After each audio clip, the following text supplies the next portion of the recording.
The story begins with a scene of pouring rain.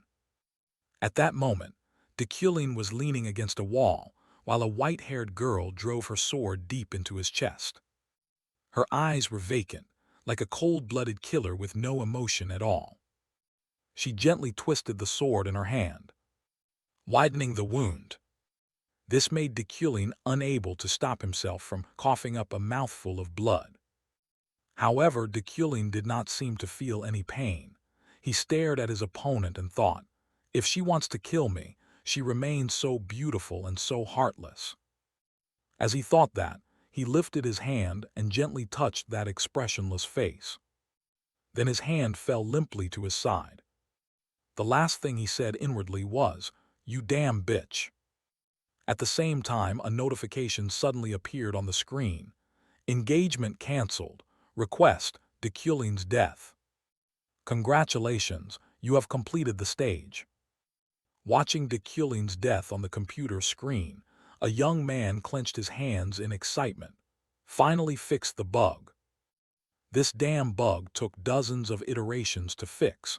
I finally fixed the bug that kept happening in the engagement cancellation. My name is Kim Woojin. I'm a game programmer, about to escape this endless overtime grind, Woojin said as he stretched wearily. To explain this, we have to mention a handheld game developer called REW. In the trash heap of Korea's handheld game industry, they unexpectedly rose to prominence. Since their founding, they've only released top-tier games, earning them worldwide fame. And the game I'm testing and fixing is REW's latest AAA title, a game worth as much as the company itself. In other words, one game could either push us to the top or drag us into the abyss. The main draw of this game is its difficulty and its branching narrative that changes based on player decisions. So, although it's a single-player game, it has an extremely complex storyline centered on named characters generated by artificial intelligence. This fresh approach attracted global attention. Additionally, there are many professions to choose from.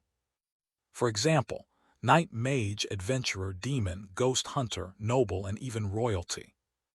Players can become whoever they want in the game, meaning, if the game earns deserved recognition, we'll be swimming in money. But great rewards come with risks. If the company fails, it will collapse.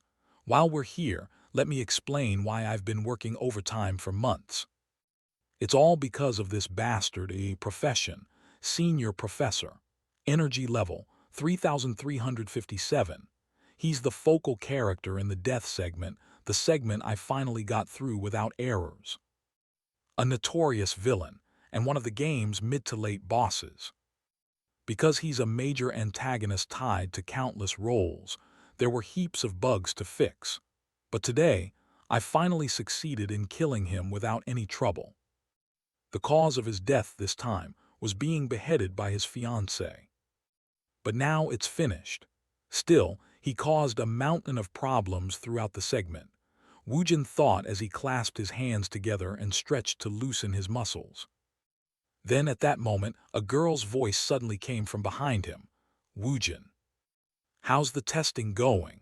Hearing someone call him, Woojin turned his head and quickly recognized the young woman. This is Yura, my lead programmer and also my ex-girlfriend. We were together for 7 years, and every moment was filled with joy. Actually, she was a workaholic, while I was lazy. But what drove her forward was finding work for me and pushing me to do better, to do more. But in the end, we broke up. I couldn't change, even though Ara tried her best. It's been 6 months since we broke up. I heard she already has someone new by her side. Unaware of these thoughts in Woojin's heart, Ara spoke up. Congrats, I heard you were struggling with that bug. Glad you got past it. In reply, Woojin let out a breath and said with a hint of sarcasm, Looks like you and your new guy are doing well, huh? The remark startled Ara slightly. But then she gently admitted, rumors spread fast in this company. Yeah, I think it's going well. For Woojin, his eyes remained glued to the computer screen, though he felt a bit uncomfortable hearing Ara say that. "Well, wishing you both a long and happy marriage," Woojin said again, and as if used to the protagonist's personality, Ara smiled wryly and said, "Stop being petty and focus on work."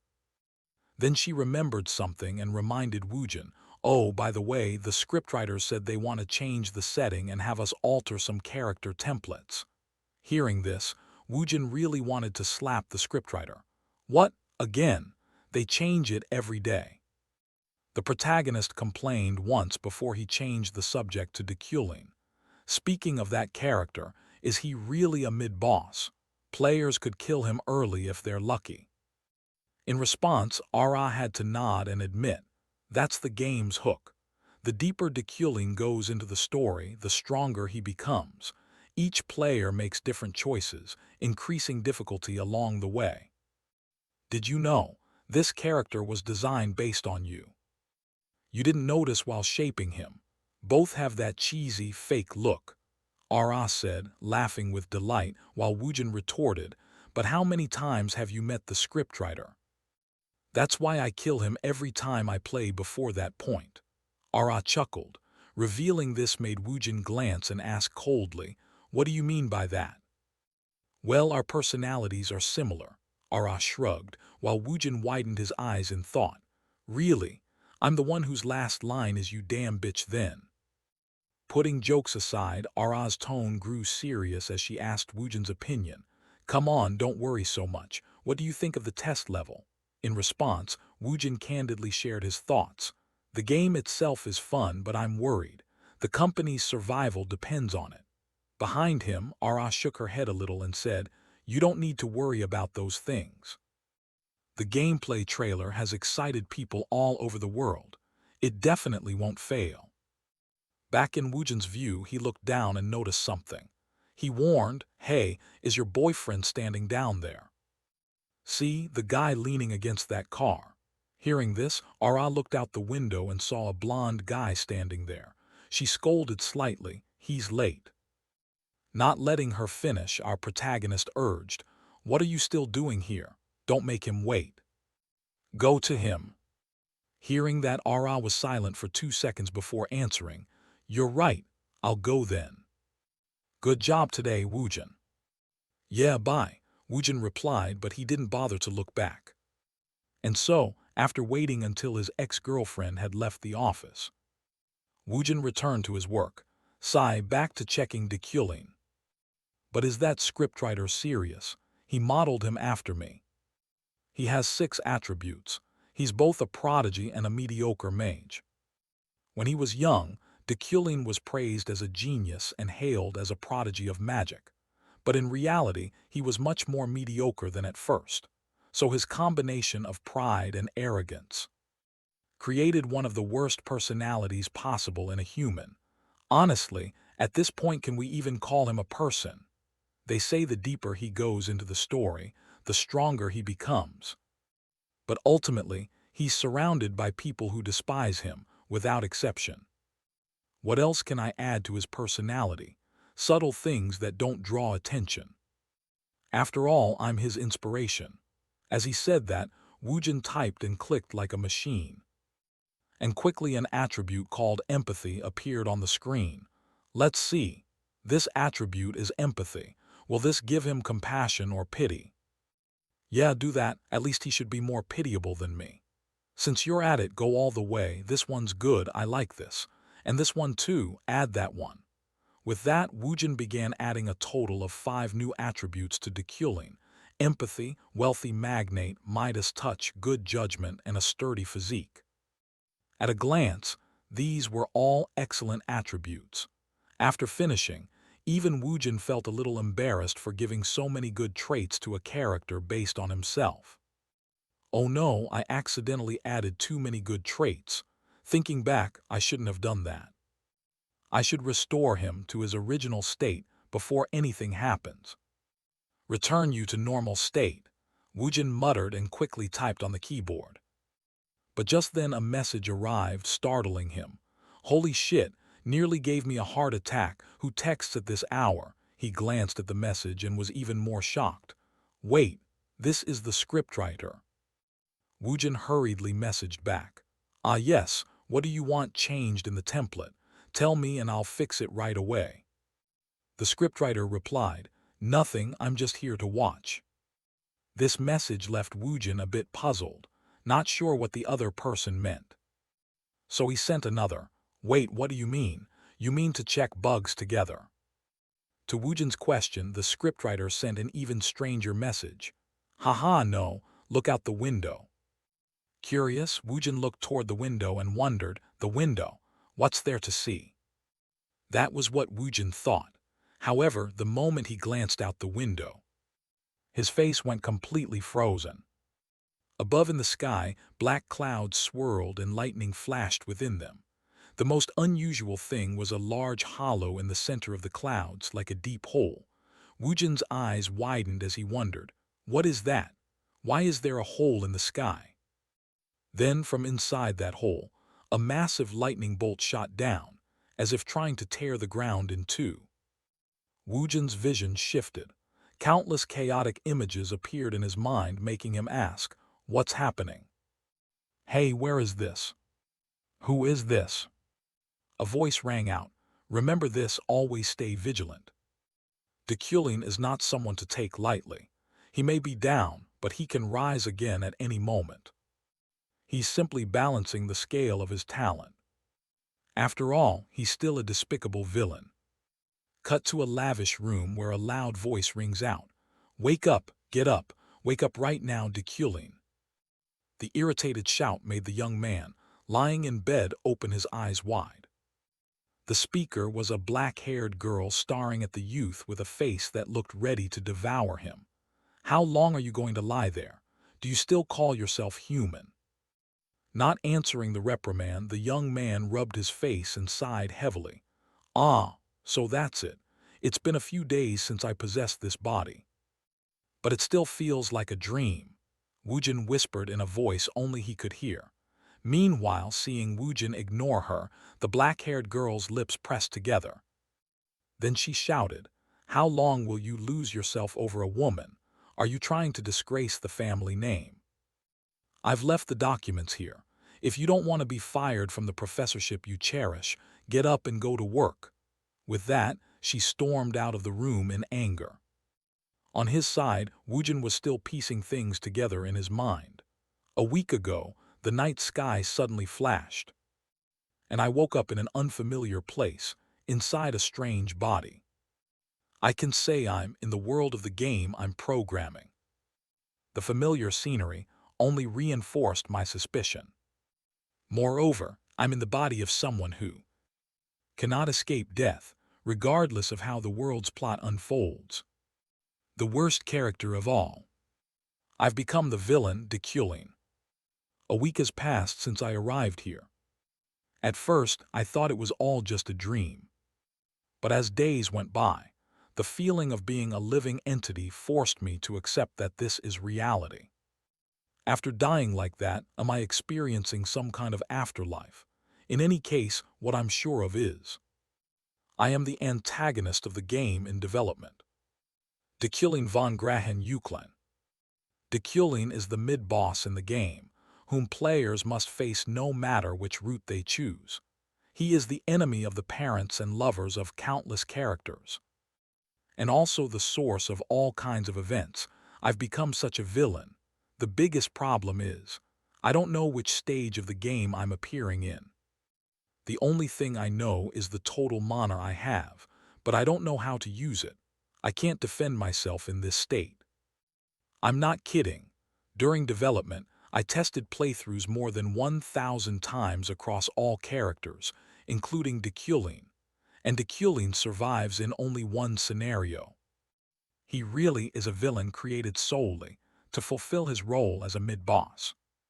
Thinking that, Dekulin glanced at the stack of documents beside him. These were the papers the girl had left. They contained basic knowledge of magic and mana-related theory. Next, information about the black-haired girl quickly surfaced in Dekulin's mind. Her name is Uriel von Dellen Euclin. The paper she left while I slept revealed that she is Dekulin's half-sister and acts as the family's true lord in his stead. Moreover, she doesn't have a good relationship with Dekulin. The woman Uriel mentioned is probably Yuli. It seems something is going on between Dekulin and Yuli. If I remember correctly, she mentioned a professorship. There's a class today. I should go. Since in my previous life I never taught, I need to gather any information I can. And most importantly, these lines keep appearing. Right now, before Dekulin is a system screen, main survival goal, become a necessary character for the game. Side quest, teach at the academy. Reward, shop money plus 05. Whether he wanted to or not, Dekulin had to haul his weary body out of bed.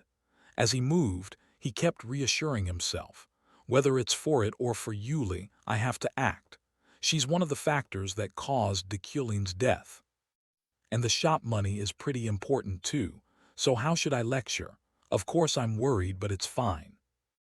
After all, this body has a special skill, understanding. Understanding, an innate skill that allows the user to comprehend everything, can be activated by consuming mana. Before he became Dekulin, I added this skill to him, hoping he could become more empathetic. This is an innate skill that appears in the latter half of the game, so it certainly has some hidden uses. Luxurious bath and clothes, but I can use them more naturally than I thought. It's as if I've always lived as Dekulin. At first I thought these clothes were too ostentatious, but now they feel strangely elegant and comfortable. This is certainly due to Dekulin's dignity trait. Everything seems to be telling me, this is your body. Honestly, I can't act against the manners this body expects. Things Kim Woojin once found uncomfortable now feel completely natural. Even if it's just to gather information, attending my first lecture seems perfectly normal. I am an outstanding and noble aristocrat. Thinking that, Dekulin suddenly began sweating profusely. He reminded himself once, what the hell? Kim Woojin, a healthy Korean young man, may be tall and handsome, borrowing someone's last words before parting. A lazy, boring bastard, that's the real me, right? I won't forget myself, no slacking off. Scene change. Dekulin silently reminded himself again, then strode outside. Waiting, there was a driver and an extremely luxurious car. When the driver saw Dekulin, he bowed a perfect 90 degrees in greeting. Seeing that, Dekulin stepped into the car with icy speed. In his head, he couldn't help but exclaim, damn, this expensive car. It seems I never rode in such an expensive car in my past life. It reminded me of that time. So annoying. Dekulin gritted his teeth, thinking of the image of Ara's new boyfriend waiting for her at the company. Then, when Dekulin glanced to the side, he noticed a youth whose brown hair shaded his eyes. Curious, Dekulin wondered who this kid was at heart. Beside him, the youth, startled to see Dekulin looking his way, hurriedly greeted, "Professor, good morning," as he handed a stack of documents to the protagonist. This made Dekulin quickly use his mind to deduce the boy's identity. He seemed to be Dekulin's secretary or assistant, probably.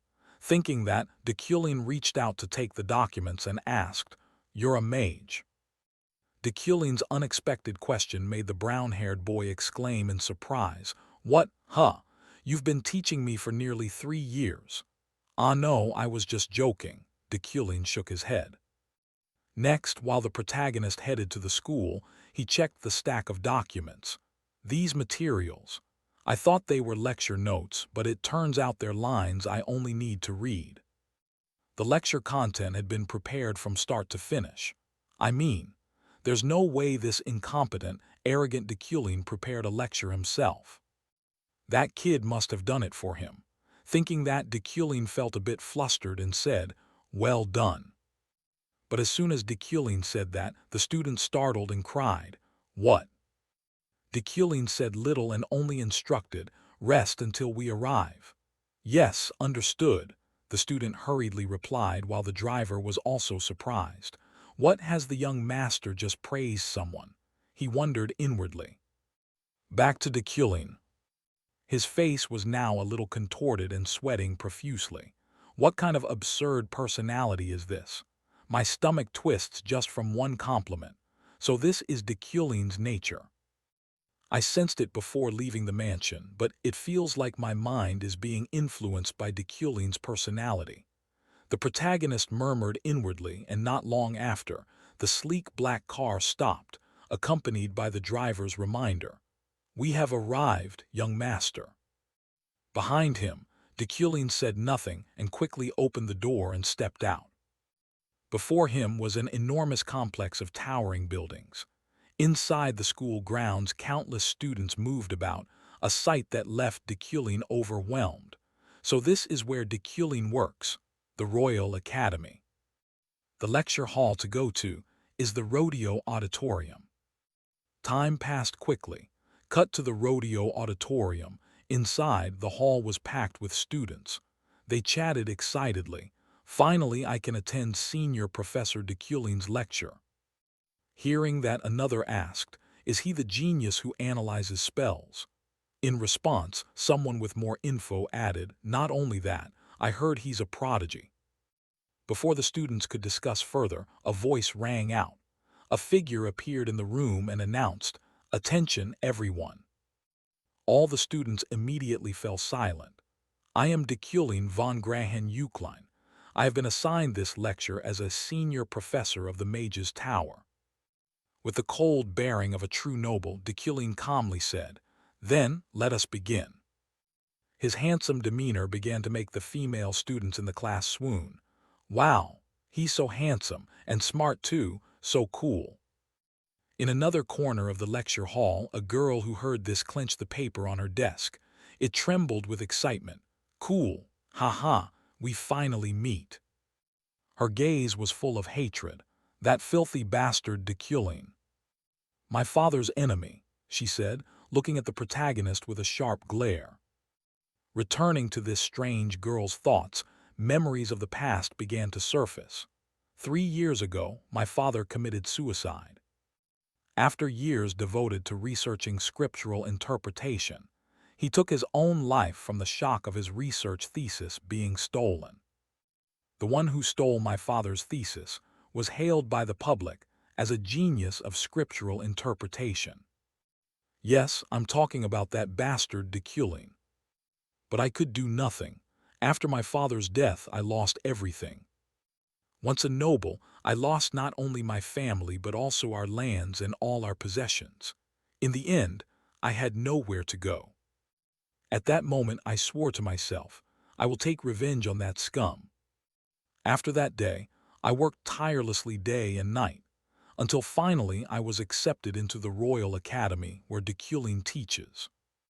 I know something the other students don't. His talent for interpreting the scriptures is just a facade. All the glory was stolen from my father, after ruining my family. How can he be so nonchalant about it? The one who should be standing in that position is my father. I want to expose his lies and kill him immediately. But now, if I want to topple him, I need to prepare much more for a perfect revenge plan. The young woman thought this as her whole body trembled with anger. Still, she tried to calm herself, unaware that while she was drowning in emotion, our protagonist was calmly introducing himself to the students. "Attention, everyone. I will begin the lecture. Allow me to introduce myself. I am a senior professor at the Magic Tower, a sovereign-level mage who can command the elements. I have been assigned as a special instructor for you. Mages are divided into 11 ranks, with sovereign being the fourth from the top. By now, you must already know this. But magic is mainly split into 3 attributes and 9 schools. As for attributes, they include origin, the foundation of magic; element, the composition of matter material, the intermediate conductor of mana. As for classifications, summoning, spirit, destruction, support, control, endurance, enchantment, harmony, and finally specialization. Back to Deculin's perspective. While lecturing the students, he thought to himself, Things are going more smoothly than I expected. Not only is this my first lecture, but I'm also teaching magical theory for a subject I'm unfamiliar with, even though I'm only reading from a pre-prepared script. It seems I grasp the entire content. The dignity and domination traits draw every gaze to me, while the elite trait keeps me from feeling awkward under that attention. Instead of feeling pressured, it becomes natural. Deculin's traits truly make him a suitable lecturer. With that thought, Deculin refocused on his lecture. He explained, mana has different uses depending on the body part that stores it. Typically, mages store mana in the brain, where spells are most easily visualized. On the other hand, swordsmen store mana in the heart, the organ that pumps blood throughout the body. And finally, the Danshin is the most suitable storage for mana for everyone, because it has a strong link between internal and external force. What I mean is simple. Effort is important, but if talent is lacking, careful selection and focus are also necessary. Saying this, even Deculin had to remind himself. That is sound advice for Deculin. In reality, Deculin isn't an extraordinarily talented figure. Although he currently has 3,375 mana points, there's someone with a starting mana of over 30,000. The one who should heed this advice most is him. How ridiculous. Anyway, this is just a per-written lecture. With that thought, he concluded the lesson. That will be all for today's lecture. One last thing. At that, the protagonist's voice suddenly faltered. He hesitated inwardly. I'm unsure about this line. Do I really have to read it? If I were the real Deculin, I wouldn't read it. Thinking that, Deculin wanted to be himself rather than be swayed by the game's body personality. So he asked the students, "Does anyone have any questions?" Hearing this, the students exchanged glances and shrugged. It seemed no one had any questions, which gave Deculin some relief. Good, it seems no one has any questions. He murmured and prepared to end the lecture. However, at that moment, a gray-haired girl suddenly stood up and shouted, "Professor Deculin, a strange spell was discovered in the mage's dormitory last night. Some even called it an act of a demon. As a genius interpreter of the scriptures, what do you think about this?" In response, Deculin glanced at her and asked, "Are you really part of the mage's tower?" Across from him, the gray-haired girl was slightly startled, not fully understanding Deculin's question. "Excuse me, but why do you ask that?" Deculin explained in reply. "If you truly belong to the mage's tower, you should have introduced yourself first. I will not answer a question from a rude child like you." Deculin's response made the strange girl widen her eyes. However, our protagonist seemed uninterested and immediately turned toward the door he'd come through. He thought, "Sorry, but there is no other way. I just realized how much mana the knowledge trait consumes. It already cost 1,300 mana just to understand this lecture script. Who knows how much mana a spell I've never seen before will cost?" Inside the lecture hall, those nearby saw the stranger being scolded by Deculin and whispered with amusement, "Hee, she tried to get attention but failed." These mocking words seemed to make her even angrier. Then, as if unwilling to give up, she continued, "Wait, the mages refuse to explain it, saying it's just a rumor, but I believe you, Professor, can identify this type of spell. I officially request an explanation of this spell." Having said that, she immediately used the mana inside her body, forming a green magic circle with a severely distorted shape that hovered in the classroom. And just a glance at it caused Deculin's mana to drop, leaving him with only 360 points. Above, the gray-haired girl continued, "Some apprentice mages stayed in the dorm to analyze it, but there's been no progress. If you could give us a hint." Before she finished, Deculin interrupted, "This is a barrier spell. There's no need to give you a hint. This is a barrier spell belonging to the enchantment school. Someone attempted to imprison you within it. That's all." With that, Deculin coldly left the room, leaving the gray-haired girl behind still stunned.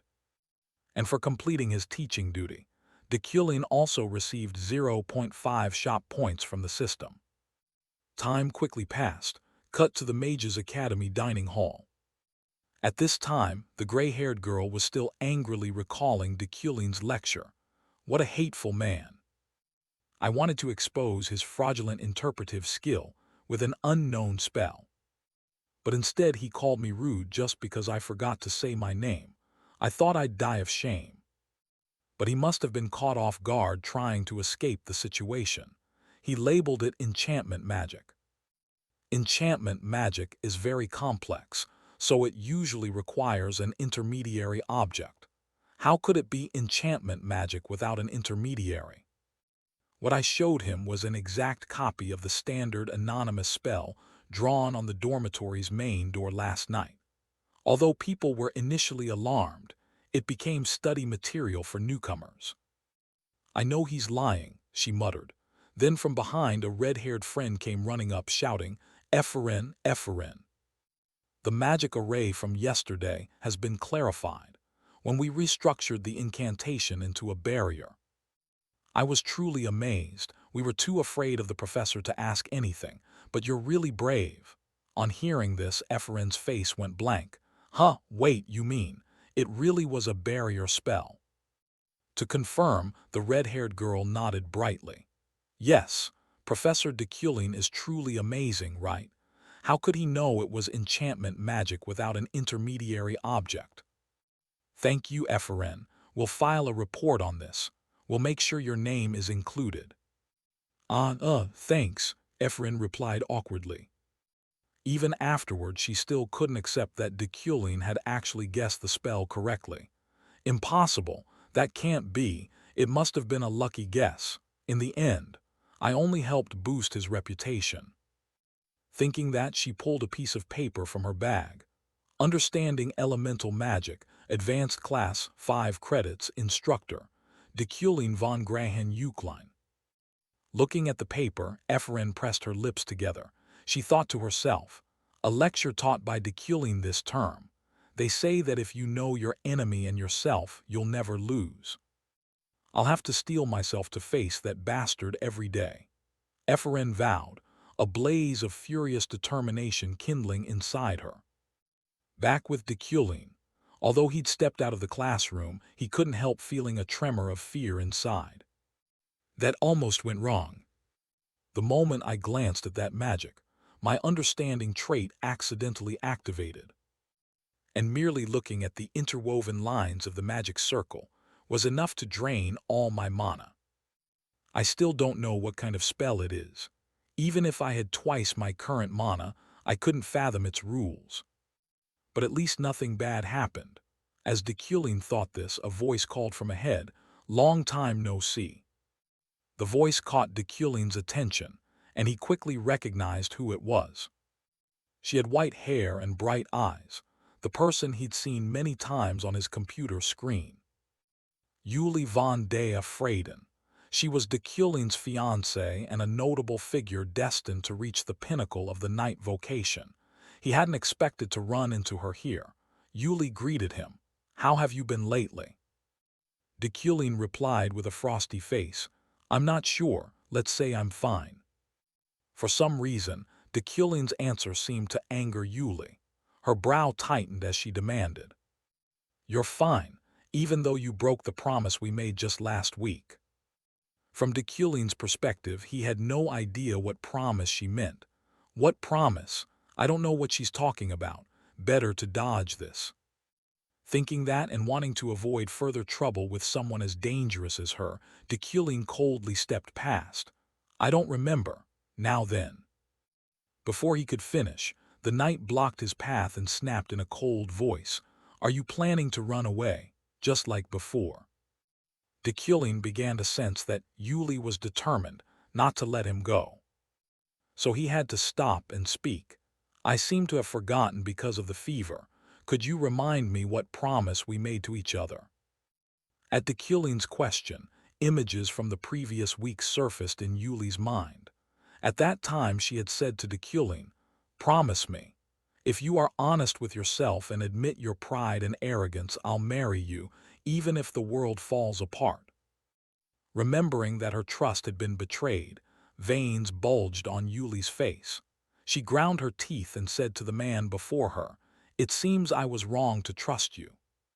You can go now." Hearing that, Dekulin glanced back at his fiancée for a moment. But then he left immediately. "I'm off now." Meanwhile, behind him, Yuli's teeth were clenched so hard they clicked audibly. She recalled her engagement to Dekulin. "My engagement to Dekulin was for convenience. Dekulin is a talented mage, and I am a skilled knight.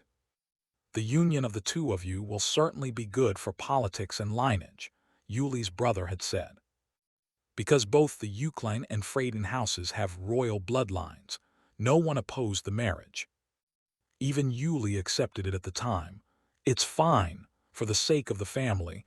Even if I don't love him, I'll accept it." That was what Yuli thought then.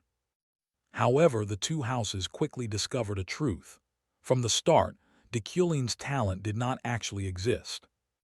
Perhaps he didn't want to admit it, but he deceived everyone by claiming to be a prodigy in spell analysis and became a professor. But what must happen eventually did. As time passed, many began to doubt whether Dekulin's talent truly existed. Magic prodigy, the youngest senior professor in the tower's history, Dekulin made no progress since the exam 3 years ago. After several incidents, he no longer boasted about his achievements. Yet, despite discovering this, the Eucline and Freyden houses still tried to hide the truth, probably because they don't want to become the talk of the town. They don't want their flaws exposed. But I cannot overlook this. I can accept a loveless marriage, but I cannot forgive deceit. That is my creed as a knight, nothing more. He had agreed to it too. But now, he doesn't even remember that promise. Yuli whispered. Her hand began to clench so tightly it trembled. The Royal Academy, the Tower Academy, is the best institution in the game, and the Department of Magic is the leading faculty. You can think of it like the medical school of Seoul National University, and the tower is its affiliated hospital. As he looked around, even Dekulin had to nod in admiration. It looks beautiful. A large campus, and meticulously tended gardens. It reminds me of one of the universities in America. How many nights the game design team must have spent crafting this atmosphere. I could have enjoyed it more if I were in a different body to truly experience this campus. At that moment, someone suddenly sprinted toward the protagonist. Immediately, Dekulin sensed it. His face darkened. He reflexively swung his elbow backward, striking the person who had dashed in, causing the documents the newcomer carried to scatter everywhere. The runner was none other than Dekulin's assistant. "I'm sorry, I'm rushing to see the professor." Over here, Dekulin recognized him. "So it's that kid from before. I thought it was an ambush," he murmured and then asked, "Oh, are you Zaro?" "No, it's Alan," the assistant replied, making the atmosphere between them slightly awkward. After a few seconds, Dekulin hesitantly continued, "I must have been mistaken." "Ah, yes," Alan answered, while also wondering who Zara was. Next, the scene cut to Dekulin's office. He was reviewing the documents Alan had brought and asked, "So this is why you rushed to see me?" Alan nodded and explained, "Yes, Professor. This is the list of sponsors for this year's new mages." His words made Dekulin quickly grasp the situation. This magic tower is equivalent to a research institution in the real world, so money is essential for magical development. Professors at the tower sponsor new mages they deem worthy. Then, while reviewing the candidates' information, Dekulin suddenly noticed that someone's entry was glowing. "This name is glowing. I think it's because of Dekulin's trait. He possesses the wealthy magnate trait, rare, a natural tycoon and outstanding financier with unparalleled instinct for valuable things. The more information you receive, the more accurate your intuition becomes. The keen vision trait, rare, describes an ability for visual intuitive perception. Mana points and similar elemental attributes are mainly used to link with other traits rather than on their own. Back in Deculin's view, he quickly inferred, with this phenomenon, it's definitely the combination of wealthy magnate and keen vision. I think the factor behind this name will bring wealth. There are a few people like that, but she is the brightest of them all. At that moment, standing before Deculin was the gray-haired girl, Ephren. Oh, this is a familiar face too. Ephren Luna. This is a well-known name in the game. According to the designer responsible for her, Deculin had taken her father from her. However, why does Ephren Luna have no sponsors? Deculin asked unwittingly. To this, his assistant Alan scratched his head and explained awkwardly. Ah, Ephren Luna. I think people are afraid. Without letting him continue, Deculin nodded. I see, he thought to himself.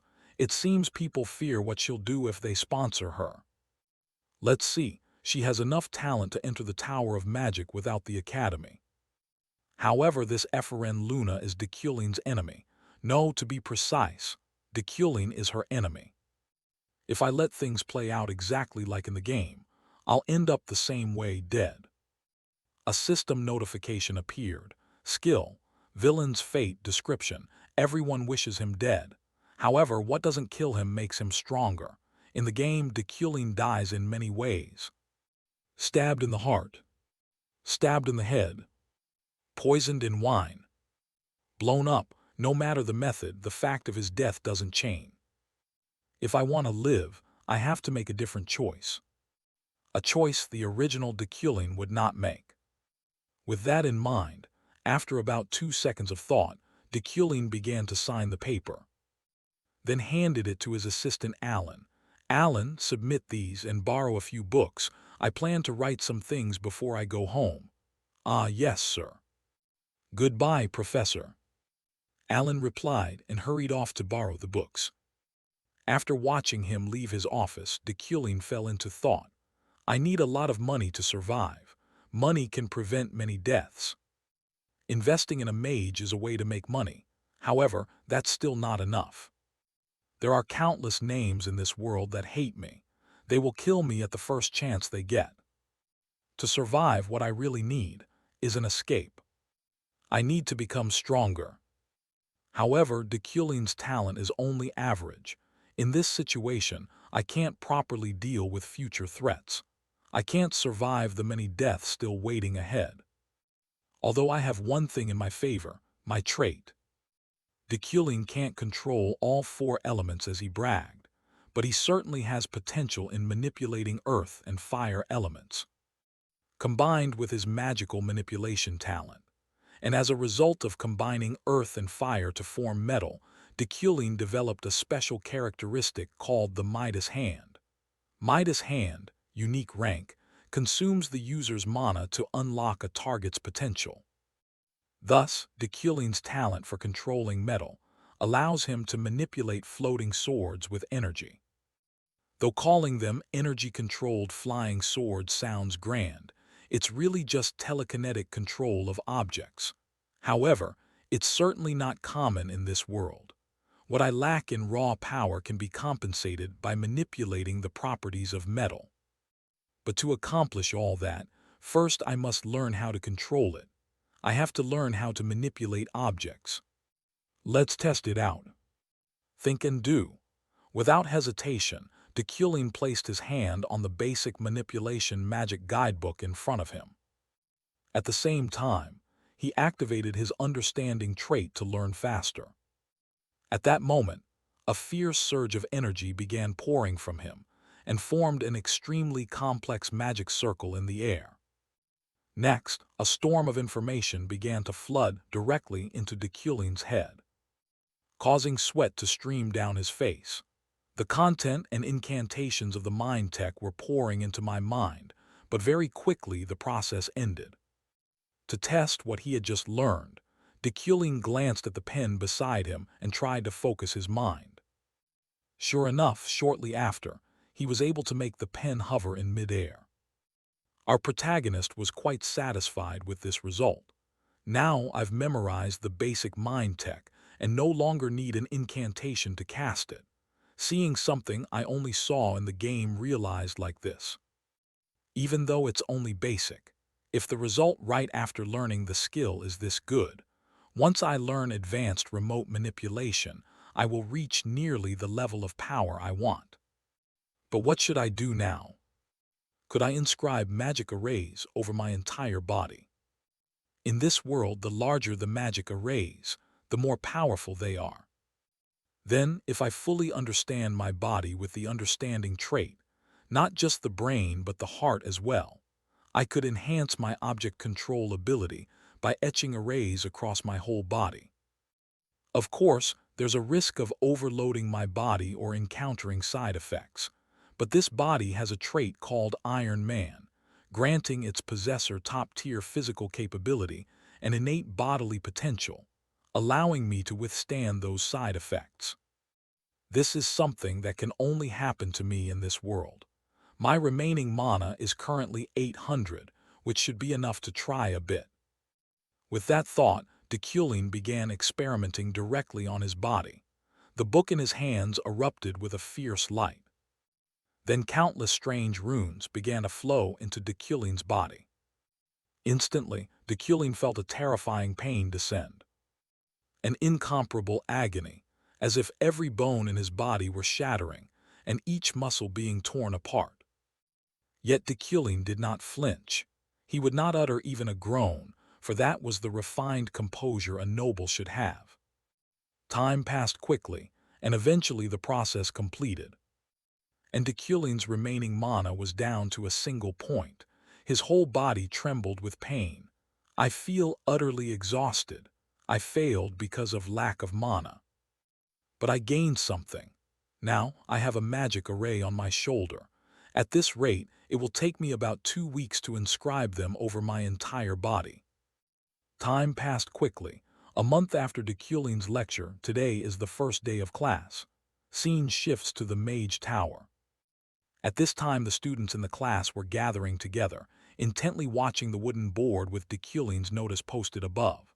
I, Professor Deculin, want to test your abilities. Bring me any results from this area that you discover. This place is saturated with elements, suitable for your experiments. After reading it, the students were surprised, looked at one another, and whispered, "This is different from what the seniors told us. Are all his lessons like this?" Imagine that. He's only asking us to self-study using the guideboard. So we have to do something with the elements. Is that why we're here? Where did Professor Deculin go? The group asked anxiously. Elsewhere, Ephraim frowned in irritation and berated Deculin in her mind.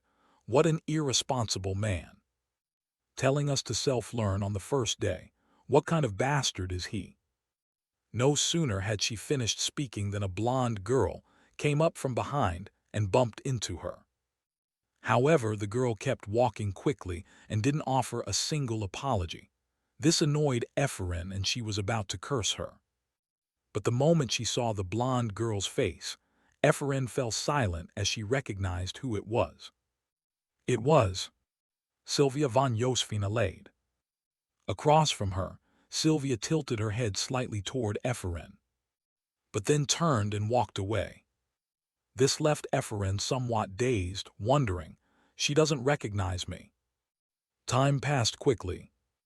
At that moment, Ephraim was building a small castle with her magic, like a child playing in the sand. However, Sylvia's earlier slight of her still filled her with questions. What happened? If I'm not mistaken, that person is definitely a member of the Alade family. 10 years ago, the Alade family, fearing my father's and my potential, used their soldiers to surround my family's manor and threaten us. So why doesn't she remember me? Thinking that, before she could find an answer, her small castle suddenly began to collapse under a strong gust of wind. What's going on? It feels like my mana is being drawn away somewhere. Ephraim frowned, thinking, and looked around. Sure enough, Sylvia was using her magic to construct a huge castle. Ephraim's small castle was being sucked toward it because of Sylvia's spell. This made Ephraim furious as she demanded, "Hey, what are you doing? Do you realize you're taking everything I've gathered? Hey, are you listening to me?" Ephraim shouted, but the other remained silent and said nothing. This made the gray-haired girl so angry her whole body trembled. What's wrong with this brat? Why won't she respond to anything I'm saying? Yet Ephraim was quick to notice. A normal person, even if a stranger, would at least turn and react, but Sylvia did not respond to any of her words. This led Ephraim to quickly deduce that Sylvia was doing it on purpose. With that thought, she smirked and said, "Hey, why are you pretending not to know me, Miss Sylvia?" In front of her, Sylvia's shoulder twitched slightly upon hearing this. Of course, Ephraim saw that. From that alone, the gray-haired girl could confirm her belief that Sylvia definitely recognized her. She continued, "I thought so. There's no way you don't remember me. After threatening my family and forcing me to give up magic, are you afraid I've come to steal all your attention?" Across from her, Sylvia coldly denied it. "I don't know you." Hearing that, Ephraim angrily shouted, "Now you dare look down on me." In response, Sylvia turned and stared at Ephraim with her sharp gaze. "I don't know you, but I know your father. That arrogant noble, I heard he's dead." No sooner had the words left Sylvia's mouth than Ephraim clenched her teeth. Her eyes blazed with rage, like a bomb ready to explode at any moment. And of course, what had to happen happened.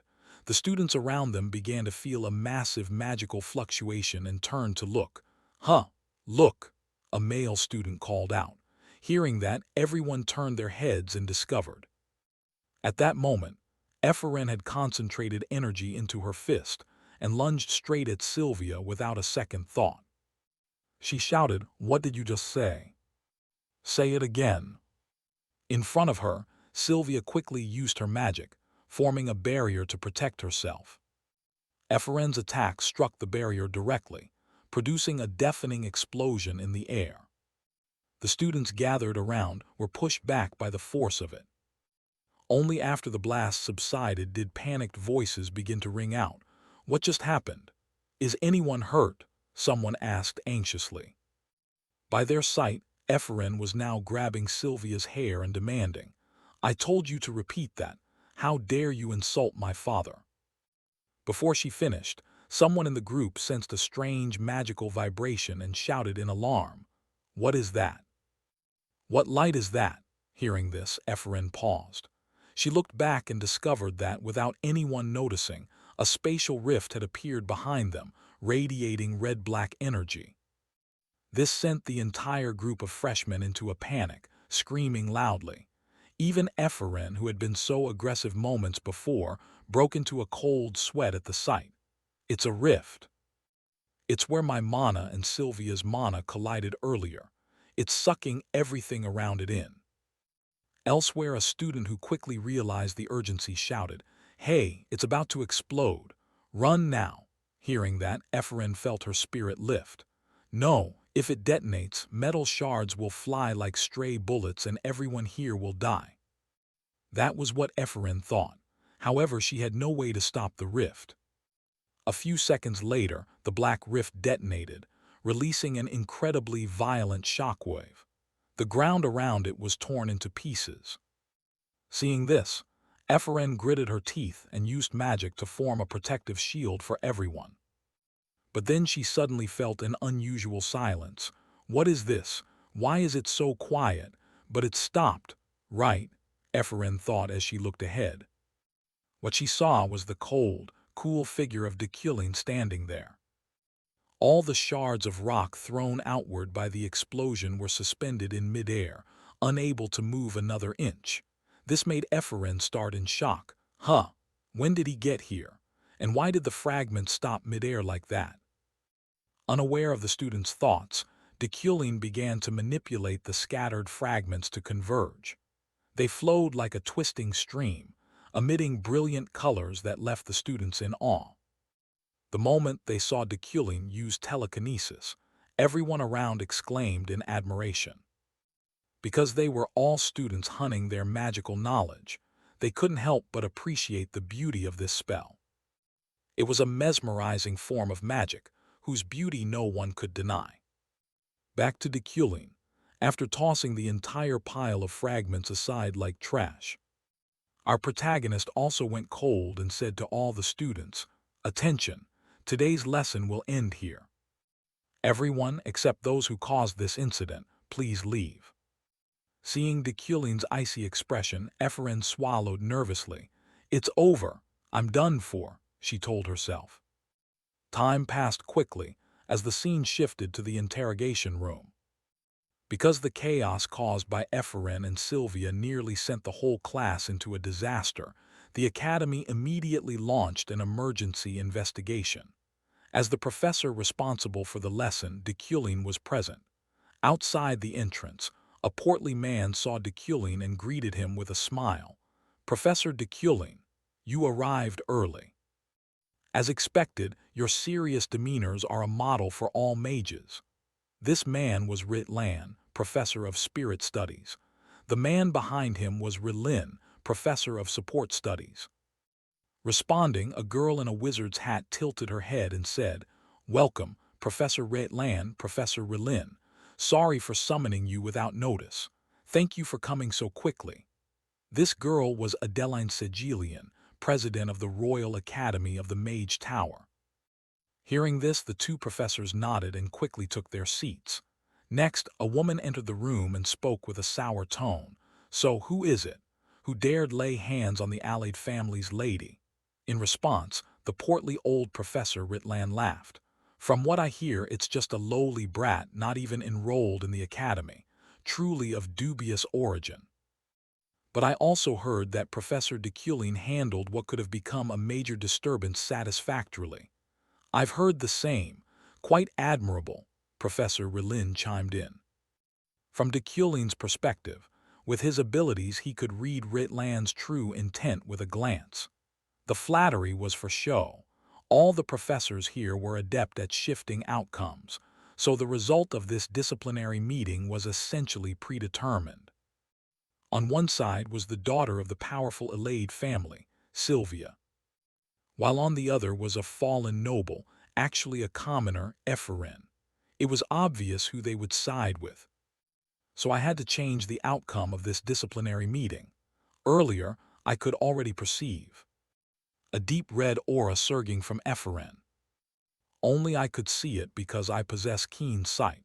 It indicated the villain's fate had appeared. If I couldn't change the outcome, my death would draw nearer. Returning to the interrogation, after waiting until everyone had arrived, a voice announced, "The disciplinary hearing between novice mage Ephraim and Sylvia will begin now." On this side, portly Ritlan did not wait and thundered, "How dare you two brawl inside the academy? If not for Professor Deculin, someone would have been hurt. Why on earth did you fight?" In response to his words, Ephraim could only lower her head and say bitterly, "I cannot speak." "What?" Ritlan frowned, asking with curiosity. Ephraim glanced upward at the professors seated above and thought, "That bastard is watching from somewhere above, which is why I can't say anything. Sylvia looked down on my father and drove me mad with cunning contempt, but I can't say that in front of that enemy." As she thought this, tears streamed down Ephraim's face. She felt as if the whole world were against her. Unaware of Ephraim's inner thoughts, Ritlan saw her crying and felt no pity. He shouted even louder, "What are you playing at? Inferiority complex or what? You should remember the gap in status between you and Sylvia, yet you dare to ignore that." Below, Ephraim tightened her fists and said nothing. Seeing this, Ritlan turned to Sylvia and urged, "Well then, Sylvia, you speak." In response, Sylvia recounted the whole incident. "During the lesson, I accidentally destroyed her work, which led to the dispute." After hearing this, the professors grew angry and began to whisper among themselves. "What? So Sylvia didn't do it on purpose, and yet Ephraim used that as an excuse to make a scene. How dare some unknown low-born brat? Can't she control her temper? Chairwoman, we should expel her. We cannot tolerate that attitude and violent behavior." Below, Ephraim's teeth began to grit at the continual accusations from the professors. So cold. I have to endure all these crude insults at a simple disciplinary hearing at the academy. All the blame is pointed at me, and I can't offer any justification. And there's no one left to defend me. Everything is so cold.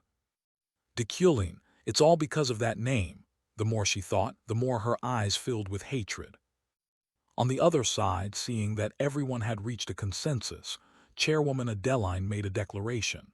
If that's the case, it seems everyone has already decided. Professor Deculin was present at the scene. Let's hear his opinion before reaching any conclusion. Hearing this, Deculin spoke up.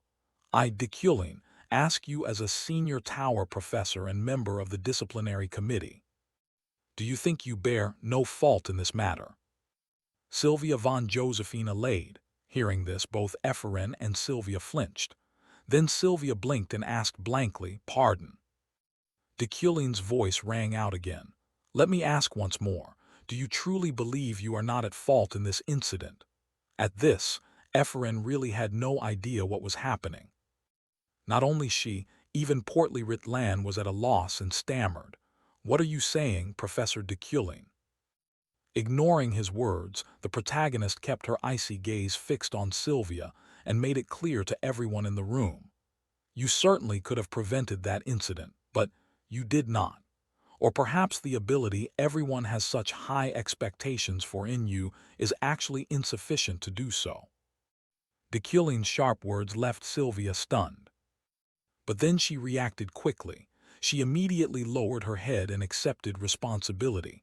I'm sorry. To be honest, I didn't stop her because I wanted her to get into bigger trouble.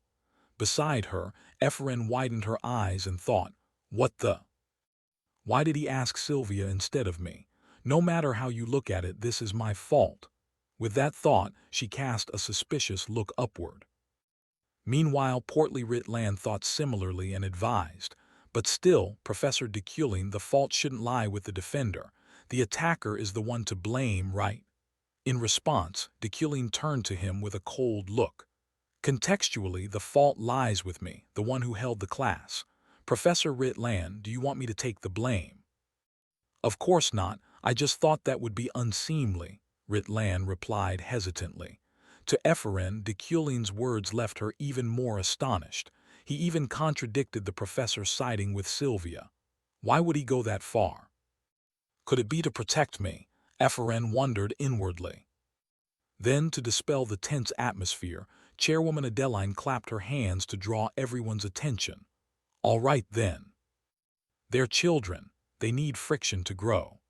These kids are only novice mages, so instead of arguing over who is at fault and belittling them, let's let this one slide. This time no one will be punished. Both of you may go home now. The chairwoman's declaration made Ephraim's hands clench so tightly they trembled. Instead of relief at not being expelled, she felt anger. What? I had fully prepared to be expelled. The Deculin I know would never do that. So why is this happening? Ephraim wondered. The scene shifted to the professors. Since the inquiry had ended, they soon drifted out of the room. Meanwhile, portly Professor Ritlan was busy flattering the protagonist. Just as expected from Professor Deculin, you have a very special way of analyzing things. All for the students. However, before he could finish, Ephraim below, unable to contain her curiosity, stood up and said, Professor, I have a question. Countless thoughts swirled in Ephraim's mind. If you remember the Luna name, and if you know my father, and if you know that he suffered his whole life before ending his own life. After saying that, she bowed her head, worried. But, even if Deculin remembers, what if he withdraws the ruling to protect himself? Even so, if he doesn't remember my father, wouldn't that be even more painful? The more she thought, the more anxious Ephraim felt awaiting Deculin's answer. But Deculin did not disappoint her. He answered, You don't need to ask. Don't waste your talent on things of the past. With that said, our protagonist left at once, leaving the gray-haired girl standing there stunned and alone. I knew it. Deculin knows me and my father. If not for that, he would have no reason to help me. He must feel some responsibility. And decided to help me. So, is the reason he helped me out of pity. Thank goodness. It turns out he hasn't forgotten, and if he still remembers me, I'm satisfied with that. At least for now, that's enough. As she thought this, tears rolled down her small face. Then Ephraim wiped her tears away, moved. Thanks to the change in her mood, Deculin also overcame the fluctuating death and received 2 shop coins. Time passed quickly. The scene shifted to Sylvia. At that moment, a blond man arrived to pick her up in a convertible. His name was Gilthian von Ludwig Alade, Sylvia's father, a telepathic mage and head of the Alade family. Having heard the whole story, he comforted his daughter. Is that so? Well, you don't need to worry about that child anymore. Ephraim Luna does have talent, but she missed her opportunity. Behind him, Sylvia stared blankly at the surroundings and drifted into a memory. 10 years earlier, on the day of the aptitude test for academy admission, it was the first time Ephraim and Sylvia met. After the test with the magic orb, the old mage was stunned by the light it emitted. Impossible. Both of you have the talent to become archmages. Those nearby, hearing the result, whispered to one another, "What? 2 kids from our territory. What's going on?" The reason for everyone's shock was the archmage level, the pinnacle of the magical world, the immortal, eternal tier, a being at that level even emperors cannot reach. Those who attain it are called archmages and are recorded in the continent's history. However, normally only 3 people can become archmages in an era. Regardless of their specialty, that is an unchanging rule among mages. At that time, aside from Demakin, the first to reach the eternal level in this age, 2 slots remained. However, one of those spots was virtually already reserved for Adeline, the tower's chairwoman and the strongest candidate for archmage. In other words, Sylvia, heir of the Alade family, and Ephraim, daughter of the Luna branch family, had to compete for the remaining spot. I could tell that without anyone explaining. That day I learned the real reason the Alade family persecuted the Luna family was because of me. It was to help me become an archmage instead of Ephraim. Becoming an archmage is my wish and my destiny, Sylvia told herself. But when she recalled Ephraim's earlier words, "Are you afraid I'll surpass you?" Those words annoyed Sylvia for a moment, but she quickly reassured herself. "No, I'm just overthinking." Ahead, Uncle Gilthian seemed to sense his daughter's worry and smiled. "You don't need to worry about that child. You must be wary of Deculin. He's not a simple man. He may be struggling now, but he was called a prodigy in his youth. He could rise to the top. No one knows."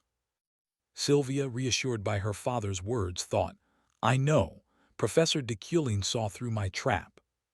At that time, it was clear that I had caused Ephraim's mana to vanish. I set a trap that would detonate upon contact with Ephraim's mana. The bigger the explosion, the more trouble she'd be in. But Deculin immediately saw through my plan, even though I had checked for signs of observational magic in the area. At that moment, he forced me to compromise. Instead of saying you did it, "I know everything, do as I say." It was a threat, but I had to accept it. I thought he was just someone with above-average talent. But unexpectedly, he was so deep. What kind of person is he really? The more she thought, the more sweat beaded on the young woman's face. Her hands trembled with tension. Time passed quickly. A few days later, the scene shifted to Deculin's mansion. Our protagonist was now dressed in fine clothes, looking aristocratic, apparently preparing for a party. Outside the room, a man's voice reminded him, "It's me, Roy. Are you ready?" Deculin replied he'd be out shortly. Soon after, the driver drove Deculin to the event in his expensive car. Inside the car, the protagonist quietly thought about Ephraim. I was right to help her. Because of it, I removed a fluctuating death and received shop currency. I didn't expect the new mage to be the one asking questions, Ephren, but she has the highest hostility toward Deculin.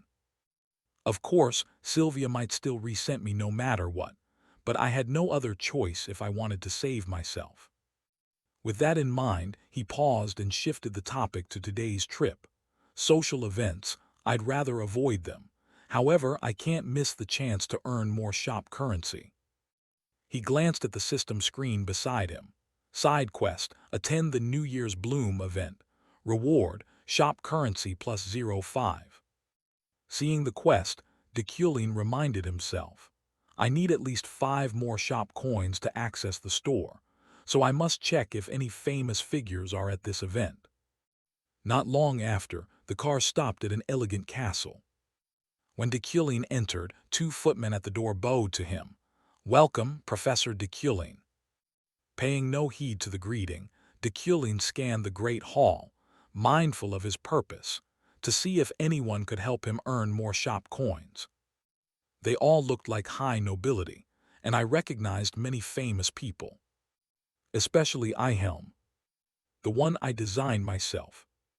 Coming here was definitely the right choice, Deculin murmured to himself.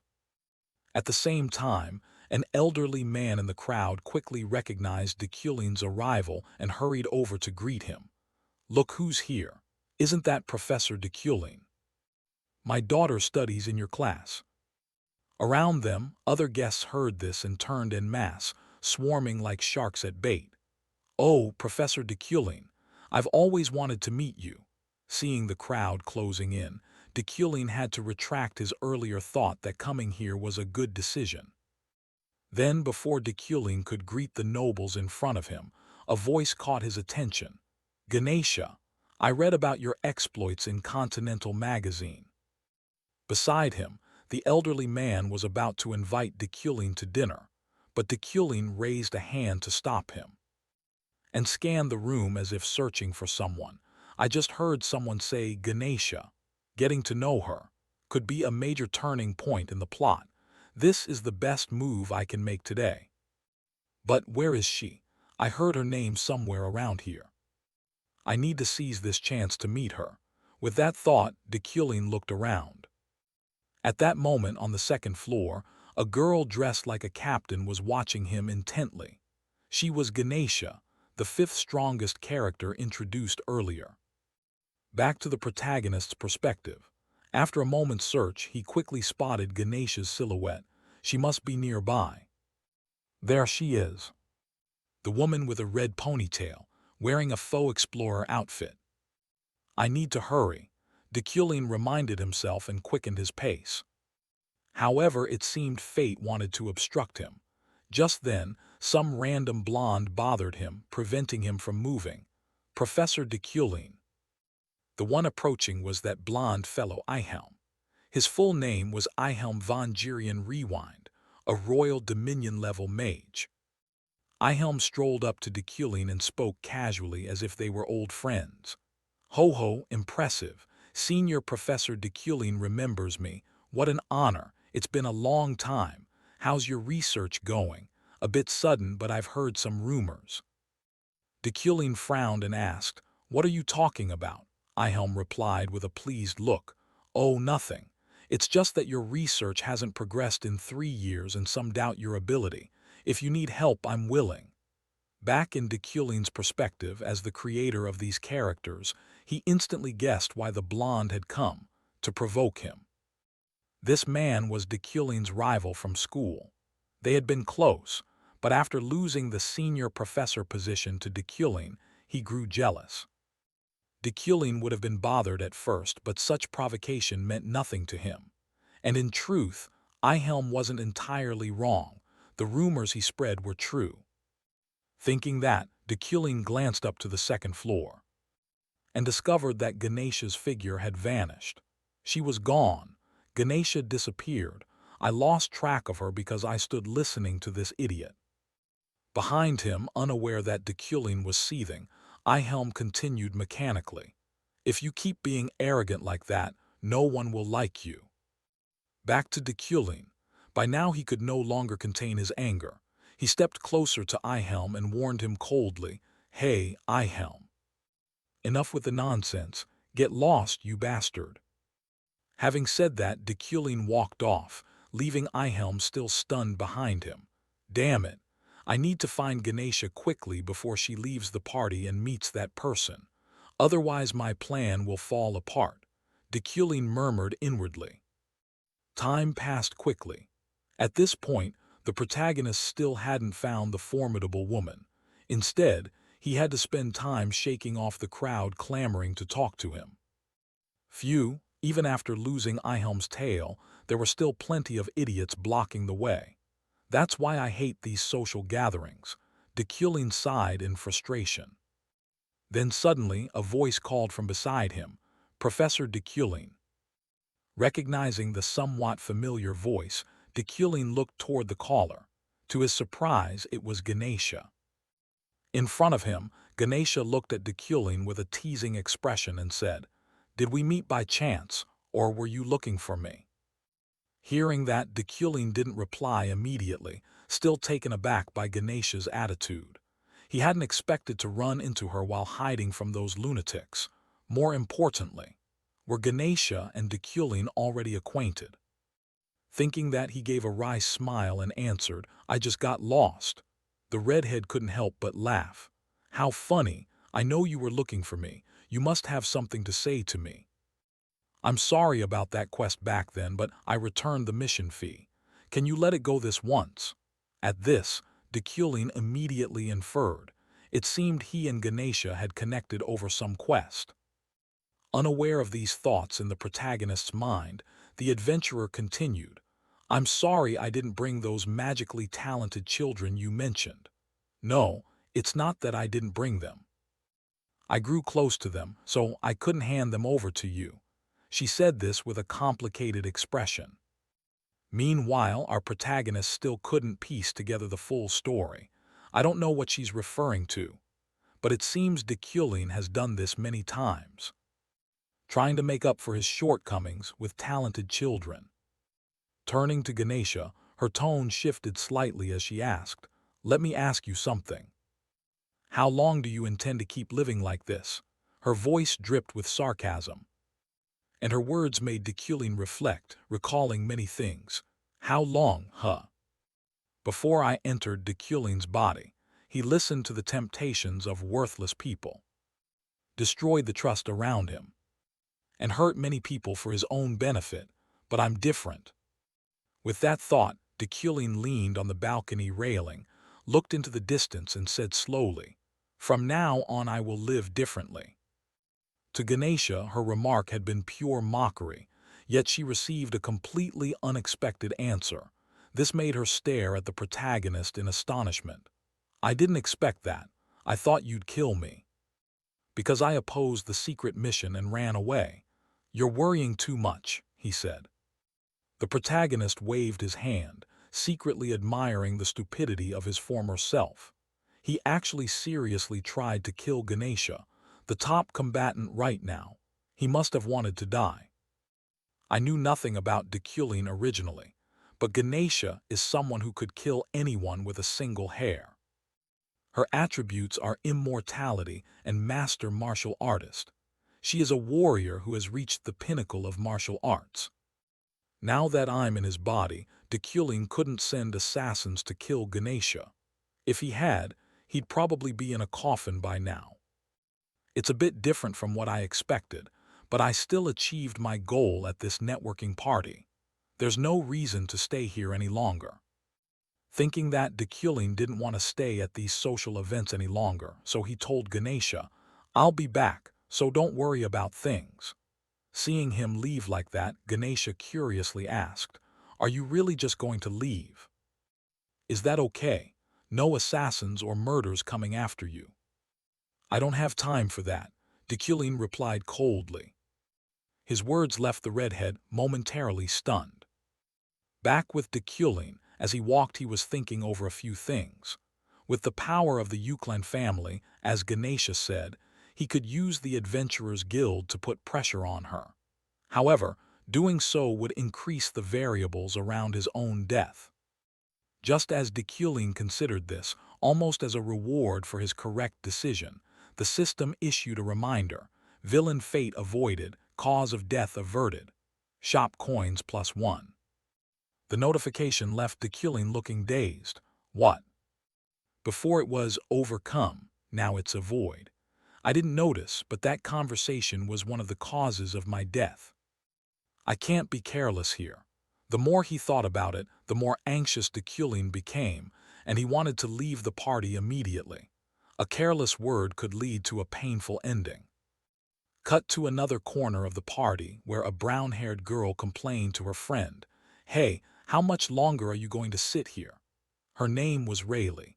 She was a relative of Yuli, an adventurer. In front of her, Yuli also sighed, "I didn't want to come here from the start." "Oh, come on, enough, let's go," Rayleigh urged. But Yuli stubbornly refused to go. Seeing this, her friend seemed to sense something and suddenly asked, "How are things going with that person?" "Professor Dekulin, I'm a bit worried there are too many rumors." From Yuli's perspective, of course there were no pleasant memories between her and the protagonist. So she replied bluntly, "Of course, what's good about him?" Her blunt words made Rayleigh a little uneasy. She glanced around and warned, "Hey, if you say that out loud." At that moment, footsteps sounded nearby, catching Yuli's attention. She looked up slightly and saw Dekulin descending the stairs at a measured pace. Dekulin met her gaze. However, not wanting to get involved with one of the causes of his death, Dekulin turned and left immediately. His reaction surprised the nearby guests who whispered, "What, Professor Dekulin is leaving? The guy who loves parties. Wow, he's leaving without even looking at his fiancée once. Maybe he doesn't like her much." So is that earlier rumor true, then? Because Dekulin left the party earlier than usual, rumors spread that he had a falling out with Yuli. But there's no way Kim Woojin would write that. In any case, after Dekulin left the party, he completed his New Year's flower task and received an additional 0.5 shop coins. Time flew by. A week had passed since I attended the New Year's flower party. During that time, besides daily memory training and introductory kinetic incantation practice, I felt my physique was lacking, so I began physical training. The main reason was, I nearly lost my life after doing something reckless. Rewinding to a few days earlier, as usual, Dekulin engraved a standard spell onto his body. However, the strain it put on his body was greater than he had anticipated, making our protagonist nearly kick the bucket. If I were a normal mage, I probably would have died. Is my survival thanks to the Iron Man trait?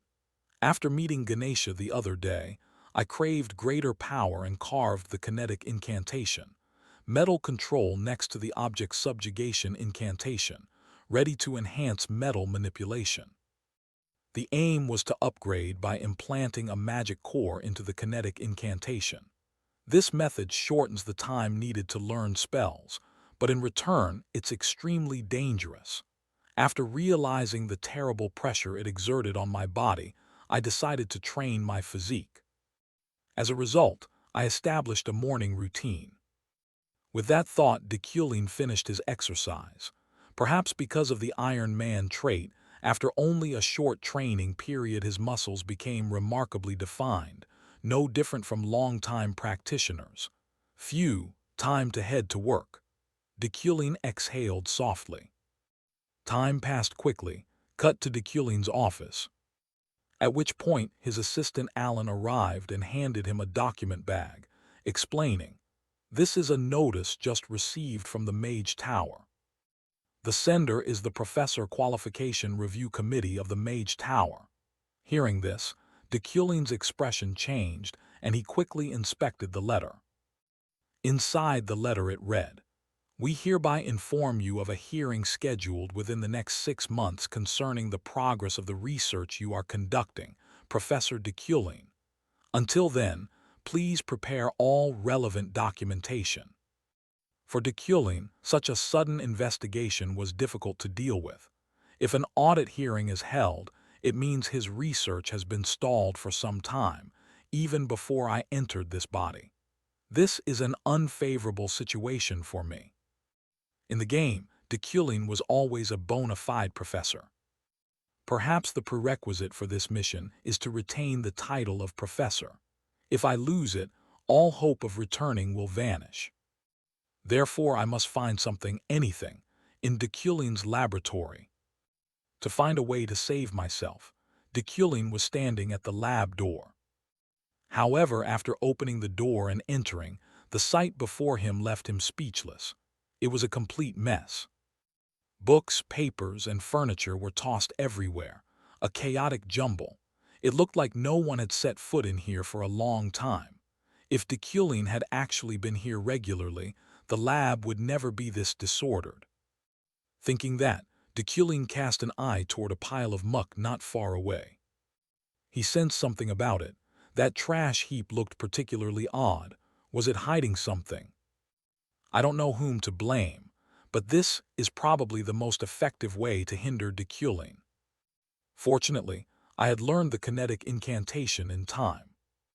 With that in mind, Dekulin began using his object manipulation ability and retrieved a notebook from inside the pile of rubbish. Opening the book, Dekulin saw it was a notebook recording research information. It seemed he had encrypted all his research results to prevent theft. But it was useless. As Dekulin thought this, he used his understanding trait to scan the information. Immediately, a brilliant golden light began to emanate from the notebook. This even made Dekulin marvel. This dazzling golden light, it's blinding.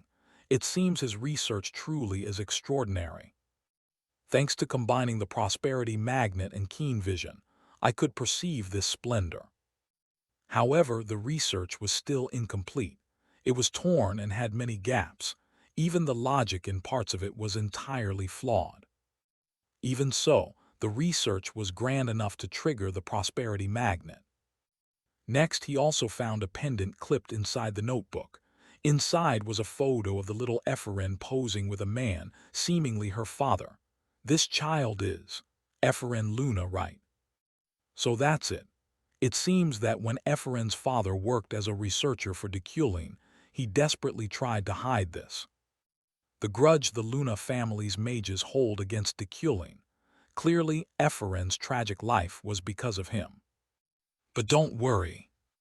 I'll complete this research using my understanding trait. If I can finish the thesis that way, I'll credit that person as a co-author.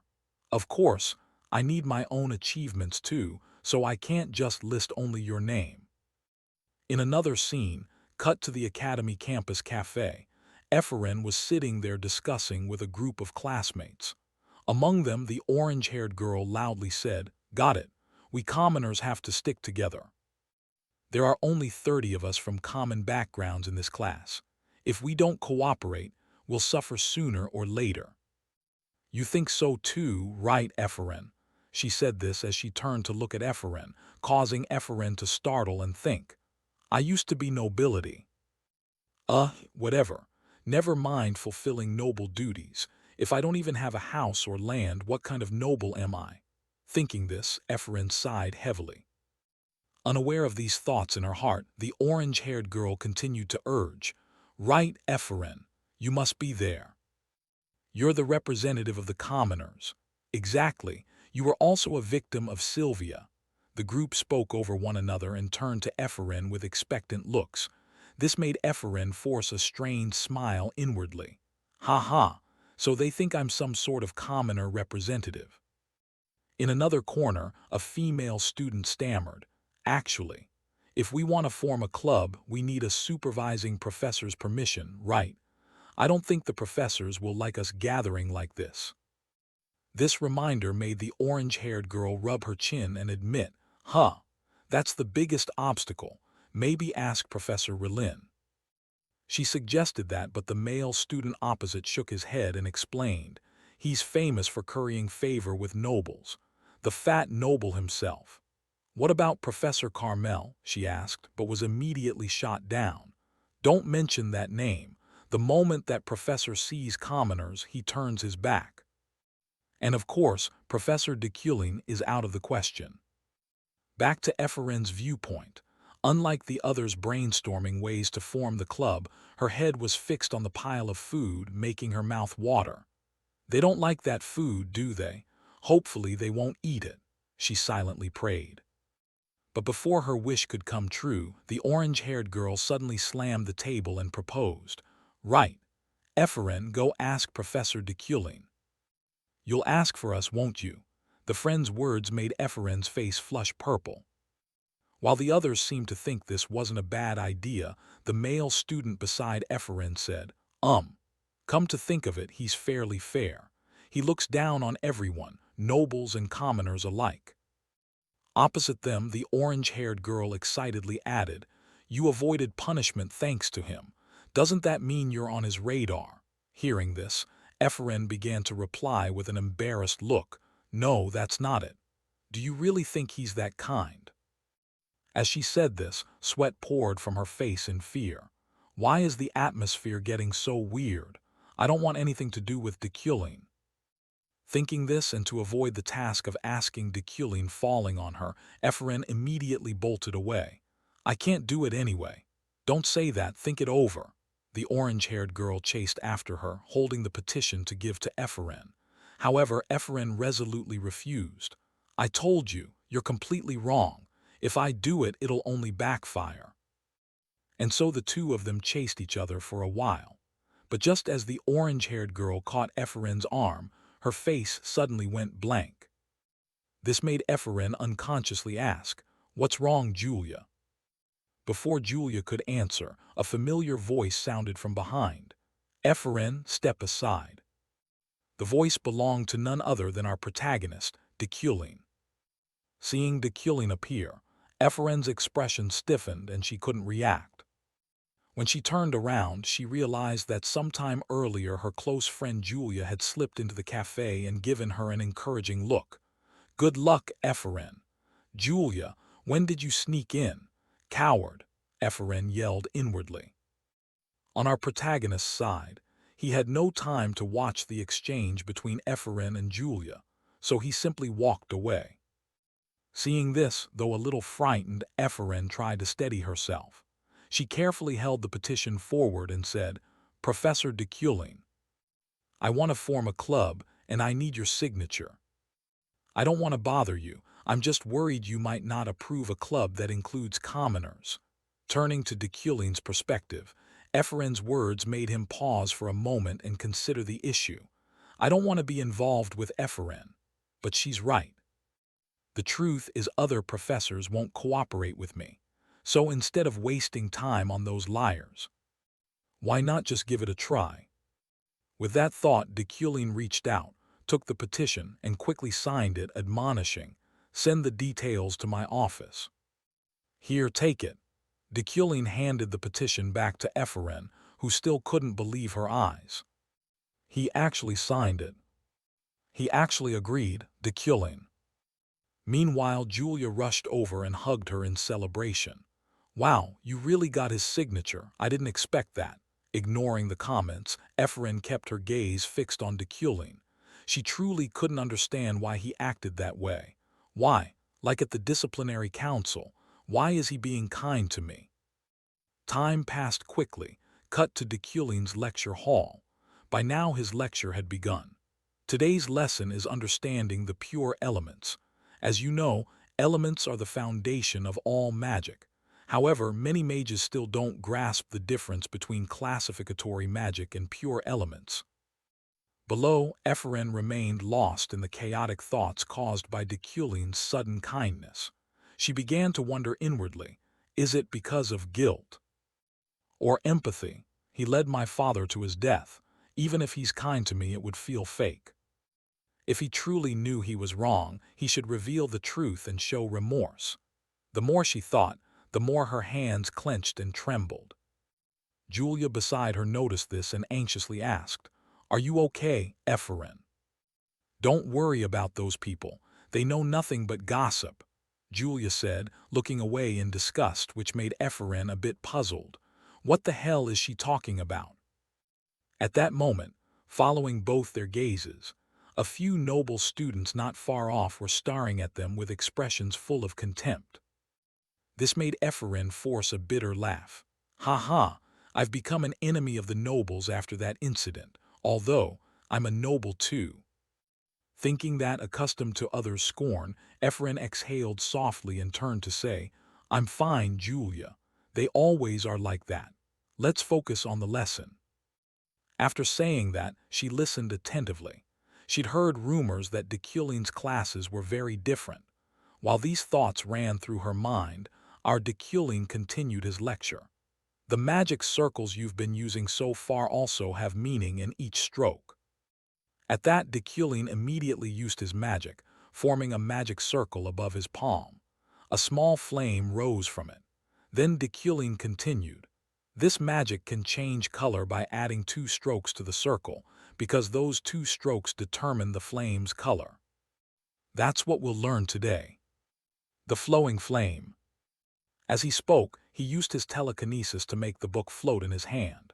Then 2 spheres of energy began to gather in Deculin's left and right hands, one green, one blue. Ephraim's assumption was wrong. In fact, Deculin's class wasn't merely showboating.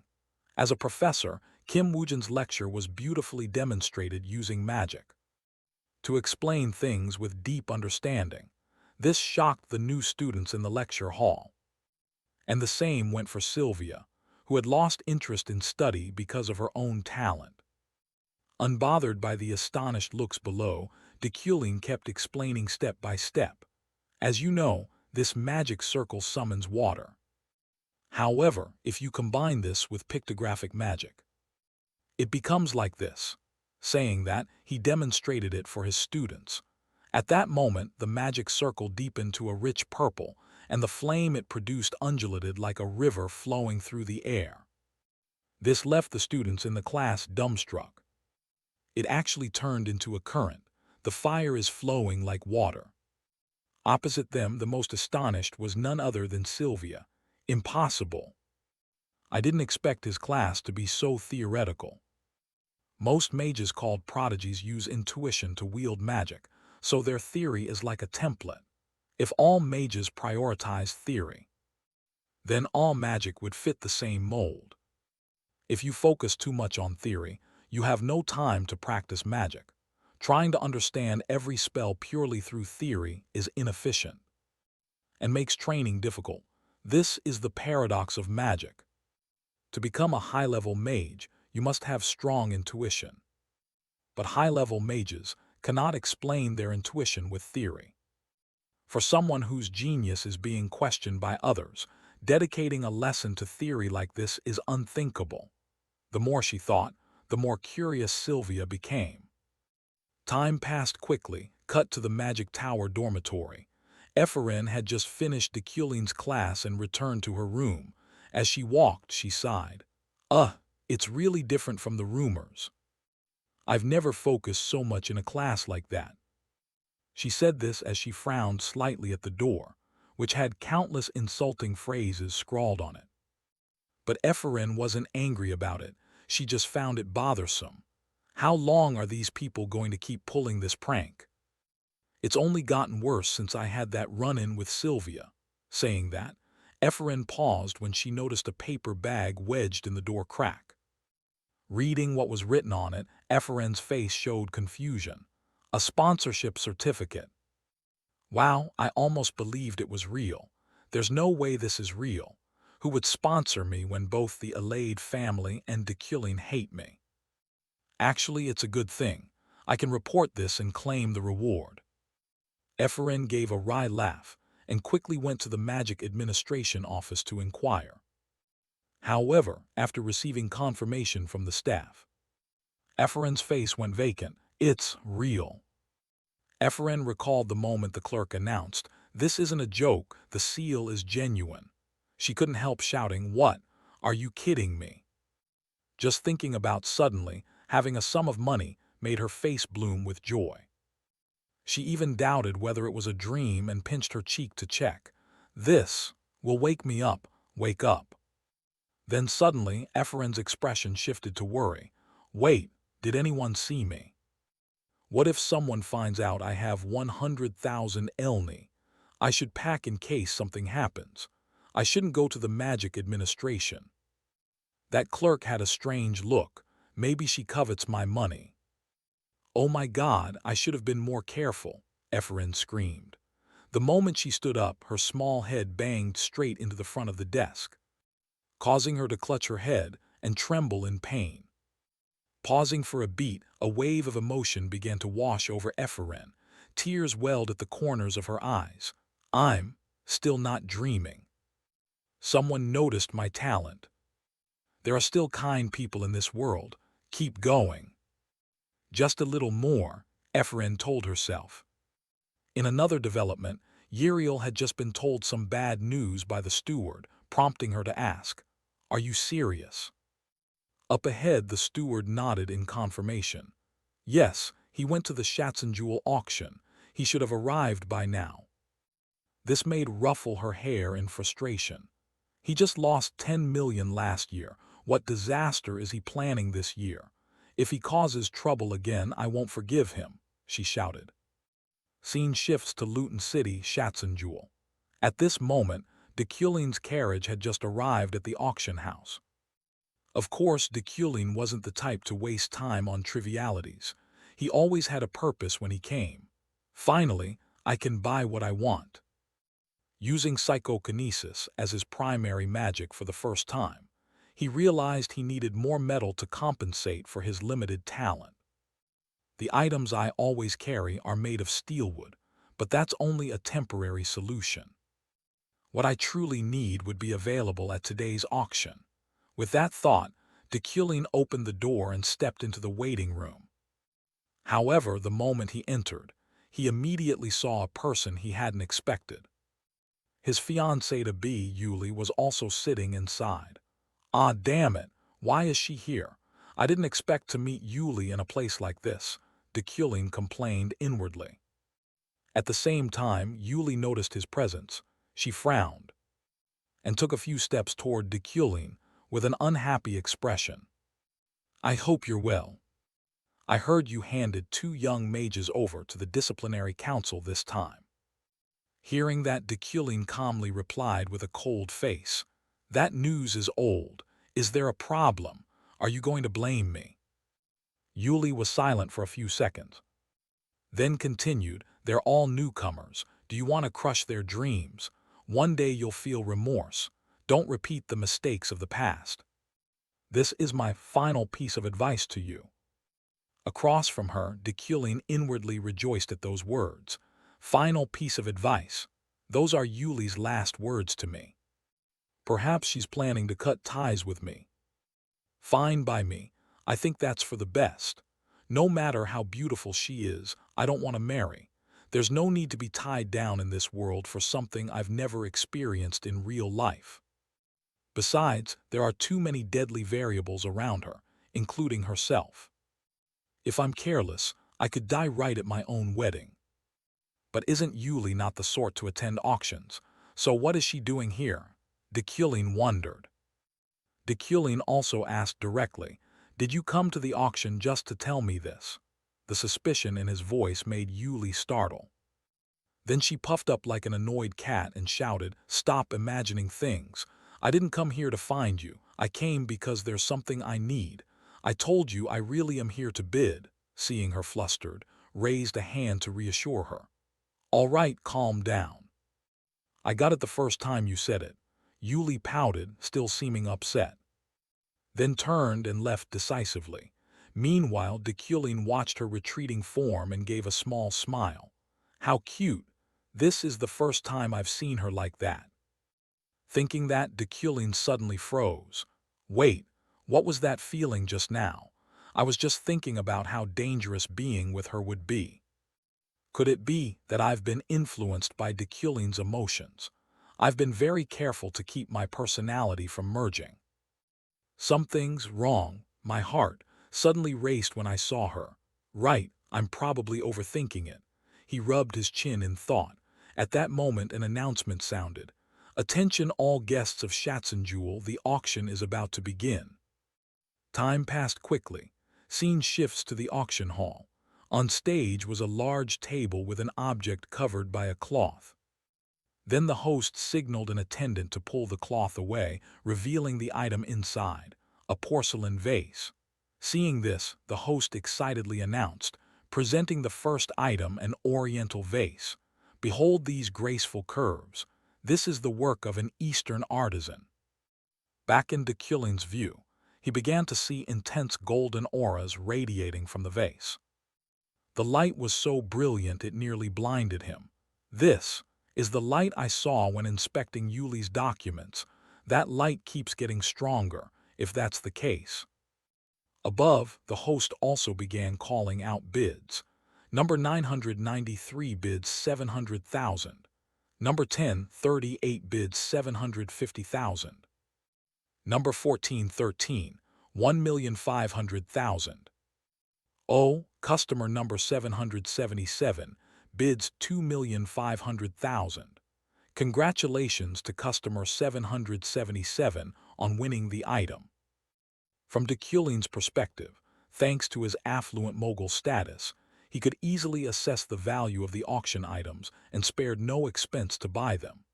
This vase never lost its glow despite the rising price, meaning its value was even higher. I have enough in my account to invest the rest. Deculin's current balance is 205,238,039 elni. Thus, Deculin began pulling a series of items into his collection. Rulrin's ring sold to customer 777 for 3 million. Luxu's scissors sold for 2.1 million to customer 777. The Nglet or 1EF necklace sold for 4.3 million to customer 777. This time, customer 777 won an item at 5.5 million. Around him, other guests, seeing how lavishly number 777 was spending, couldn't help but stare. Wow, number 777 bought everything. Isn't that Professor Deculin? Elsewhere, the knight Yuli sighed and inwardly mocked Deculin's extravagant spending. That pathetic name. He wants to attract attention even here. He's so different from me. Unbelievable. How can someone spend a fortune for a fleeting moment of vanity? I don't understand why he lacks modesty, but whatever, let him be. I just need to win the winter flame. Yuli reminded herself and quickly focused on the auction. Soon the auction neared its end. Now the final item of today's auction was announced. Many wanted it, but it was nearly impossible to find. It was a stone used to forge countless fine swords throughout history, imbued naturally with the magic of the winter flame. Snowstone. The host's voice rang out as the cloth was pulled aside. Before everyone lay a bluish mineral outcrop, shimmering with light. At the sight of the item, both Deculin and Yuli widened their eyes, for this was the main reason they had come today. It is one of the 10 rarest metals in the world, commonly used to forge swords and other weapons. True to its name, it's a rare, strange material carrying both cold and fiery energies. The only materials superior to it for sword-making are legendary-grade items like dragon bone. Therefore, Snowstone is definitely the best resource I can obtain. I must win it. This is exactly what I need, both of them thought silently. But it wasn't just Deculin and Yuli. Of course, many others at the auction were targeting this ultra-rare item. Bids climbed at a dizzying pace. 10 million, 13 million, 20 million, 25 million. Number 1089 bids 30 million. Any other bids? Otherwise, this item will belong to. At this point, the knight Yuli's face lit up with joy because bidder number 1089 was herself. Great, I'm about to get it, she thought. However, at that moment Deculin blocked her by bidding higher. Number 777 bids 31 million. Hearing that, her eyes went blank. Then she angrily turned back and stared at Deculin. Number 777. How many times have I heard that number today? I can't let him get away with this anymore. Why are you doing this? Deculain. Then the back and forth over money continued, driving the price up faster. Other bidders gave up contesting the snowstone. Nearby, a man who recognized Deculain turned to him and said, "You want the snowstone to forge a sword. Surely it's to gift to your fiancée, right? But if you want to give it, you could just let her buy it. You must love your fiancée a lot." The man's words made Deculain's gaze waver slightly. He looked toward Yuli in front of him. Only now did he realize, am I competing with my fiancée? Am I bidding against Yuli? She must be interested in the snowstone too. If I take it, she'll definitely hate me. But I need it. This is its first appearance in 3 years. Who knows when there will be a second chance? I might be in danger, but for my item, I absolutely must win the snowstone. Then the result went without saying as to whom the snowstone would belong. Final bid, 42 million elni. The owner of the snowstone is customer number 777. Hearing this, the surrounding guests applauded and marveled at Deculain's extravagance. How interesting. Professor Deculain bought it, didn't he? At this price, this might be the most dramatic auction I've ever seen. Oh, Yuli is going to be so happy. Professor Deculain really worked hard to get a gift for his lover, and he got what he wanted. Back in Yuli's perspective, a fierce anger rose inside her with nowhere to vent. Once again, this is happening just like last year. I don't want this.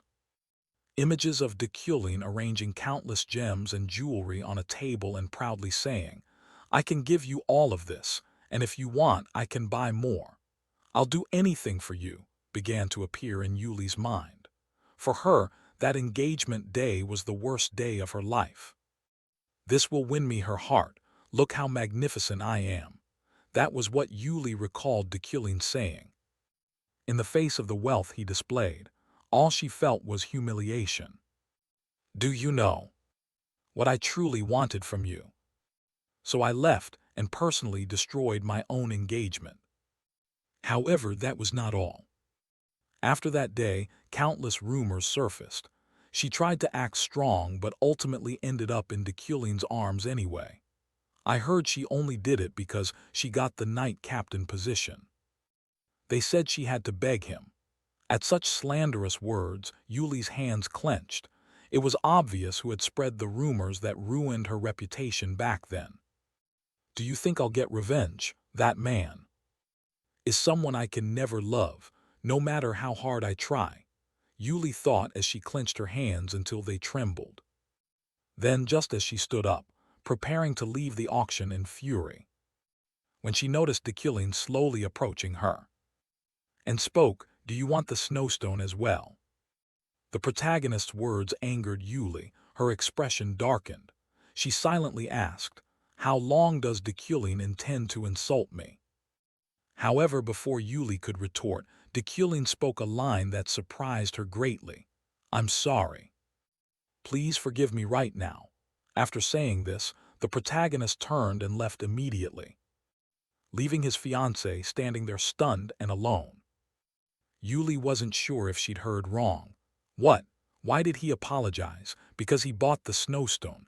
The Deculain I know would never apologize. Carrying this question, Yuli slowly left the auction hall.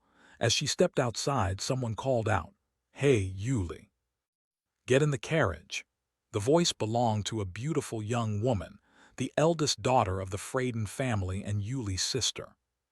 Time quickly passed into evening. At this time, Deculain's luxury carriage escorted him back to his manor. Inside the carriage, Deculain was still troubled, thinking of Yuli. It seems Yuli planned to craft a weapon from the snowstone, but I outbid her, so she must be angry. I'm a bit surprised the death variable hasn't occurred yet. How horrible would I have to be for her to kill me herself? Deculain asked himself quietly as he quickly entered the manor. Seeing him return, the servants all bowed in greeting. However, their faces didn't look good. This caught Deculain's attention and he asked, "Is something wrong?"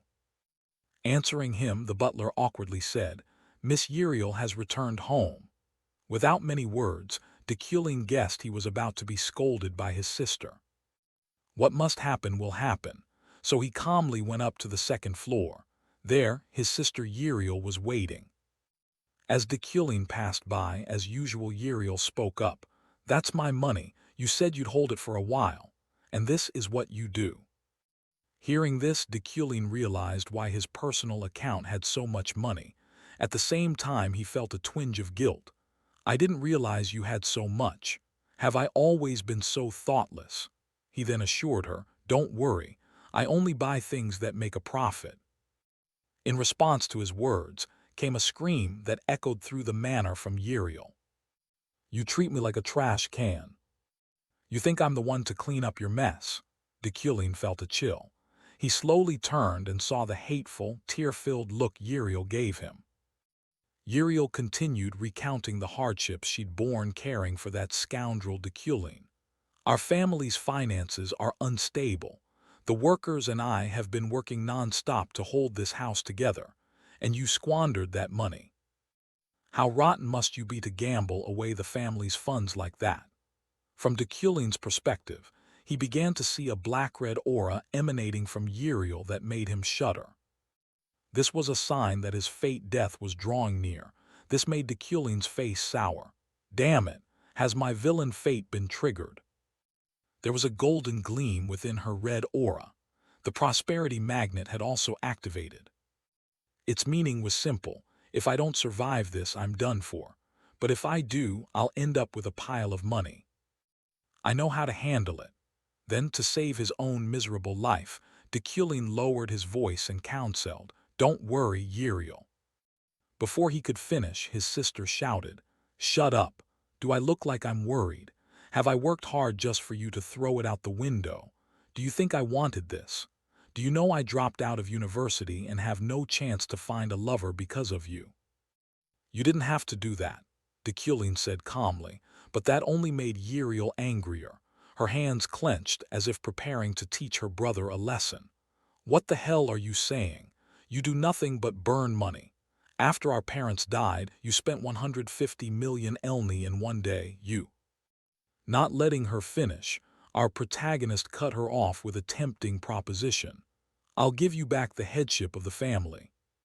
These words left Uriel stunned, her anger forgotten as she blankly asked, "What did you just say?" In response, Deculin affirmed once more, "I'll return the position of family head to you." Hearing that, Uriel's face flushed. She let out an adorably high-pitched shout. Then exclaimed, "Ridiculous." Deculin, across from her, glanced at her with an assessing look. "That's not how a noble, especially a family head, speaks." "Don't try to fool me," Uriel said, turning her face away. Deculin insisted he wasn't lying, and that if necessary he could swear it. If Uriel didn't believe him, he would take an oath. This immediately made his sister startle and ask, "What? Swear? You mean a mage's oath? You die if you break that vow. Are you serious?" "Yes," Deculin replied calmly. From Uriel's point of view, she wondered if Deculin had accidentally eaten spoiled food to be saying such things, but it made no sense. Why suddenly say that?" "Did you hit your head or something?" Deculin said indifferently. "You don't have to believe me." Hearing this, though extremely surprised, Uriel temporarily trusted him. But she didn't forget to warn Deculin, "If you go back on your word, I'll kill you on the spot." In reply, Deculin asked, "Will you leave home then?" "Of course I will. Someone wiped out the family's funds, so I have to do something." After saying that, Uriel cheerfully left. As for Deculin, using his quick adaptability, he survived this death variable and gained 2 shop coins. Once he saw Uriel had gone, Deculin finally breathed a sigh of relief. "Phew, the storm has passed. Luckily I'm fine. Letting her take the position isn't such a bad thing. If I change things one by one like this, I can avoid death." Just as he thought this, a familiar voice suddenly rang at the window. "Have you really changed?" The sudden sound startled Deculin. He glanced toward the source and saw that the speaker, was the adventurer Ganesha. An uninvited guest, Dekulin said coldly. Meanwhile, Ganesha swung into the room and explained, "Sorry, I was passing by and dropped in. I was quite surprised to see you like this." In response, Dekulin folded his arms and sighed. "Why be surprised? She's the one better at taking care of things than I am." Responding to that, Ganesha began to reveal a worrying piece of news. But Uriel von Granhen Euclin doesn't carry any bloodline of the Euclin family. This made the usually composed Dekulin also startle and turn around. "What is she talking about? I don't remember that being in the game." From Dekulin's perspective, he began hurriedly rethinking all the information he knew about Uriel. Uriel was supposed to be a half-sister. I knew she wasn't Dekulin's biological sibling. However, she doesn't have any blood ties to the Euclin family at all. I had no idea about that. For reasons unknown to Dekulin, Ganesha asked further, "Is this really okay? You're the one who asked us to do this, Professor, to determine whether you and your sister are blood-related. We agreed to this, right?" Hearing that, Dekulin quickly understood the issue. "So that's the context." He thought for a moment, smiled faintly, and answered, "Even so, Uriel is still Uriel." This response made Ganesha so surprised she broke into a sweat. "Wow, you really stunned me today. I didn't expect you to say something like that." Not only her, even Dekulin was surprised at his own words. "I'm surprised too. I didn't realize such a scenario existed." From Ganesha's point of view, she had only planned to drop by and say a few words, so she now prepared to leave. "All right, I'll keep your sister's secret. Oh, one more thing before I go. I've heard the six-handed viper has started moving." In Dekulin's mind, information about the organization flashed by. The six-handed viper. They head a notorious criminal syndicate on this continent. They're so infamous that the bounty on their heads runs into the millions. Perched at the window, the adventurer continued. They're targeting items in the auction house. Even if the auction tries to transport them securely, you should be extra vigilant when an item is delivered to your home. "It seems you've been neglecting defensive magic lately, Professor. That's why I could get in so easily. I'm off now." With that, Ganesha flashed and immediately disappeared from Dekulin's sight. As for Dekulin, the protagonist was left with a splitting headache. He ran a hand over his forehead and thought, "That's something I don't need to know." Even knowing it wouldn't change anything. From the start, I wasn't truly Dekulin.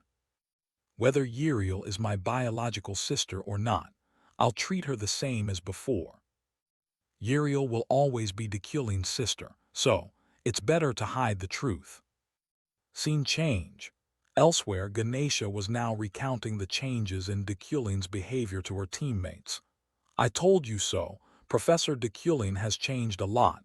It's like a different person inhabits his body now. He's completely different." "That bastard sounding sweet like that is really strange," Ganesha said with some amusement. However, a man opposite her shook his head derisively. "Captain, you're just obsessed with handsome guys. You'll like anything he says." Hearing that, Ganesha immediately puffed up and shouted, "Should I deal with you for being ugly?" The teammate laughed and replied, "My grandmother says I'm very handsome. It just so happened there was a handsome guy behind you at the time." "You idiot!" Ganesha yelled loudly. Then the two of them launched into a scuffle, causing Rayleigh beside them to sigh and ask, "You really think Dekulin has become a decent person?" Hearing this, Ganesha paused bullying her teammate, adjusted her crooked hat and said, "Well, we don't need to follow Dekulin anymore. I wanted to ask whether he's still seeking magical slaves, but probably not. Shall we head home now?" Saying that, Ganesha's expression turned serious as she warned, "Hey, what you heard today is confidential. Keep it to yourselves." After speaking, the five of them joined hands. A sphere of light then enveloped the group and shot up into the sky. Time passed. The next day, scene shifts to the Academy of Magic. Inside his study, Deculin had finally saved up enough money to access the shop system. However, he hesitated a bit as he looked at the system screen. Level 1, System Shop, Enhance Magic Quality Level 1. Your character's magic quality will be improved. Magical output and effectiveness slightly increased. Price, 10 shop coins. Seeing that number, our protagonist could only sigh miserably. Finally, I can use the system shop, but I still don't have enough money to buy what I need. This system lets you spend shop coins to strengthen your character. You can enhance not only your player character, but also other notable characters. However, opportunities to use the system shop are very limited. You only have 6 chances before the end of the second half. The reason is you can only use the shop once per level, and each time you level up the cost doubles. I can't afford to rush and miss this precious chance. I constantly train my memory, condition my body, and practice controlling the sword with my mind by integrating them into daily life. But I'm still lacking in combat power compared to those infamous criminals. To develop, what I need is to raise my magic quality. I must quickly collect the 4 more shop coins I need.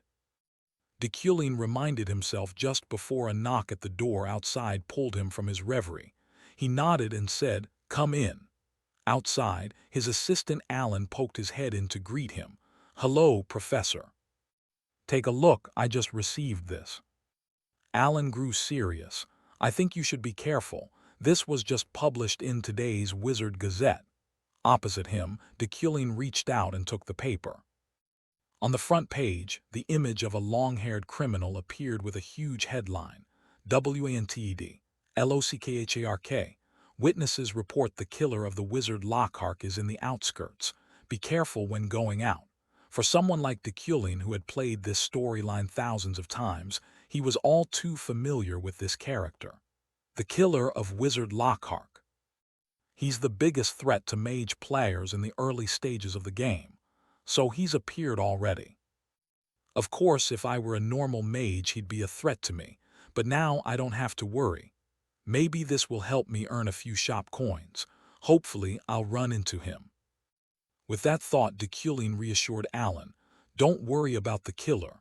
I'm heading to the library, you can head back." Having said that, as if remembering something, Deculin stopped mid-step. He turned to Alan and asked, "By the way, Alan, would you like to become the professor's assistant?" The sudden offer from the protagonist made Alan's eyes go wide as saucers.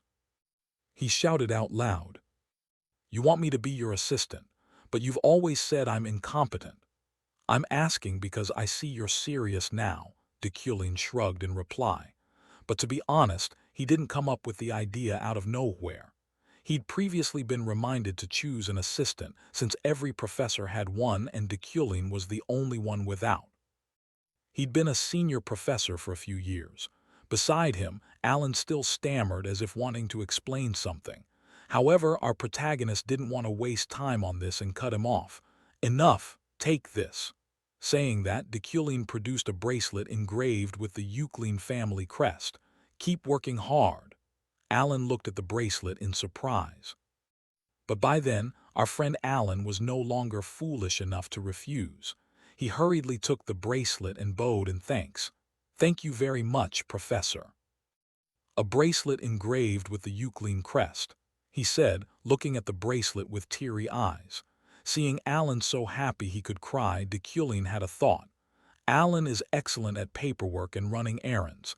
He's very useful. I can't afford to lose him." Everyone who got sick of Deculin's cruelty couldn't stand it and left, but Alan still handled all those tasks alone. Who knows when he might leave? Thinking that, Deculin took out some money and gave it to Alan as a staff perk, adding, "Take the rest of the day off. Use this money to buy dinner." From Alan's perspective, being handed money so suddenly made him a bit uneasy as he said, "Professor, this is too much."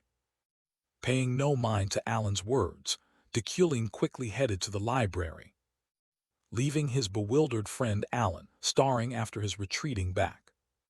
Scene shifts to the staff library. As he walked, Deculin thought, The reason I came to the library is because of Luna's papers. The documents I found in the lab are inventions about pure elements. However, they contain many errors and gaps that I need to fix.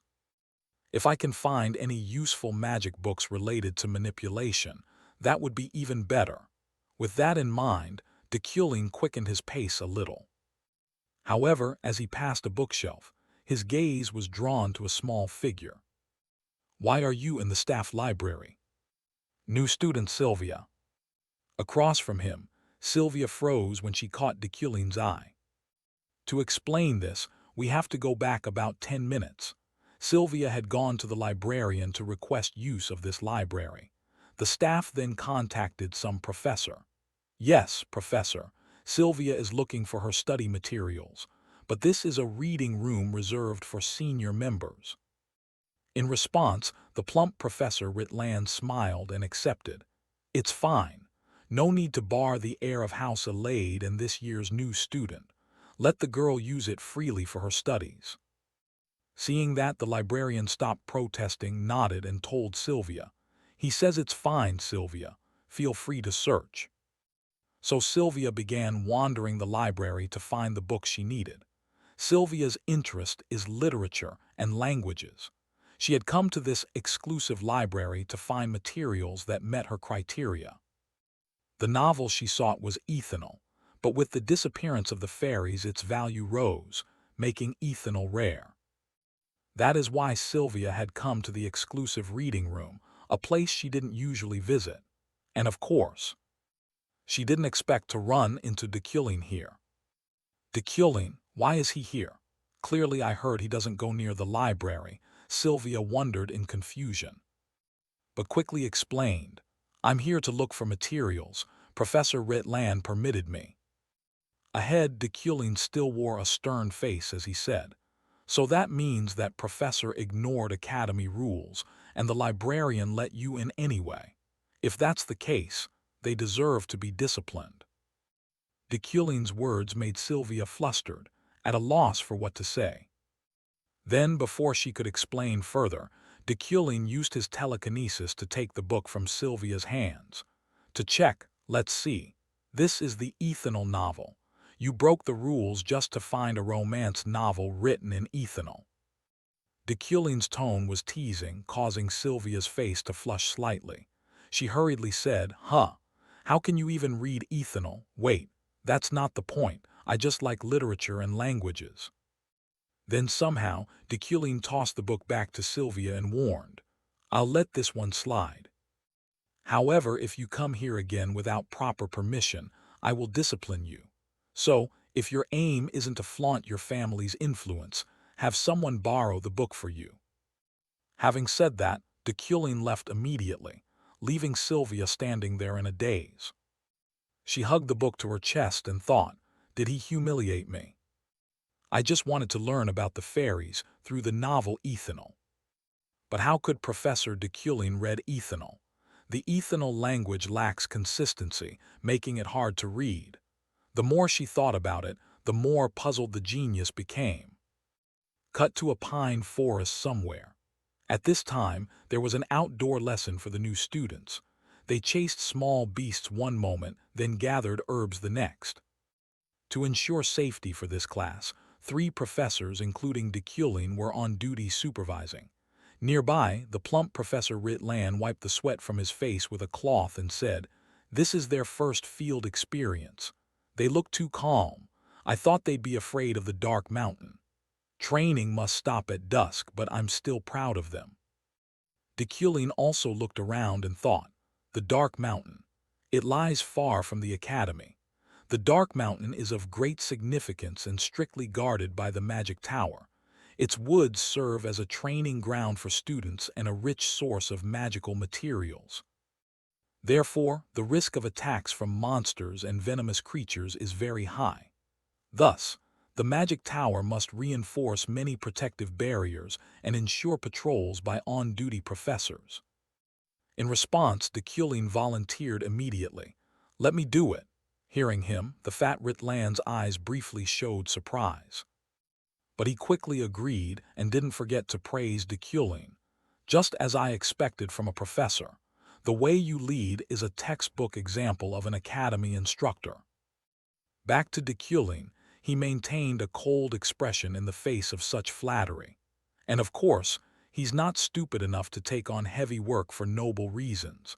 I'm not doing this for any lofty cause. As he thought this, Deculling glanced at the task screen sent to him.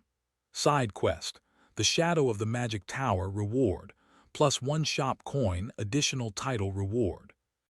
Back with Deculling, he began to feel something pulling at his mind. Something was drawing him over there. That must be why I received a side quest. Something is about to happen on this mountain that could turn the game into a horror at night. Deculling frowned in thought, while the other 2 professors began rounding everyone up and announced, "Okay, everyone start packing up." "Goodbye, Professor," a student called. "All right, see you later." They nodded in reply. Time passed quickly. 9 hours later at a cafe near the Magic Tower, the sorceress Epherin, after receiving her sponsorship money, decided to treat her friends to parfaits. Seeing the glittering treats before them, the group exclaimed, "Wow, they look gorgeous, too pretty to eat. They must be delicious." "You really bought these for us, Epherin." In response, Epherin smiled brightly. "Of course. Dig in because I now have 100,000 coins," Epherin thought to herself. And her friend stopped being polite about it. While eating, her friend Ritland said, "I've submitted the club founding plan. It should be approved soon. This is our first gathering." Hearing that, the blue-haired guy opposite grew a bit anxious about starting the club. "I just hope others won't be too hesitant. Not many people signed up." "Don't worry. As long as we run the club well, people will join," Julia answered confidently. "I heard there was training at the Dark Mountain today." Epherin, still gazing at her parfait with sparkling eyes, replied. "That's right. 50 volunteers went, although there were many accidents there." No sooner had she spoken than a tremendous noise suddenly rang out, startling the group. "Did you hear that? You too, where did it come from? We need to check." Saying that, the young group hurriedly ran toward the source of the sound. From afar, a panicked voice rang out, "Help me." Hearing this, Epherin immediately grew anxious and quickened her pace. However, at the same time, Julia seemed to sense something off and hurriedly stopped her. "Something's wrong, Epherin. Stop." She said this while reaching forward as if to pull Epherin back. But it was already too late. From Epherin's point of view, when she heard the call, she turned back and asked, "What did you just say, Julia?" No sooner had the words left Julia's mouth than Epherin realized something strange. She was no longer standing on the street. She was now in a completely unfamiliar forest. "Where is this? I was just on the street." Before she could figure out why she was there, the cry for help rang out again. "Help me!" The sound made Epherin startle. "Right, someone's calling for help." "Where are you? I'm coming to help." "I'm here," the voice replied. Seeing that, Epherin immediately dashed toward the sound. In front of her stood a young woman with long hair obscuring her face. "Are you all right?" Epherin asked anxiously. But at that moment, suddenly the stranger began to spew blood uncontrollably, her agonized cries echoing in all directions. Seeing this, Epherin instantly became on guard. She quickly gathered mana into her fist, thinking, "What the hell? Is someone attacking?" But before the young woman could worry for long, a cold figure appeared in her sight. Deculling. Around him, sharp fragments of wood and metal hovered and circled. Immediately, Epherin guessed that Deculling had attacked the woman and demanded, "Professor, did you just attack that woman? How could you assault a civilian?" In response, Deculling stared at the stranger and said coldly, "Open your eyes and look again. That's not a human." "What?" Epherin exclaimed in shock. When she turned to look, everything was indeed as Deculling said. The strange woman had vanished. In her place stood a monster with a humanoid stance. Its skin and eyes were blood-red, and white smoke constantly seeped from its mouth, making it look ferocious. The sight frightened Epherin and she took a step back. She hesitated and asked, What is that? Deculin only glanced back and said coldly, "It seems you've been bewitched. This is caused by demons. Don't interfere with this and leave." With that, Deculin immediately used his control art and hurled Ephraim's small body out of the area. After seeing Ephraim disappear from view, he coldly turned to watch the demon before him and whispered, "Now, it's time to hunt." The red demon roared in fury at losing its prey. Without needing to be told, both Deculin and the demon lunged at each other at breakneck speed. Blows were exchanged continuously, colliding violently in the night. The red demon let out an angry cry and dashed like a projectile toward Deculin. As it closed in on him, it swung an arm lined with razor-sharp claws. However, Deculin quickly manipulated the wood and metal fragments into a shield across his chest, stopping the attack while he stepped back to maintain distance and analyze. Looking at the core on the demon's forehead, Deculin thought, "Its trait must be illusion, but thanks to my resolve and resistance to mental attacks, it has no effect on me. My blood is boiling. The Euclid lineage fills me with rage." Euclid attribute, supreme rank. Description: a lineage with exceptional power in demon slaying. When facing demons or in areas dense with dark mana, you can purify surrounding mana using your own and harness it to boost your power. When this attribute is fully exploited, combat ability rises to a new level, but in return you become more feral and gradually lose control. The heir of the Euclid lineage, famed for demon hunting since ancient times. Now that blood boils within Deculin, he will never let the demon before him survive.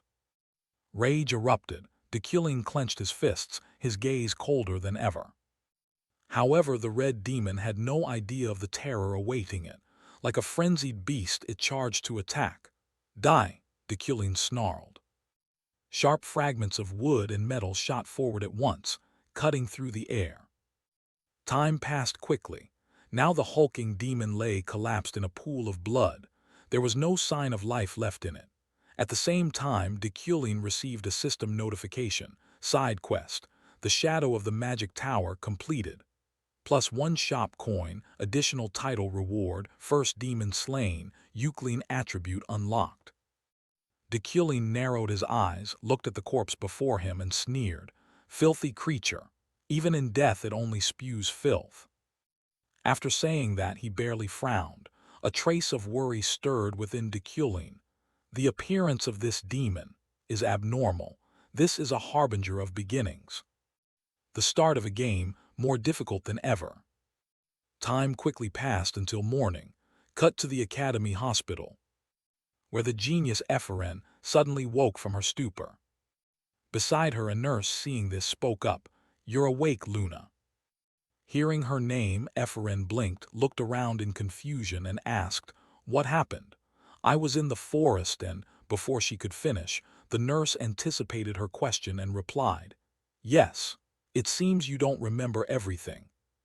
From last night, a demon appeared on the dark mountain. You were struck by its dark spell and lost consciousness. Afterwards, you were found and taken to the clinic.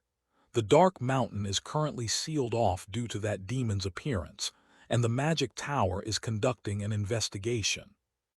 Pausing a moment, the nurse continued, "Ah, and Professor Deculin was the one who saved you." Hearing that, Ephraim's face soured, inwardly grumbling, "Damn him again." Thinking that, as if remembering something, she quickly asked the nurse, "Wait, what day is it today?" The nurse paused slightly, then answered, "Let's see. It's been 36 hours since you were brought here. So today is Wednesday." Back in Ephraim's perspective, upon hearing this, the girl widened her eyes and screamed in panic, "Wait, if today is Wednesday then I'm going to be late." Next, she dashed out of the hospital in a flurry and ran to the lecture hall. Arriving there, she was panting like an ox. Huff, huff, that was almost late.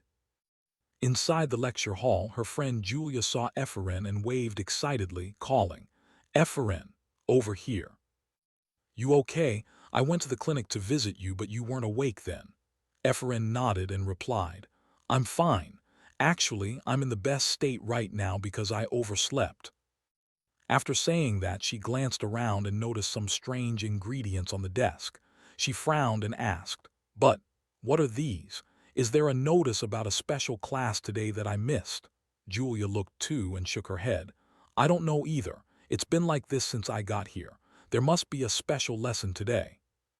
Not leaving them in suspense long, shortly after, Deculin entered the classroom with his assistant Alan. Deculin's calm voice rang out. Before we begin today's lesson, I have an announcement. This is Alan. He is my assistant. The class gasped and looked at each other in disbelief. What? I thought Professor Deculin preferred to teach alone. Yeah, I heard he's never had an assistant before. But to become an assistant, one must be evaluated and nominated by the professor. There's no way Deculin would allow that. Right, whispered murmurs began to rise. On Ephraim's side, her expression grew tense because she was one of the people who knew best how difficult it was to become Deculin's assistant. What does that mean? Many questions surfaced in her mind. That's also why my father, even as a 30-year-old researcher, never had a chance to become an assistant. So why did Professor Deculin bring a mage I've never seen before? Thinking that, she glanced at Alan with a complicated look. However, Deculin had no intention of explaining. He announced directly, today's class will be based on practical experience. Try to solve this exercise within 3 hours. After he spoke, Alan quickly went to each desk and handed everyone a watch.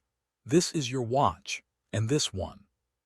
Back in Ephraim's thoughts, Deculin's sudden announcement that he had an assistant left her distraught. She couldn't concentrate on the test. My father's legacy.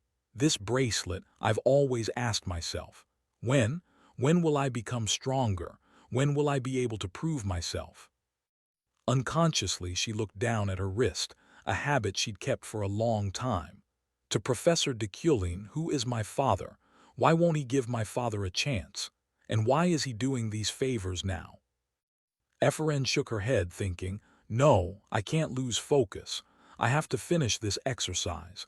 I need to come up with an incantation quickly. But her mind was still tangled with too many thoughts. At that moment, the clear voice of the genius Sylvia suddenly rang out, drawing the class's attention. 25 minutes 50 seconds. I'm done. Hearing that, everyone turned to look at Sylvia in astonishment. Before her, flowers began to bloom, radiating a brilliant glow that looked magnificent. What? Not even 30 minutes? Of course, it's Sylvia. Turning to Deculin, he stared fixedly at Sylvia, making the small girl feel a bit of pressure and break into a sweat. But then Deculin simply nodded. Perfect, you may leave. Upon hearing this, Sylvia's eyes lit up with joy. She instinctively glanced at Ephraim beside her and noticed she was still struggling with the pile of ingredients. Sylvia breathed a sigh of relief. Ephraim noticed this too. She grit her teeth in anger, thinking to herself, damn it, I have to finish this too. As time passed, the other students finished their tests one by one. Deculin's voice continued to sound in the classroom. Julia, you may go. Lehin, you may go as well. Potten, you may go. Kane, you may go. Ehan, you may go. One by one, the students left the classroom. On Ephraim's side, she still couldn't finish her exercise. Whether due to Deculin's influence or not, even after all the students had left and it was late at night, she had accomplished nothing. Ephraim's face went blank, blaming herself. I'm done for. Please think of something, she muttered, forcing herself to think. Can I be better than that damned Sylvia? I'm even the only one who couldn't do anything the whole class. Why? Am I really so stupid that I can't complete a simple exercise like this? She clenched her fist in anger. Yes, I'm just ignorant, revenge my ass. I don't even study properly. How can I compete with them? Thinking this, she grit her teeth in frustration. However, sitting in the classroom forever wouldn't solve anything. Finally, Ephraim slowly stood up, intending to leave. Just then Deculin's cold voice rang out.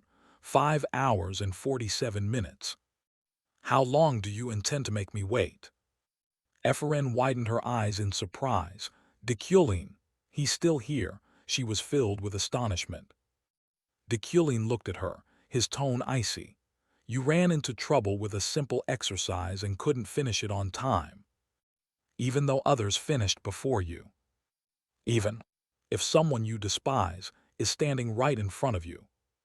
You must keep a cool, clear head at all times. With such a weak mindset, you'll never reach my level. I'm very disappointed, Ephraim. I thought you'd do better than this. With that, Deculin quickly left the room, leaving Ephraim standing there motionless. No one knew what she was thinking. Time passed. Ephraim slowly sat back at the desk and recalled Deculin's disappointed words before he left. Her hands clenched into fists, trembling uncontrollably with agitation. She ground her teeth, bit her lip, and ground out, "So what? I can do it, even if someone like him isn't disappointed in me. I can still do it. No matter the consequences," Ephraim shouted, then began focusing her magic, determined to complete the exercise at any cost. Back at Deculin's position. In fact, he hadn't left. He was standing just outside the door, quietly sensing the magical fluctuations in the room and feeling a bit reassured. This should be fine. I've spent over 6 hours on Ephraim, but it was necessary. I need her stronger to prepare for future events. Because a demon appeared on the dark mountain, Deculin knew the main quest was about to begin. When an age of evil runs rampant, those who follow the path of good will appear in the main quest. Among them will be a stronger Ephraim. Right now, she's still lacking mental strength and the sensitivity of a mage. But once Ephraim overcomes this obstacle, she'll progress rapidly. Of course, that power would threaten me, but I won't allow that to happen. Fate is just a thought for those unwilling to strive. I only trust myself. Given Deculin's character, he would hardly allow a newcomer to catch up. As he thought this, he sensed the magical fluctuation inside the room had ceased. Then the door was flung open forcefully, and Ephraim stormed out, scowling. She didn't even notice that Deculin was standing right there. After watching the girl leave, Deculin calmly entered the classroom to check Ephraim's test results. And not to his disappointment, the flowers had bloomed in full, sparkling splendor. Seeing this, a smile involuntarily appeared on the protagonist's normally cold face. He whispered, 6 hours 25 minutes. The exercise is complete. Saying that, he took out a sheet of paper with Ephraim's picture on it and wrote something down. As he wrote, he murmured. The girl displayed the innate weakness of an academy student. However, this result is also worthy of contending for the top spot. At the same time, the system also issued a notification. Congratulations. Side quest, your path completed, plus 1 shop coin. After finishing everything, Deculin dragged his tired body out of the room. However, just as he was walking across the campus, a brisk voice called out from ahead. Oh, Professor Deculin. Haha, long time no see. Hearing the call, Deculin immediately turned his gaze to the speaker. Then the protagonist's face tightened and sweat began to trickle down. It's Zeit. What is he doing here? A few bits of information about the burly man flashed through Deculin's mind. Zeit von Bruggen-Freyden is currently the head of the Freyden family and is also Yuli's older brother. He was also the one who pushed for the engagement between Deculin and Yuli. But more importantly, his early-game combat power even surpasses Ganesha's. In terms of strength, he ranks third at this stage, a figure renowned for terrifying fighting ability. But why would someone like him seek me out? Could it be because of Yuli's snowstone? Thinking that, he swallowed hard but didn't know what to do. Could this situation be a deadly variable? I have no strategy to deal with this monster. Ahead, Zeit, unaware that the protagonist was terrified, still smiled and called out loudly. It's great to see you. I heard you and Yuli haven't been getting along lately, so I was worried. So I've decided to arrange a dinner this week. Are you free?" Hearing Zeit's cheerful tone, Dekulin finally let out a sigh of relief. Thank goodness, he still seems friendly for now. He was about to say something, but before he could open his mouth, Zeit's large hand clapped down on his shoulder. Haha, very decisive, I like that. I've prepared the dishes you like, so just come. I arranged it so I'll take care of everything properly. See you then, Professor Dekulin. Zeit's tone sounded more like an order. Watching his large figure walk away, Dekulin felt a bit uneasy. He didn't give me a chance to refuse. No, rather, he made it impossible for me to refuse. Zeit always puts his family above all else. Who knows what would happen if I disrupt his plans? It seems I can't cancel this appointment after all. Time quickly passed to the next day. Cut to the Freyden household. At this time, Yuli had been informed about the meeting with Dekulin, and of course she couldn't agree easily. I don't want to see him. Besides, I'm busy training the cavalry, so I don't have time. At his sister's objection, Zeit's face showed some displeasure.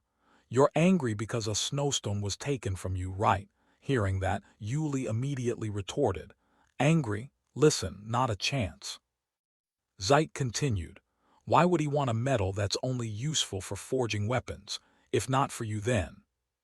Before the burly brother could finish, Yuli shouted, if he's planning to give me a sword, then I'll call off the engagement immediately, she said, her face full of anger. However, Zeit across from her was no less annoyed. Thick blue veins like worms began to bulge on his neck and face. The huge man even began to unleash a terrifying aura and growled, Yuli, think carefully. I told you yesterday that acting like this is foolish. I certainly warned you. In politics, there's no room for personal feelings.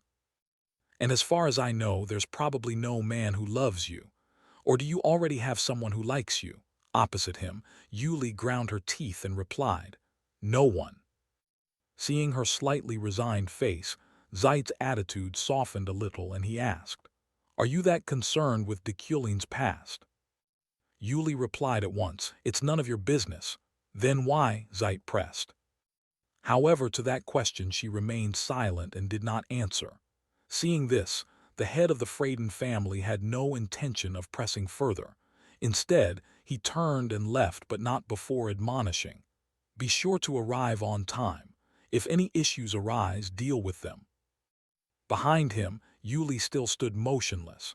A mixture of anger and helplessness began to swell within her, causing her hand to clench tightly.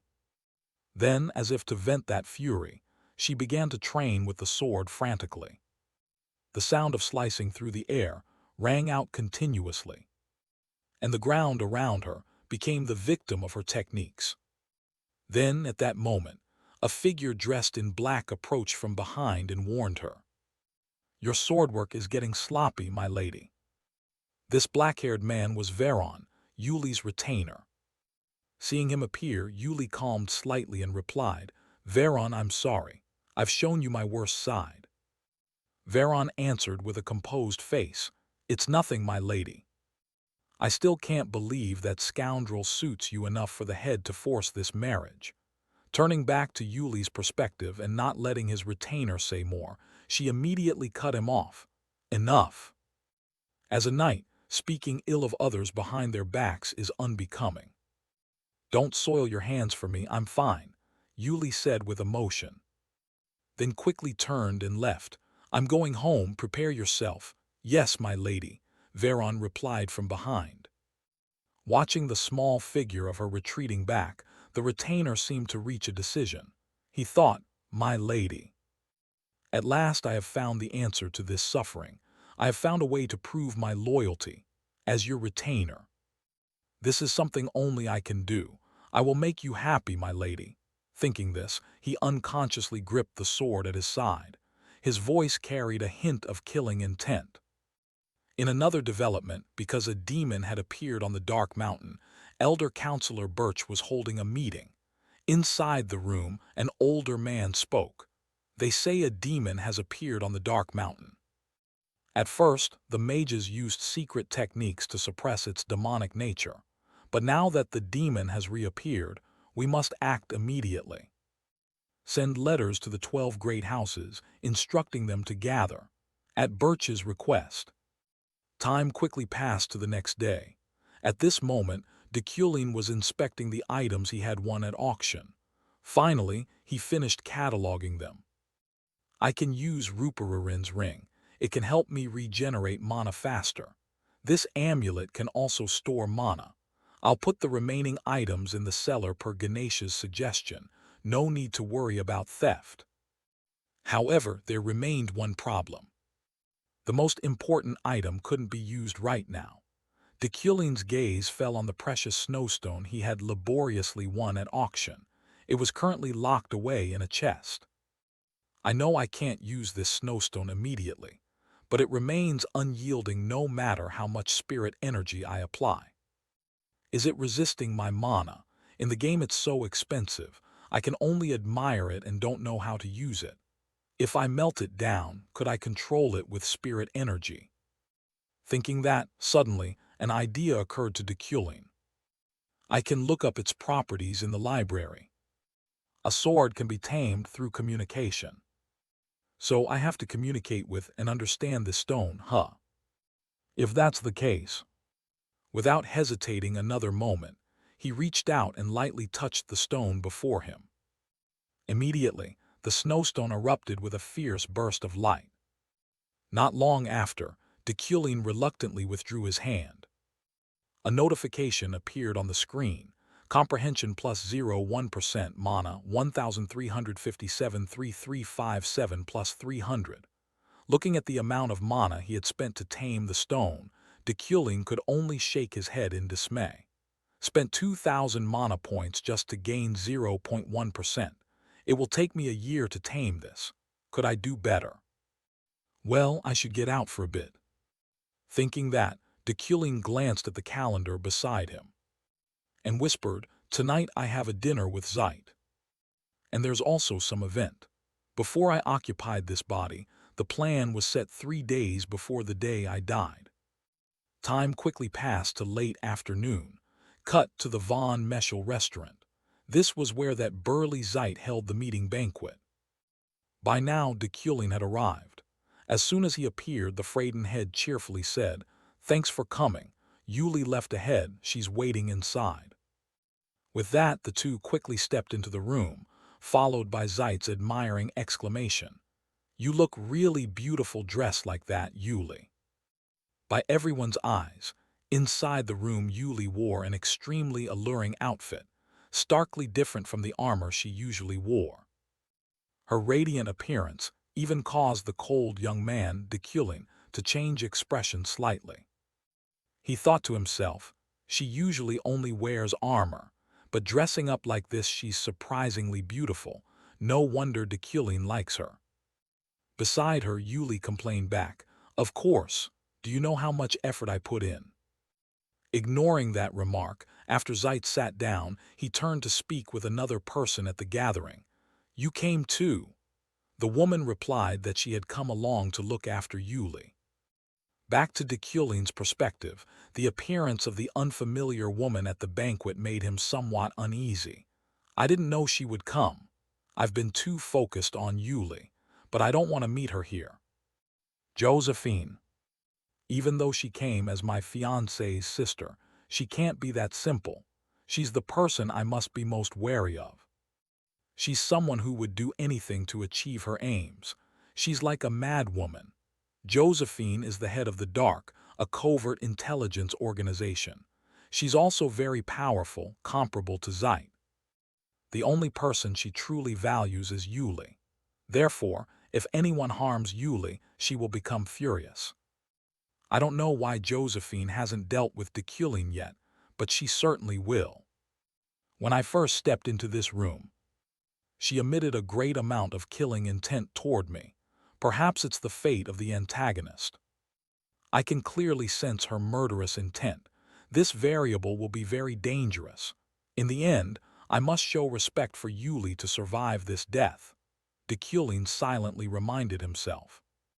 Beside him, the burly Zeit, unaware that his future brother-in-law was panicking, still enthusiastically said, "Let's get straight to the point, Professor Dekulin. When do you want to hold the celebration?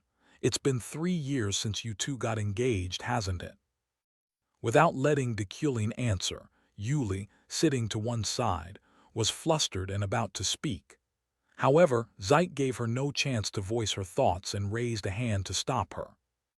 "This is an adult matter." Hearing that, Yuli's gaze fell sadly.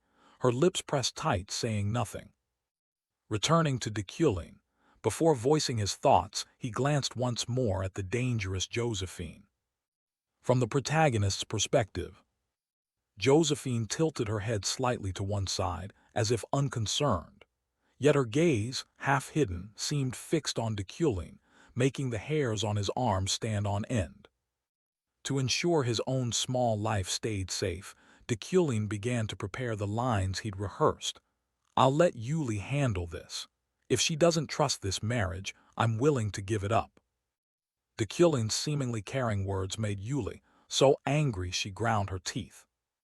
While the burly head Zeit gently admonished, "Come on, marriage is a serious matter, how can you treat it lightly?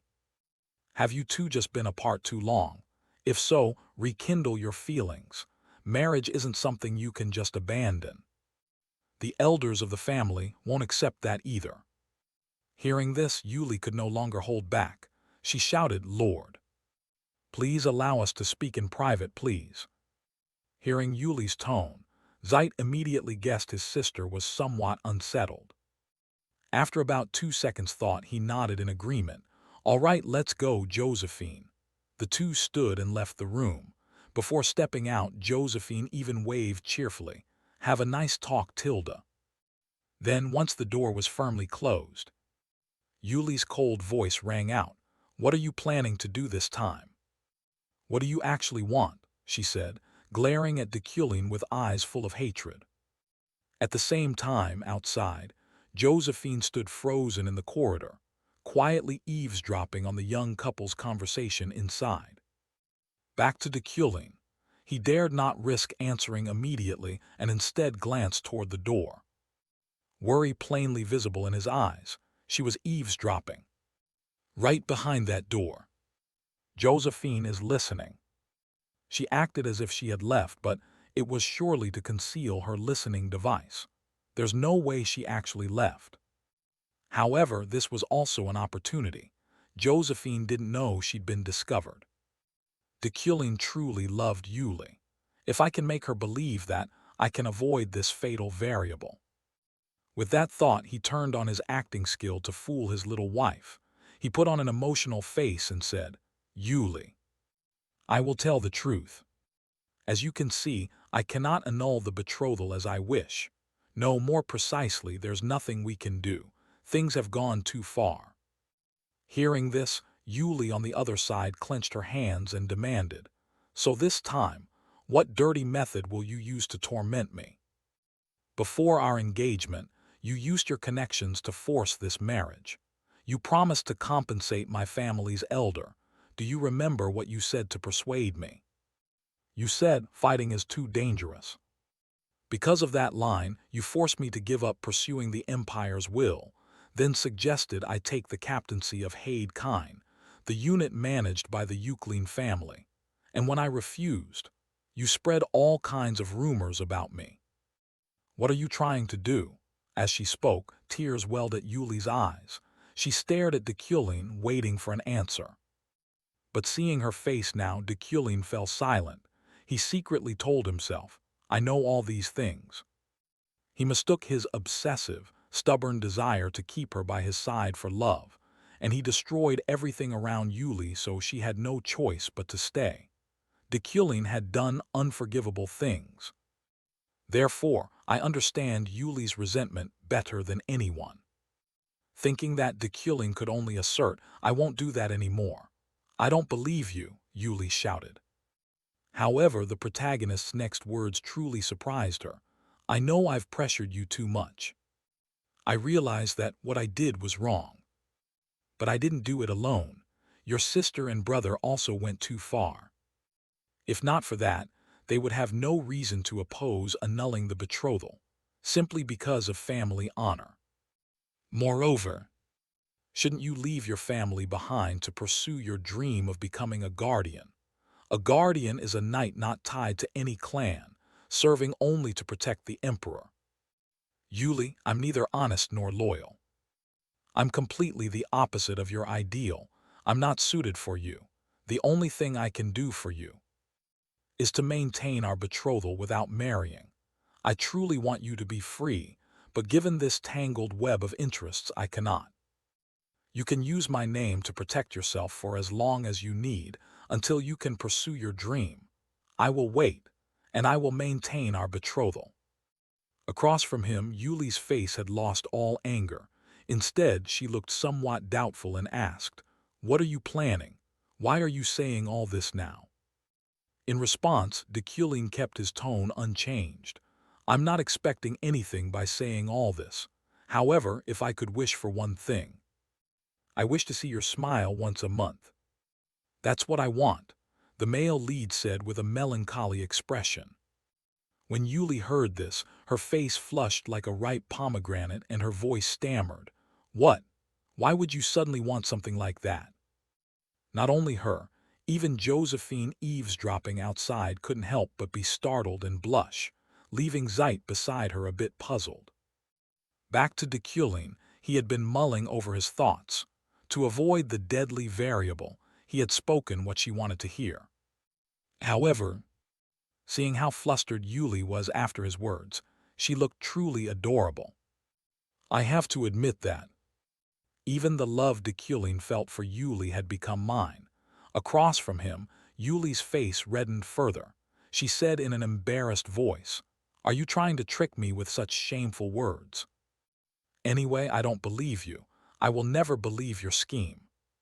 Seeing her reaction, Dekulin couldn't help but laugh out loud, but that only made Yuli more embarrassed. "Why are you laughing? I told you I wouldn't believe it." Outside, witnessing Dekulin's acting, even Josephine completely believed him and felt more reassured. Although a bit embarrassed, were his feelings genuine? If so, should I watch a little longer? In short, Dekulin avoided another deadly variable and earned 2 more shop coins. Time passed quickly. 3 days later, he was in his fancy car, traveling somewhere.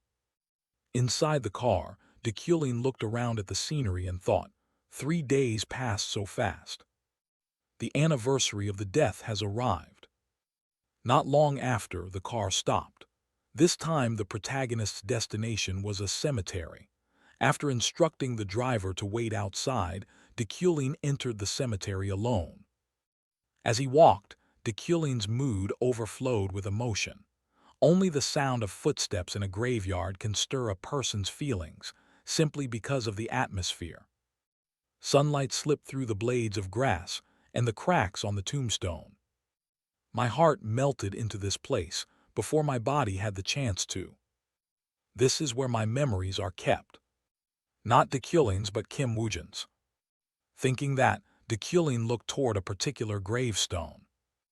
Images of his ex-girlfriend, Yu Ah-ra, began to appear in his mind. Her beautiful smile remained etched in Dekulin's memory. To explain this more clearly, let's go back to some time in the past. It happened one late night. While Dekulin was taking a short break, his girlfriend suddenly suggested, "I'm going to place an Easter egg inside." I was thinking it would be great to add something to Dekulin's biography. He's the game's central boss, so I thought that would be enough. I even got permission from the author, she shared excitedly.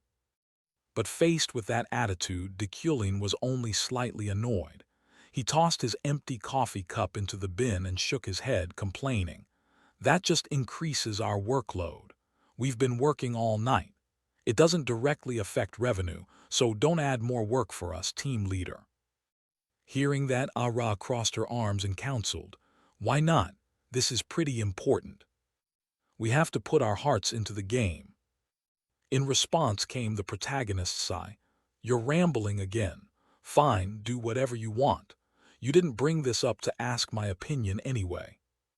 Looking from Ara's perspective, she glanced at her boyfriend and said delightedly, I think it's a pretty good idea. It won't be pointless. Dekulin also has a deceased fiancé. At that time, Ara always spoke cheerfully about the interesting ideas she came up with. I couldn't understand what amused her about those stories. I didn't know what her joke meant. After she put an Easter egg in, what made her laugh so happily? To recall Kim Woojin's memories, I must find those clues. Did I tell her the idea was great, or did I cruelly dismiss her suggestion? As he thought, Dekulin stared intently at the gravestone ahead. Inscribed on it were the words, You Ara von Fergus Mahanisht, always grateful to you. Looking at that inscription, Dekulin seemed to go numb. He stood there, dazed, thinking, why did she carve my name on this tombstone? Dekulin was created based on Kim Woojin. Why did Ara use her own name to name Dekulin's deceased fiancé? And why was she thanking me? With that thought, Dekulin reached out and lightly touched the cold gravestone. A surge of emotion began to flood Dekulin's body, causing him to shed tears he could not hold back. A single word could fill my entire being with feeling. It was as if I could hear Ara's whisper. Memories of earlier days returned in a stream. The way she gushed praise for my drawings, the way she put a coat on me whenever I shivered from the cold, the way she held my hand and told me she loved me, the way she always lifted me up when I was tired. 7 years together, always by my side. Memories of her. The more he thought, the more Dekulin's tears streamed. However, what he did not know was that not far away a strange man was watching him. Then ground his teeth, he whispered, I've found you, you filthy mage. Time passed quickly. At that moment, Dekulin's tear-streaked face vanished, replaced by his usual cold expression. When he finished, he wanted to leave the cemetery. As he walked, he thought, now I'm calm like this, as if I never cried a moment ago. Dekulin's personality is truly baffling at times like this. With that in mind, the strange man in front stepped forward to block Dekulin's path. Looking at his silhouette, the male lead murmured, a familiar face. Lockhart, isn't it? At this moment in Dekulin's view, the long-haired stranger held a sharp dagger. A terrifying murderous aura radiated from him, enough to make an ordinary person shudder. He was the mage killer Lockhart, the wanted man from the earlier notices. Seeing Dekulin recognize him, Lockhart flew into rage, looking like a mad dog about to bite. You know of me. Incredible. How dare an insolent, petty mage like you say that? Not replying to the provocation, Dekulin quickly reviewed what he knew about Lockhart, the mage killer Lockhart. This man was a villainous lieutenant who targeted only mages. The reason he became the natural enemy of mages was his ability to nullify magic. Thinking that, as Lockhart lunged forward intending to get close to Dekulin for a taste of blood, he quickly used his mental force to hurl the nearby rubble straight ahead like bullets. However, when the stones were only a few centimeters from Lockhart, they suddenly stopped, as if blocked by an invisible barrier. This made Dekulin's brow knit slightly. Although he already knew, it still annoyed him. Magic couldn't be used within the range of his presence, he muttered. Meanwhile, Lockhart opened his mouth in a loud laugh. Ha, stupid mage, magic doesn't work on me.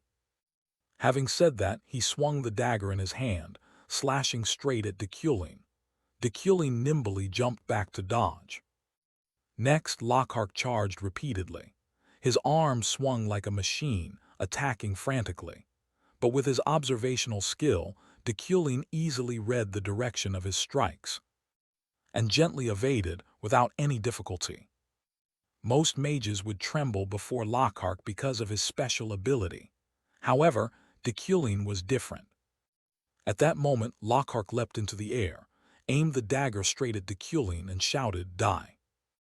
In response, Dekulin delivered a powerful punch straight to his face.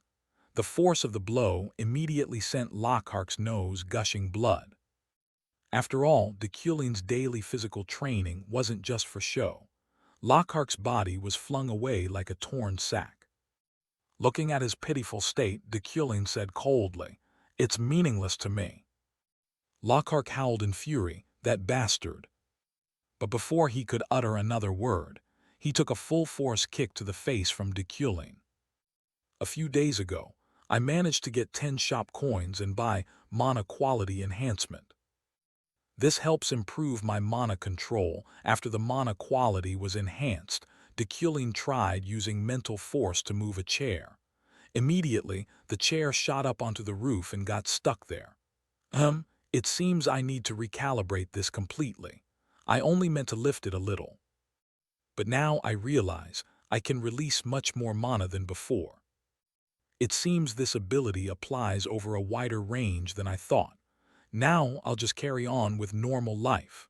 Saying that, Deculin quickly took off his shirt and tossed it aside. Then began his usual pull-up routine. However, the moment he grabbed the bar, Deculin suddenly noticed something strange. He quickly withdrew his hand and saw deep, clear indentations where he'd gripped. Deculin was taken aback. "What is this? I thought it would be just a mild enhancement, but in fact it significantly improved my physical strength quality." Back in the present, Lockhart had been kicked flat on the ground by Deculin like a dead dog.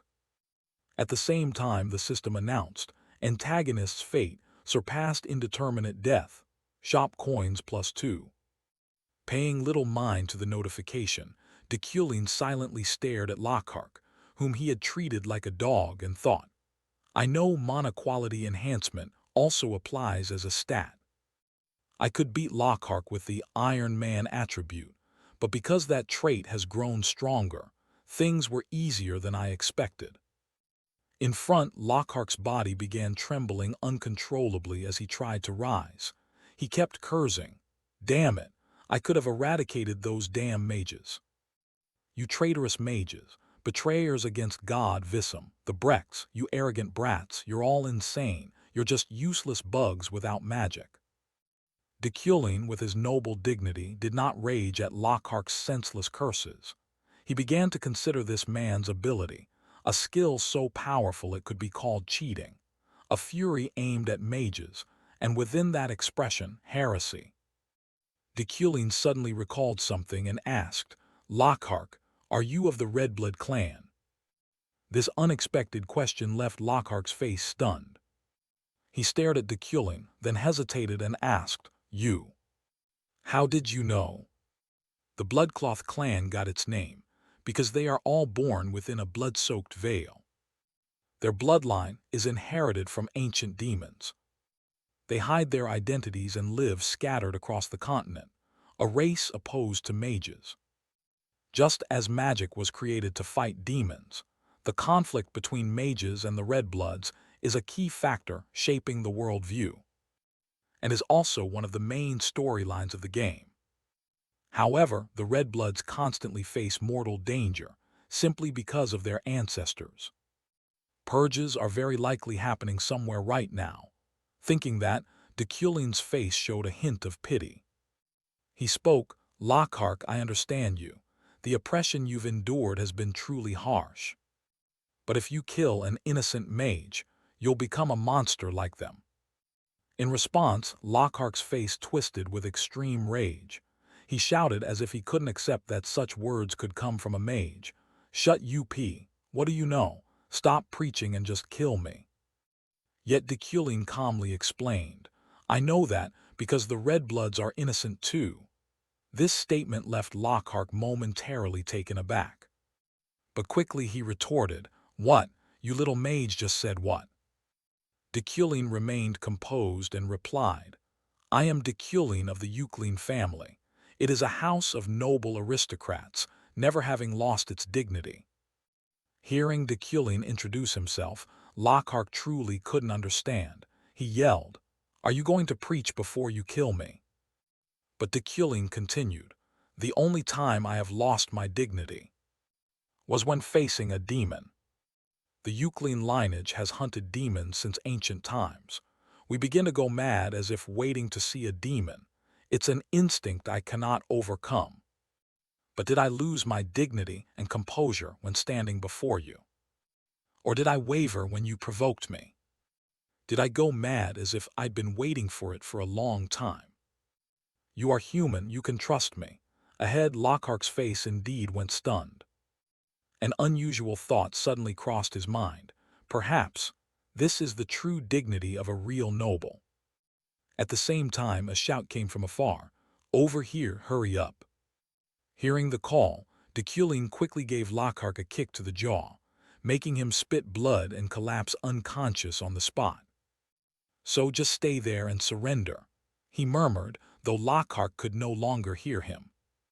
Shortly after, one of two runners arrived, snapped to attention before Deculin and introduced himself. "I am Inspector Robar." "That kick of yours was brutal, indeed, Professor Deculin.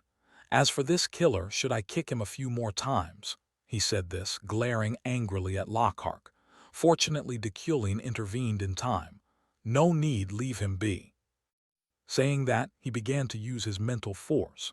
A pile of sand not far away slowly shifted, gradually forming a sturdy rope. Seeing this, Inspector Robar was stunned. "I didn't expect magic could be this marvelous." Deculin handed him the rope he had made and instructed, "This one can nullify magic, so magical bindings won't work on him. Instead, tie him with this rope." "So that's the miracle. No wonder he's so good at escaping. That's why the magic radar didn't work," Robar said in astonishment. Then Deculin asked, "Why did you arrive so early? Weren't you on patrol?" Inspector Robar shook his head slightly and explained, "We came after receiving a report. Weren't you the one who reported it, Professor?" "Not me. Someone must have heard the commotion and reported it." "I'll be off then, you get to work." "Understood," Robar replied hastily. Back with Deculin, the encounter with Lockhart was a minor matter for him. Luckily, he could resolve it without shedding blood. "There are still traces of that person here. I don't want to harm anyone," Deculin thought to himself. Time passed quickly, scene change. The next day, at the Euclidean Manor in Deculin's training room. His younger sister Uriel was there to deliver a summons from the Berkt Council. She said, "This is the first meeting at Berkt in 15 years. Hearing this, Deculin paused his training. He took the letter and casually asked, "You came all this way just to deliver this scroll to me?" Uriel answered with a bored face. "Because you don't pay attention, I had to come in person, didn't I? Isn't it the role of the head of the family to take care of this household? And when are you going to put some clothes on?" Meanwhile, Deculin quickly unrolled the scroll and grasped the letter's content. It read, "Recently, a demon incident occurred at Dark Mountain. Therefore, the Berkt Council wishes to assemble the noble houses to discuss this matter." At the same time, the system also issued him a main quest. Main quest, the Berkt Summons. After reading, Deculin told Uriel, "It will take place in a week. I can bring someone with me like a bodyguard." Hearing that, Uriel was slightly surprised, then probed, "You need a bodyguard? Then I'll ask Jeff. He used to be with a mercenary company." Deculin shook his head. "No need for that. Someone like Jeff is even less necessary. He's more used to holding a helm than a weapon." Opposite her, Uriel snorted softly. But then her expression grew worried as she reminded him, "But you can't go without a bodyguard. I've been before." The journey to Berkt could be life-threatening. Her words made Deculin fall into a slight silence. He asked, "Are you worried about me?" "Dream on. Don't say such disgusting things. I just can't let you die before I officially take the headship from you," Uriel shouted loudly. Before she awkwardly cleared her throat and added, "Leave the bodyguard matter to me. I'll hire someone reliable." Scene change, Freyden military camp. At this time, Yuli was training a group of soldiers. "Good, that's the attitude, keep your focus." Not far away, the deputy commander looked forward with a face full of worry. "What should I do?" In response, someone behind spoke up, "What do you mean by that?" The sudden voice made the deputy commander startle. He shouted, "At least make some noise when you walk, Veron. We just landed a big contract, but there's something that makes me a bit uneasy. I don't know if we should accept it or not." Veron raised an eyebrow. "Don't jump to conclusions. Tell me your concern, Deputy Commander." Hearing this, the man could only ruefully speak his worry. "This is already awkward to tell her. The mission is to protect the Kulin. To be precise, it's to protect the entire convoy. But plainly put, they know that if they ask us to guard the whole convoy, we would refuse. So they've been euphemistic about it." The deputy commander said calmly. What he did not know was that when Veron heard the name de Kulin, his hands had trembled with excitement. However, very quickly, Veron hid his earlier demeanor and advised, "Take that mission. Protecting an entire convoy isn't something just anyone can do. If we succeed, our army's reputation will rise immediately. Money worries will ease. After all, we are a mercenary force." The deputy commander still hesitated, but the commander with de Kulin then, however, Veron cut in coldly, "It's fine. Our commander is not the sort to let personal feelings interfere with a mission."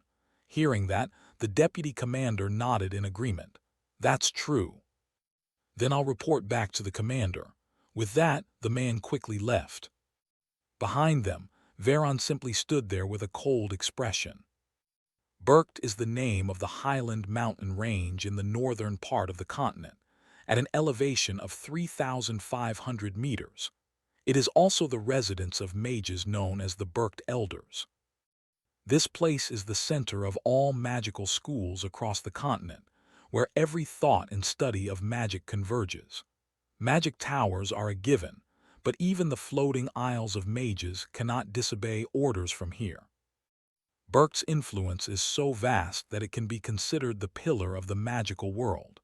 And because convocations are rare, only held once every few decades, being summoned to Berkt for such an event is both an honor and a recognition of one's status within the magical community. However, a summons from Berkt is also known as a grave for mages. Scene change, Berkt Station. Currently, Yuli's group is at the station. She spoke to her deputy captain. "Have you prepared thoroughly?" "Of course, don't worry." The deputy replied, then added, "He's coming." Hearing that, the knight Yuli also turned to look back and saw de Kulin approaching with his assistant Alan. On this side, Alan looked around with delight, then exclaimed in surprise, "Wow, it's April and yet the snow is so heavy, Professor. We truly are in the far north." Returning to Yuli, upon seeing them she stepped forward to greet. "Thank you for making the trip out here. From this transfer station, the Freyden Guild will be responsible for protecting half the train. We will do everything we can to protect you and ensure you have a comfortable journey," she said, her face flushed.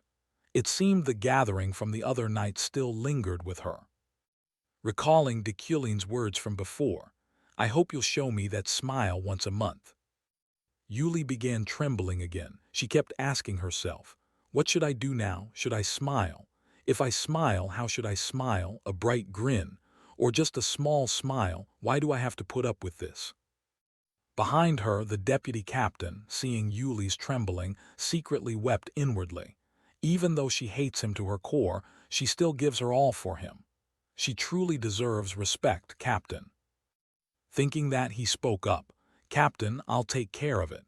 But before he could finish, the subordinate Veron stepped forward and introduced himself. "My name is Veron. This time I was assigned as an escort. They only came here to show their respect after entrusting me with this duty." In response, the deputy captain smiled, patted Veron on the back a few times and introduced, "This kid is truly talented, recognized by our guild. So you don't need to worry, Professor." From the protagonist's perspective, de Kulin, seeing the deputy praise Veron like that in front of him. De Kulin quietly frowned and observed, "Talented, huh? To be sure I should check with keen sight. But I can't sense any unusual energy from him. Am I overthinking this? On the opposite side, Veron was completely unaware that Deculin was subtly examining him. He calmly said, "Most mages travel with escorts, so each carriage is assigned someone. I'll be responsible for the carriage you're in, Professor." Deculin nodded. "Then I'll be counting on you." On this side, after finishing the greetings, Yuli was also preparing to leave. "All right, I'm done here. Have a safe journey." After saying this, she quickly departed with the deputy captain. However, as if remembering something, she suddenly turned back. Forcing a strained smile, her face flushed. Across from them, Deculin snorted with amusement, so she kept her word. He murmured to himself. Time passed quickly. A few hours later, inside the carriage, Deculin noticed his assistant Alan looking exhausted, so he advised him, "If you're tired, just sleep. We still have a few hours to go." In response, Alan's eyes were already drooping, so he didn't refuse. "All right, I'll take a short nap." With that, he leaned back in his seat and dozed off, while Deculin remained lost in thought about the assembly called by Berkt. The summons from Berkt is also called a mage's grave for a particular reason. Berkt is regarded as the pillar of the magical world, but it also has a second, completely opposite face. That's because unexpected incidents always occur whenever the Berkt convocation takes place.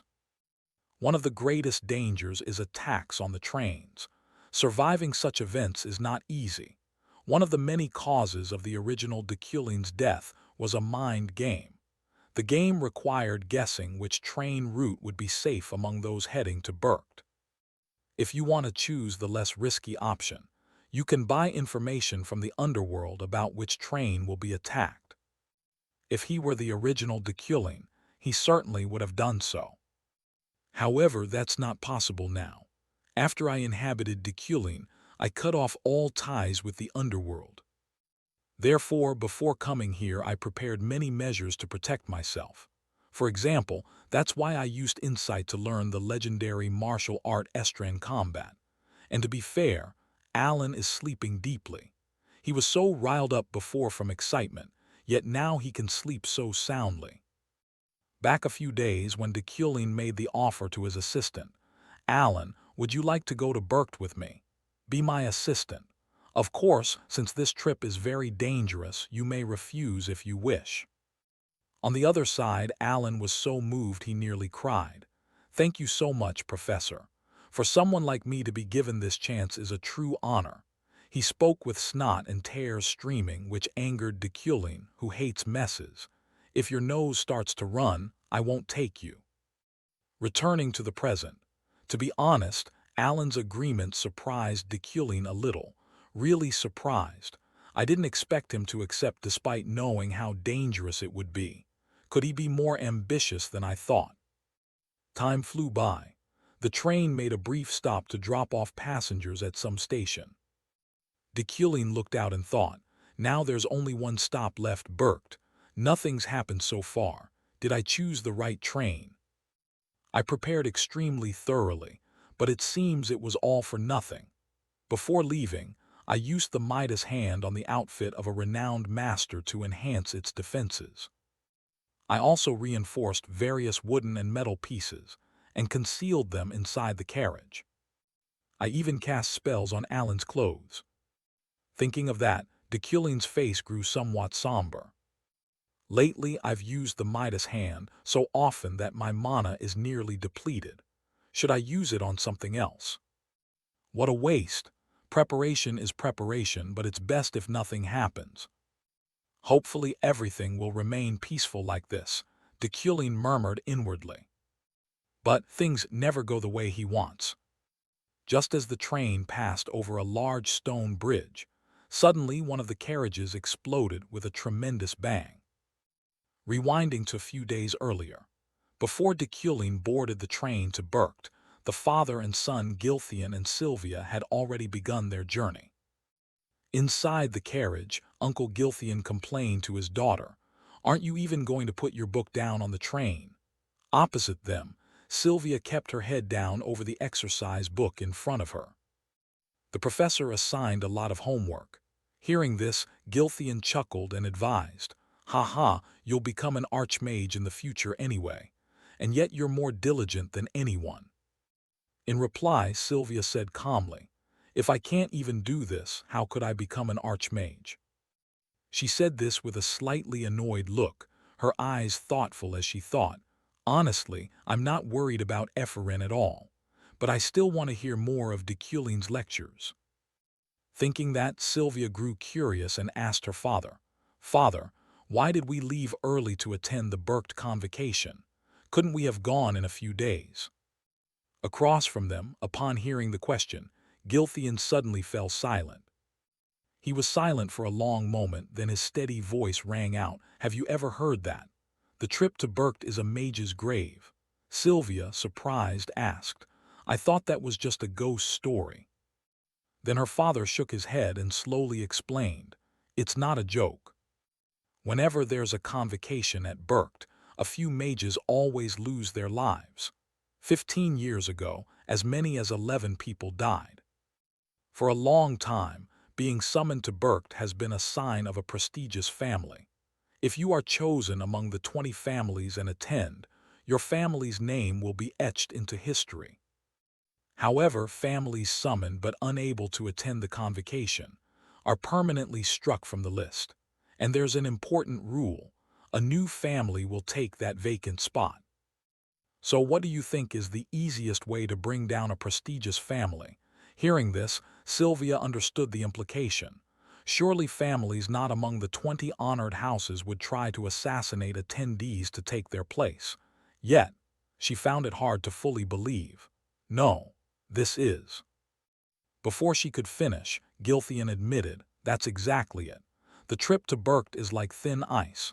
Those who crave to become celebrated mages will die for what they're trying to achieve. That's why we had to hurry.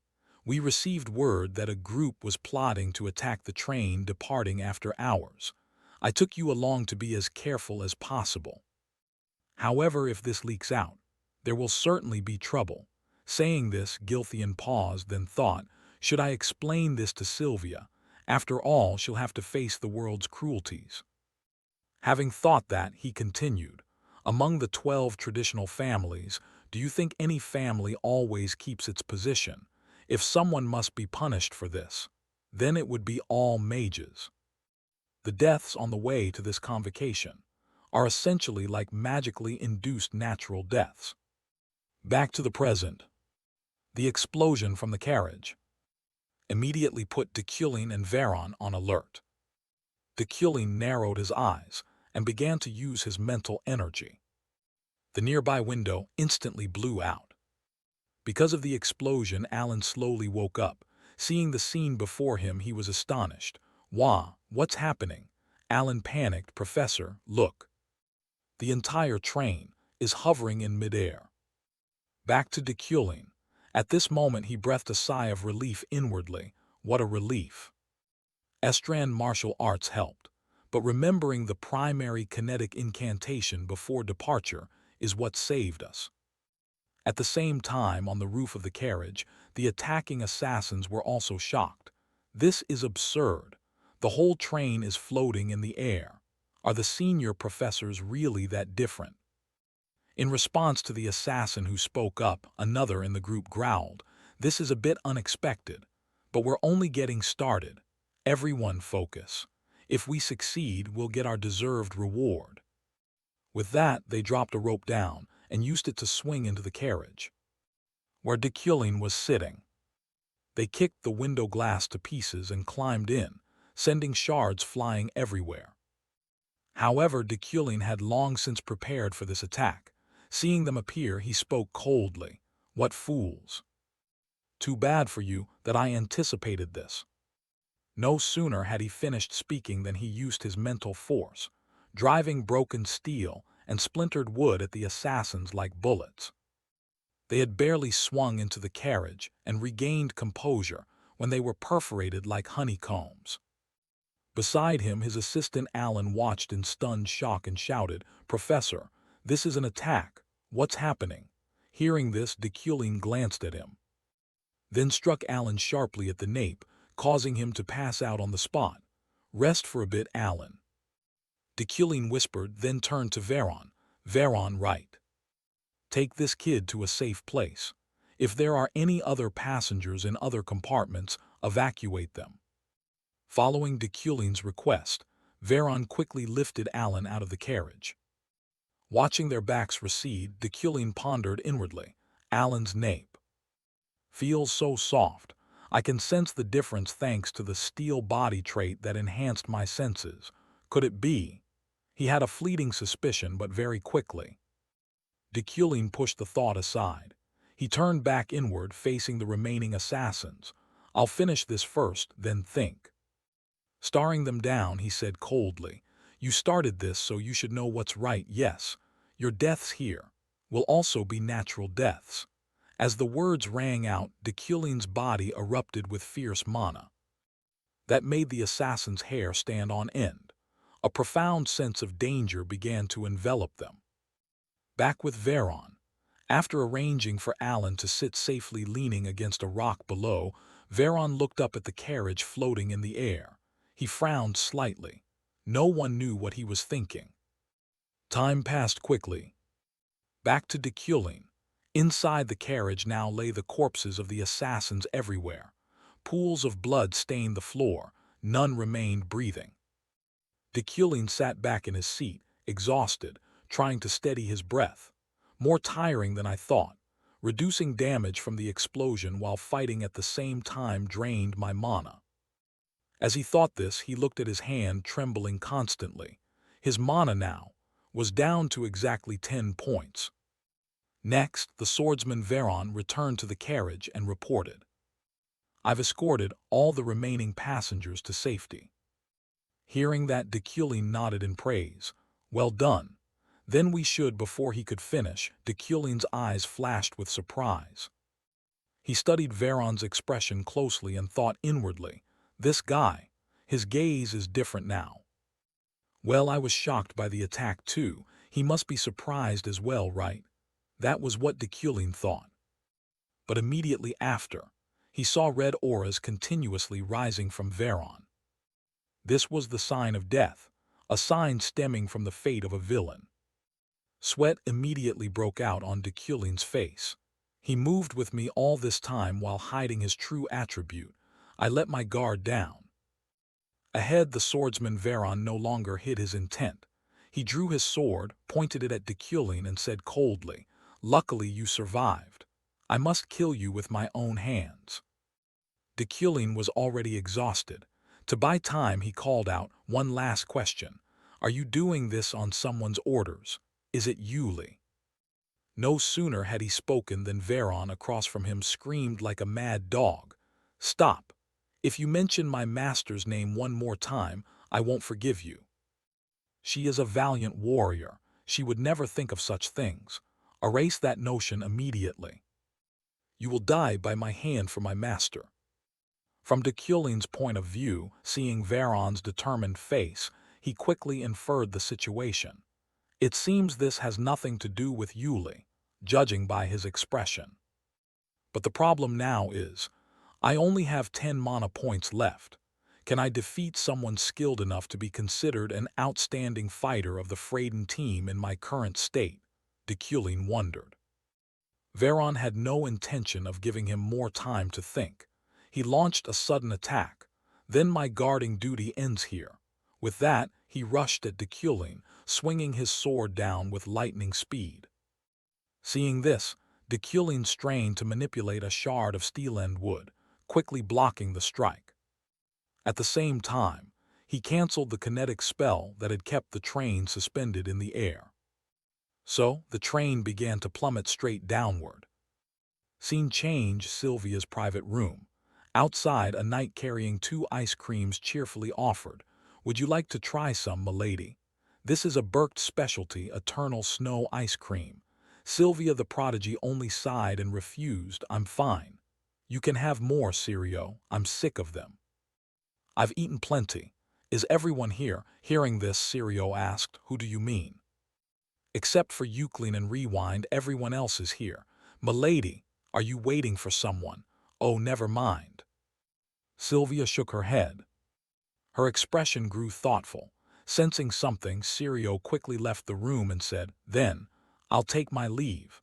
Call me if you need anything, milady." Back to Sylvia's perspective. Sitting alone in the room, she began to recall an old memory. One day, at the graveyard. It was just an ordinary day. A day she visited her mother and talked to her. She gently placed a bouquet before the cold gravestone and said, "How have you been lately, mother? Professor de Kulin is terrible. He gives too much homework as if I only attend his class. Today." But at that moment, she suddenly heard a sobbing sound coming from somewhere.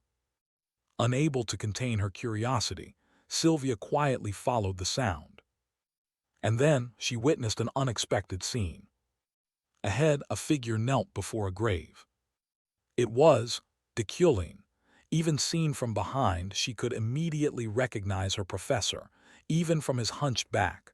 One glance was enough for her to be sure it was de Kulin. Why was he in a place like this? I didn't think he was the type to grieve openly for someone else's loss. Sylvia wondered. At the same time, up ahead, de Kulin stood up. At the corners of his eyes, two trails of tears still remained. This left Sylvia staring blankly. Is he crying? De Kulin, the always cold, stern man, was shedding tears. How wonderful! I always thought he was a troublesome, aloof professor, but he himself once lost someone he loved. Those tears, like shooting stars, they slipped throughout my mind. At that thought, her heart seemed to beat a little faster. She remembered her father's words from before. I received word that a group of people are plotting to attack the train. Gilthian's remark made Sylvia slightly anxious. How troublesome! After listening to de Kulin's lecture that day, I felt there was something I wanted to try. If I try using this mana stone, could it work? Of the three attributes of primal magic, all are created using the root spell and its variations. Sylvia's magic is a combination of the three basic attributes. She uses the mana stone as an intermediary and reshapes it as she wishes. Now, Sylvia began to channel the mana within her body, causing the stone in her hand to emit a shimmering glow. Then streams of energy poured from the stone and began to converge. Finally, a small dove gradually appeared. I did it, Sylvia said excitedly, then began nomming the bird. From now on, your name will be Swift. As she spoke, she gently touched her forehead to the little bird's head, as if transmitting something to it. After finishing, Sylvia softly flicked the dove into the sky, then whispered, "Fly, fly, and show me what you see." Back at de Kulin's location, the train was not entirely plunged into the ravine. Instead, part of its body remained lodged on the mountain. Inside the carriage, de Kulin's face contorted in pain.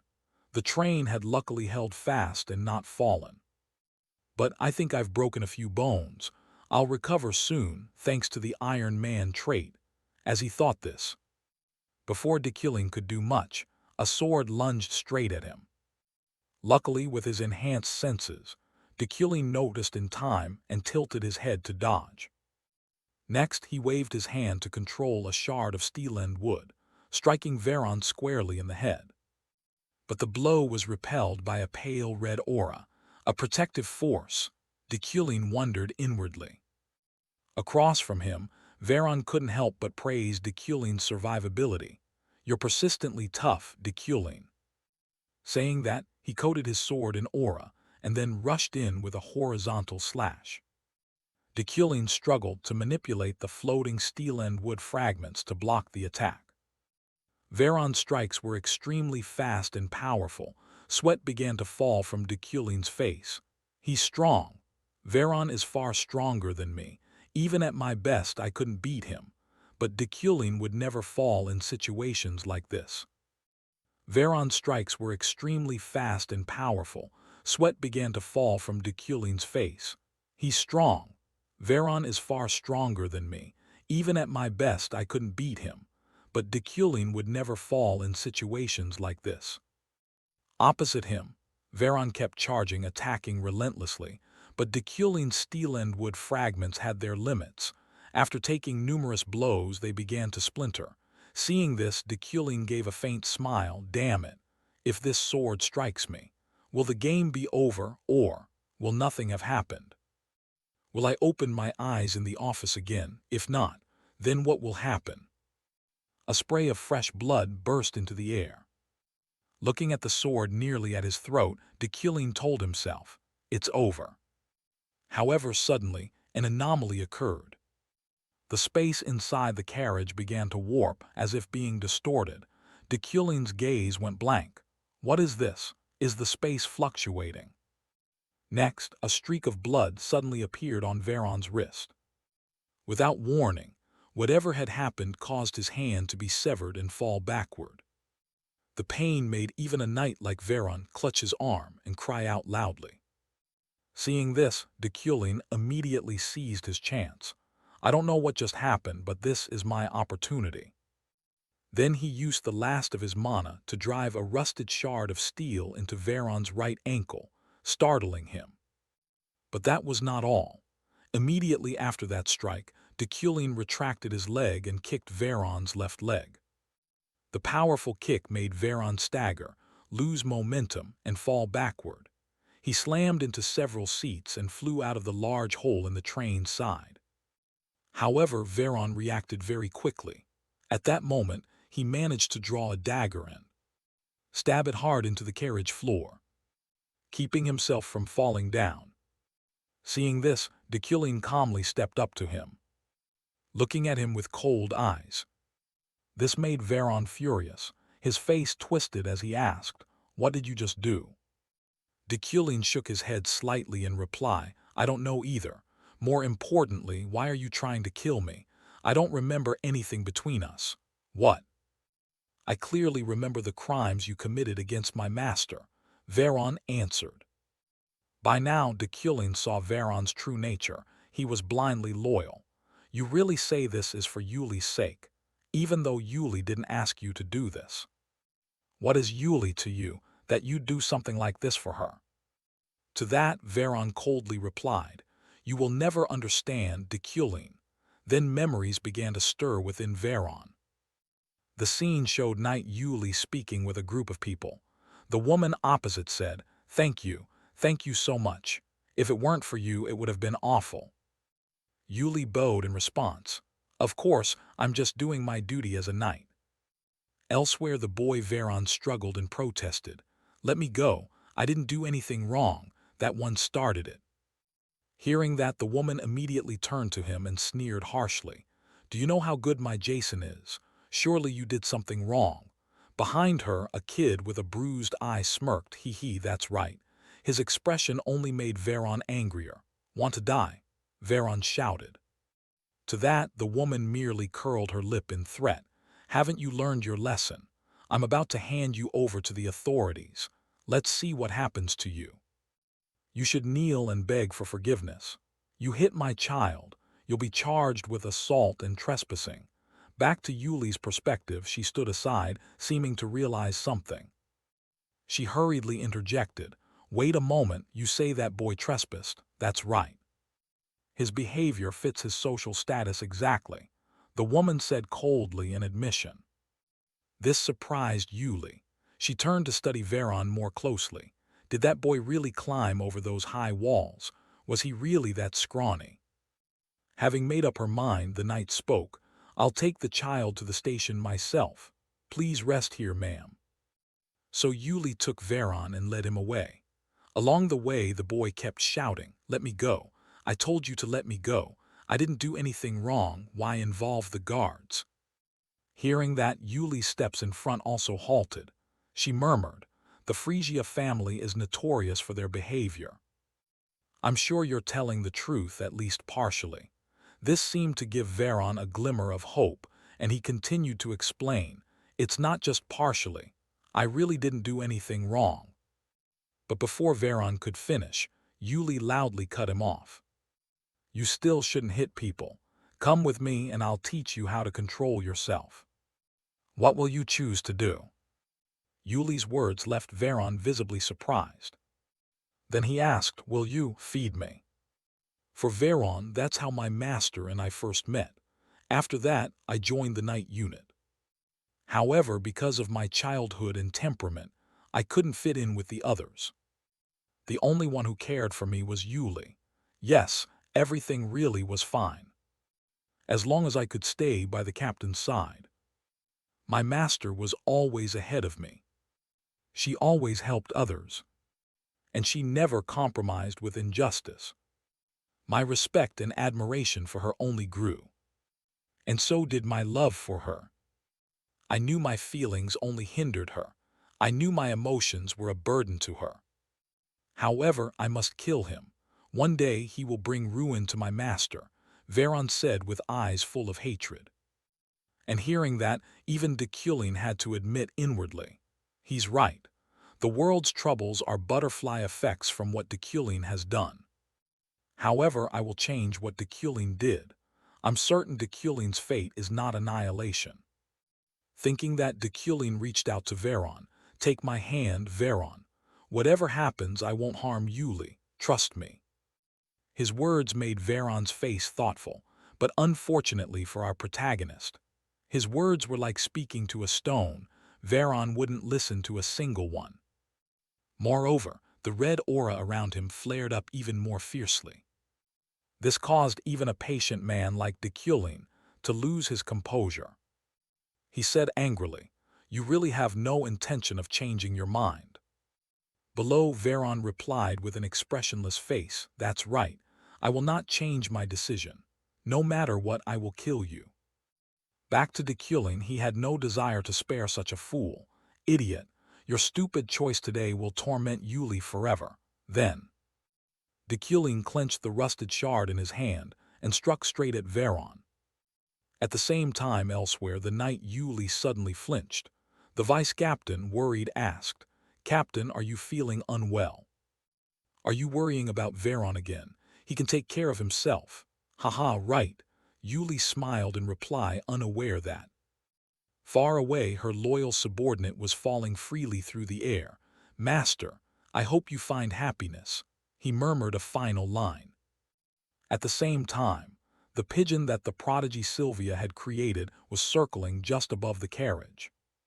Through its vision, Sylvia witnessed the entire incident. Deculin had fought his master's guard, and the guard had fallen down the cliff. No, more precisely, that knight had tried to kill Master Deculin first, and in self-defense Deculin killed him. Sylvia quickly concluded. Just then the voice of the knight Sirio called from behind her, Miss Sylvia, here you are. Let's head back, the break is about to start. Yes, all right. Sylvia answered and briskly followed her knight. However, she remained a little worried, unsure whether Deculin would arrive on time. Time passed quickly.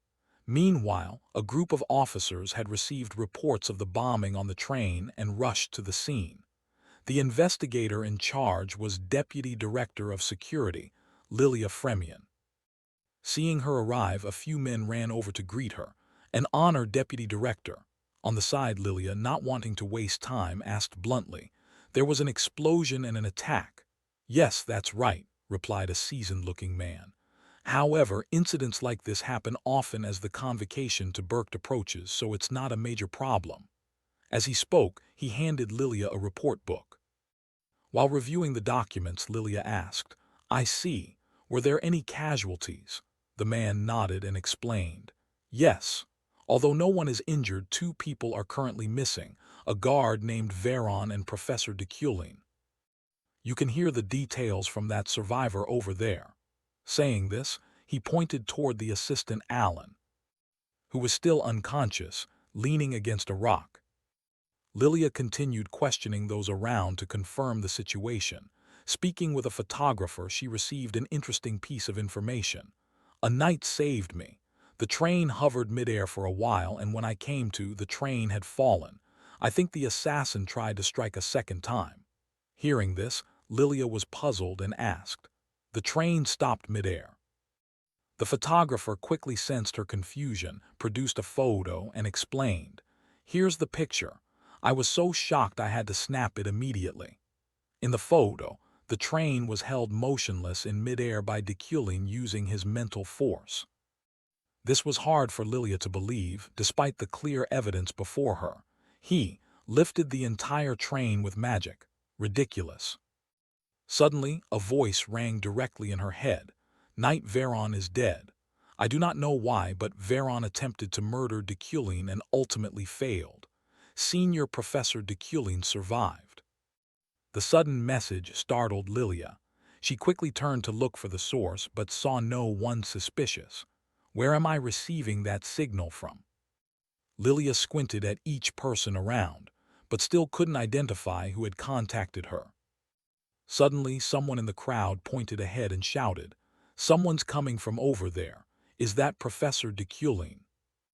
All eyes turned to a figure approaching. Deculin looked somewhat disheveled, but his gaze remained sharp and cold. At that moment he was lost in thought about the earlier battle. If that strange phenomenon hadn't occurred then, by luck, I would have been killed by an unknown knight. Without someone's help, I can't believe I was so helpless. But in the end, who helped me? Deculin asked himself silently. Meanwhile, seeing Deculin appear, Lilia introduced herself. "Senior Professor Deculin, I'm glad you're safe. I'm Lilia Fremion from the Security Bureau. I have a few questions regarding the incident." In response, Deculin didn't answer but asked instead, "What time is it?" His question surprised Lilia slightly, but she replied, "It's 3:30 in the afternoon." Hearing that, Deculin immediately did the math. He had 6 hours left to hasten his way to the Berkt convocation. Meanwhile, Lilia continued, "These questions are official. I expect you to." Before she could finish, Deculin bluntly cut in, "Is this train the only way to Berkt?" Deculin's refusal to answer annoyed Lilia, but she kept her composure and ground out, "No. There's also an overland route and a sea route on the other side." "Let me ask again. Please hear me out. Professor, the knight who was with you," Lilia hadn't finished when she suddenly realized that Deculin's figure had vanished. She wondered aloud, turning to the two men nearby. Wasn't Professor Deculin just here? Maybe he used acceleration magic. Even after stopping the train midair with psychic force, then fighting the assassin and Veron, he still had enough energy to use such high-level magic. How much mana does he have? So he is the Deculin Lockhart mentioned. Cut to the Berkt convocation. Representatives from the powerful houses sat safely around a large round table.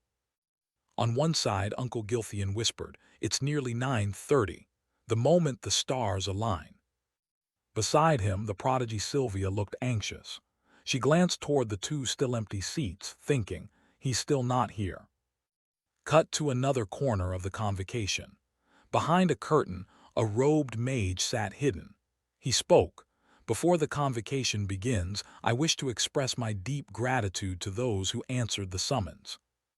As his voice sounded, a dreadful aura of magic spread out, making Sylvia wince at the pressure. This magic is extraordinary. He must be Desikan, the great elder of Berkt. He is the leading candidate to become an archmage, a living legend who abandoned the mundane world. So, at minimum, I must reach that level to have a chance at becoming an archmage. No one knew these thoughts were passing through the girl's mind. Desikan's voice continued, "After roll call, we will begin the convocation." He paused, then began reading the houses aloud. Gilthian of Alade, present. Uncle Adeline answered immediately. Thus names were called one by one, and of course everyone responded when their house was named. However, when Desikan called the Euclid house, no one answered. "The Euclid house has not arrived." Desikan's voice deepened. "If he does not arrive before I call his name 3 times, I will consider him unresponsive to the summons, and the Euclid house will be expelled from the mage ranks." These words immediately caused an uproar in the hall. Expelled from the mage houses. This is major. The summons were convened for the first time 200 years ago. Someone in the meeting jeered. Wasn't this predictable? Deculin's ability pales compared to his ancestors. Indeed, there are many tailies saying his talent is negligible. Ha ha ha, mocking laughter echoed around the room. Hearing this, Sylvia felt a surge of irritation. How has he lived until now? Does no one worry about him? It's pathetic. It makes me so upset, despite the murmurs and gossip from the mages. Dezekin continued to call. The current head of the Euclid house, Deculin, still no response. The current head of the Euclid house, Deculin. The atmosphere grew heavier. The current head of before Dezekin could call a third time. The doors suddenly swung open. All eyes turned to them. Deculin's figure appeared, walking slowly into the hall. Before he fully entered, he brushed the snow off his coat. He smoothed his slightly messy hair, then spoke in a steady, deep voice. Deculin von Grahen Euclid present. The entire room fell into a momentary silence. The current head of the Euclid house has finally arrived. Seeing Deculin appear, everyone in the meeting room froze for an instant, eyes briefly flicking across one another. But no one spoke, as if all understood. Silence settled with an indescribable tension. Thus, the meeting began in quiet and proceeded swiftly, without unnecessary noise. The first issue brought up for discussion was the monster that had appeared on Black Mountain. Essential of the Brand House spoke calmly, his tone composed yet sharp. The appearance of a dark fiend on the map is extremely serious. Therefore, we must issue orders to each magical faction or cooperate with the Holy Church. At the same time, we should dispatch mages to the suspected areas to inspect and monitor. The discussion continued smoothly, without a ripple. The first agenda item passed effortlessly, like water flowing through a crevice. The head of the Brand House intoned with authority. Since no house objects, the proposal is approved without impediment. Not long after, a female guard entered and announced in a measured voice, "We will take a short recess." Only then did Deculin exhale, thinking inwardly with fatigue tinged by irritation. "I'm exhausted. I've run like a madman, not resting for a single minute, just to make it to this damned meeting. Now both my physical strength and mana are nearly depleted." Yet on his face remained a calm, cold composure, as if nothing could shake him. Deculin's traits and character were astonishingly steadfast, like a rock standing firm in a storm. Shortly after, people began to stand, chairs scraping sporadically, figures moving toward the doors to leave. At the same time, a hurried voice called out, "Professor Deculin." Turning, he saw Alan running over, panic on his face, sweat streaming down his brow. He stammered, "Professor, are you all right? I'm sorry for being late, so I'm not allowed to join this important meeting." In contrast, Deculin only replied, his voice calm as a mirror, "I'm fine, don't worry." But inwardly he thought, his gaze tinged with suspicion, "I can no longer look at this child with the same innocent eyes as before, because now I know he is hiding his identity." But why would he do that? For what purpose? Deculin pondered, eyes cold as blades. He recalled a line from a famous movie in his previous world. Then said aloud, "Alan, from now on stand by my side, understand." Hearing that, Alan was surprised. Eyes wide, only able to utter a startled yes. The line Deculin had recalled was, "Keep your friends close, but your enemies closer." Keeping him close and watching him is the safest choice for now. Someday, he'll know who Alan really is. Cut to shortly after the recess. Everyone returned to the table, footsteps echoing in the vast space. The chairman's voice rose again, deep and firm. "The next issue we must address is how to deal with the Bloodwy mages who have appeared recently." The declaration finished, and the atmosphere in the room instantly shifted, tenser, heavier, like a storm approaching. Deculin quickly realized this, thinking, "Such a sensitive matter will certainly not be resolved easily." Immediately after, a heavy bang struck the table. making the whole room tremble as if the ground had cracked. Bedin of the Bayorad house roared in anger, his voice growling like a beast. Those bloodwy are nothing but a swarm of filthy cockroaches. They multiply by infiltrating our society, slowly corrupting this land in the filthiest way. In response, Essensal's face tightened as he retorted sharply, "Where do you get the evidence to dare say that? We have no way to distinguish bloodwy from other races." Before she could finish, Bedin bellowed, drowning out all other sounds. "Then we simply must find a way. There must be some clue, some distinctive trait of their race. We must annihilate them as soon as possible, using royal magic from the Mage Tower." Sitting to the side observing, Deculin was not surprised, only pondering. I already knew their views would clash like this. No one knew his inner thoughts. The fat old Bedin continued to shout, his tone growing more savage. "I don't know the reason, but the bloodwy are recognizing each other and gathering into groups. They surely have a leader guiding them. Moreover, we have no idea what they are plotting by acting like this." At this point, Essential could no longer hold back. Angrily, he slammed the table, the sound rolled like thunder. "That's only your one-sided conjecture." Bedin refused to yield, growling, "Conjecture. The leader of the bloodwy is hiding and secretly recruiting more followers while we remain unaware of their schemes. Doesn't that disgust you?" Hearing that, the other representatives nodded in agreement. Old Bedin continued loudly, triumphant, "Yes, 60 years ago countless mages died because of your hesitation." After that remark, the entire atmosphere hit a dead end. No one spoke, as if the space had frozen. After a moment of silence, Gilthian suddenly looked toward Deculin and spoke, in a low voice full of implication. "Then, Deculin of the Euclin house, what do you think? Everyone knows your house is the great demon-hunting line, long at the forefront of the fight against these fiends." Hearing that, Deculin fell silent for a moment, thinking, "As someone of this era, I understand situations like this. Hatred born from abandoning reason over such matters always leads to needless misfortune. However, setting all that aside, oppressing the bloodwy is a mistake. Even if I cannot stop them, I must delay this as long as possible to complete my main mission in the future. Because the true common enemy of this world is not the bloodwy." He then spoke, calm but weighty. "For a long time the bloodwy have indeed been our common enemy. However, if you examine the records one by one, they all stem from some mistake." Old Bedin asked irritably, "A mistake?" He answered without wavering, "Yes, indeed.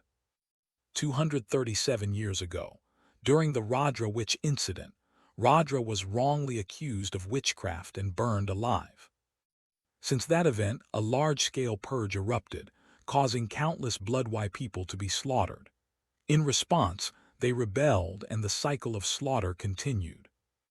However, things have calmed now, and the incident you mentioned from 60 years ago was actually just a political matter, because a mana stone mine was discovered on bloodwy territory." Old Bedin, still sullen, growled, "Politics. I think a Euclin, who seized that mine 60 years ago and slaughtered many bloodwy, has no right to speak like that. I'm certain they are a bloodline born with mana. Their nature is brutal and warlike. The Euclin house, those who specialize in eradicating demons like you, surely know that better than anyone." Hearing that, Deculin remained calm, his gaze cold as ice. "The tradition of my house is hunting malefic demons, not slaughtering the bloodwy." He shouted loudly, "The bloodwy are the demons." The atmosphere grew tenser than ever, like a rope about to snap. Deculin continued, his voice low but forceful, "Will you take responsibility for your words?" Beside him, Alan remained silent, anxiously listening to the exchange, his hands clenched. Immediately after, Deculin's face grew extremely serious as he emphasized, "Do not casually call people demons.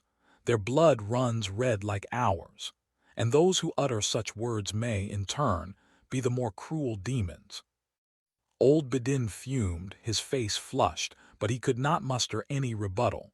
And so, the first meeting ended without any conclusion. The topic was postponed until the next day. Elsewhere, Gilthian was speaking to his daughter with lingering affection. "It's a pity I must leave you until the next assembly, my beloved daughter." Hearing that, Sylvia replied nonchalantly, "It's only until tomorrow, we'll meet again." He continued, "By rule, each member of the Burke family must stay in a separate room. So will you be okay being alone?" She answered, slightly annoyed. "What are you talking about? Kids my age already have separate rooms. Don't treat me like a child." Hearing this, Gilthian's face showed a touch of sadness as he mumbled, "My daughter no longer loves her old father." Seeing that, Sylvia was at a loss for words and stood silently watching her father. After a few seconds of silence, he smiled cheerfully and continued, "Then I'll see you tomorrow, daughter. The Burked area has a very high mana density, so at night all kinds of magical phenomena can occur. Read the hotel's rules carefully."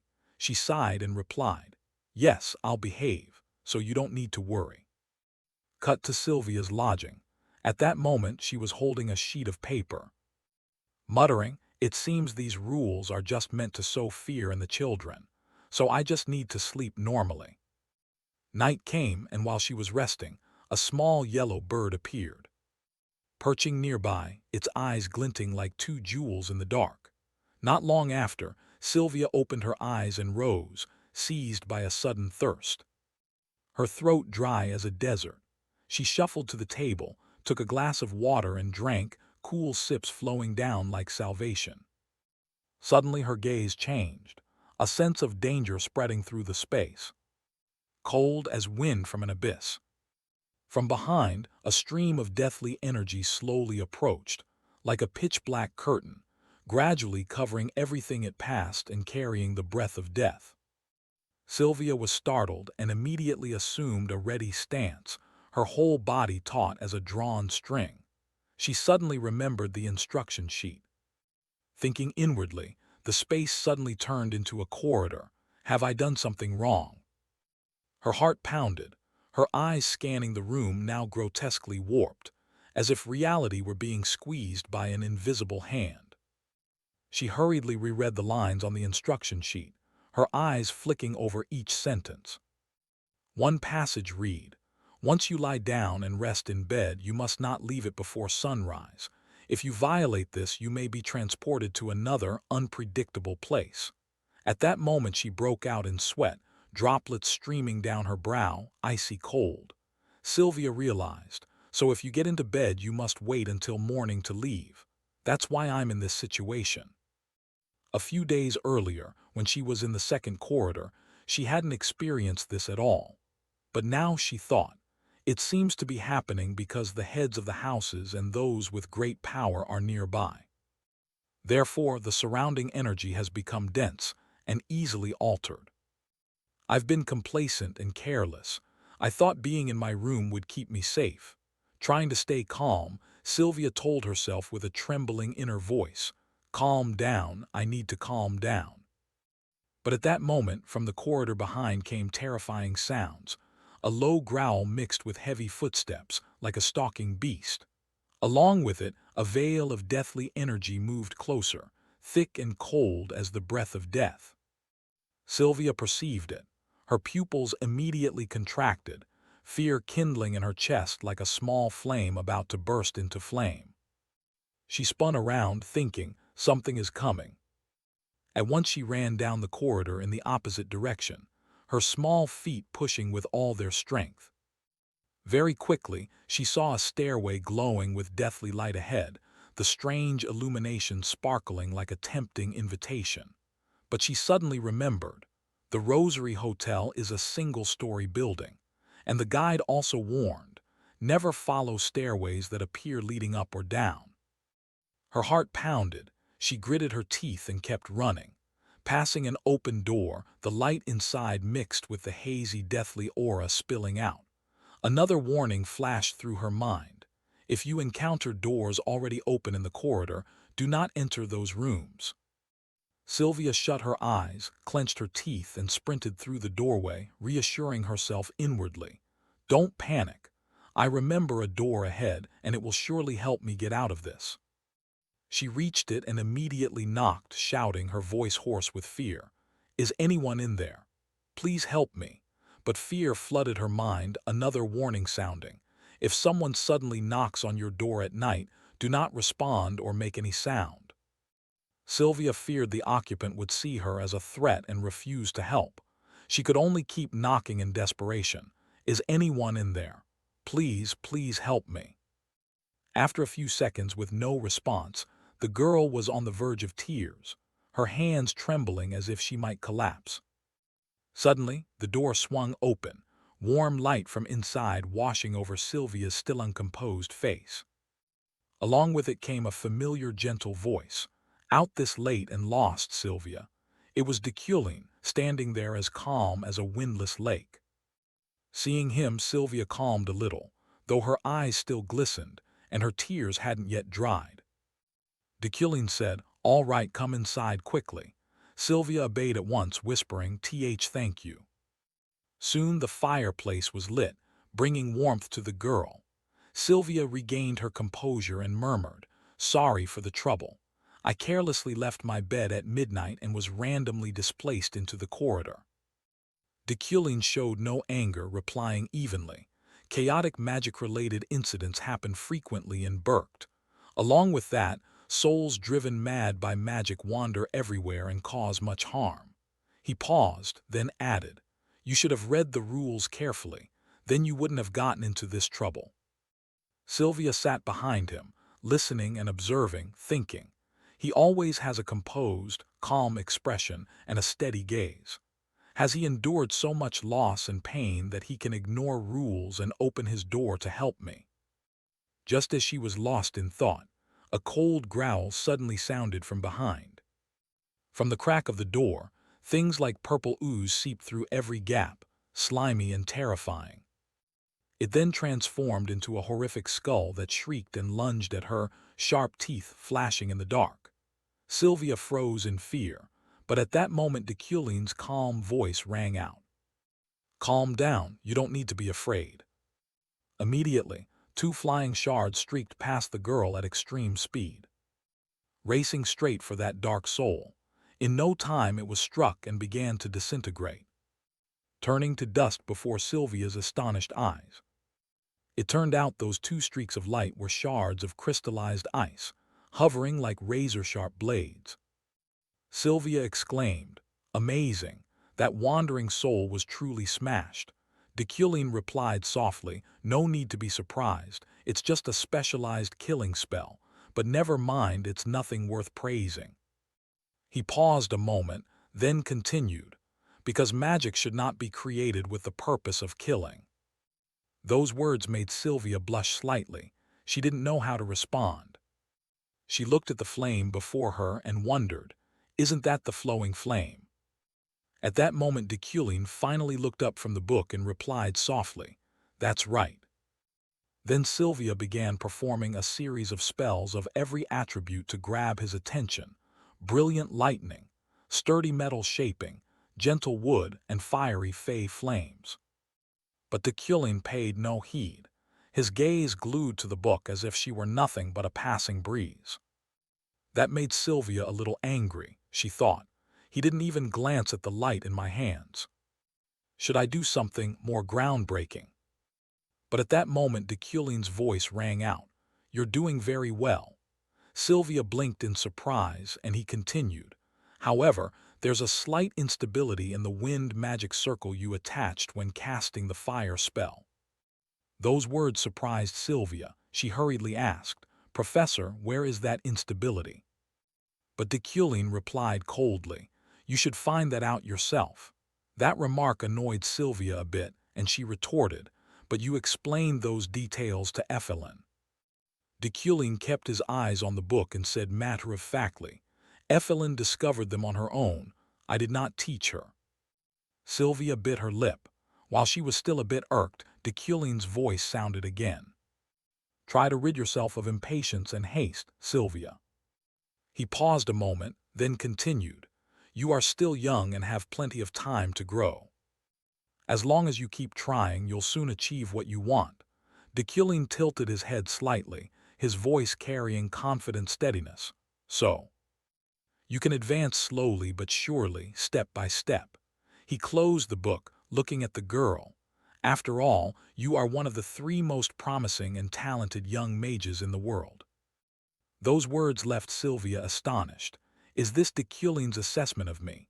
She recalled the things people had always labeled her with since she was very small. Oh my, what a genius! This girl will surely become a great archmage. A child with such power, her future must be very bright. Sylvia remembered those lines were what she had heard since childhood and still heard now, stale social compliments she was sick of. But why did Deculin's words feel different, like a sharp blade piercing her heart? Cut to shortly after.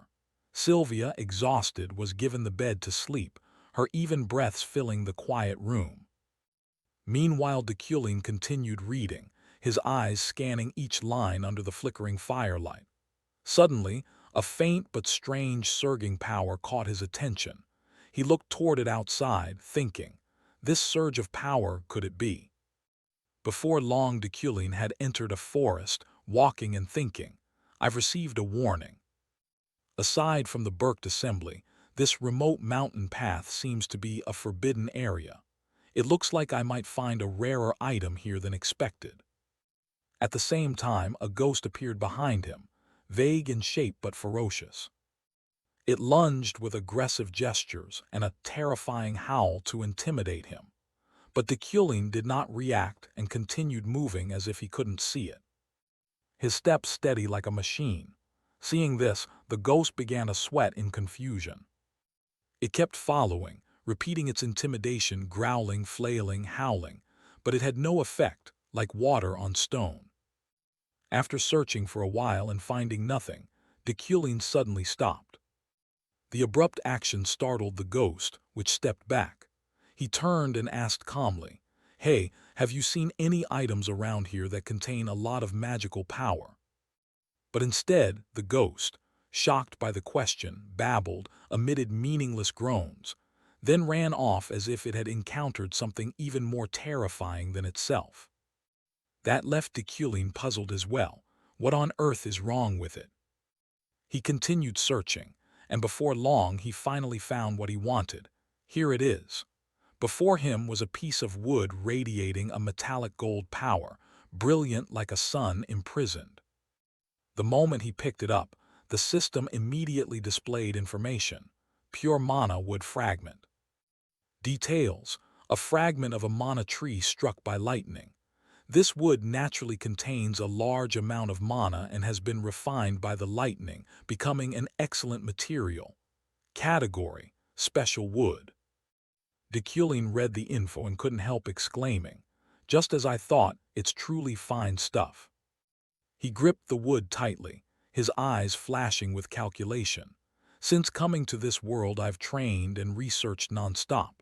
But this body's capabilities haven't met expectations, and I've failed many times. With this wood I can craft a high-quality wand, and my power will surely increase accordingly. He stared at the fragment in his hand, the corner of his mouth twitching. With effects like this, it's even better than I expected. Time quickly passed until the next morning. After a night's rest, the families returned to the conference table to continue the unfinished meeting.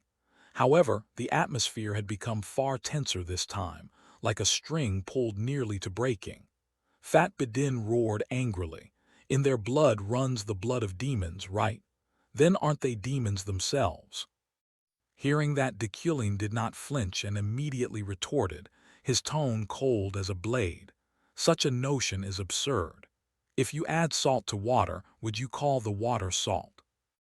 The fierce debate between Deculin and Bedin left many at the conference surprised, eyes passing over one another in doubt.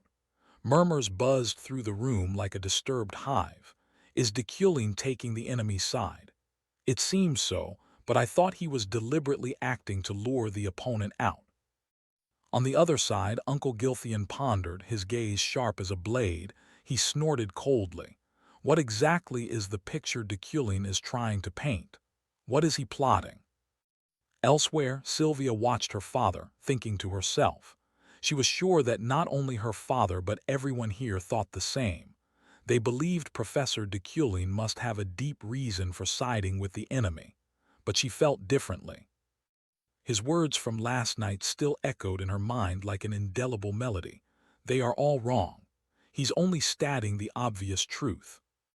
While the argument remained extremely heated, an authoritative voice rang out, cutting through everything like a decisive strike. Enough. It was the venerable elder. He declared in a deep voice, "An official conclusion cannot be reached amid such lack of consensus. The issue concerning the bloodwhy will be placed on tomorrow's agenda. Now focus on discussing other matters." Unlike the topic of the bloodwhy, the remaining items were approved quickly, like wind sweeping across an empty field. After a few days, the formal meeting adjourned. Everyone left the chamber in turn, footsteps echoing in the stillness. Host Bedin, unable to gain the upper hand in the debate, angrily charged at de Kulin to vent his frustration, his shoulder slamming into him like a sulking child. De Kulin frowned, watching that childish display with annoyance. He only wanted this victory for important future missions. Yet that has inadvertently created many enemies. Cut to the next day at the Berkt market. De Kulin and his assistant were wandering through a shop specializing in magical implements, the air tinged with the scent of old wood and thick mana. He held glittering gems in his hand, their light reflecting like tiny stars in his palm. His mind brimmed with thought. I need to create a wand before returning to the academy. But which material will be best? Never tried it before. It's hard to choose. Suddenly, Alan's gaze snapped to the doorway, as if someone had just entered. He immediately called out, "Professor." De Kulin turned his head and raised an eyebrow, asking, "What's the matter?" Alan excitedly pointed at the newcomer. "That's my hero. Thanks to them I could come here safely." De Kulin was briefly surprised, but quickly regained his composure. The newcomer was Lilia Premen, deputy director of the Security Bureau.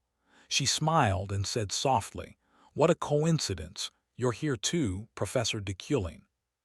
Shortly after, the two decided to go to a town eatery to talk. De Kulin thought this would also be a way to show his gratitude to her for bringing Alan here safely. Seated in the restaurant, Lilia smiled warmly. "Thank you for inviting me to this meal, Professor de Kulin. I know bringing this up during a meal may be inappropriate, but the investigation is nearly concluded." "So what happened to my escort Veron?" De Kulin replied calmly. "He was killed in an enemy ambush. They either died or fled, so there was nothing we could do." Lilia nodded. "I understand." While the servers continued bringing out dishes, only Alan showed visible delight, his eyes shining as he looked at the fragrant plates. Seeing de Kulin's composed expression, Lilia couldn't help but be suspicious, thinking, "This is completely different from what I was told, isn't it?" She suddenly recalled her recent conversation with Lockhart.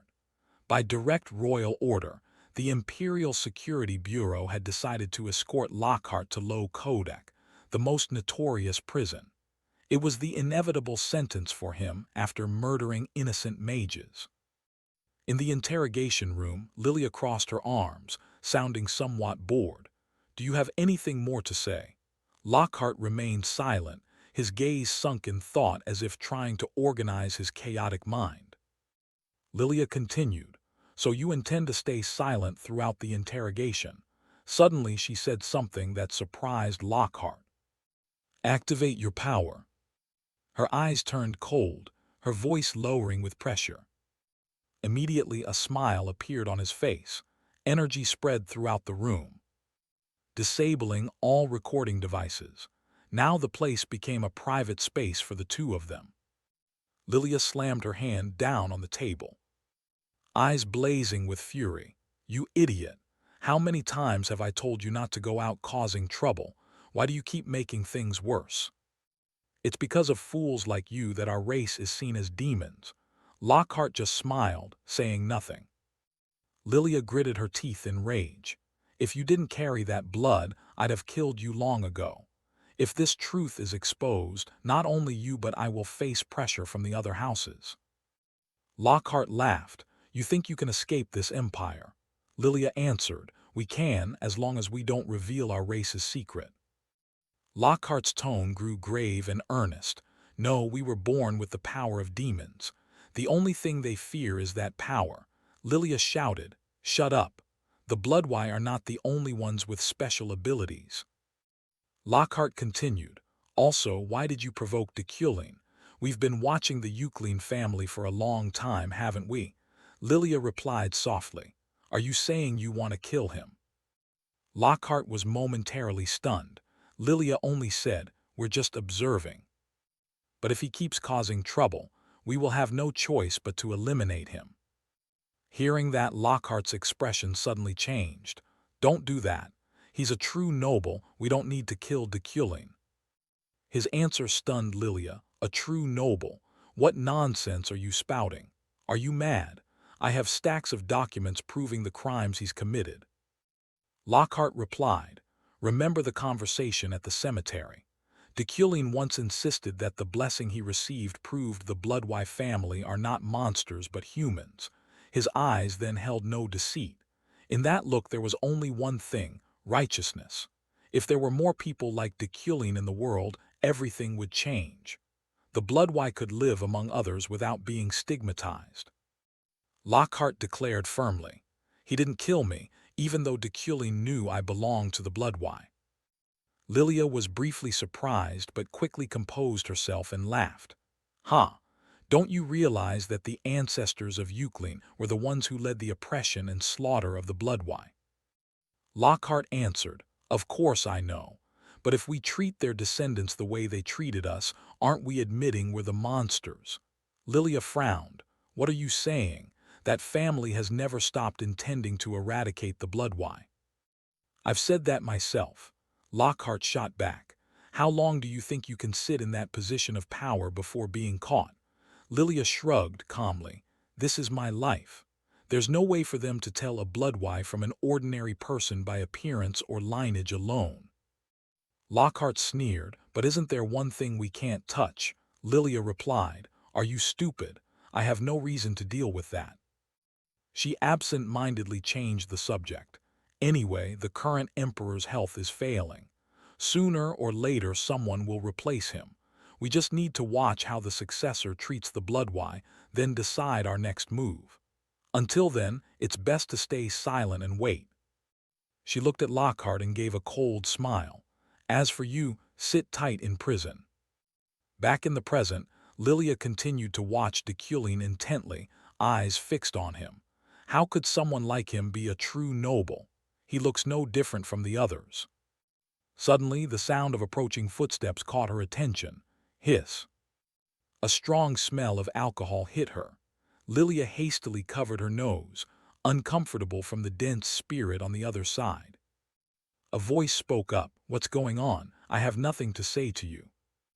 It was the blond man whom Deculin had scolded to his face at the previous banquet. He was furious then, but couldn't do anything. Perhaps now he's returned to take revenge. His tone arrogant and smug. "Is that so? I have a few things I'd like to hear from you. Seems there's something dark in your soul." At the same time, at the Freyden family's manor, Julia froze, unable to believe what she had just heard. Her voice cracking, "What? Say that again." The captain standing before her looked stunned. He understood this was a truth too hard to accept. Veron had fallen in the recent mission. Every word landed on Jully like a bolt from the blue. She was stunned by a reality she had never dared imagine. Immediately, Jully ordered, her voice trembling but resolute, "Prepare yourselves. I want a satisfactory explanation from Deculin the moment he returns." Back with Deculin's group, at that moment Ihelm entered with a swagger, causing Lilia to inwardly judge him. This must be the head of the Rewind family. She wondered, what's really going on here? Unaware of her inner thoughts, Ihelm's voice dragged on, sounding like someone who'd gulped too much wine. You really surprised me with what happened at the meeting. I keep asking myself, why did you act that way? Do you truly want to provoke another family? That question sticks to me. I can't shake it. What's the real reason? Don't tell me you're siding with the blood. Why, you come from a demon-hunting family after all. Faced with those provocative accusations, Deculin's face remained calm, revealing no emotion. By contrast, Julia, seated opposite, widened her eyes in shock. What the? She exclaimed inwardly. Meanwhile, Ihelm kept on speaking in his drunken swagger. Didn't you once want to wipe them out? What made you change your mind? Back then, you declared those low, filthy creatures didn't deserve to exist. Even your essays criticizing the Bloodwy are still kept at that university. Ihelm closed in on Deculin, his voice laced with sarcasm. Or did you find a Bloodwy to enslave for your research and now you protect them? Hearing the insult, Alan couldn't contain his anger and slammed his hand on the table. How dare you? Stop insulting the lecturer. But before his subordinate could say more, Deculin slowly wiped his mouth, still calm. Steady, Alan, it's fine. His brain has rotted into a pile of stinking cheese, which is why he's standing there spouting nonsense. I understand. Upon hearing that, first the blonde ground his teeth in anger, but forced a smile to save face. All right, let's see how long your arrogance lasts. I hear the deadline for your research presentation is only 6 months, 3 months. I'm really looking forward to seeing your defeated face. It will be entertaining. Having said that, he turned his back and walked away, leaving Julia heavy-hearted, her hands trembling slightly. Deculin is standing against everyone to side. With the blood, why could that really be Deculin? Unbelievable. She suddenly recalled the earlier conversation with Lockhart. Were his words true? A few days later, at a magical supplies shop, before leaving the city of Berkt, Deculin visited one of the most renowned wand makers and commissioned the crafting of a staff, a task to make a wand for himself. He inadvertently completed a side quest when crafting Loklok's wand with the following requirements: gaining enough fame or infamy, becoming benevolent or cruel, using high-quality materials to attract Loklok's attention, and visiting the shop at least twice. Since the smith was so famous, it seemed Deculin had visited before, thus unknowingly fulfilling a side quest he hadn't been aware of. After wrapping up matters at the High Council, Deculin and his assistant boarded the ship back to the Academy. On the ship back to the Empire, Deculin and Alan were forced to share a cabin with Vethin. He made no effort to hide his murderous intent and hostility. Fortunately, no serious conflicts occurred during the voyage. Deculin brooded over everything that had happened. At last, this long trip came to an end. At the station, people bustled by endlessly. Alan stretched tiredly after the long journey and asked Deculin, "Professor, only one train left. Will we soon see anything other than falling snow?" Before he finished, a squad of swordsmen led by Julia approached from afar. They had come to ask Deculin some questions. He gave a slight greeting. "Is that you?" Julia replied, but her face had darkened, bleaker than ever. She seemed unable to accept Veron's death. Her voice was low, with a hint of choking. "I heard you were ambushed on the trip. Fortunately, you're safe." Deculin nodded slightly and replied promptly, "Thank you. You probably already know about Veron." For someone who always cares for her subordinates like Julia, this must be hard. Deculin glanced at the soldiers behind her, wondering what she had heard, though they looked anything but pleased that he was the only survivor. Julia suppressed her emotions, clenched her fists, her voice trembling with pain. "I've read the news. I heard you cooperated with him to save the other passengers, didn't you? There's just one thing I want to ask." She ground her teeth, her voice shaking. "How did he sacrifice himself?" The space fell silent. Everyone expected reproach, but it turned out to be sorrow for the deceased, someone Julia once loved and cherished. Her gaze locked on Deculin. filled with an irredeemable pain and sense of loss. Dekulin met that look, bewildered and unsure what to do. Some truths, if spoken, only deepen the listener's suffering. They stood in silence, letting the heavy atmosphere hang between them. Dekulin wrestled with whether to tell Julia the truth, that Veron had deliberately tried to kill him, that it had all been a premeditated plan. The confrontation ended in an unexpected way. At first he intended to speak, but now, standing before her, he could not find the words. Should I tell Julia the truth about what happened that day? But if I do, it would be cruel to her. Julia's resolve was not easily shaken, but her heart was not hardened enough to bear such a harsh truth. If she knew, she would surely blame herself, carrying guilt and torment forever. Julia was that kind of person, taking responsibility for her subordinates' mistakes and punishing herself. Some things might be better left unknown. If facing others' anger for hiding the truth is the price, Dekulin was willing to accept it. While he hesitated, the conductor's voice rang out, breaking the silence. Train number 4 is preparing to depart for the Empire. Passengers with tickets, please board immediately. Around them, passengers began to move hurriedly. Dekulin could not prolong the conversation any longer and spoke slowly. It's hard to explain. He was too emotional. Hearing Dekulin's answer, Julia's face darkened and she sighed sadly. More than anyone, she knew what kind of person Veron was. Her worry seemed somewhat eased. Julia bowed her head in thanks. I understand. We'll set out to search for him now. Please rest. The swordsmen's group quickly departed, leaving Dekulin standing with a flood of thoughts and questions.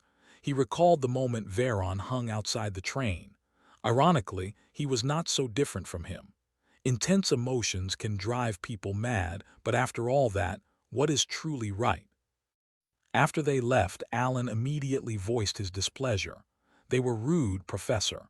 We were victims of that attack too, yet they looked at us with such disdain. Dekulin replied calmly, It's fine, they're just fools. Suddenly, a familiar voice came from behind. Why did you hide that? It was Sylvia, who was also returning to the school on the same train as Dekulin. He turned, puzzled. Hide what? Sylvia quickly reached into her pocket, took out a book, and handed it to Dekulin. She said softly, This is a gift for you. After saying that, she immediately turned away and hurried off. Watching that, Alan couldn't hide his surprise. Professor, what is that? Dekulin sighed, fatigue clear in his voice. I don't know either. This journey had been truly long, and even now that it was over, he felt exhausted. All he wanted was to go home and rest as soon as possible. Dekulin signaled to Alan, Let's return quickly. Yes, Professor. While on the train back to the academy, Julia and her knights arrived at the crime scene, a short distance from the 4th stop, less than an hour's travel from Burkt. An officer from the security bureau was there and began explaining the situation. When the first attack occurred, Professor Dekulin had worked to secure the train and helped rescue the survivors alongside the knight Veron. He said, then produced the photographs taken by the photographer for them to examine. Look here, the train was attacked a second time, causing the entire convoy to plunge off the cliff. During that, it seems Knight Veron fell with the train.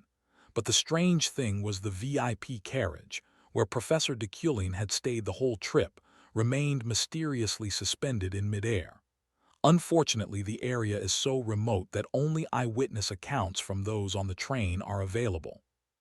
You must have read the article, right? We did, Julia answered. I read it before coming and saw the photo of Professor Dekulin calmly sitting in the carriage suspended in midair. The officer smiled smugly and added, Perhaps the head professor subdued the attackers. No exaggeration.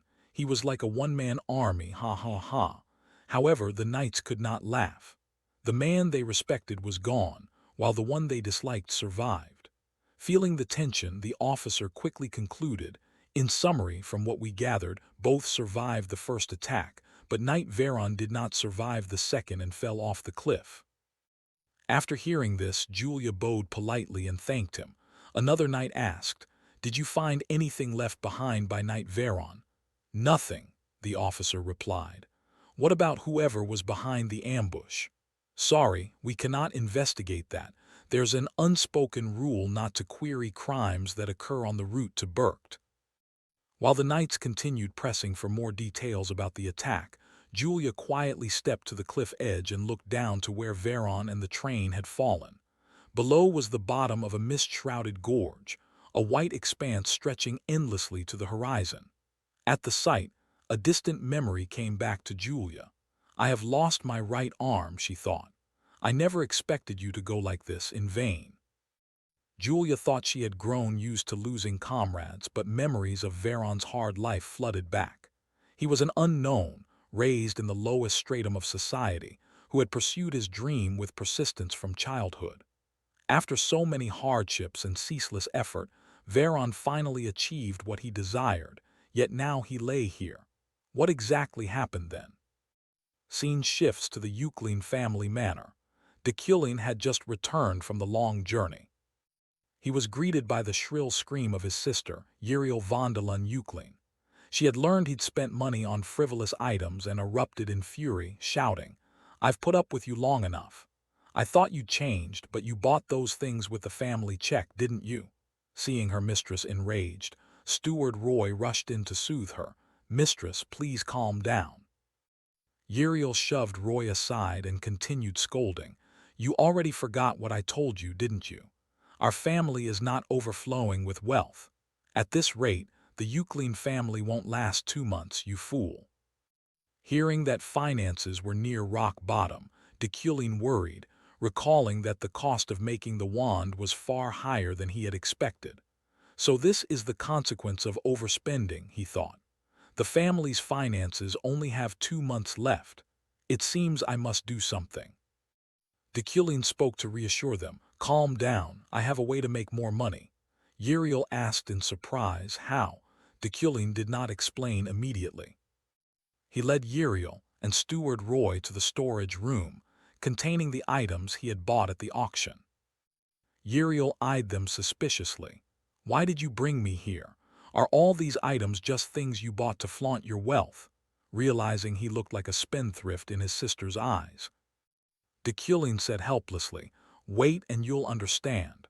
Also, you should learn to speak more like a lady. You'll be the next head of the demon-slaying family." "What? You take issue with my choice of words.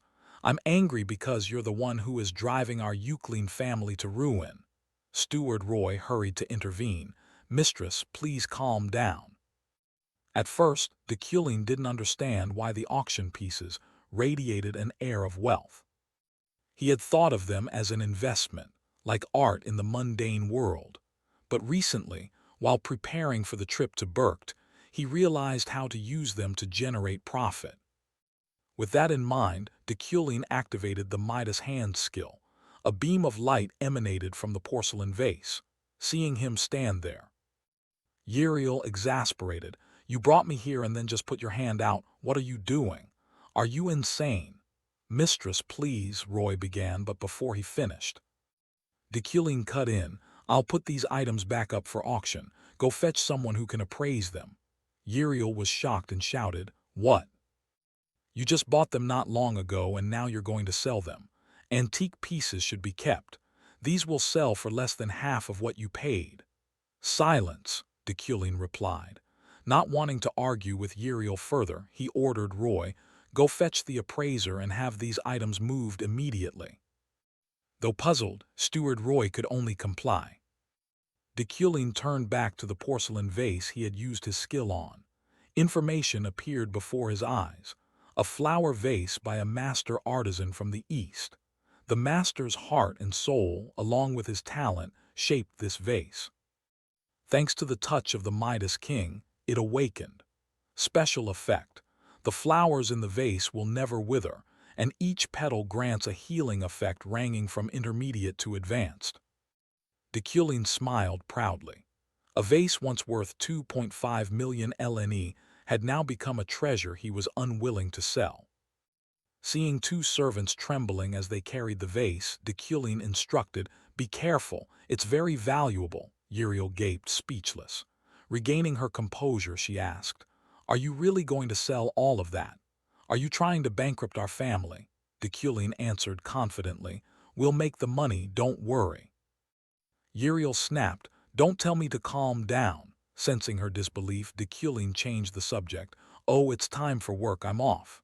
Uriel shouted in frustration, "Hey, wait." Scene shifts to the tower of Arcane University. To the Magic Exploration Club room. Ephraim was playing cards with classmates. She laid down her hand, 3 high cards and a pair of 8s. Sylvia gasped, "No." "How can you be so lucky?" another cried. "Indeed, Ephraim has already won 3 rounds. Ha ha, I'm off dish duty for a week." Hearing Ephraim's triumphant laugh, another complained, "I was so close to winning. If only I had one more card." Ephraim smugly grinned, "Don't make excuses when you lose, heh heh heh." Watching the lively atmosphere, Ephraim felt as if she were living in a dream. "I come from a baronial family," she thought. "Before, I didn't even dare to dream of entering the academy. Since stepping into the Tower of Arcane, people have disliked me for no reason. Not only students, but even some professors treated her unkindly. So much has happened. But now I'm here in this club with friends. I'm really starting to love this humble magic exploration club." Sylvia, surprised, looked at Ephraim and said, "We're just a normal magic exploration club. Ephraim, watch your words." Ephraim nodded, "Sorry, I was wrong." At that moment the door swung open. A voice bellowed, "You foolish kids. What is this? What the hell is this club doing?" Another figure appeared, amused. "I told you, Professor. These lowborn commoners just take up space in the Tower of Arcane and do trivial things." Ephraim fell silent. It was Professors Ritlan and Loclock. Whenever something involved commoners, they made a fuss. Reading the club's name, Professor Ritlan angrily shouted, "The Ordinary Magic Exploration Club. Ridiculous. I'm asking what you are doing." "Cat got your tongue?" Ephraim didn't know how to answer. Thoughts ran through her head. This wasn't a friendly visit, but she had anticipated it. "I must handle this properly." "We submitted the club's formation plan and it was approved. We are an official club," she replied. Professor Ritlan accused her of lying, angrily pointed at Ephraim's face and bellowed, "Speak. Who authorized this stupid club to be formed?" "Wait, you're that lowborn who was punished last time, and now it's you again." Hearing him repeatedly call her lowborn, Ephraim's gaze grew icy, and a murderous urge rose within her. "Ha ha, look at this insolent brat. Dare to glance at a professor. Look away now," Ritlan barked. Sylvia hurriedly advised, "Ephraim, calm down. We don't need to be afraid." Loclock snickered as Ephraim's group was cornered. Professor Ritlan continued to interrogate, "All right, if you are so confident. Then tell me who authorized you to set up this ridiculous club." "I don't believe any professor at the academy would allow a club like this to be established." Hearing a familiar footstep, Ephraim looked in that direction. Thinking she was startled and couldn't explain, Ritlan grew even more smug. "See, I knew it. No professor here would permit the founding of such a club." Suddenly a cold voice rang out, "I did." Professor Ritlan startled and turned to find Dekulin standing there. He looked at the old man with a cutting gaze and asked, "I was the one who authorized it. Do you have a complaint?" Feeling the immense magical power in his words, Ritlan's spine chilled and his legs trembled with fear. Ephraim wondered, "Why is Professor Dekulin here?" At that moment, Dekulin stood towering before the two professors who were covertly scheming, trying to intimidate and bully the common students. His face was cold, his eyes flashing undisguised annoyance. His sharp voice rang out, cutting through the tense air. "I am the one who approved the formation of this club. Do you have an issue with my decision, Professor?" I heard you call my name echoing down the corridor. If there's something, say it plainly. Do I need your permission to approve this club, or must I ask you first? The corridor grew stifling. Deculin's questions left the nearby students uneasy. Their faces showed clear anxiety, eyes nervously tracking every development. The protagonist, weighed down, recalled the string of events since morning. Exhaustion piled up.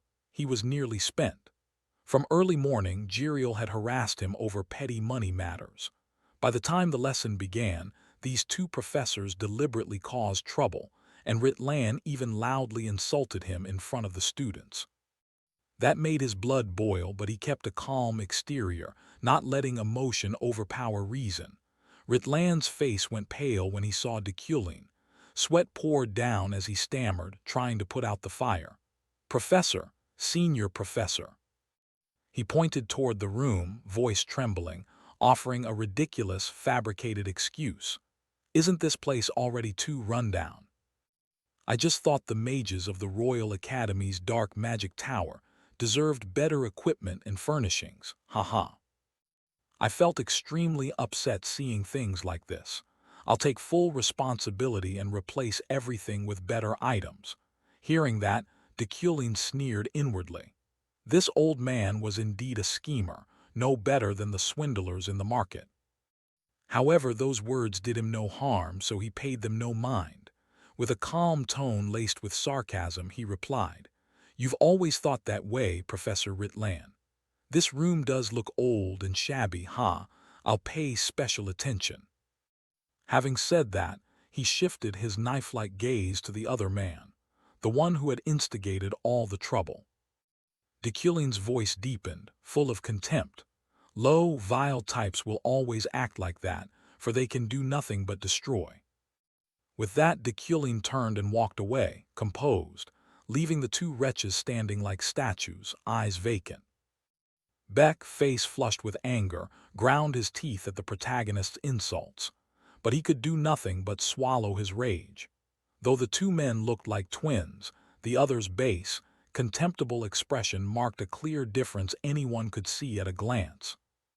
The scene shifted to the classroom, where the protagonist prepared to begin today's lesson. The classroom buzzed, students' murmurs rising like waves. "It's been ages since Professor Deculin had a class. Yeah, he's always busy to the point of smoking non-stop. I wonder what happened there." Despite the chatter, Sylvia sat quietly in the corner, eyes fixed on Deculin's every move as if trying to predict what he'd do. She softly asked the student beside her, "Do you think he'll tell us about what happened there?" "Who knows, but that train attack was in last month's Wizardry magazine." "Right, I read it. A whole train floating in midair. That's insane." Unfazed by the lively gossip, Sylvia remained attentive. The protagonist placed his hand on the lectern and signaled with a light knock. His steady voice resounded. "Silence, please. It's time to begin. I'll start the lecture now, so pay close attention. Today's topic is pure elements and magical intervention." Magical intervention, simply put, is a spell cast by one mage that is stopped by another mage and replaced with a different magic. So before diving into the core of the lecture, we'll warm up. Alan, moving slowly, hoisted a container full of magic stones and stepped forward. Immediately, the protagonist snapped his fingers and performed magic with exquisite skill. Each magic stone was wrapped in a current of magnetic mana, hovering in midair and emitting a brilliant light like tiny stars. The whole classroom seemed lit by an otherworldly beauty, prompting awed murmurs from the students. The stones drifted one by one before each student. Sylvia received one, and was no exception. The protagonist spoke to introduce, his tone both serious and encouraging. "Each magic stone before you is worth 3,000 LN. I'll leave it hovering like that, so try to snatch it by intervening in my mana. If you can take it, it's yours." Before he finished, slammed the table and sprang up, eyes bright with excitement. "Yes, Professor. For a poor S-rank noble like me, 3,000 is a fortune." Her red-haired friend hurriedly clamped a hand over Ephraim's mouth, whispering reproachfully, "Hey, hey, Ephraim, don't shout while the professor is still speaking." Slightly annoyed at being interrupted, the protagonist remained composed and continued the lecture. For a spellcaster, preventing an opponent's intervention is as important as casting a powerful spell. If your spell is interfered with and cancelled mid-cast, you are sure to lose. Therefore, those who master strong magical defenses hold the advantage. But in this class, just give it your best shot. Without another second's hesitation, the students immediately launched into the challenge, pouring all their effort into intervening in the protagonist's mana. Hong, an agile student, was the first to touch the stone before him.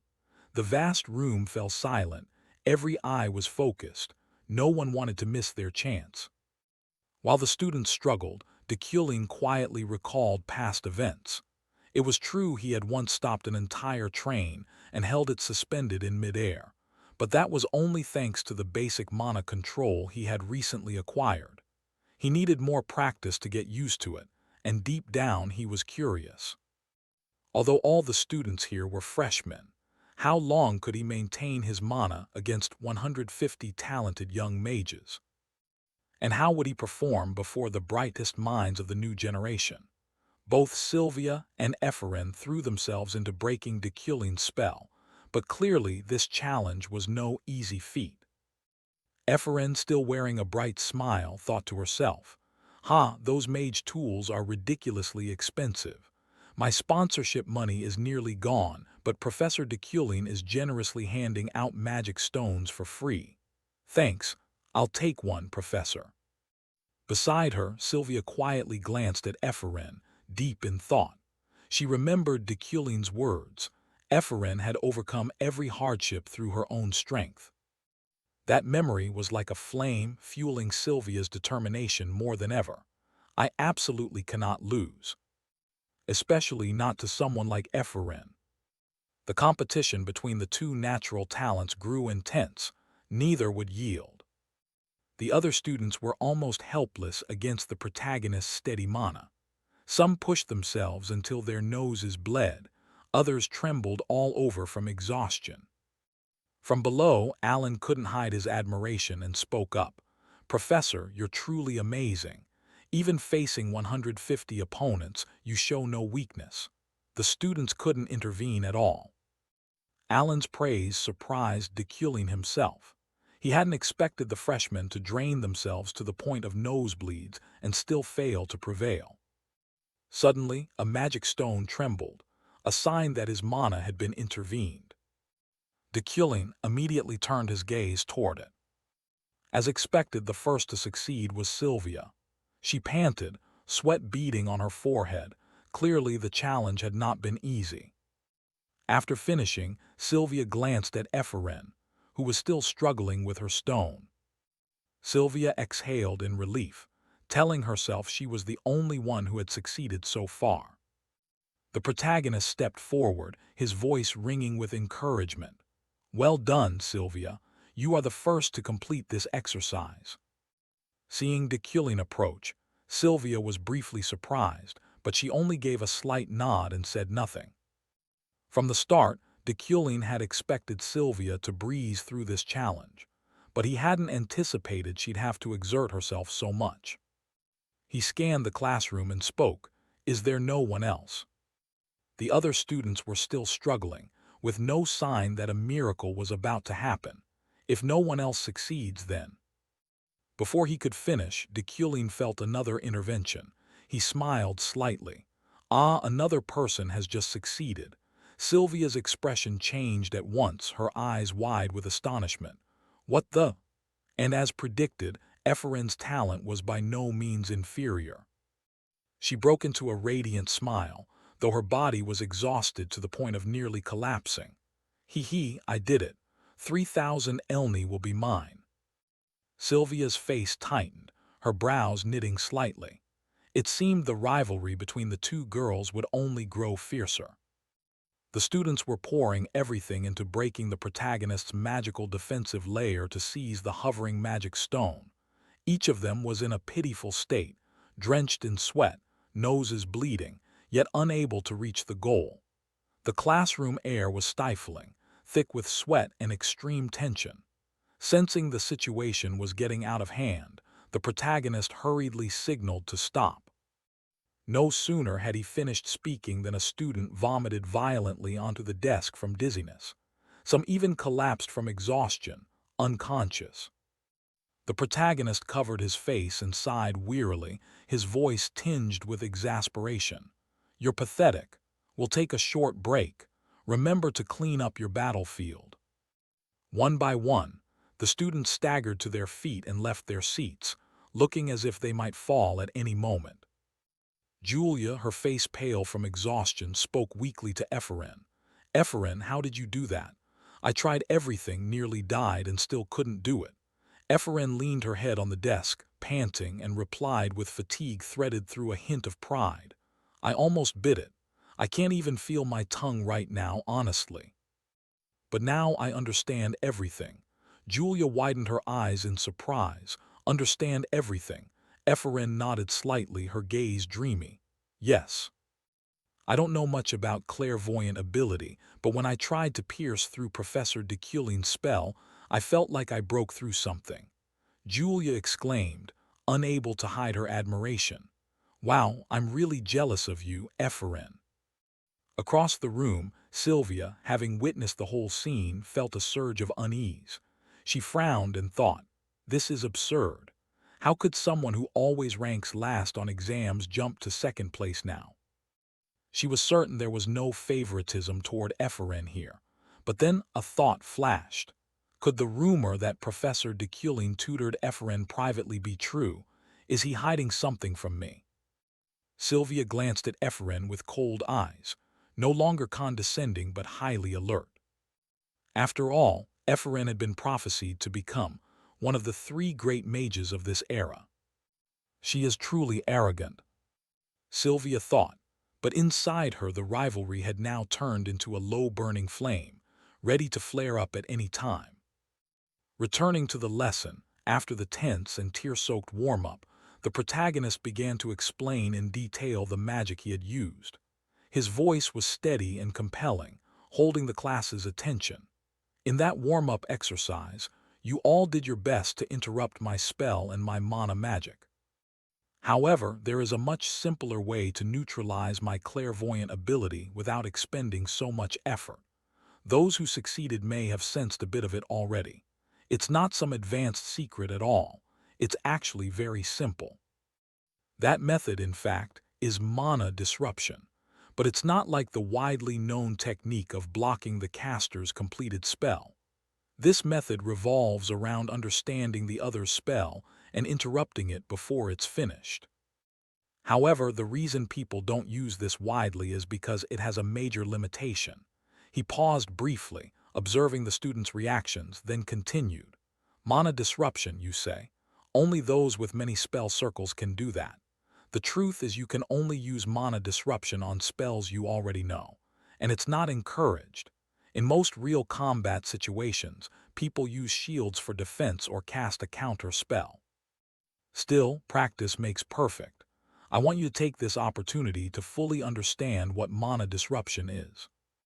The main difficulty of mana disruption is finding the center of the spell circle. Each spell will have a different central flow depending on whether it's offensive, supportive, or elemental. In other words, you need to identify the central current the opponent is using to disrupt it. Once you're familiar with mana disruption, executing it becomes much easier." The protagonist stepped to the board and began drawing illustrative spell circles. "Now, I will teach you how to find the central current of most common spell circles. First, look at this spell circle called Thunder Mace.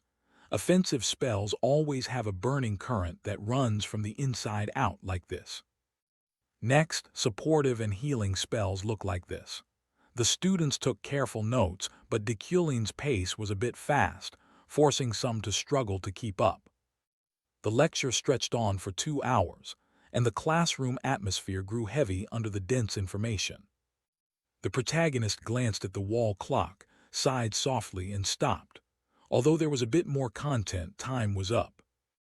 My time was wasted enough, so I doubt anyone will complain. Study on your own, think for yourselves, and figure out the rest of the lesson. The midterm is coming up. Before that, you'll have an open practical exam. So remember what you learned today.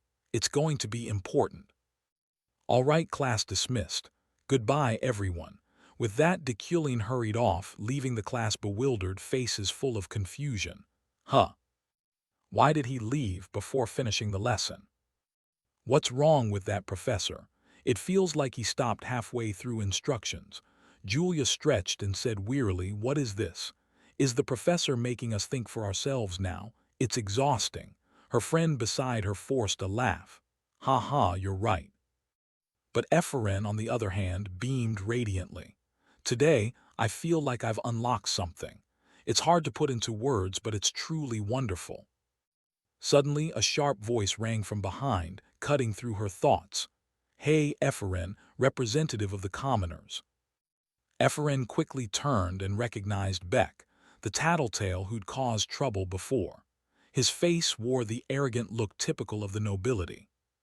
Ephraim's red-haired friend immediately spoke up, her tone annoyed. "Beck, what trouble are you trying to stir up this time? Last time you brought Rit Land to disrupt our meeting. What's itching you this time?" Hearing this, Beck only smirked, his voice dripping with sarcasm. "Oh my, it's because you commoners like to show off.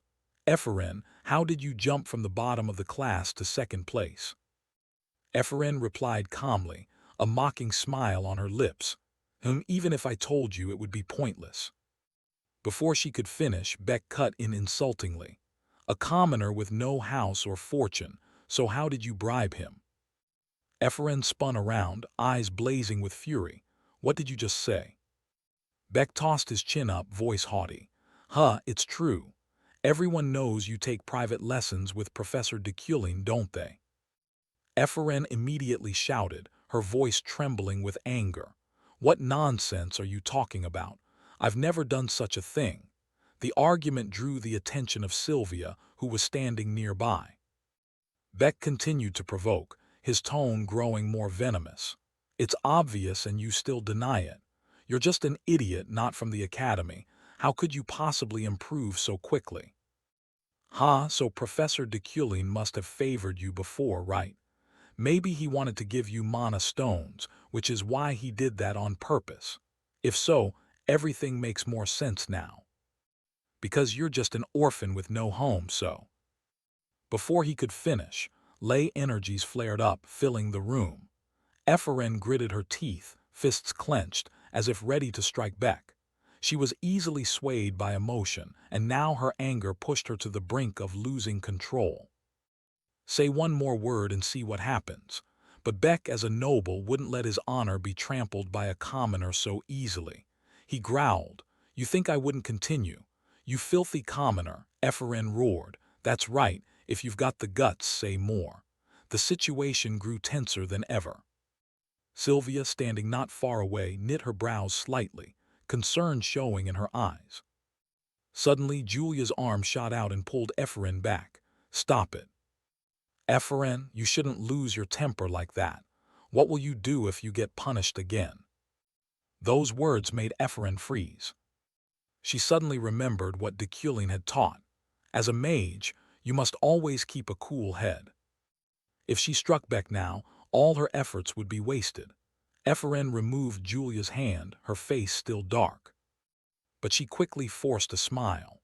"Thanks, Julia, you're right. I was a bit over the top. For a moment I thought I'd lose my mind dealing with brainless idiots." Hearing that, Beck's hair stood on end. He trembled with rage. "What did you just say?" Ephraim ignored him and turned to Julia cheerfully. "Julia, let's go grab something delicious on the way home." Julia nodded. "All right." The two left quickly, leaving Beck standing there, red with fury. "Hey, I'm not finished yet." Sylvia, having watched everything from start to finish, narrowed her eyes slightly, tracking Ephraim with her own calculations. "Looks like there will be some interesting things to watch soon," she thought, the corner of her mouth twitching upward. The scene shifted to some time later, outside the academy building. Ephraim walked with heavy steps, her heart still boiling with anger. She gritted her teeth and muttered, "Thanks to Julia, I kept myself in check then. But I need to do something about that damn Beck. I'm so angry I can't control it." She kept walking, her mind in turmoil, until she accidentally saw a familiar figure waiting ahead. What should I do to that bastard of the elite? Before she could finish, Ephraim stopped dead, stunned. It was Sylvia. She stood there calm but cold-eyed. Ephraim thought, why is she here? What's going on? Sylvia slowly stepped closer, her voice gentle but carrying an invisible pressure. "Can we talk for a moment?" In that instant, Sylvia's and Ephraim's eyes met. Hearing that, Ephraim frowned in confusion. What's wrong with Sylvia today? If she wants to pick a fight with me, she's picked the wrong time. Please leave me alone. Seeing Ephraim remain silent too long, Sylvia got straight to the point. "Ephraim, do you take private lessons with Professor de Kulin?" Upon hearing this, Ephraim's anger boiled over. She couldn't hold back and shouted, "I knew it. If you want to, come at me. And why are you asking me that? Do you know anything about my past with Professor de Kulin? Why would I let him tutor me privately? You don't know anything. Moreover, she seriously stopped me here just to spout that nonsense. Huh, why is everyone bothering me today?" Sylvia stared at Ephraim, realizing she wasn't lying, and her attitude softened. Sylvia said haughtily, "Ah, I see, well, suit yourself. You have no right." But before Ephraim could finish, Sylvia revealed a piece of information that froze her. "Did you know? After her father died, Professor de Kulin didn't enter the laboratory for 3 years. Not even once." Heh, it's obvious. De Kulin couldn't do anything without my father. Let me tell you, my father was a genius when he was alive. So you should also know that Professor de Kulin began coming to the laboratory every day starting 3 months ago. The remark hit Ephraim like a thunderclap, leaving her dumbfounded for a long time. Sylvia continued, "He cleaned the lab, selected an assistant professor, and bought a ton of magical equipment. What do you think that means?" Ephraim didn't answer at once because she was very shocked by the news. In her mind, she pictured de Kulin continuing the magical research her father had left unfinished. But this was strange. De Kulin wasn't smart or talented enough to complete it on his own, was he? If not, why would he choose my father? Thinking of those unhappy memories, Ephraim clenched her fists. She tried to act indifferent as if it didn't concern her. Who knows, maybe he's just running a few experiments. After all, he's a senior professor, but what does that have to do with me? Sylvia smiled and didn't expose the lie. "It's nothing. I just said it so you'd be aware." Having said that, Sylvia turned and walked away, leaving Ephraim in a tangle of scattered thoughts. Scene shifts to Wednesday, the final lecture before the midterm exam. At this time, de Kulin's class had gathered on the 5th floor, an area suitable for combat practice. The professor hadn't arrived yet when Julia whispered, "Ephraim, what kind of practical exercise is Professor de Kulin planning? Why drag the whole class all the way out here?" Ephraim shook her head and replied, "Who knows, it seems he's plotting something again." Suddenly, Beck rushed over, shoved Julia aside, and offered not a single apology, behavior no different from that of some brats. Julia angrily scolded, "That arrogant noble is causing trouble again." Ephraim stepped forward to advise her, "Let it go, don't bother with that brat." At precisely 3:00, de Kulin appeared at the gate and stepped to the center of the stage, where he continued speaking while looking down at everyone. "Quiet down. It's time for class." As soon as the words fell, the noisy chatter immediately died down. "As I reminded you before, today is the final practical exercise before the end-term exam, and today we'll conduct a public test." Having said that, he snapped his thumb. The curtains at the edge of the stands were drawn aside, revealing before all the students an enormous area so vast its far end couldn't be seen. It had a domed ceiling, a rectangular stage, and the stands were packed full. This left all the students, including Ephraim, wide-eyed with astonishment. They wondered how many people were up there. The mages above were equally surprised, but they fell silent when they heard Deculin say this was a mage duel exhibition. Participating in a mage duel is inevitable for a mage even if they try to avoid it. But in the future you'll inevitably face such events, so gathering everyone here to put pressure on the students isn't without reason. Next, Deculin began to explain the rules. You may use any spells to fight one another, but you must use at least 3 pure elements. Don't focus too much on winning or losing. Just concentrate on the match. I'll oversee you and note your strengths and weaknesses while observing from outside. I hope you'll grow further after receiving today's evaluations. Professor Relin, please come up here. Relin hurried forward at once. He scratched his head awkwardly as all the mages and audience attention turned to him. Professor Relin will act as the spectator for the matches to avoid life-threatening situations or unnecessary damage. So rid yourselves of weakness and fight your hardest for him. Ha ha, leave the rest to me. With that they descended to the stands. Deculin's voice rang out again. We'll begin class now. Who wants to go first? At first he hesitated, but then chose one of his friends as an opponent. Seeing both sides take their positions, Deculin proclaimed in a loud voice, "You two have 3 minutes, begin." The matches erupted with energy. The students gradually acclimated to the pressure, and their skills improved dramatically. Beneath the stands, Deculin took notes intently while Relin struggled to keep up. And the quality of the matches noticeably rose as students focused on their spells rather than the audience's gaze. But for some, the pressure meant little. Sylvia won decisively, defeating her opponent as effortlessly as a breeze. Watching Beck and the nobles laugh with glee, another commoner vanquished. They might as well be servants of my house working in the magic tower for all the shame it brings. Ephraim gritted her teeth, eyes blazing. Those bastards, if they fought Sylvia, they'd get their asses kicked just like the losers. She turned to her friend, her tone warm and bright. Ferret, you did very well. Deculin called. Beck stepped forward to choose an opponent. Beck curled his lip and pointed. He chose Ephraim. He wanted her to be his opponent. Beck sneered, pointing at her. He wants her as his opponent. Ephraim snorted, her spirit erupting. Fine, you want a beating. I'll give you one this afternoon. On the vast arena, the two faced each other like stalking tigers, their eyes sparking with fire. Beck taunted, you sure about this? No one here tutors you privately.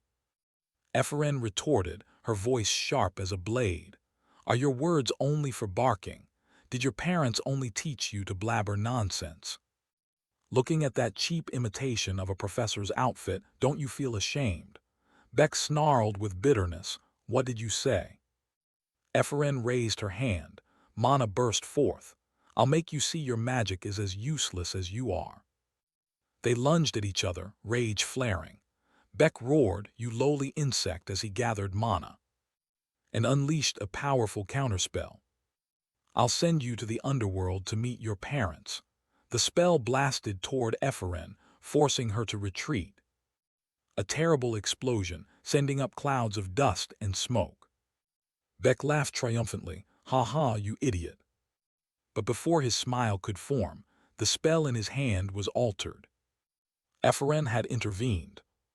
Seizing the casting, her eyes flashing cold, her voice icy, old tailies from the magic tower say nobles deserve to be smashed to pieces. She returned the stolen spell, aiming it straight at Beck. He panicked and stumbled to run, but how can a noble outrun that? One strike sent him crashing to the floor, humiliated. Julia cheered from the stands, great, push her, Ephraim, but there's no such proverb. Beck crawled away in disgrace. Ephraim strutted forward, hands on her hips, proudly feeling what it's like to trample an insect. Beck gritted his teeth. "Just lucky, you bastard." Someone shouted from afar, shaking their head in disappointment. "These idiots are done already after such a short fight. I've invited so many spectators and it's not interesting at all." Efren quickly cut in. "If the professor finds it boring, why not give me another chance?" I needed to cast 3 pure element spells, but only managed one because the opponent was too weak. The match ended before I could complete the exercise. Dculin nodded. "I understand it's not your fault. Fine, choose anyone as the next opponent." Without hesitation, Efren pointed at Dculin, her voice decisive. "I want to choose Professor Dculin as my opponent, may I?" The arena atmosphere exploded. The audience gasped, awaiting a earth-shattering duel. Hearing Farron's bold declaration, the arena erupted with shocked murmurs and whispers. "Is she crazy?" Professor Relin's face flushed as he roared in fury. "What? Look at that crazy brat. Do you know what you're saying?" Sylvia in the stand squinted, her look full of suspicion and puzzled unrest. Criticism rang out everywhere, sharp as knives, but Efren stood tall, unconcerned. She thought to herself, eyes blazing, "Indeed, people are shocked by what I said, but I'm not a fool acting without calculation. This is a golden opportunity to challenge Professor Deculin." She curled her lip, telling herself that despite the insults, if she used it well, it would be worth it. Deculin beside her smirked mysteriously. This was getting more and more interesting. Relin, still ashamed from last time, shouted, "Did you see? That brat doesn't know what she's doing," cutting in coldly. "Enough, Professor Relin, calm down." Relin stammered, "What? But that brat." Deculin turned to Efren with a deep voice. "Very well, I accept your challenge. I said you could choose anyone with no exceptions. I will be your opponent." He raised his hand, his gaze sharp, but to pit an unlimited professor against a rookie wouldn't be fair. "I will not make the first move. If you can force me to move from this spot, even one step, you win." Efren beamed radiantly, though a flicker of anxiety crossed her eyes. "I understand." The two stood facing each other on the silent arena, only the wind whistling and dust swirling. Efren's heart pounded as if it would burst. The dream of facing him at last had become reality. He spoke in a thunderous voice, "If you're ready, begin." Without hesitation, Efren unleashed razor-sharp wind arrows from all directions aimed straight at Dculin. She clearly knew the gap in power between them was like heaven and earth. She couldn't do much. But Efren did not retreat. Her eyes burned. This was the enemy she must one day defeat herself to avenge. This match would show her how vast that gap truly was. She poured her strength into a twin spell, wind and fire, brilliant as fireworks. "Impressive." Deculin stood observing, a pleased smile on his lips. The spell rushed forward and exploded right before him. But it could not pierce his formidable defensive barrier. Efren gritted her teeth, dumping all her strength into the slim hope of adding earth to perfect the combined attack. The arena was drowned in a sea of brilliant flames and choking smoke. No one could clearly see Deculin's condition. Relin on the floor gaped in stunned disbelief. "The commoner I looked down on unleashed magic that could threaten even me." The audience fell silent, eyes glued to the spectacular display. Although the results were unclear, the structure and execution of Efren's magic far exceeded that of a typical rookie. Deculin was trapped in a layer of molten earth, almost lava, but for a high-ranking professor escaping was not difficult. He stood there without a scratch, his eyes glittering with expectation as he looked at Efren. She growled in anger, still not finished. A barrage of wind magic attacks continued even though they were ineffective against Deculin. Seeing the amusement was enough, he spoke. "Your magic has a fatal habit. The larger the incantation, the more that habit showed." Immediately, Ephraim's spell was interrupted as Deculin interfered with its operation. She froze. What? The magic isn't working. You saw through it. Deculin said in a deep voice. You can no longer cast spells in front of me. What are you going to do? Ephraim gritted her teeth. Damn, he's blocked everything. But I still have one final move.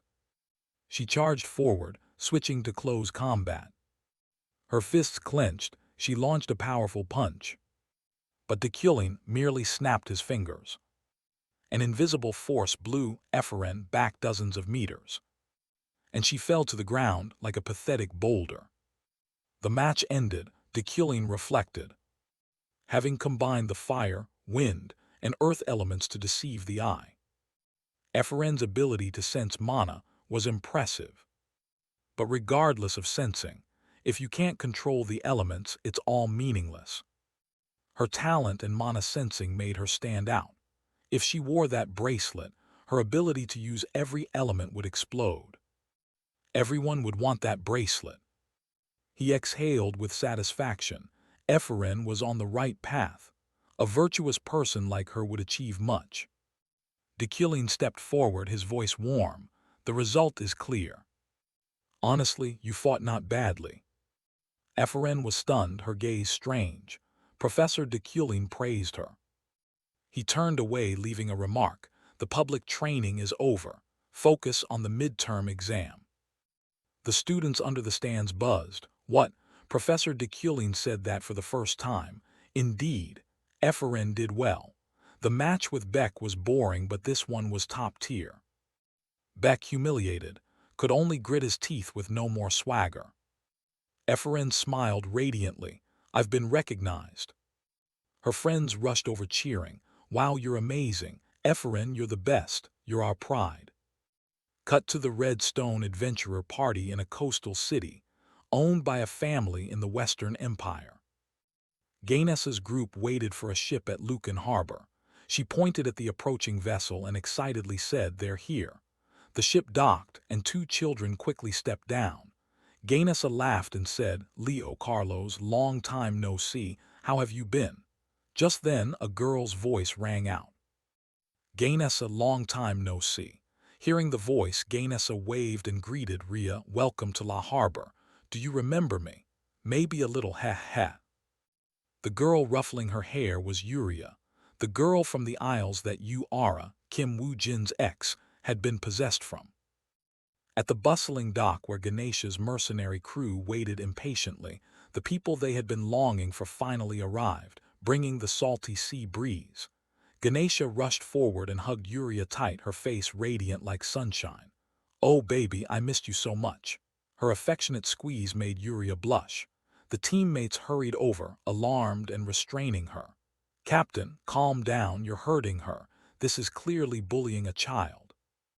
Ganesha laughed loudly, released her, scratched her head and apologized. All right, my bad. Yuria lowered her head, her gaze reflective as if sinking into distant memories. She recalled the fateful moment she was transported into this world. That day, the blinding light that had once appeared in Deculin's office swallowed her, as if erasing her from reality. The light flared brilliantly, engulfing her until everything around vanished. No sound, no image, only void. When she opened her eyes, she found herself in a completely alien world, magnificent and mysterious. The first voice she heard was Ganesha's, full of indignation. Deculin dared to use children like this. I won't take that job. A teammate argued. What, you accepted it in the first place and then got captivated by his handsome looks. Do you know how much the cancellation fee is? Looking at the familiar faces, Yuria suddenly realized they were the characters she and her team had stayed up all night designing with so much effort. Now they stood before her alive, flesh and blood. Ganesha stepped up to where Yuria sat, voice warm. You are her, right? Yuria glanced around the windswept harbor scene and the sunset that made her nostalgic. She remembered the game's setup. Before her stood Ganesha and the Crimson Mercenaries, legendary characters. If this were the game based on her memories. She murmured, slightly anxious, Yes, I'm Yuria. And so everything led to this fateful meeting. In the game she had created, Yuria had become the protagonist embarking on a stormy journey. Back in reality, Ganesha's voice rang sharply across the dock. "Hey, Leah Carlos, stop running around or you'll fall now." Watching Ganesha take her hand, Yuria thought inwardly that this was Ganesha, the strongest adventurer in this world. Her greatest goal now was survival. The best way was to stay with Ganesha, who guaranteed absolute safety. Meanwhile, she had to find a way to return to her original world, however slim the hope. Cut to Deculin Manor. He had just received a package from the Magic City, his heart pounding. Finally it had arrived. He opened the box, his eyes lighting up. Inside was the custom-made staff he had ordered. The Eucline staff by Lockillock, a masterpiece crafted by Master Lockillock specifically for Deculin, an exclusive item of Deculin von Grahan Eucline. Classified as a magical staff with special effects, it stores up to 500 mana. The staff functions like a regeneration ring, smoothly elevating spells. Holding the staff, Deculin couldn't help but exclaim at its exquisite, meticulously detailed aesthetics. The staff was not only breathtakingly beautiful, but intuitively optimized to enhance the user's magic. Moreover, it adapted flexibly to outfits like a fashionable masterpiece.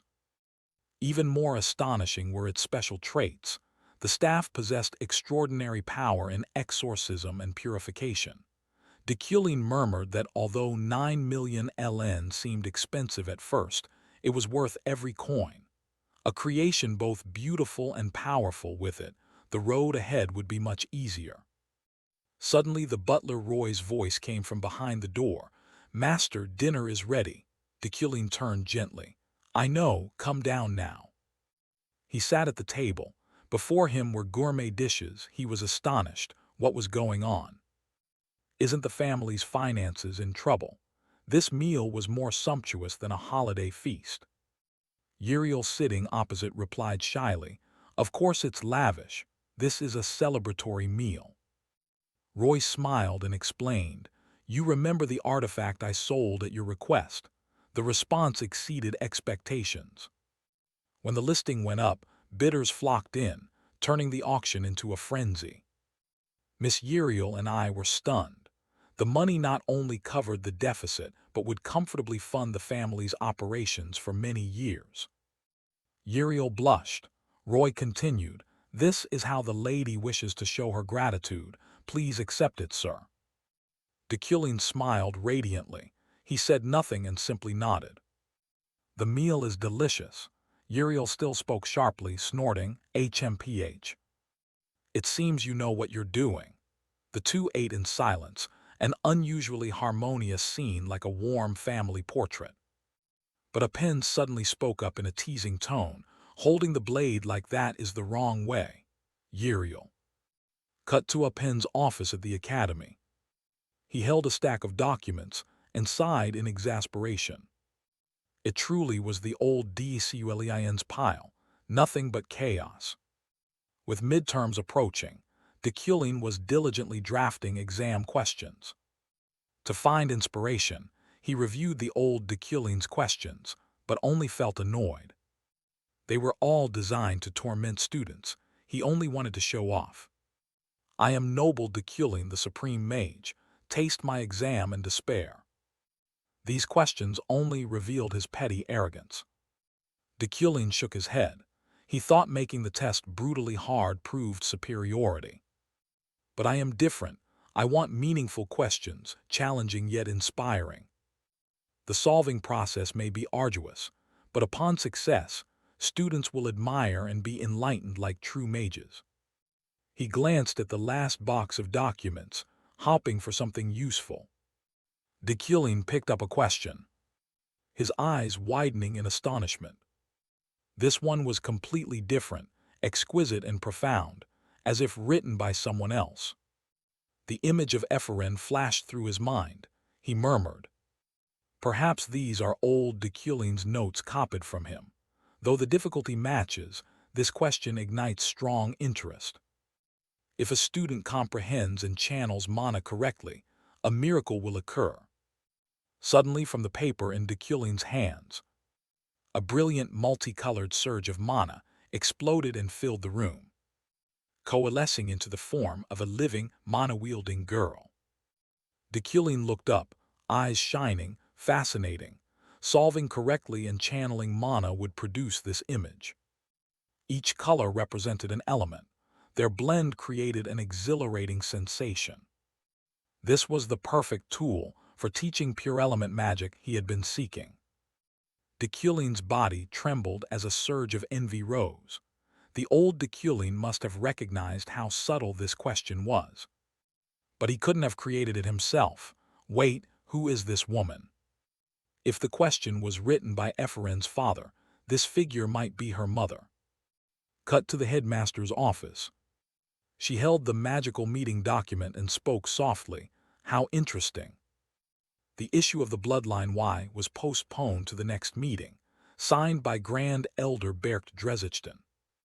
The headmaster muttered that the discussion ended this way surely, because Professor Deculin strongly opposed, suppressing a strange redirecting technique. She looked at those behind her, her voice low. Not only Deculin but everyone here was surprised, right? Adrienne, head mistress of the Academy's Magic Tower, is a mage of extraordinary power and considered the leading candidate for the title of Grand Archmage. Her personality, completely unlike that, was extremely gentle. She was always curious about the world and enjoyed listening to rumors. What? Professor Deculin and Knight Yuli fought. Professor Relin failed his diet again. Oh my gods! Her curiosity about the world and love of gossip were actually closely tied to the secret of her origins.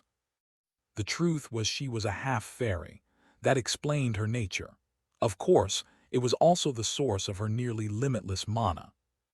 Even someone like her had to wait reluctantly on a day like this. Today she sat calmly in the Tower Master's chair.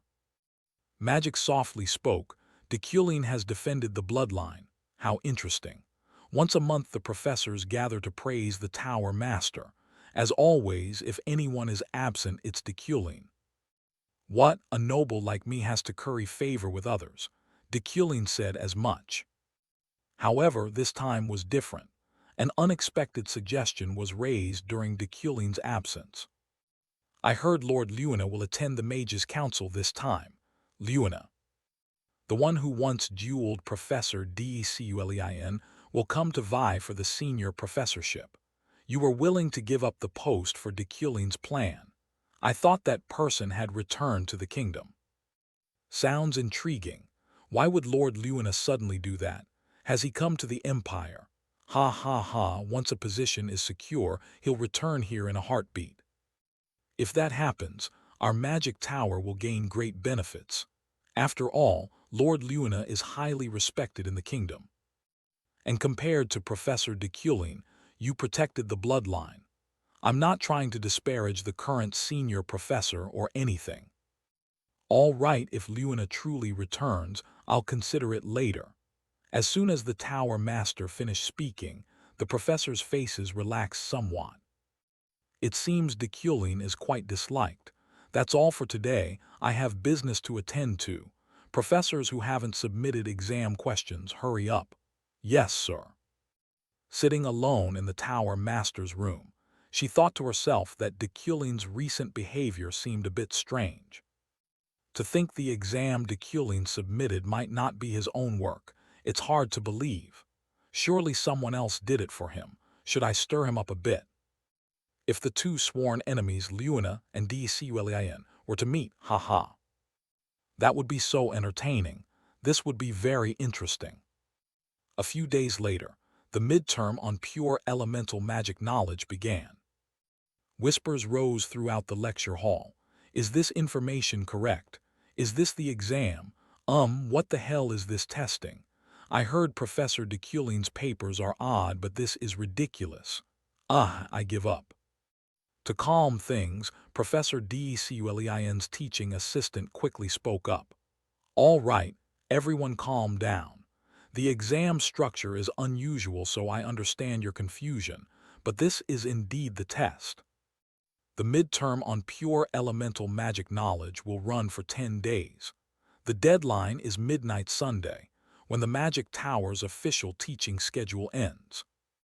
Each student will take the exam in an assigned private room. Of course, you may work on other assignments, eat, and sleep as you wish during the test period. However, removing exam materials from the room is strictly prohibited. As I mentioned earlier, this exam will be an open-ended one. Ephraim and her friends were tired of hearing the rules. Open-ended, 10 days. How difficult must the exam be? Even the final test is this troublesome. Typical Deculin, he even delegates quirky rule announcements to the assistant. The professor himself doesn't bother to show up. There was one more important matter the professor mentioned. If any of you achieve a perfect score on this exam, I will personally write a letter of recommendation for you in my capacity as a senior professor. Upon hearing this, the entire hall fell silent in surprise. Having a senior professor personally write a recommendation is the highest honor, after all. The ranks of mages are divided as follows. Rank 1 is the Immortal Mage, also called the Grand Mage. And the lowest is rank 11, the newcomers. Promotion is by no means easy. It doesn't come simply from attending classes and passing time. To reach each rank, one must pass a separate promotion examination, and even that is difficult. But what if you receive a recommendation from destined, a fourth-rank Imperial Mage? It's a prestigious promotion endorsement, a powerful card to play. Ephraim narrowed her eyes, thinking, what? destined's recommendation. Yes, that mortal enemy would endorse me. Just hearing it drains my motivation to take the exam. I don't want anything to do with him. But wait, what if I actually score a perfect mark and receive destined's nomination? Ha ha, if only you hadn't written that letter for me before, you wouldn't be kneeling at my feet now. You fool, have mercy on me. The brat dreamed on. She smiled in satisfaction at her fantasy. Heh heh heh, how exhilarating. Deculin, just watch, I'll earn a perfect score for you. Sitting beside Ephraim, her red-headed friend couldn't understand why she was grinning like a villain. Cut to the 4th day of the exam. Inside her examination room, Ephraim was tearing at her hair, unable to solve this problem.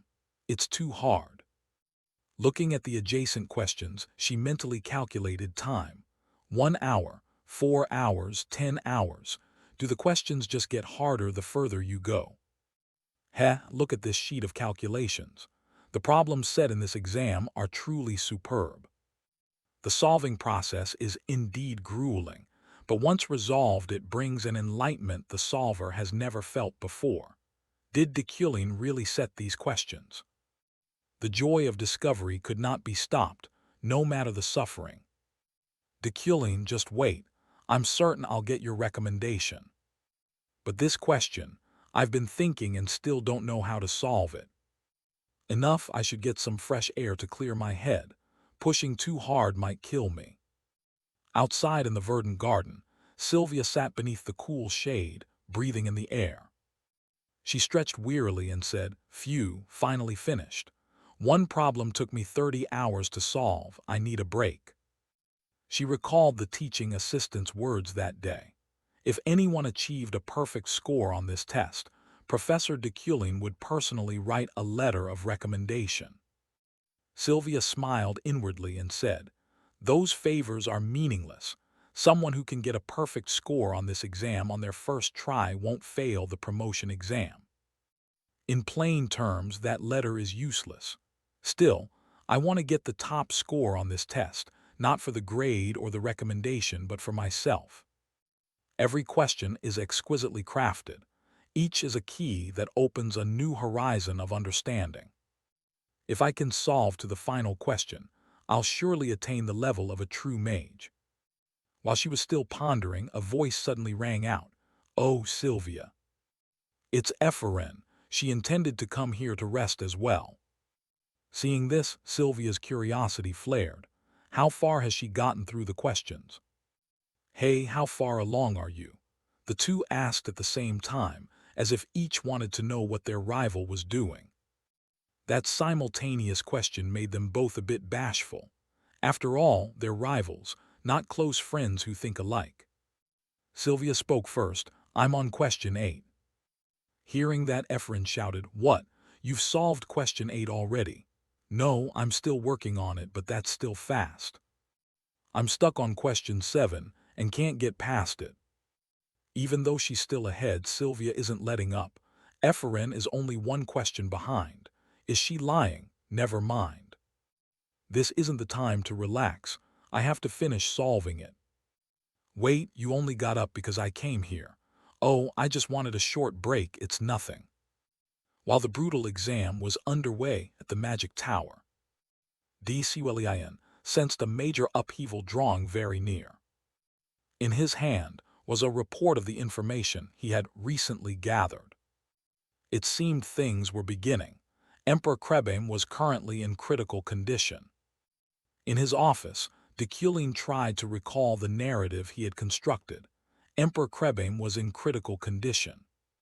He was known for his courtesy and gentle conduct. That's why he always sought a balance between divine power and royal authority. He did not implement hostile policies against the bloodline. The problem lay with the new emperor, the one who took the throne after his death. The emperor is always the most crucial issue and factor in this world, which means resolving it is also the most difficult. If I recall correctly, his name is Safian Yekatera August von Gibrin. Soon, this world will undergo an unprecedented great change. Time passed quickly, reaching the final day of the midterm exam. By that time, a large number of students had abandoned DCULEIN's exam marathon. However, the gap between high and low performers had become clearly defined. Regardless of scores, all the students boasted about completing the exam as if it were a great feat. After the exam ended, the students didn't relax. Instead, they reviewed what they'd learned. This was unusual and attracted others' attention. Even the tower's professors wanted to see the exam everyone had been whispering about. It was so good it left them speechless. In the end, only 2 students reached question 8, the arch-rivals Ephraim and Sylvia. Seated at her desk, Ephraim muttered in annoyance, That damned question 8, this is the final hurdle I must overcome. I have to solve it. After downing so much coffee, she couldn't give up now. Her face looked hollow. She seemed to have stayed up several nights for the exam. If I focus a bit more on the question, I can definitely do it. In the corridor, Min and his assistant watched the two closely. Suddenly, a light shone from one of the rooms, signaling success. Alan quickly spoke up, Professor, one of the two has solved the final question. His face was calm, but his thought was clear. I knew she could do it. Dekulin hurried to that room and opened the door. Inside the room, glittering lights were enveloping everything. Dekulin approached and spoke softly. I knew you could solve it. Sylvia, congratulations on your success. Hearing those words, Sylvia quickly turned around, her eyes brimming with tears of happiness. Is the final question really this beautiful? Magical lights enveloped the space and painted a stunning picture. The Starry Night painting of the original van was elevated into living magic. Bright colors were saturated with elemental magic. Even the blues seemed to emit warmth beneath stars that glowed with hope inside the darkness. It was a masterful, artful blend of warm and cool tones. Not only visually striking, it truly conveyed a sense of realism and warmth. It was genuinely a human masterpiece. Dekulin reached out to catch the glittering stars and softly smiled with delight. Although Dekulin created the question, he himself could not realize it, for his own talent had certain limits. Somewhere deep in his mind, Kim Woo-jin could be found at the heart of the question. He always dreamed of becoming a painter, though he lacked the necessary innate talent. He always wanted people to be moved when facing his works. He wished to continue pursuing painting. That was Kim Woo-jin's true dream. Now De Kuelin's aesthetic sense had harmonized with his.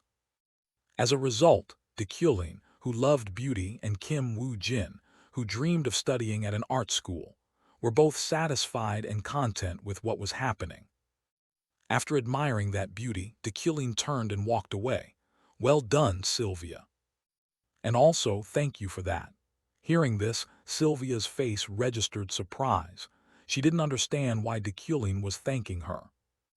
Before she could say anything, De Kuelin was gone, leaving her alone with swirling thoughts. "Me too, I want to thank him as well." Sylvia stepped forward and touched her work. The words and expectations placed on her by those around her felt like an inescapable burden. She must become a grand mage. Sylvia truly was a rare, innate talent, who knew what she might achieve. Indeed, she was a descendant of a grand mage lineage. Gazing at the beauty of the magic before her, it seemed Sylvia had found the path she would choose. No, the magic itself was truly beautiful and perfect. At the same time, Alan had also come to Ephraim's room to deliver the news. Student Ephraim's time for the exam had ended. Despite trying her best, she still couldn't solve the final question. "Ah, I see, how embarrassing." Alan stepped forward and said, "You did very well, Ephraim. Even until the last second, only 2 people attempted this question." Hearing that, Ephraim yelled, "Sylvia, what happened?" "She solved it." Alan gently nodded in affirmation. "Ah. She really is a monster. I'm insanely jealous." Before she could realize it, thoughts of the recommendation letter and De Kuelin had almost vanished. The only thing left was Ephraim's thirst for learning as a mage and her pure desire for knowledge. She herself wanted to answer everything, every question in this exam. Ephraim stood up and said, "Well, although the test is over, the question is still there, isn't it? I will definitely solve this question." Having said that, Ephraim broke into a radiant smile. "Next time I'll try even harder." Alan sympathized and understood her mood. "Good luck, I will root for you." "Ephraim, thank you." After finishing the exam, Ephraim trudged wearily along the academy road. Completely exhausted. That damned marathon test. If I had answered every question, I'd probably feel better from the sense of victory. But the only things waiting for me after a brutal exam were a doodle-dawn door and a cold bed. Truly miserable while she was still brooding. A voice rang out from somewhere, "Ephraim." It was her closest friends. They'd been waiting here for quite a while. Seeing her kindred spirits there, Ephraim couldn't contain her happiness. "Julie, what's wrong with you?" someone pressed. "Ephraim, you look like a dried corpse. Was the test that hard?" They looked at her with pity. "All right, everyone. Since Ephraim worked so hard, let's go get something to eat to celebrate." "Of course Ephraim will pay, right? When did I say that?" A few days after the exam ended, Ephraim also solved the final question she had missed.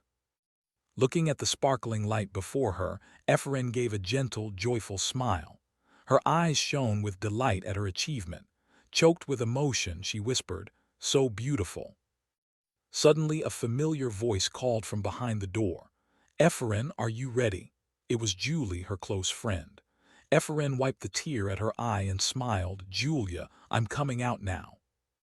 The two went to a cafe near the academy where they poured out their post-exam thoughts. "Feels so relieving to be done with the test." "Yeah, but we'll be busy again soon. These days are precious. I really look forward to the upcoming meeting." Julie nodded in agreement. "Me too." Ephraim's expression fell. "Thankfully, I didn't give up this time and pushed through. This is definitely the most amazing magic-related experience." Suddenly, Julie interrupted Ephraim's thoughts, eyes sparkling. "Have you heard the news?" Ephraim flinched. "What is it?" Julie pointed to the sky, voice mysterious. "About the professor being summoned up there. They say this exam caused a stir. Ephraim was surprised. What do you mean? Julie continued. The rumor is the professor was invited to the Celestial Isle, that floating island. Ephraim's face registered astonishment. The floating island. It's an island that permanently floats at an altitude of 1,500 meters, the crystallization of genius minds in magical studies, a gathering place for mages from around the world. This place holds all the world's knowledge and magic, independent of the land-based system, and a neutral zone that honors mages' individualism. Naturally, it became a gathering spot for oddballs truly passionate about researching knowledge and magic. Professor de Culin's exam was enthusiastically praised for its creativity and difficulty. It quickly became a hot topic on the floating island, leading to the professor being invited to give a special lecture explaining his exam. Cut to the floating island where de Culin appeared, surprised that his exam was more popular than he expected. Teaching here not only brought prestige but also increased mana by 30 points. Lucky, and the pay was generous too, equivalent to 1 billion Korean won. Maybe I should consider developing in that direction. Not bad at all. De Culin set down the test and began his lecture. In the hall, familiar faces like Professor Rilin and mages from the Royal University had gathered. De Culin stepped onto the podium and spoke. It's a great pleasure to meet you all. The speaker today was the head professor of the Imperial Magic Tower University, the monarch-ranked mage and elemental master, de Culin. The topic of today's lecture is the midterm exam of the Magic Tower University, scheduled to last 2 hours. Before moving to the questions, I'll start with a brief explanation of pure elements. As soon as he began, Headmistress Adrian giggled and chatted with the person beside her. Have you seen the paper? A cold voice replied. Yeah, plagiarism, of course. How could de Culin possibly come up with such a brilliant topic on his own? The speaker was Lunia von Sonrat McQueen, the mage who lost the head professor race to de Culin. Despite the whispers, the lecture continued smoothly. De Culin tried to help the audience grasp the material by drawing on knowledge he had taught in previous Magic Tower classes. Even the attendees were captivated by the fresh, systematic presentation and listened intently. So now let's take a look at question 6. As he prepared to analyze the question, Adrian's clear voice rose. Professor, I have a question. De Culin turned his gaze toward the headmistress, who was eagerly signaling. She drew a magic circle in the air and asked, as you taught, if we distinguish pure elements from magical properties, how should one optimally combine and use this sixth magic with the destructive system? De Culin pondered, using his understanding trait to analyze. He smiled faintly, thinking to himself, even the headmistress showed up. Well, her reason for coming was obvious. The headmistress had long been known for her slyness. Given de Culin's past, suspecting the exam was understandable. Then should we coordinate it properly? De Culin drew a straight line into the magic Adrian had created and transformed it into his own. Just add a core circuit in a straight line like this and it's enough. De Culin's answer left the headmistress stunned. She stammered, oh yes, that's right, thank you, Professor. However, Adrian did not stop. With childlike curiosity, she kept firing tricky questions at him. But de Culin calmly responded, relying on his understanding trait to smoothly handle every challenge. Gradually, the mage's gazes shifted from attentive to annoyed, feeling Adrian was disrupting the lecture. Realizing this, she fell silent. With 10 minutes left, de Culin packed up his materials and said in a low voice, I've spent too much time on Q&A, so I won't explain the final question separately. All eyes immediately turned to Adrian. Unsatisfied, she bit her lip and remained silent. Suddenly, another voice sounded. Professor, may I ask a question? Did you truly compose question 8 yourself? The questioner was Lunia. Her eyes filled with hatred. Deculin frowned, recognizing she had been expelled from the magic tower by him before, and asked her to clarify the specific meaning of her question. Unfazed, Lunia remained resolute. I only want to know whether question 8 was truly authored by you. That's the only thing I want to know. At that, the hall erupted in murmurs. Huh, what do you mean? Could it be plagiarism? Deculin replied coldly. Being inspired by others is common. Then he cast out across the room, painting an exquisite picture. This entire question was entirely created by me. This is a work I just produced on the spot. It is completely different from question 8 in the recent exam paper. Having said that, Deculin turned to look at Lunia and replied, Was that answer enough to satisfy you, Professor Luna? Luna's face twisted with bitterness, teeth clenched in anger, but everything had already slipped beyond her control. The lecture ended, the task completed, mana increased by 30 points. On the way home, Deculin thought to himself according to the plot. His relationship with Luna was certainly not good. Although today passed smoothly, trouble is likely to arise soon. That said, surprises seemed to surround Deculin.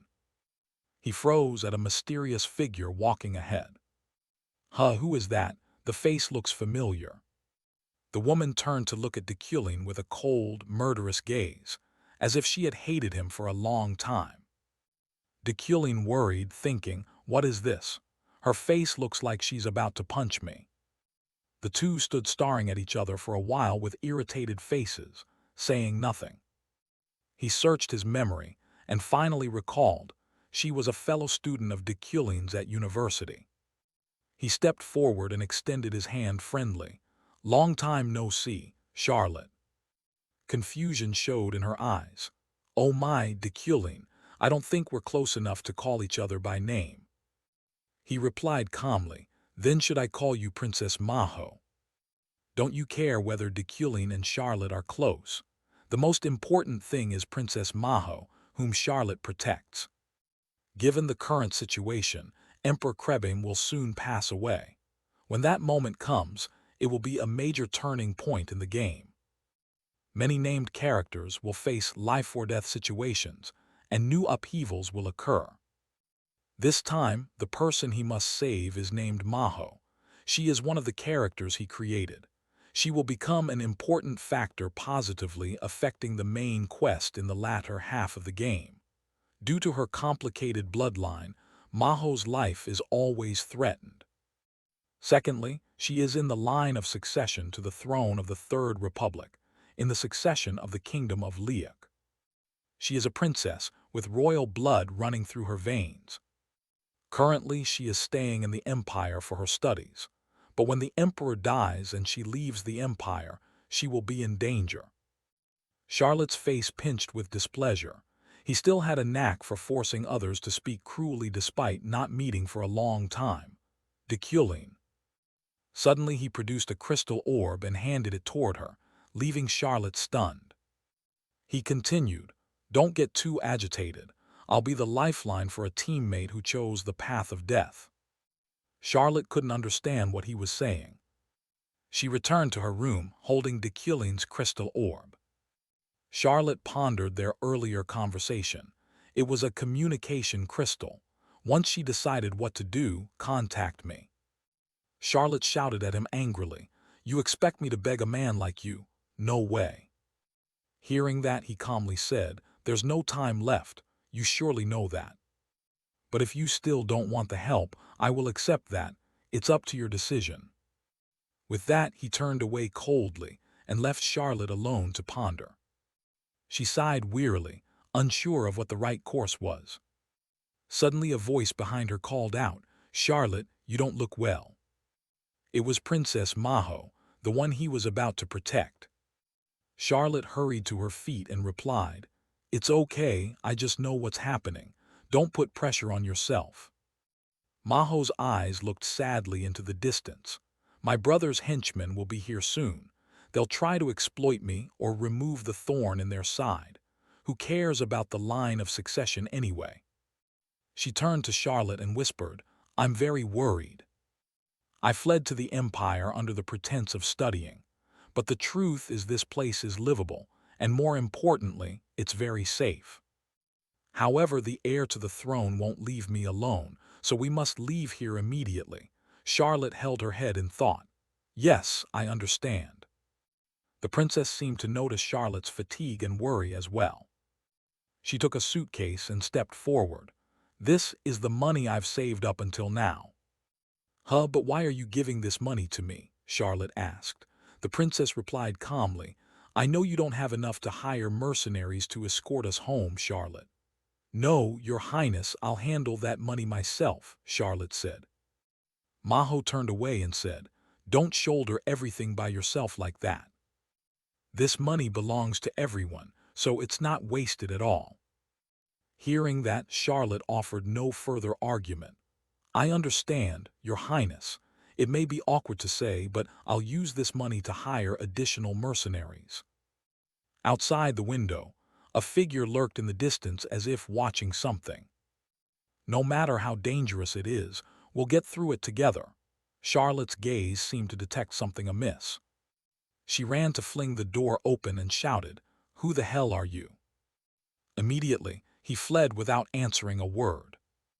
Charlotte's face was full of worry. This is bad, things are getting more and more dangerous.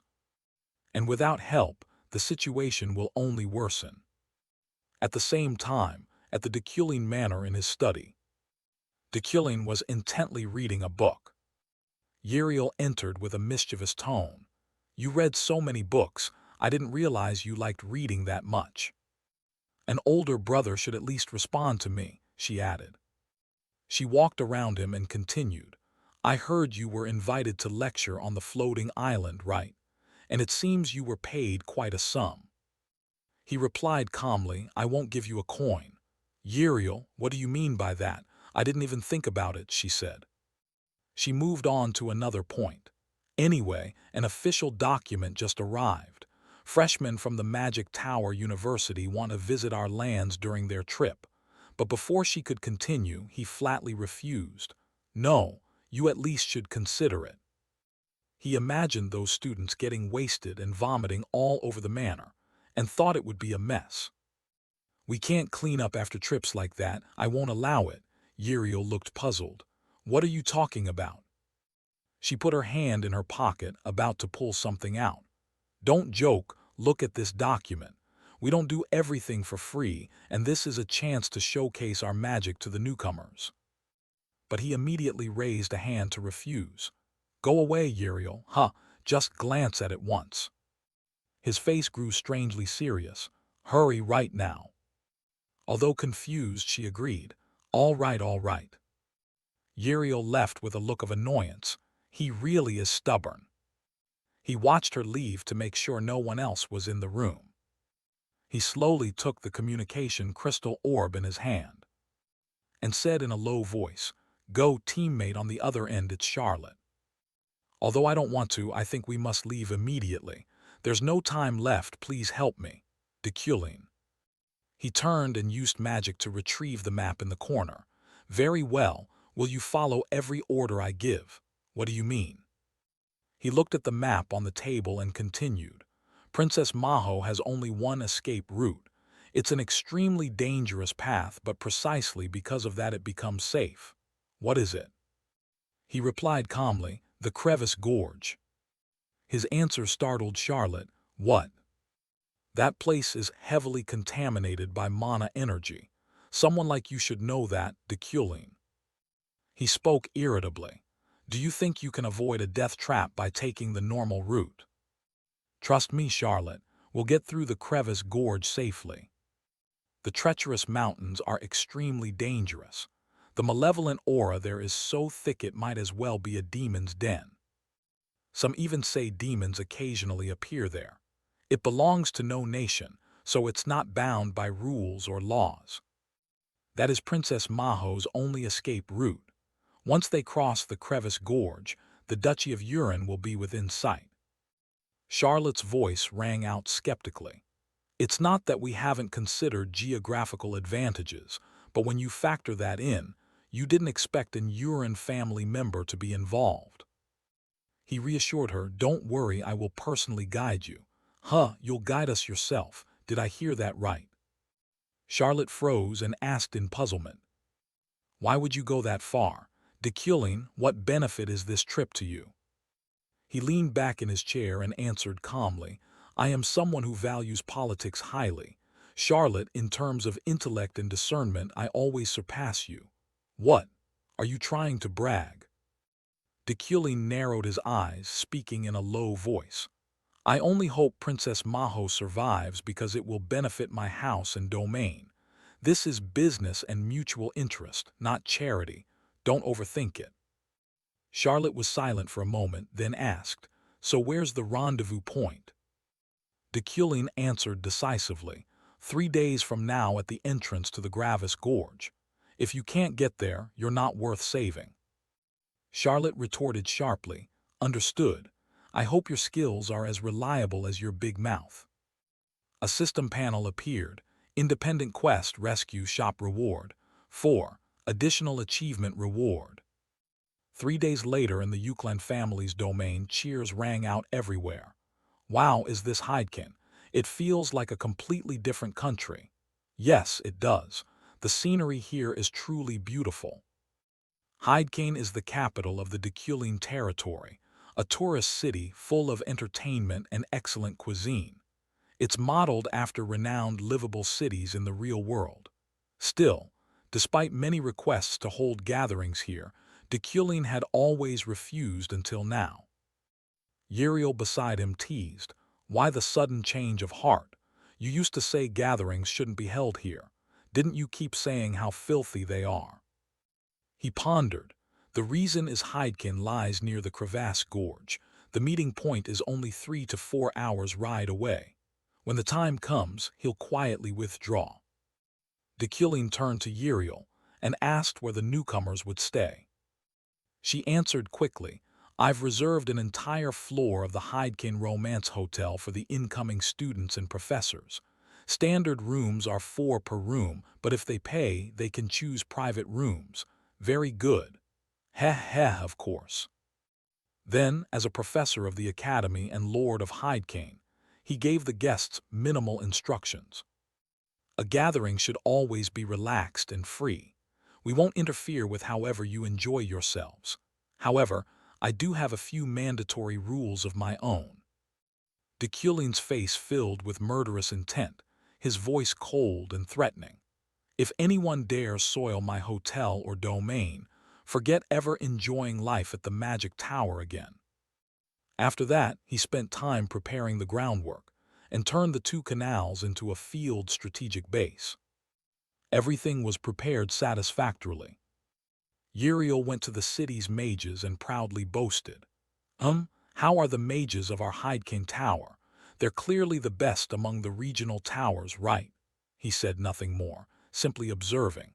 With his combination of clairvoyance and intuitive insight, he could see a golden aura around the talented mages. He pointed at the mages and said, "Increase this mage's salary and that mage's too, but fire the one with glasses." "Huh, what? Why is that?" He had spent time so meticulously that before he knew it, dusk had fallen. The group gathered around a huge campfire. The professors sat upright as if in a make-up exam. The first to step up was Sylvia. She fired something into the sky. A series of explosions erupted. Sparkling flowers were painted across the dark sky. The light gleamed as if illuminating the space. The old professor lavished praise. Of course it was Sylvia. Perfect, 10 points. The female professor beside him was no different. "The fireworks are beautiful, 10 points. Julia sighed in exasperation. Why does the professor assign tasks even on trips like this? Suddenly we're forced to do a magical fireworks experiment. Ephraim was downhearted too. Haha, truly. The next group was Ephraim's team. She quickly began to explain her fireworks. We combined destructive magic with harmonizing magic too. But before she could finish, the professor's voice cut in. Enough. Spare me the boring explanation, just fire it already. Ah, yes. Efren lit her firework stick, and it shot up into the sky. An explosion of sparkling light covered the whole sky in brilliant illumination, rivaling Sylvia's display. Even the students below gasped in admiration. Wow, it's beautiful. Efren's group did really well too, huh? But the old professor showed displeasure at what she produced. 6 points, the explosion was too loud. The female professor beside him was even harsher. 4 points. Julia wanted to object. What? Why are you stopping Efren? It's fine, Julie. Suddenly his voice rang out, breaking the atmosphere. 10 points. It's a perfect balance between destructive and harmonizing magic. Both professors beside him gaped in astonishment at the number he announced. Efren's expression was full of doubt. 10 points already. After the evening exercise ended, he quickly went to where he'd prepared his horse. Finally, everything was done. Now he could leave. He wondered whether Charlotte had made it there safely. Suddenly, a familiar voice from behind made him jump. Was it due to a pang of guilt? He turned and said, "What are you doing here at this hour? Go back to camp at once." Efren voiced her concerns. "Please tell me, at the disciplinary hearing about the club incident and today too, why do you treat me this way? Is it because of my father?" He quickly mounted his horse and said, "Find out for yourself. You're not a child who sulks anymore." At that, Efren could only grit her teeth in bitter indignation. She watched Deculin's figure fade into the night, shouting, "I'll apply to be your assistant. Professor, I will find out the truth. Why did my father commit suicide? Why did he have to do that? No matter what, I will surpass you. I will become greater than Professor Deculin." After saying that, Efren was left standing there alone. The silence seemed to amplify the loneliness within her small, solitary heart. She wiped away her tears and returned to the camp. At the same time, Deculin was also troubled by chaotic thoughts. Efren wants to follow me as my assistant, but my villain arc hasn't been triggered yet. Exactly what did I do to Efren's father? That's something I don't even know in this context. But what if I truly did something unforgivable? Then I'm as good as dead. He dismounted at the rendezvous, instructed the horse, then sent it back. "You can't go any farther. There's malevolent energy here. Return to the stable and come back here at noon." Having said that, he looked around. Has Charlotte's group arrived? I should contact them via Crystal. But before he could, Charlotte's voice rang out, "Deculin." He replied gently, "You've had a hard journey to get here, haven't you?" Charlotte appeared with Princess Maho. Only 2 guards remained, their bodies pale and wounded, though luckily not fatally. In his office, Deculin is trying to recall the plot he created. Emperor Krebim is in critical condition. He was famous for his courtesy and gentle demeanor. That's why he always sought a balance between divine power and royal authority. He did not implement hostile policies against the bloodline. The problem lies with the new emperor, the one who took the throne after his death. The emperor is always the most problematic and crucial factor in this world, which means resolving matters is also the most difficult. If I remember correctly, his name is Sophian Yekatera August von Gibrin. Soon, this world will undergo an unprecedented change. Time passed quickly, arriving at the final day of the midterm exam.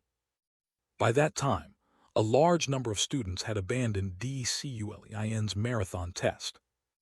However, the gap between the top ranks and the lower ranks was clearly defined. Regardless of their scores, all the students boasted about finishing the exam as if it were a great feat. After the exam ended, the students did not celebrate. Instead, they reviewed what they had learned. This was unusual and drew others' attention. Even the professors of the Magic Tower wanted to see how the rumored test looked. It was so impressive it left them speechless. In the end, only 2 students reached question 8. the formidable pair Ephraim and Sylvia. Sitting at the desk, Ephraim muttered in frustration. This damned question 8, it's the final hurdle I have to overcome. I have to solve it. After drinking so much coffee, she cannot give up now. Her face was hollowed. It seemed she had stayed up several nights working on the test. If I concentrate a bit more on the question, I can definitely do it. In the corridor outside, Min and his assistant were intently monitoring the two remaining students. Suddenly, a light from someone's room flashed, signaling success. Alan quickly spoke up, Professor, one of the two has solved the final question. His face remained calm, but the thought crossed his mind. I knew she could do it. Deculin hurried to that room and opened the door. Inside the room, sparkling lights enveloped everything. Deculin approached and spoke softly. I knew you could solve it. Sylvia, congratulations on your success. Hearing those words, Sylvia quickly turned around, her eyes filled with tears of happiness. Was the final question really this beautiful? Magical lights filled the space and painted a breathtaking scene. The Starry Night painting by Van Gogh was elevated into magical realism. Bright colors were infused with elemental magic. Even the blues seemed to radiate warmth beneath the shining stars and the hope within the darkness. Hot and cold hues were blended with delicate artistry. Not only visually stunning, it also truly conveyed a sense of realism and warmth. It was truly a masterpiece of humanity. Deculin reached out to catch the sparkling stars and smiled happily. Although Deculin created the question, he could not realize it himself, for his talent had definite limits. Deep within this mind, Kim Woo-jin could be found at the core of the question.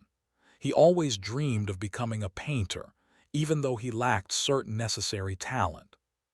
He always wanted people to be moved when standing before his works. He wanted to continue pursuing painting. That was Kim Woo-jin's true dream.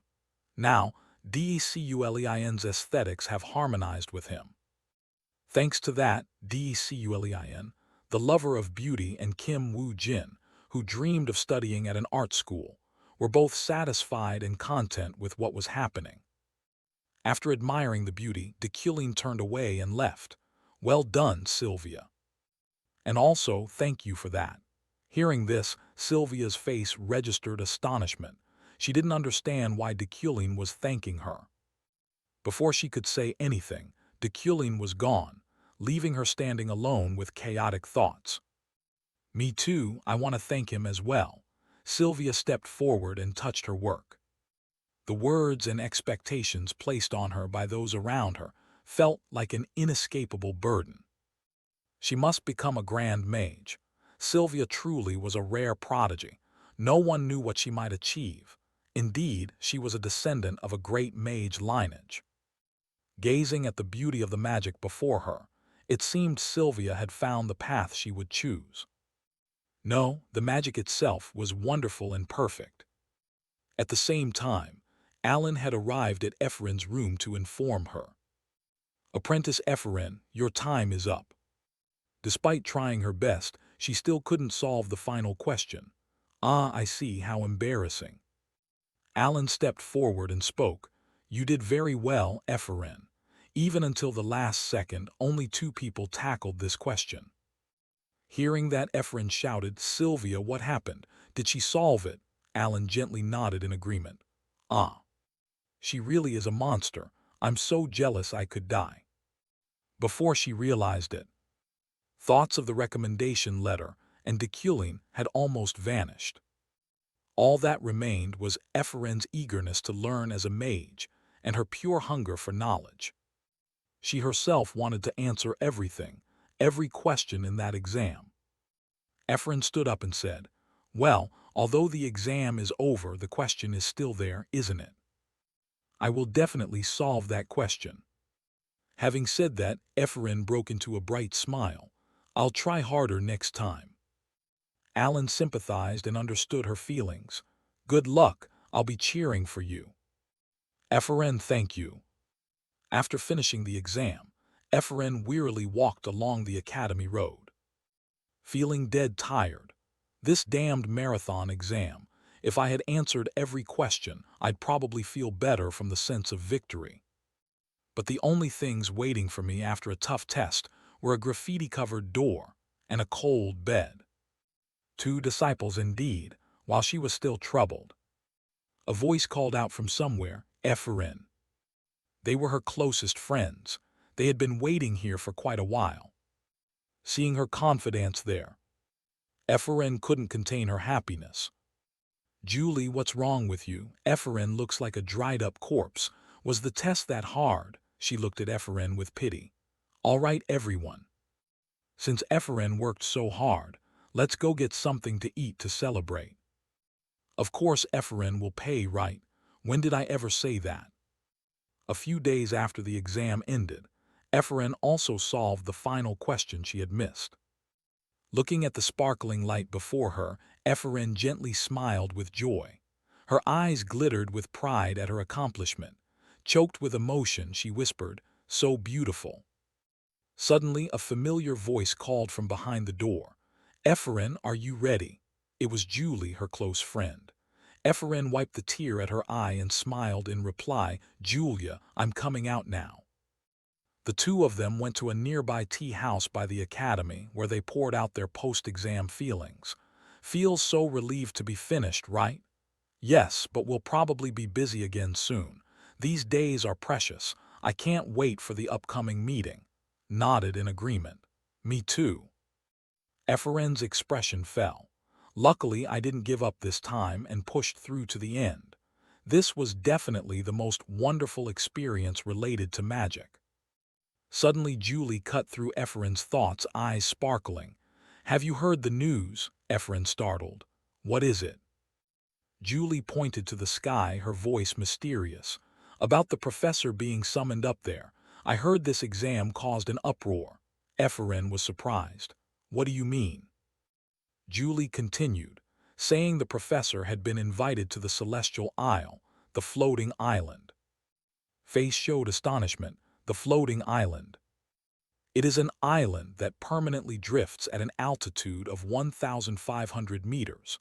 The crystallization of genius minds in arcane engineering, a gathering place for mages from around the world.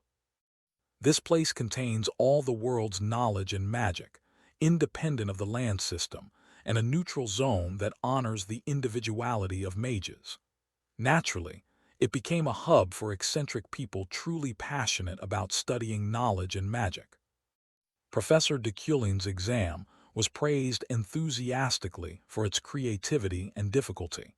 It quickly became a hot topic on the floating island, leading to the professor being invited to give a special lecture explaining his exam. Cut to the floating island, where Deculin appeared, surprised that his exam had been embraced beyond expectation. Teaching here not only brought prestige but also increased magical power by 30 points. Lucky, and the pay was generous too, equivalent to 1 billion Korean won. Maybe I should consider developing in this direction. Not bad at all. Deculin set the exam down and began his lecture. In the hall, familiar faces like Professor Rilin and mages from the Royal University were all gathered. Deculin stepped onto the podium and spoke. "I am honored to meet you all."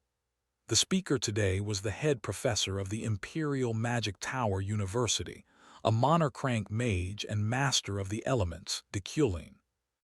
Today's lecture topic was the midterm exam of the Magic Tower University, scheduled to last 2 hours. Before we get to the questions, I'll begin with a brief explanation of pure elements. As he began, Headmistress Adrian giggled and chatted with the person beside her. "Have you seen the paper?" A cold voice replied. "Yes, it's plagiarism." How could Deculin have come up with such a brilliant topic on his own? The speaker was Lunia von Sonrat McQueen, a mage who had lost the race for head professor to D.C.Ulian. Despite the whispers, the lecture proceeded smoothly. D.C.Ulian tried to help the audience grasp the issues, by referencing material previously taught in Magic Tower classes. Even the attendees were captivated by the fresh, systematic presentation and listened intently. So now we'll take a look at question 6. As he prepared to analyze the question, Adrian's clear voice rang out. "Professor, I have a question." Deculin turned his gaze toward the headmistress, who was actively signaling. She drew a magic circle in the air and asked, "As you taught, if we distinguish pure elements and magical attributes. If you want to use this sixth magic by optimally combining it with the destruction system, how should you do it?" Deculin pondered, using his comprehension trait to analyze. He smiled faintly, thinking to himself, the headmistress came too. Well, her reason for coming is obvious. The headmistress had always been notoriously sly. Given Deculin's past, her suspicion of the exam was understandable. So should we coordinate it properly? Deculin drew a straight line through the magic the headmistress had created and transformed it into his own. Just add a core channel in a straight line form like this, and it's enough. Deculin's answer left the headmistress stunned. She stammered, "Oh yes, that's true. Thank you, Professor." However, Adrian did not stop. With childlike curiosity, she kept firing tricky questions at him. But Deculin calmly responded, relying on his comprehension trait to handle every challenge smoothly. Gradually, the mage's gazes in the room shifted from focused to irritated, feeling Adrian was disrupting the lecture. Realizing this, she fell silent. With 10 minutes left in the lecture, Deculin packed up his materials and said in a low voice, "I've spent too much time on Q&A, so I will not explain the final question individually." All eyes immediately turned to Adrian. Unsatisfied, she bit her lip and remained silent. Suddenly, another voice rang out. "Professor, may I ask a question?" "Did you truly devise question 8 yourself?" The asker was Lunia. Her eyes were full of hatred. Deculin frowned, recalling she had once been expelled from the Magic Tower by him, and asked her to clarify the specific meaning of the question. Unfazed, remained resolute. "I only want to know whether question 8 was really composed by you. That's all I want to know." Hearing that, the hall erupted in murmurs. What do you mean? Could it be plagiarism?"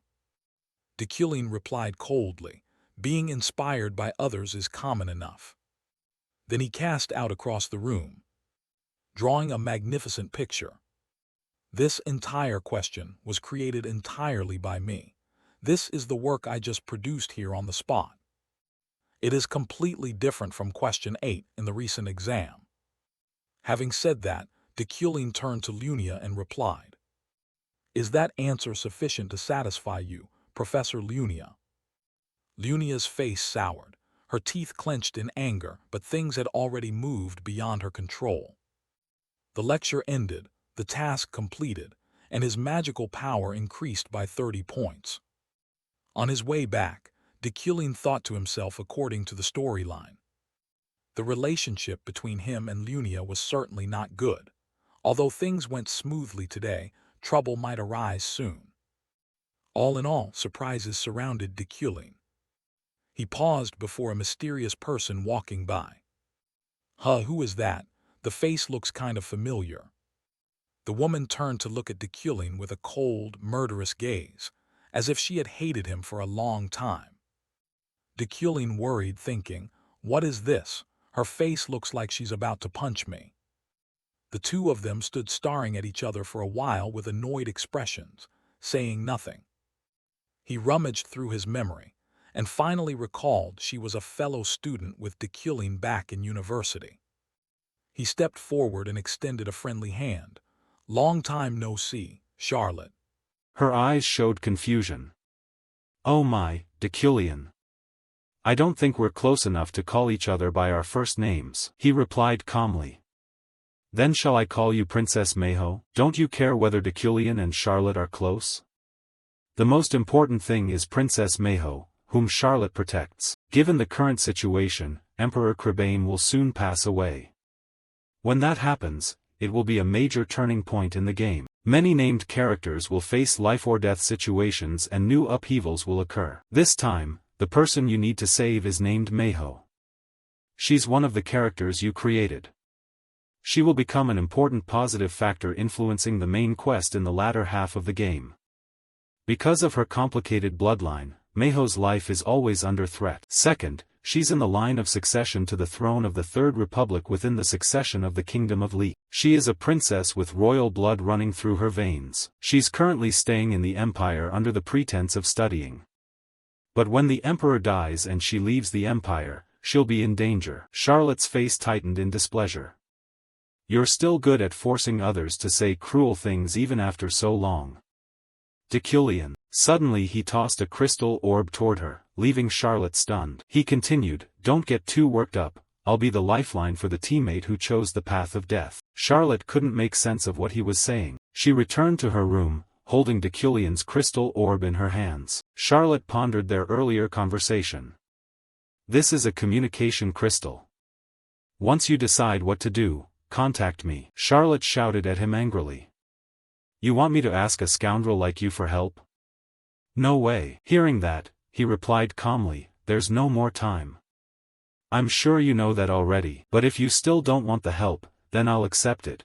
It's up to your decision. Having said that, he turned away coldly, leaving Charlotte alone to think. She sighed wearily, not knowing what the right course of action was. Suddenly a voice sounded from behind. Charlotte, you look like you're not doing well. It was Princess Manhwa, the one he was about to protect. Charlotte hurriedly stood and replied, I'm fine, I just understand what's going on. Don't put pressure on yourself. Manhwa's gaze looked sad and distant. My brother's lackeys will arrive here soon. They will try to use me or remove this thorn in their eyes. Who cares about the line of succession? She turned to Charlotte and whispered, I'm very worried. I fled to the Empire on the pretext of studying. But the truth is this place is very livable, and more importantly, it's very safe. However, the heir to the throne won't leave me alone. So we have to leave here immediately. Charlotte put her hands to her head and thought.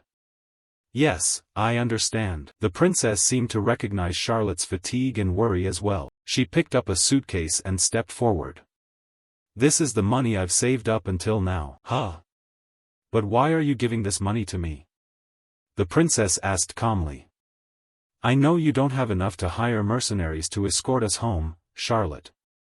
No, princess, I'll handle that money myself. Manhwa turned away and said, don't shoulder everything by yourself like that. This money belongs to everyone, so it's not a waste at all. Hearing that, Charlotte didn't argue further. I understand, princess. It may not be ideal to bring this up, but I'll use this money to hire more mercenaries. Outside the window, a figure lurked in the distance as if watching something. No matter how dangerous it is, we'll get through it together. Charlotte's gaze seemed to detect something amiss. She ran to fling the door open and shouted, Who the hell are you? Immediately, he fled without answering a word. Charlotte's face was full of worry. This is bad. The situation is getting more and more dangerous. And without help, things will only get worse. At the same time, at the Destined mansion in his study, Destined was intently reading a book. Uriel entered with a mischievous voice. You read so many books, I didn't realize you liked reading that much. At least reply to me, big brother. She paced around him and continued. I heard you were invited to lecture on the floating island, right? And it seems you were paid quite a sum. He replied calmly, I won't give you a single coin. Uriel, what do you mean by that? I didn't even think about it. She moved on to another matter. Anyway, an official document just arrived.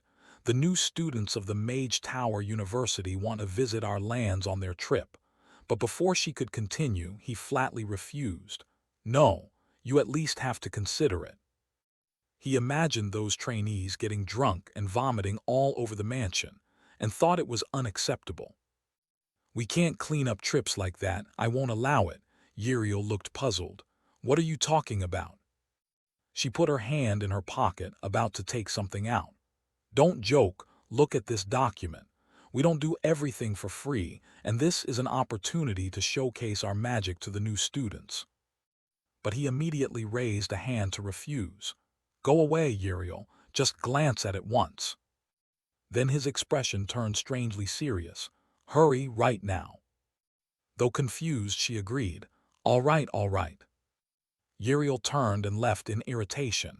He really was stubborn. He watched her silhouette to make sure no one else was in the room. He slowly took out the communication crystal in his hand and spoke in a low voice. Go, teammate, the other side is Charlotte. Although I don't want to, I think we must leave immediately. There's no time left, please help me. Deculin. He turned and used magic to fetch the map in the corner. Very well, you'll have to follow my every instruction, okay? What do you mean? He looked at the map on the table and continued. Princess Maho has only one escape route. It's an extremely dangerous route, but that's precisely why it's safe. Which route is that? He replied calmly, the Crevice Gorge. His answer startled Charlotte. What? That place is heavily corrupted by demonic mana energy. Someone like you should know that, Deculin. He replied irritably, do you think the deadly path can be avoided just by taking the normal route? Why? Trust me, Charlotte, we'll get through the Crevice Gorge safely. The rugged mountains are extremely dangerous. Evil energy is so thick there it's like a den of demons. Some even say demons sometimes appear there. The area doesn't belong to any country, so it's not bound by rules or laws. That's Princess Maho's only escape route. Once she crosses the Crevice Gorge, the Duchy of Urin will be within sight. Charlotte's voice rose with suspicion. It's not that we never considered such geographic advantages, but when she factored that in, she surely didn't expect an Urin insider to be involved. He spoke to reassure her, don't worry, I'll personally guide you. You'll guide us yourself. Did I hear that right? Charlotte froze. She asked in puzzlement. Why would you go that far? Deculin, what benefit does this trip bring you? He leaned back in his chair and replied calmly, I am someone who values politics highly. Charlotte, in terms of intellect or discernment, I always surpass you. What? Are you trying to boast about your achievements? Deculin's eyes narrowed. His voice was low. I only hope Princess Maho survives because that will benefit my family and holdings. This is business and mutual interest, not charity, so don't overthink it. Charlotte was silent for a moment, then asked, Where's the rendezvous?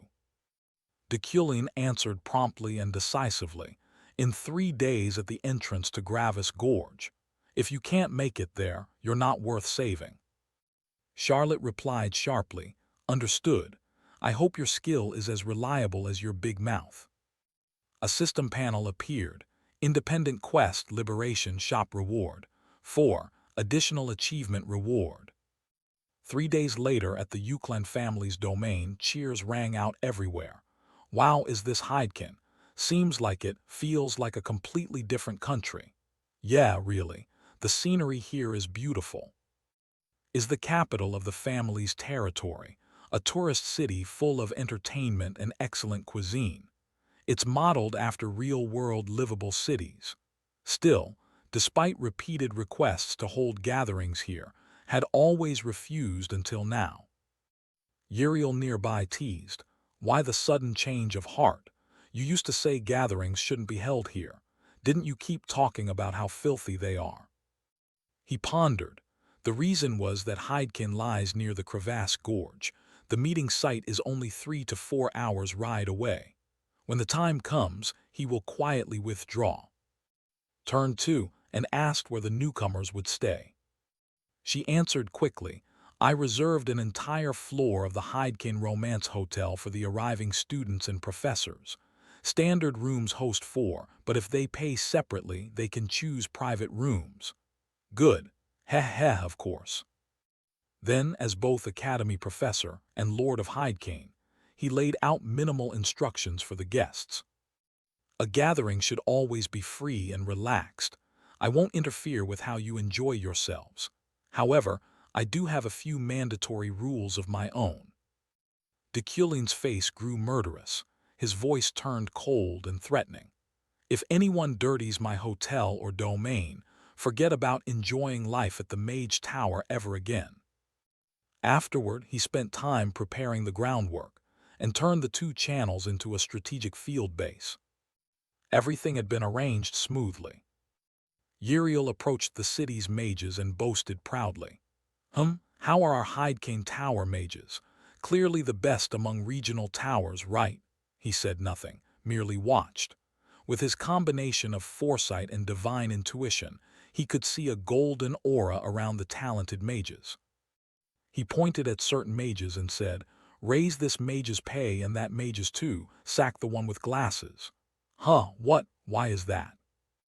He had spent time so meticulously that before he knew it, dusk had fallen. The group gathered around a huge bonfire. The professors sat upright as if in a supplementary exam. The first to step forward was, she fired something into the sky. A series of explosions followed. Glimmering flowers were painted across the dark sky. The light shone brilliantly, illuminating the space. The old professor heaped praise like a customer. Indeed, it was Sylvia. Perfect. 10 points. The female professor beside her was no exception. The fireworks were beautiful. 10 points. Julia sighed in exasperation. Why does the professor assign homework even on trips like this? Are we really being forced to do a magical fireworks experiment? Ephraim was also downcast. Indeed. Next up was Ephraim's group. She quickly began explaining her fireworks. We combined destructive magic with harmonizing magic too. Before she could finish, the professor's voice cut in. Enough. Spare me the boring explanation, just fire it already. Yes, sir. Ephraim lit her firework stick, and it shot high into the sky. An explosion of sparkling light filled the sky with brilliant radiance, matching Sylvia's display. Even the students below gasped in admiration. Wow, it's beautiful. Ephraim's group did great too. But the old professor looked displeased with what she produced. 6 points. The explosion was too loud. The female professor was even harsher. 4 points. Julia wanted to object. What? Why, Ephraim, stop it. It's fine, Julie. Suddenly his voice rose, shattering the atmosphere. 10 points. It's a perfect balance between destructive and harmonizing magic. Both professors beside him gaped in astonishment at the score he announced. Ephraim's face was full of doubt. 10 points already. After the evening exercise ended, he quickly went to where he'd prepared his horse. Finally, everything was done. Now he could depart. He wondered if Charlotte had arrived safely. Suddenly, a familiar voice sounded from behind, startling him. Was it guilt causing that? He turned and said, "What are you doing here at this hour? Go back to camp at once." Ephraim voiced her concerns. "Please tell me, during the disciplinary hearing, the club incident, and today, why do you treat me that way? Is it because of my father?" He quickly mounted his saddle and said, "Find out everything yourself. You are no longer a child who only sulks." Hearing that, Ephraim could only grit her teeth in resentment. She watched Deculin's figure fade into the night and shouted, "I will apply to be your assistant. Professor, I will find out the truth. Why did my father commit suicide? Why did he have to do that? No matter what, I will surpass you. I will become greater than Professor Deculin." Having said that, Ephraim was left standing there alone. The silence seemed to accentuate the loneliness within her small, desolate heart. She wiped away her tears and returned to the camp. At the same time, Deculin was also troubled by chaotic thoughts. Ephraim will follow me as an assistant, but my villainous fate hasn't been triggered yet. Exactly what did I do to Ephraim's father? That's something I don't even know in this context. But what if I truly did something unforgivable? Then I'm surely dead. He dismounted at the meeting point and instructed the horse before sending it back. "You can't go any farther. The evil aura is here. Return to the horse temple and come back at noon." Having said that, he looked around. Has Charlotte's group arrived yet? I should contact them via the crystal. But before he could, Charlotte's voice rang out, "Deculin." He replied gently, "You must have had a hard journey to get here, right?" Charlotte appeared with Princess Maho.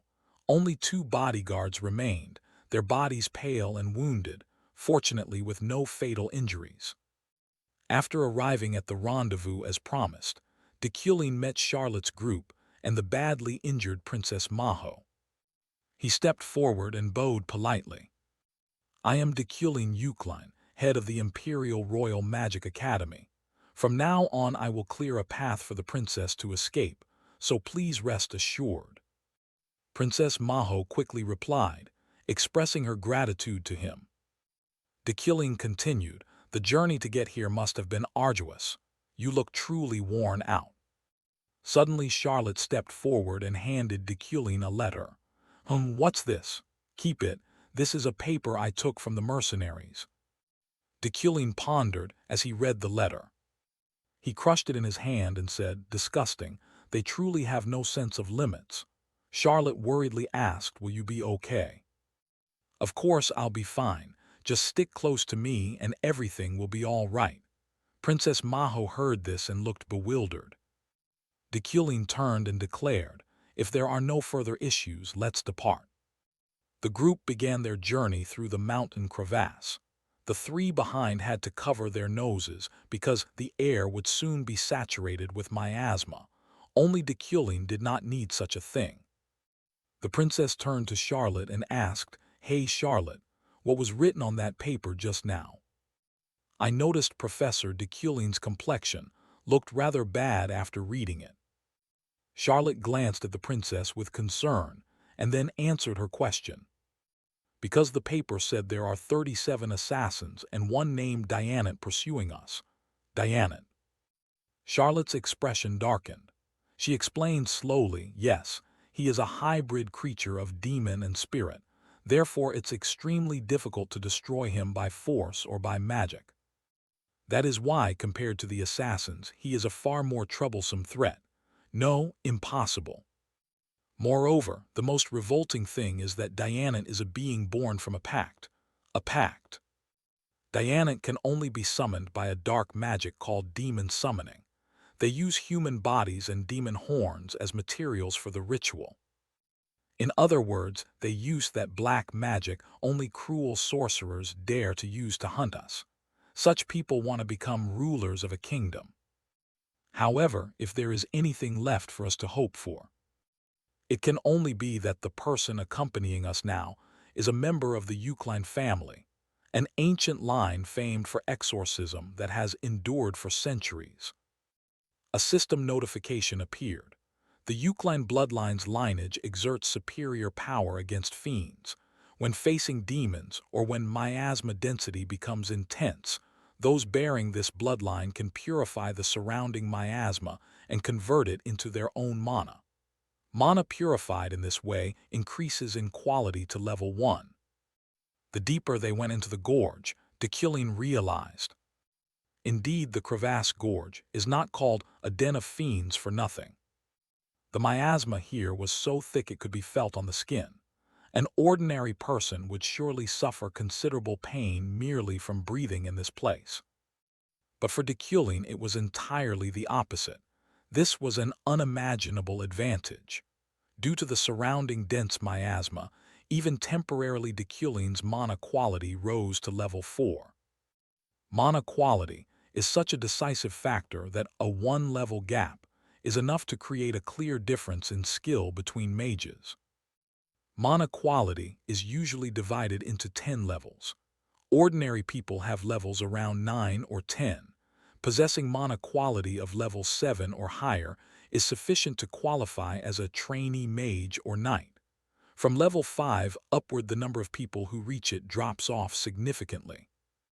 Renowned figures across the continent usually have mana quality at level 3 or 4.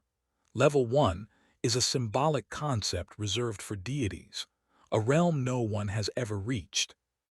Even level 2 is held by only 4 people on this entire continent.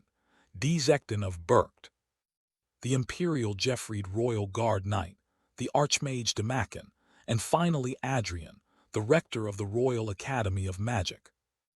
With mana quality at level 4 now, dealing with someone like Diana is entirely within reach. As long as no major variables arise, everything should be fine. From behind, Charlotte spoke anxiously. "Deculin, could you pick up the pace a bit?" Deculin turned to look at her and replied calmly, "Charlotte, have you let haste cloud your judgment? Stay calm. If you rush, there's a risk of being poisoned by the miasma." Charlotte's expression fell. Suddenly, the princess tugged her sleeve. The princess's voice was gentle, as if reassuring Charlotte. "Everything will be all right, don't worry too much." She quietly looked at Maho with sad eyes. "Princess Maho, you truly have a kind and warm heart. Even though you yourself must be trembling and more worried than anyone here, you still care about the feelings of your subordinates. I will never let anyone harm you." Suddenly Maho screamed and pointed ahead. "There's something over there." A swarm of falling imps flew in from somewhere and attacked the moving group. Though not very powerful, they were numerous. Charlotte drew her sword and said, "Finally arrived." But before she could pull her blade out, Deculin stepped forward to stop her. "Leave them to us." Deculin used his object manipulation ability to prepare an attack with a barrage of razor-sharp stones he had readied beforehand. Without hesitation, they lunged at the falling imps at breakneck speed. The sharpened surfaces made the stones deadlier than ever. The imps were attacked from all sides with no way to dodge. Some were sliced in two, others had their heads blown off.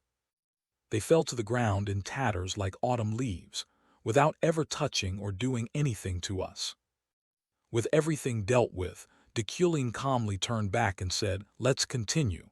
We don't have much time." Those behind murmured in admiration. One strike cleared that whole swarm of falling imps. Professor Deculin is extraordinary. Indeed, and so the journey continued. Monsters that rushed out to block the way were sent to their ancestors by Deculin in the blink of an eye. The guard asked, "Ordinary monsters keep coming at us constantly. But so far we still haven't encountered anyone truly dangerous, right?" Suddenly Deculin realized something. His eyes narrowed in annoyance. "Not noble at all. Let me say this first. If anyone dares come close, I'll tear them apart right here." Charlotte and Princess Maho grew anxious and alert. Deculin remained calm, surveying the situation with no hint of hesitation or surprise on his face. The sound of footsteps kept echoing down from the cliff walls. One assassin was sent forward and sneered, "Kehe, for someone about to die your senses aren't bad." Dozens of assassins began to appear on the cliff walls above. They had been lying in ambush here. Deculin calmly turned back and said, "Charlotte, quickly take the princess to the Urin Duchy first." Charlotte's face registered shock. "What? And you?" Deculin quickly replied, "Do you expect me to feign concern for myself? Unfortunately, that's unnecessary." Charlotte shouted angrily, "Your insolent mouth is hopeless." Deculin pointed toward the assassins and said, "Look over there." At the assassin's position, Deculin leveled his wand threateningly. A moment later, an explosion blew the area apart. The assassins were easily felled, each one collapsing without understanding what had happened. The razor-sharp stones cut through them like unstoppable lightning. All were quickly slain, lying in their own pools of blood. Charlotte was taken aback. Deculin said, "Are you decisive now? What you need to do is get out of here as quickly as possible." Charlotte's eyes narrowed in thought. Then she turned and said, "Princess Maho, let's go," but suddenly Maho noticed something. "Hey, look there, Charlotte."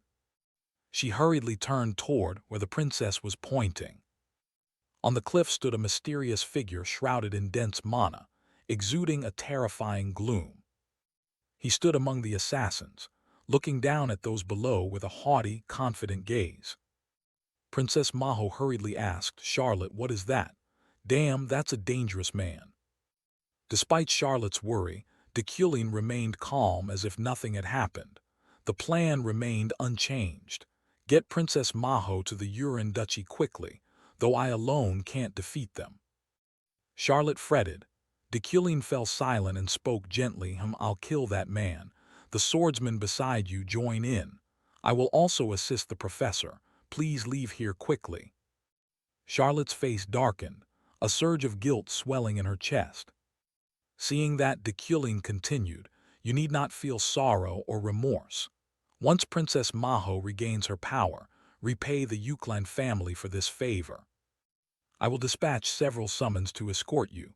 Don't waste any more time." Charlotte gritted her teeth in anger at her own helplessness. She grabbed Princess Maho's hand and dashed off, leaving a final message. "See you at the Yuan Duchy." The small-time assassins quickly chased after the two. "Pursue them, don't let her escape. Ha ha, how far can those two women run?" But suddenly Deculin stepped in. "You'd best worry about yourself first." The man glared at Deculin and said, "Arrogant wizard, with a few summons that don't have a drop of mana, do you think you can kill this body? Your spells are no better. Here mana and magic will be drained dry by the miasma. So what do you intend to do to kill me?" He stood there defiantly, each word full of arrogance. Deculin slowly observed him and thought him confident to the point of arrogance, but he's not wrong. You can't kill a man like him with ordinary physical attacks or mediocre magic. He's almost liquid, and this place isn't suitable for casting spells. However, that's true for other mages. For the Yuan family, it's entirely different. This advantage isn't his alone. Here not only is my mana quality increased, the rate at which my mana recovers is also enhanced. Along the way to this spot, I layered multiple manas onto the summoned items to empower them. So the opponent now is not a difficult matcher. A summoned creature appeared directly above the enemy, ready to strike from above. Immediately the stone shot forward at dizzying speed. He cut off his head, but his body was not like an ordinary person's. Deculin was certain that that alone wasn't enough. He continued his relentless assault, tearing the monster's body apart. It counterattacked with a dark mana, but Deculin blocked it easily. The swordsman behind worriedly said, "Professor, that one may be slow-bodied, but I know him. Focus on the fight." Deculin's eyes flared with determination. "Keep attacking continuously until he's truly dead." He summoned dozens of razor-sharp stones at once, preparing a finishing blow. The moment Deculin's arm fell, the official attack began. Before the monster's body could knit together, dozens of stones surged in. They tore him into hundreds of pieces, helpless and unable to resist. All that remained were pitiful screams of pain and despair. The swordsman cheered, "You're amazing, Professor." As the last fragment flew toward the enemy's head, the battle reached its end. At the same time, Charlotte had struggled to finish off the trailing assassins. She hurried to the princess and shouted, "Princess Maho, are you all right?" Maho collapsed to the ground, exhausted. Her face showed utter fatigue. "I'm fine, just a bit nauseous." Charlotte realized this was an early symptom of miasma poisoning. "We just got out of the crevice. Please hold on a little longer." Suddenly, a familiar voice rang out from behind. Maho turned and saw the familiar figure of her grandfather, Jurin, Minister of the Interior of the Yuan Duchy. Seeing him, she relaxed somewhat. The mission was accomplished. He stepped closer to Maho and said, "You've worked hard. Forgive me, we could only wait here." "It's okay, I understand, and I'm grateful." He turned to Charlotte and asked, "And you are?" Charlotte bowed politely and replied, "I'm Charlotte, Princess Maho's escort." "Is that so?" "Knight Charlotte, thank you. You escorted Maho here alone." Charlotte's face showed a hint of sadness. "No, sir, there were others who helped us." She turned to look toward the mountain pass they had just emerged from, thoughtful. "Minister, could you wait for them a while?" "Of course." So the group waited from dawn until dusk, but Deculin and the swordsman still had not appeared. There was only an empty road with no one in sight. The sunset bathed the space in crimson light. Princess Maho asked anxiously, "Will Professor Deculin be all right?" Charlotte's face darkened. He truly risked his life to protect the princess. Jurin lightly patted the princess's shoulder and said, "We should go." The group quickly entered the city gate. Lingering glances still clung for a few short moments. And true to their hopes, the person they awaited finally arrived.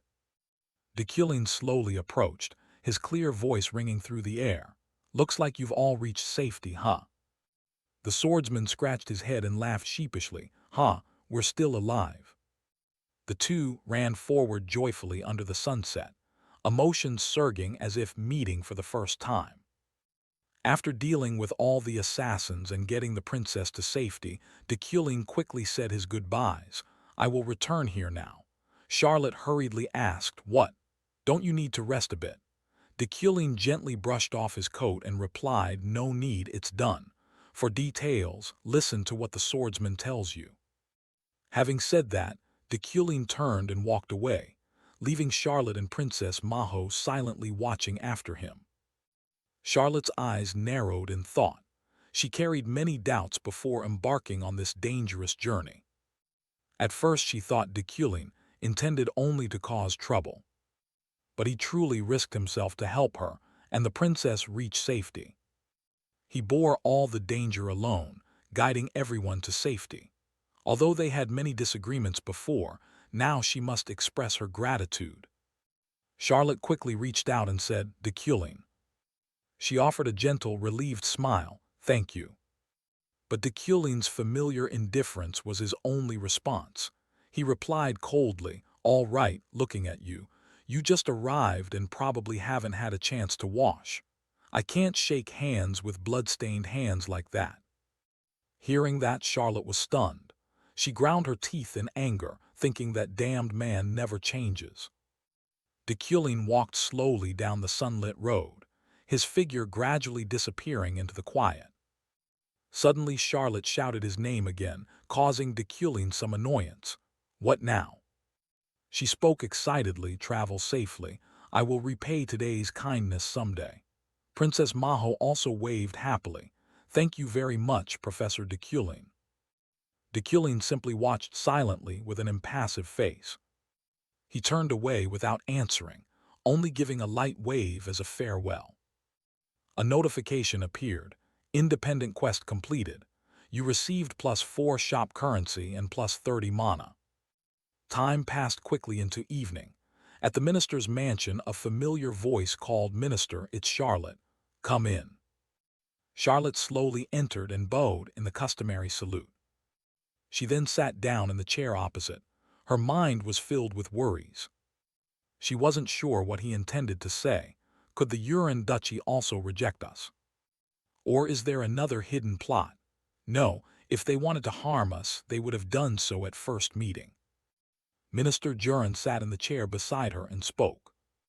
"Charlotte, what I am about to tell you, listen calmly and don't be too shocked."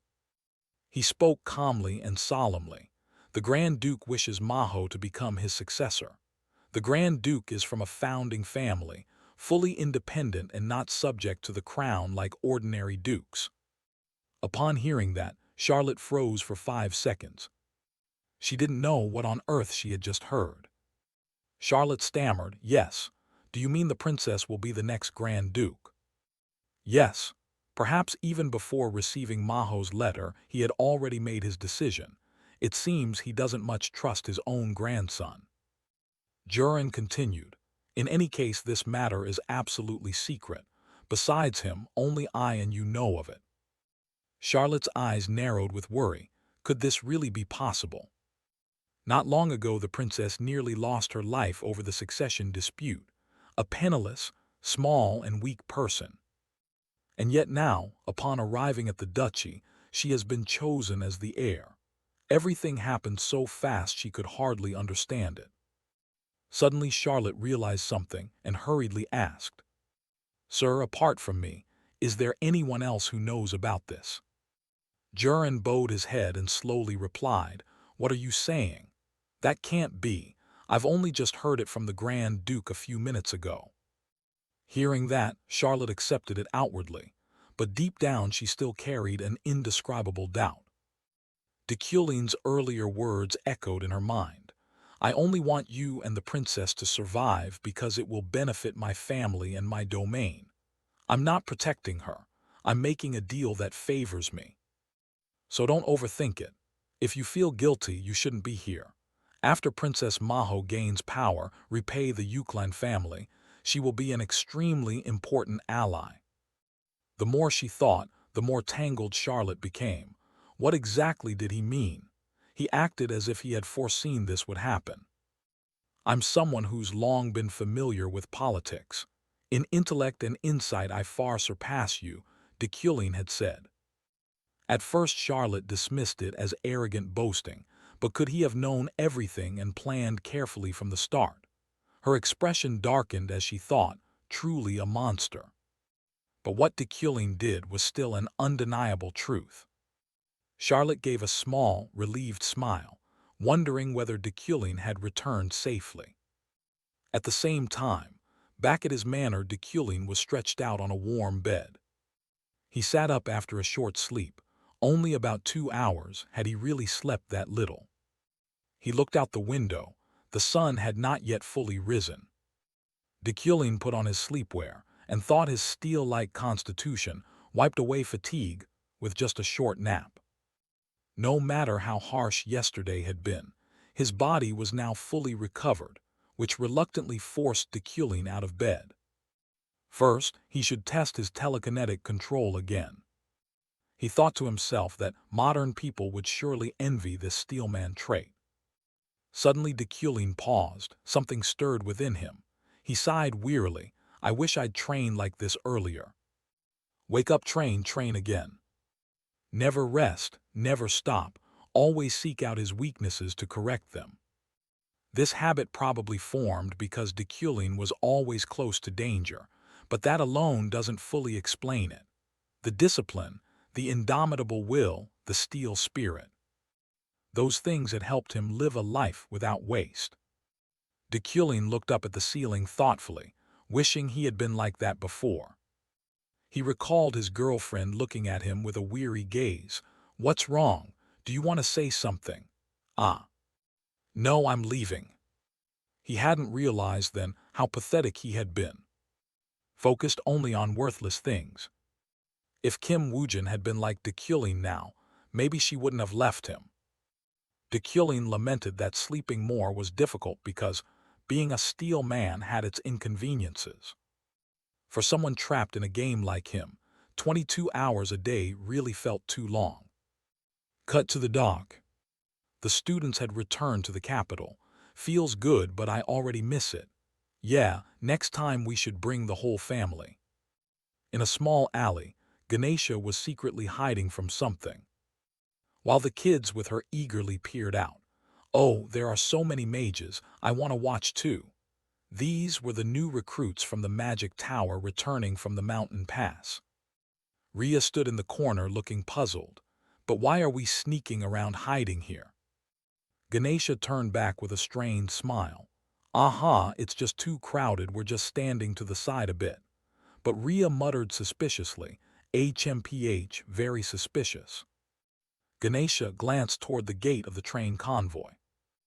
"Damn, why is Deculin here now?" Although there have been rumors he's changed recently, publicly appearing with someone from a previous mission is clearly not a good idea. Yet that face was so handsome she wanted to stare even while they were hiding like this. How can someone this beautiful exist in the world?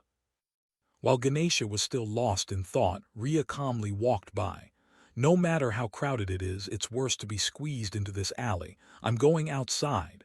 Ganesha hurriedly stopped her. "Don't." But her shout drew Deculin's attention. He turned his head to look at her. "Damn, he's noticed us." Rhea beside her was dazed as if she'd seen something strange. Rhea's face fell into stunned silence as she looked at the person before her. In that instant, images from the past flooded her mind, like an unexpected wave, sweeping away every barrier of memory she had tried to bury for so long. Her eyes suddenly filled with tears. The 8 years they had spent together could never fade. Why does that figure return to my mind?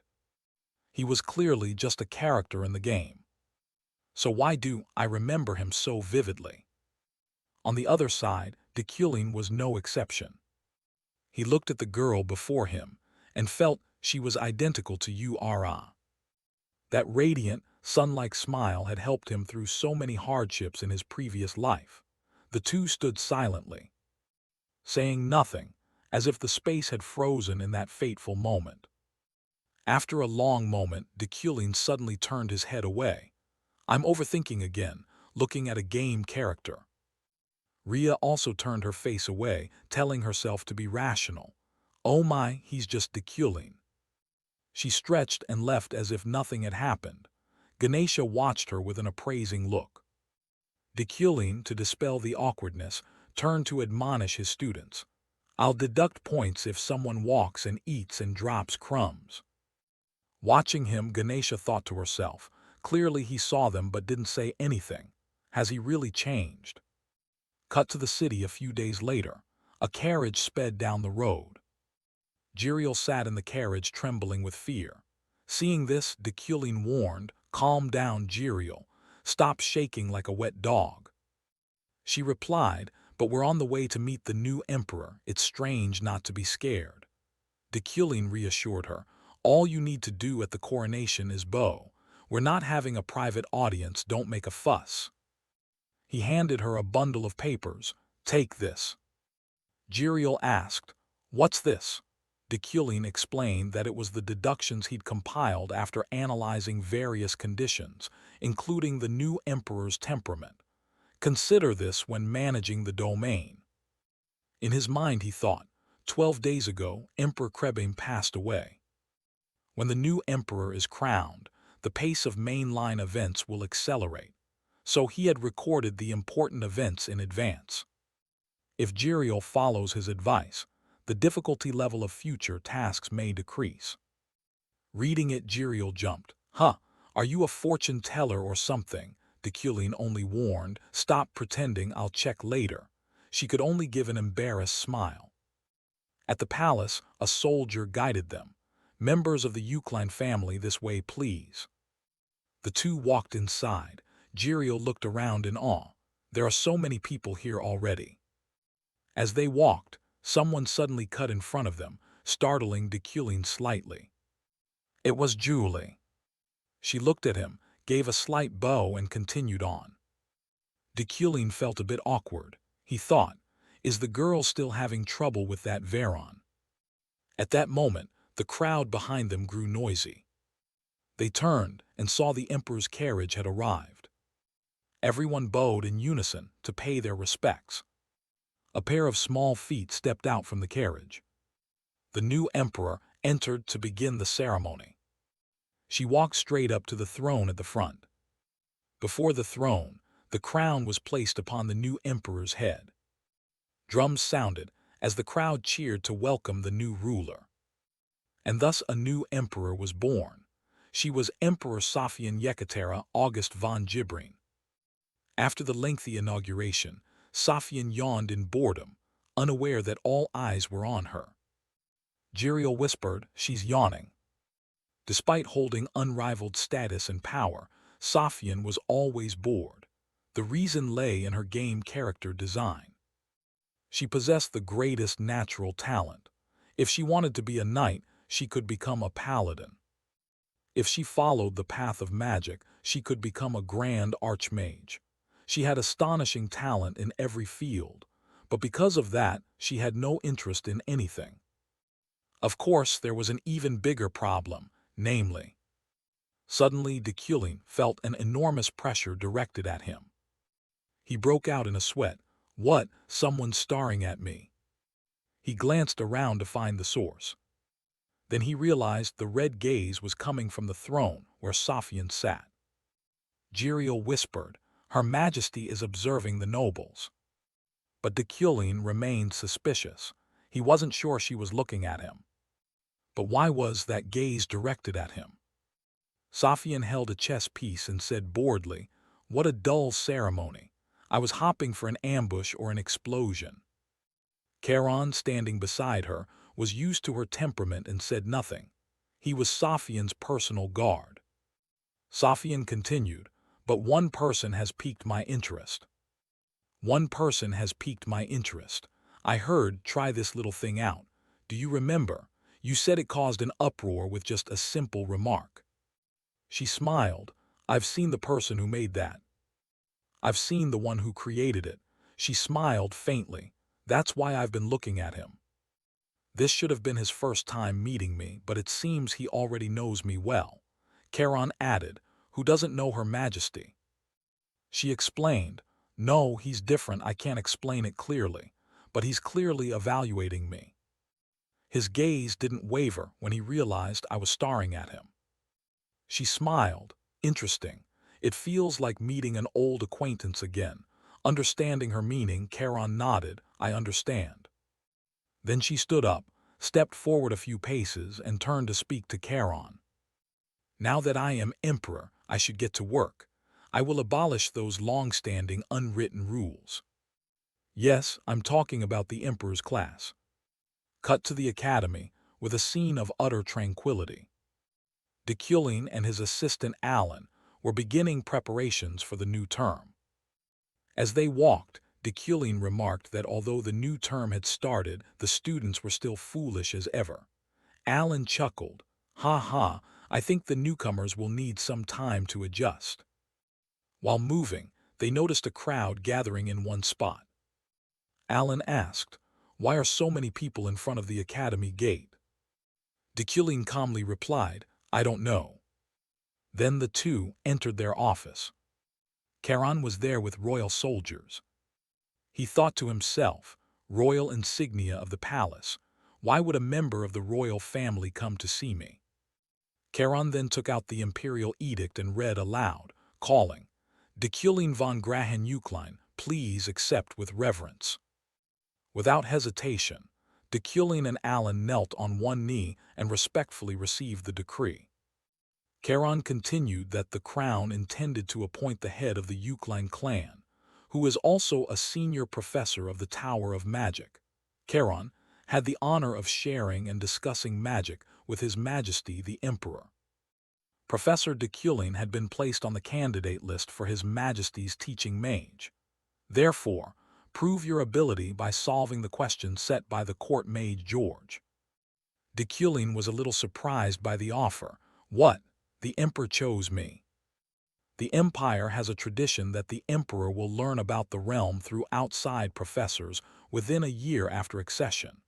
Knights, mages, and scholars selected through their respective examinations take on teaching duties. Charon continued, "Professor Charon was listed as a candidate for the Emperor's guiding mage. So prove your skill by solving the problem drafted by court mage George." He evaluated inwardly, "Has the Emperor chosen me? I didn't expect Dekulin to get this turn of events. How interesting. Normally I wouldn't care. But if an opportunity like this falls into my lap, there's no reason to refuse." Royal-related assignments always come with generous rewards. Moreover, perhaps I will learn why Safian has been watching me. Looking at him, Charon continued, "Will you accept the challenge? If you feel your skills are insufficient, you may withdraw." Dekulin answered without hesitation, "I accept the challenge." Then he produced a sheet of paper containing the test question. "Take it." That was that. After a few steps, he turned back to look at Dekulin, pondering. He recalled what George had said. It was a puzzle that would stump thinkers for at least 3 days. Candidates must solve it to qualify as an instructor. Charon thought this was the problem Lord George declared very difficult, to see how long the rumored Dekulin would take. Suddenly a blinding light emitted from the paper, startling Charon. Dekulin calmly watched. At that moment, a stream of mana rose from inside the scroll and formed an image of George.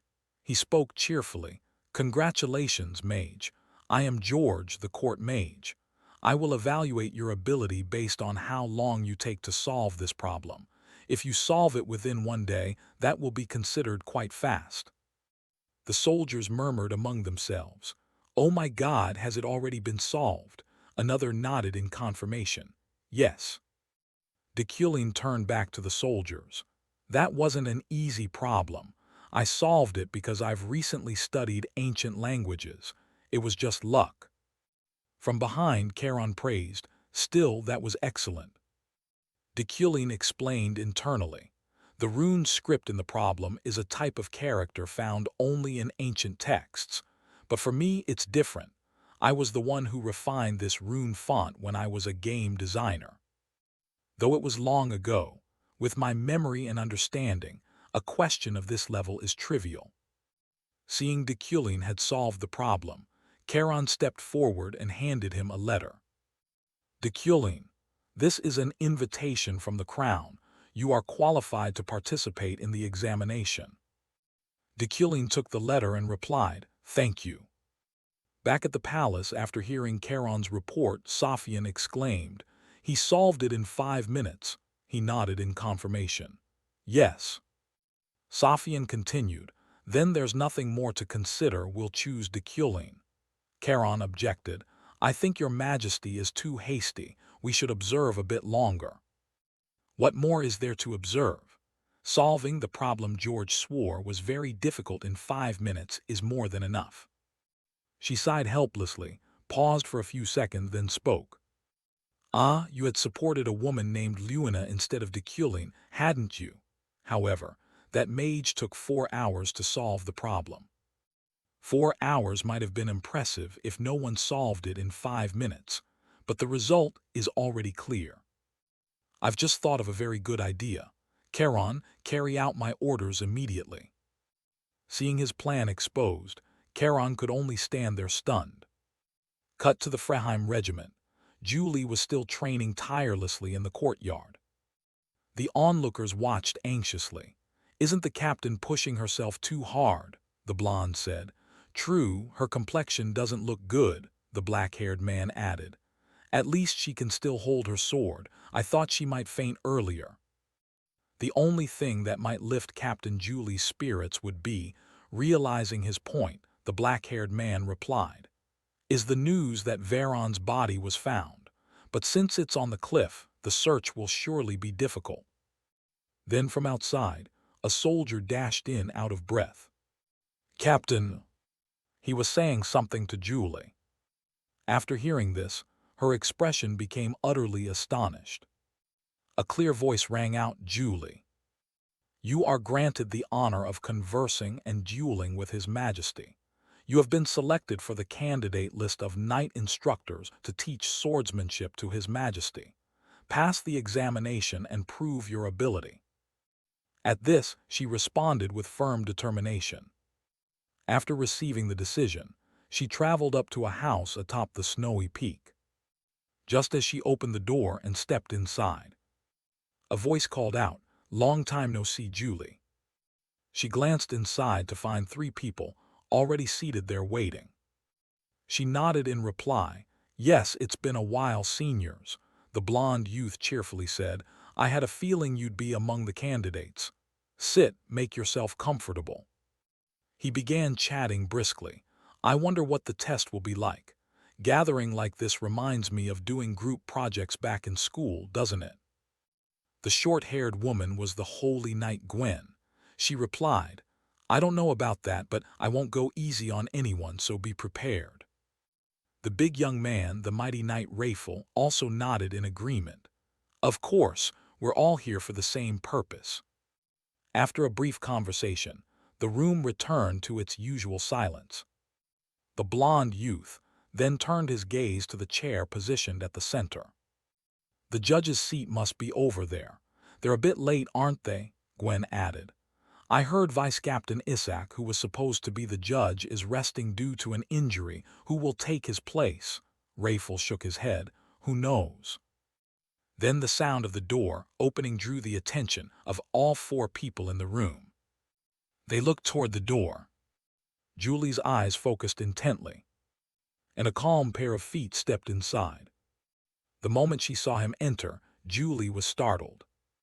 He slowly removed his hat and said, "Hello, I am the provisional judge for the selection trial of night instructors, destined." Not only Julie, but everyone present was extremely surprised by his appearance. He stepped past Julie's position, with a touch of thought in his mind. Julie had her own thoughts. A mage serving as the judge for a night trial. Why is that? What's he plotting this time? Destined. All eyes turned to destined, the man everyone knew as a high-ranking mage, a noble famed for his arrogance. The knight Rayful's temper couldn't contain the fury swelling in his chest, so he sprang up and roared. "Are you a judge? What do you know about the spirit of a knight to dare grade them? How dare you?" Despite that aggression, destined remained unflinching. He stepped forward, calmly removed his gloves with a leisurely smile, then sat in the central chair with an eerily composed air. His eyes were placid like a frozen lake as he glanced at the knight losing his temper. "Yes, I am a mage, not a knight, so I will not judge you by flashy swordplay, but by the professional standards the palace requires. It seems you are displeased that I occupy this seat, but remember I am the king's appointed mage instructor, and my presence here is a direct order from His Majesty. Do you intend to use that sword to oppose the will of the crown?" The room fell silent at once. The royal order's authority felt like an invisible rope tightening around the throats of those inclined to rebel. The knight fumbled, his face flushed with indignation. "Chosen to be the magic instructor, you." At this, Julie's senior knight squinted at destined and spoke with heavy sarcasm. "So, Judge, is this examination truly fair? You won't show favoritism to anyone because of personal ties, will you?" The room buzzed. Everyone knew about the complicated entanglement between destined and her. Julie remained silent, her hands clenched under the table, head bowed as she endured the gossip. Destined casually closed the file, his voice icy as he declared, "I am only here to supervise and record. The final decision rests with His Majesty. The test will begin tomorrow morning. Now, everyone go rest. That's right, get proper rest so you have good health. Let's go." They climbed the stairs, the murmurs continuing. In the end, they still won't call it fair. Whatever, the final decision is His Majesty's anyway. Destined narrowed his eyes, thinking to himself that they were right. This test had never been fair, but unlike what they expected. "I am not here to help Julie. I am here to do everything I can to eliminate her from the selection." That night, the blizzard outside howled without pause. Destined sat alone by the oil lamp, flipping through the pages of ancient tomes, the flickering flame casting ambiguous patches of light and shadow across his sharp features. He looked out the window, where the night was swallowed by the whiteness of snow. Indeed, knights always felt compelled to spar with one another before anything else. Watching Julie carry such determination brought to his mind the image of the royal palace with its deep corridors. "The only reason I accepted this ridiculous role as judge is because of Julie. A mage who knows nothing of swordsmanship being asked to judge knights. What an absurd play. But she must absolutely not set foot in that palace now. In that cellar below, the greatest variable still exists that could end destined's life. The abyss of Ferdin, that monstrous mirror. At this point in the story, she must absolutely not encounter it. Before that mirror shatters, I will never allow Julie into the royal palace." Destined sat before the knights and clearly announced the test content. First challenge, observation skills and perseverance. In this snowy mountain region, there are many rare magical items. I will assign each of you a detailed description of the item you must find. He immediately summoned 4 items and handed them to the 4 candidates. The only requirement is to bring it back intact.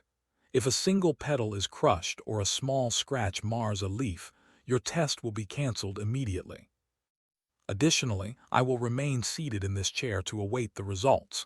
Does anyone object? If anyone objects, speak up now. There will be no second chance. The knights looked at one another as the atmosphere fell into tense silence.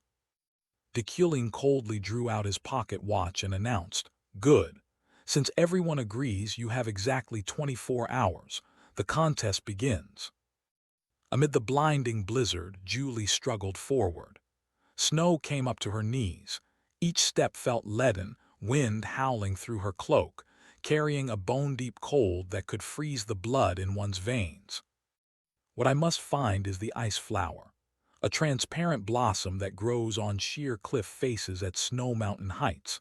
Because it only grows in such harsh conditions, harvesting one is not easy. But since up to 10 bloom and wither each day, it's not impossible. Julie encouraged herself. Her eyes scoured the vertical cliffs. But did Deculin really come here only under His Majesty's orders? After hours of battling the elements, Julie breathed a quiet cheer when she spotted a crystal-clear ice flower shimmering beneath the snow. It grew right atop the summit of a towering rock outcrop. She held her breath, used all the dexterity of a swordsman to pluck it, and ran as fast as she could back to the wooden hut. But when the flower was handed to him, Deculin didn't even bother to touch it. He merely glanced at it and said coldly, "It's damaged." Julie froze, her heart dropping. What did you say? I was told the item must be intact with no damage at all. Look." Deculin pointed at a petal. On the edge of the third petal there was a tiny cut, less than one.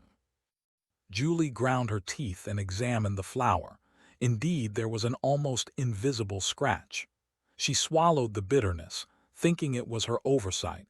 She should have checked more carefully before giving it to him. She looked up and stared directly at Deculin. "I'll go get another." With that, Julie quickly turned and plunged back into the white veil of snow. The second time, she found another flower on the cliff, even higher than before. Julie struggled up with all her strength, found it, thank goodness. But the cold, biting gusts nearly made her slip and fall. Julie brought the flower back, but Deculin maintained his icy attitude. One corner of its leaf had been nicked by the cutting wind. Nearby, her senior calmly enjoyed a hot meal and remarked, "Still bringing faulty goods." Julie's hungry stomach began to protest. Her head swam slightly from exhaustion and the extreme cold. Deculin looked at her, his voice stern. "You will not be allowed to touch any food until you finish the task or give up." "Well, will you give up?" Julie cried out, determination igniting. "No, I will find another flower." Julie threw herself into the bitter wind once more. The blizzard grew fiercer. Though she fought the cold with the protection of her armor, she could not endure much longer, if she didn't find an ice flower soon. For the third time, Julie found the most perfect ice flower. Her eyes narrowed in resolve, as if this were her last chance. She cradled it like a treasure, using her body to shield it from the wind and allowing snow to freeze on her shoulders.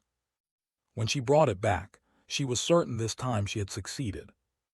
But Deculin inspected it a moment and still spoke with venom. "Still damaged." "Impossible, it can't be, there's no way." He held the flower close to Julie and continued, "There's a small crack on the petal." Julie almost collapsed onto the wooden floor, tears of frustration welling up. How could this be? Why? What happened? There was clearly no scratch on the outside, so why does it keep getting damaged? Suddenly, her eyes lifted and caught on something. It swept across once, and finally stopped at the campfire, blazing in the center of the room. A light flashed through her mind. Could it be? Without a word, Julie rose with burning eyes. "May I go out one last time?" She turned and set off again to find the flower, but this time she didn't head toward the old cliffs. Deculin watched her gaunt but resolute back and judged inwardly. It seemed she had noticed the pattern, but even if she had, it would be useless. That palace was a place she must never be allowed to enter. At the Knight's testing center, the air was thick with anxiety. The knights paced restlessly, their eyes fixed on the pale, snowy veil outside. A female knight murmured, "Do you think Julie can actually pass?" Julie's senior clenched his fist, his voice uncertain. I don't know." At that moment, a call rose above the howling wind from behind. Julie had appeared. Breathless, she cradled a glittering flower in her hands. "Your Honor, I've brought the ice flower back." The knights froze, elated. There she is. Deculin remained motionless in the hidden hut and spoke in a cold voice, "Bring it in, Julie." But Julie did not step forward. She stood rooted in the snow, voice trembling yet resolute. "Please, step outside. This time the ice flower has absolutely no scratches." In the dim light, Julie looked pitiful, her clothes filthy, a thick crust of ice on her cloak, her face pale from the biting cold. Inside, she mocked herself. How foolish. I only realize now that bringing an ice flower into a warm, hearth-lit room would make it melt and be ruined. That's the trap of this test. But Deculin remained unmoved. He responded in an icy tone. "I refuse. I recall I made it clear from the start. I will not step outside a single step until the exam ends." Anger flared in Julie's eyes and she grit her teeth, thinking, "Deculin, you never wanted me to pass this from the beginning, did you?" Deculin, as if reading her thoughts, replied calmly, "Before we began I asked if any of you had questions or objections. At that time, you were silent. Now, failing to consider the environmental conditions is entirely your fault." "Yes, that's my fault," Julie shouted. "But I will not give up here." Deculin registered a flicker of surprise at her resolve. Then Julie placed the ice flower on the block of ice at her feet. She began to channel mana, and a powerful surge of energy erupted. Everyone inside watched in utter astonishment. But sudden pain showed plainly on Julie's face. In an instant, a fierce storm of energy engulfed the entire hidden hut. Frost began to form on the walls, driving out the warmth inside. Deculin observed the scene, judging silently. Is she trying to use mana to freeze the entire space? The heat has vanished completely. Once the interior temperature dropped to freezing, Julie stepped in and held the flower up before Deculin. "Now it won't be harmed, right?" The room fell silent. Deculin stared at the flower for a long moment, then gently shook his head. His voice as indifferent as ever. "The flower is still flawed. She used mana to protect it, but that very mana flow interacted with and altered its structure, causing the flower to be damaged." Julie froze, her last strength seemingly drained away. No, it can't be. She no longer had the energy to defend herself. Her vision blurred and her body collapsed onto the cold floor right before him. All her efforts were in vain. She was eliminated. Julie was taken to a quiet room to recover. Outside, the knights whispered among themselves. "What's wrong with Julie? She fainted from exhaustion. Her body temperature dropped too low and she currently has no strength to leave." Another knight spoke up indignantly. "I've never seen such an unfair test. It's truly cruel. This leaves me in a foul mood." Meanwhile, Deculin stood in a dark corner, his eyes narrowed in thought. It was the first time he'd seen Julie use mana directly like that, and yet his eyes had perceived something very strange. What had I seen with my magical sight just now? A status window had appeared before his eyes. Abnormal status, mana damage. Deculin was stunned. Mana damage? Does that mean her Danchin has been seriously injured? An injury to the Danchin is not common. It surely cannot be caused by ordinary effects. In the game's storyline, I'd never heard of Julie carrying such a severe injury and still becoming the greatest knight. What on earth happened? Just then, Julie's senior stepped forward and sighed. "The difficulty of that test is truly excessive. Even I didn't notice the temperature trap of the ice flower. Indeed, no one could pass it. Deculin looked at the man before him, thinking that since they were both Julie's classmates and seniors, they might know something. He decided to ask directly, "Has Julie ever been seriously injured before?" The knights turned to him with looks of anger mingled with astonishment. The senior grunted, "Hey, you really don't remember. It was because of you." The escort mission at Marek that year. Could the aftereffects still be haunting her after all this time? Deculin was stunned. The Marek escort mission, that's a pre-game setup I was never told about. He turned to the man beside him and said, "Rafel, you sparred with Julie. Didn't you notice anything unusual?" Rafel stammered in reply, "I'm not sure either.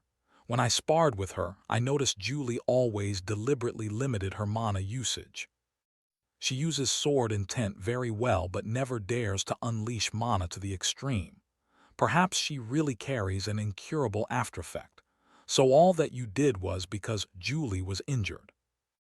Deculin was silent for a while, then ordered, "Everyone return to your rooms. Wait until the eliminated candidate leaves, then we'll begin the second exam." A while later, as the sun was about to set, Julie woke and stood outside the hidden hut. She looked lonely and dejected. A long exhale betrayed it. Deculin stepped out from behind, his voice softening a little. "This outcome is truly regrettable." Julie bowed her head, her voice catching. "No, you're right. This was just a test and I failed due to my own shortcomings. I should have checked more carefully as soon as I received the assignment." Deculin looked at her and remained silent. "Julie, before you leave, may I ask you one question?" He wanted to ask about his role as examiner. Or, "Tell me about the promise I broke earlier. I want to hear it from your own mouth." Julie was stunned by that strange question. Deculin thought inwardly that the promise had long since been broken, the thing that made her hate him to her core. Why was I clinging to her to ask this? Perhaps I'm only finding an excuse to see her a little longer. Or I want to offer myself a justification for the Deculin I have become. Julie was silent for a moment, then slowly spoke. "It's been half a year, hasn't it? Where should I begin?" At that time, I received a letter from members of a clan called Luna. It was a letter sent by the mother of the mage who had committed suicide under his command. The letter documented the evil deeds he had committed. I asked him to explain whether the things in the letter were true, but he burned the letter on the spot. That, to me, was the decisive reason to call off the engagement. She looked at him with pained eyes. "You can't cancel the engagement. I'll do whatever you want, please forgive me." Only then did he agree to clarify the truth and apologize. But why did he even ask that? At this point, what meaning does it have? Yet Deculin's answer surprised Julie. "It was my fault. At that time it was entirely Deculin's fault. It's just that the research continued to be carried out. The research he started, I have continued to refine. Of course, he will be a co-author of the work. If there is income, I will split it evenly among everyone, and I will also help to revive his family once more.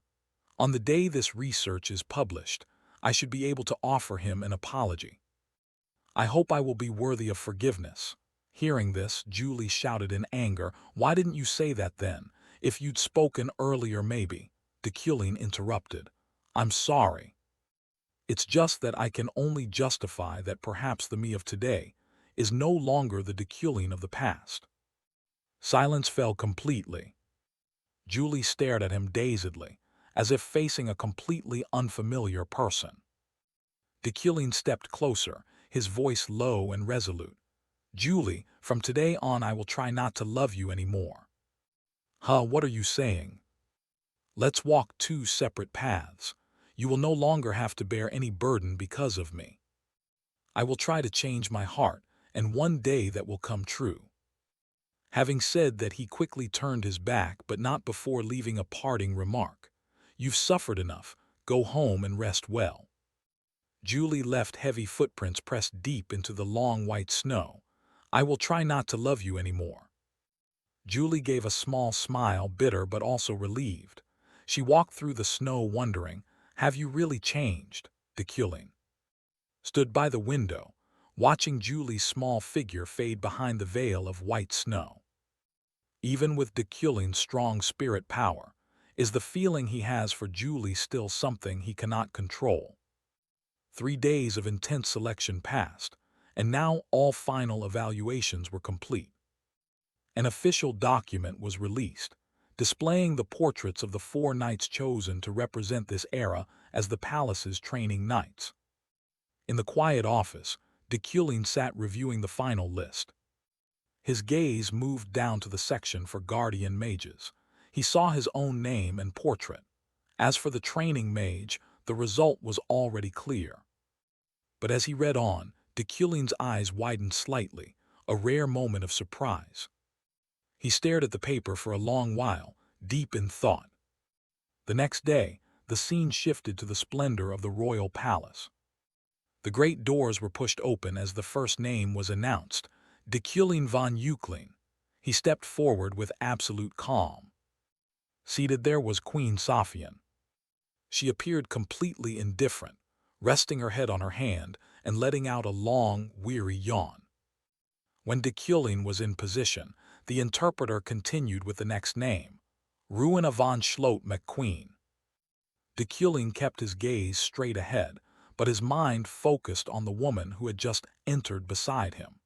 He had never expected to share the role of training mage with Ruina. Both knelt before the queen to show formal respect. Ruina was someone Deculin could never bring himself to like. Since the events on the floating island, it was lucky if they avoided each other. It seemed the coming days would be extremely exhausting. Ruina adjusted her glasses, her sharp golden eyes glancing coldly at the man. For her, seeing Deculin here was a bitter reminder of their past. Once again she had to face him in this place. A memory flowed back to a few years earlier, during the promotion review for a professorship at the university. The corridors filled with the whispering of faculty. A group of professors surrounded Ruina, expressing enthusiastic support. The head professorship should obviously be yours, Ruina. Do your best. Same here, you must fight for it. The thought of an arrogant, haughty man like Professor Deculin becoming head is unbearable. Ruina received the praise with a modest smile. Thank you all for your support.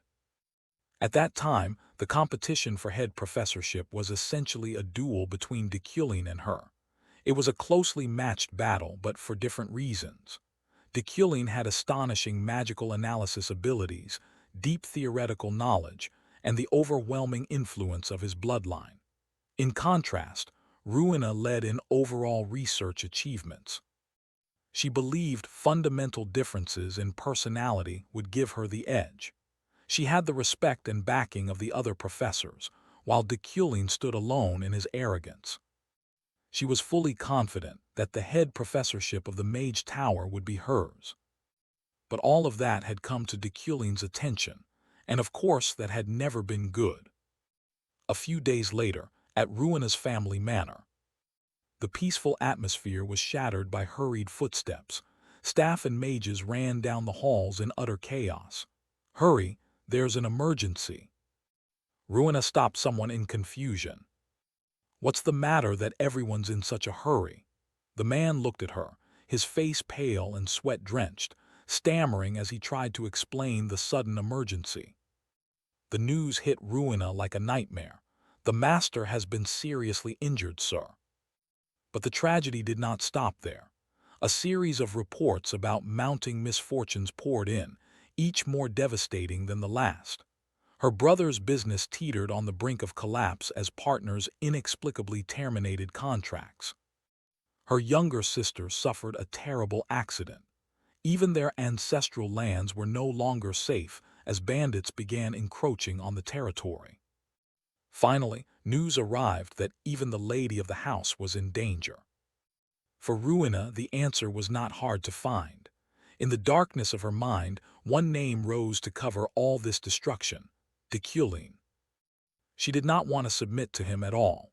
To her, Deculin was the embodiment of evil, and she feared that if she bowed to him now, her family would never be able to rise again. She told herself, I must endure, my family can survive these successive calamities. But the reality of the situation was far more brutal than she had imagined. Rain began to pour down on the manor. Inside, her father sat in dim light, his body exhausted and his spirit broken. He looked at his daughter, knowing how much the head professorship meant to her. Can you give it up, Ruina? Your career is important, but the survival of our family must come first. Ruina had no other choice. As she looked back at all they had lost, the entire family stood on the brink of total collapse. They simply lacked the strength to resist Deculin's powerful hand. Under the night of wind and rain, Ruina went to Deculin's manor. At the gate, the guard knights blocked her way. You are not permitted inside. Leave at once. I have urgent matters to discuss. Please let me see him just once. I told you to go home. She stood there nonetheless, desperate and soaked to the bone. Ruina shouted, her voice breaking with anger, Deculin, come face me. Deculin was completely dry under the umbrella held by an attendant. He looked down at her with a wholly empty gaze, without a trace of sympathy. Ruina, what are you making a scene for at someone else's doorstep? Ruina trembled from both the cold and the humiliation, screaming. I will give up that position. I beg you, stop the attacks on my family right now. I will relinquish the post I've fought for all this time. A long, heavy silence passed, broken only by the patter of rain. Deculin tilted his head slightly, a faint, superior smile appearing on his lips. Exactly what am I supposed to stop? I don't understand what you're talking about. Ruina could only stare at him in shock. What? Deculin continued, his tone shifting to a cold authority. Since you've come here so abruptly, I expected an apology. So I was mistaken. An apology.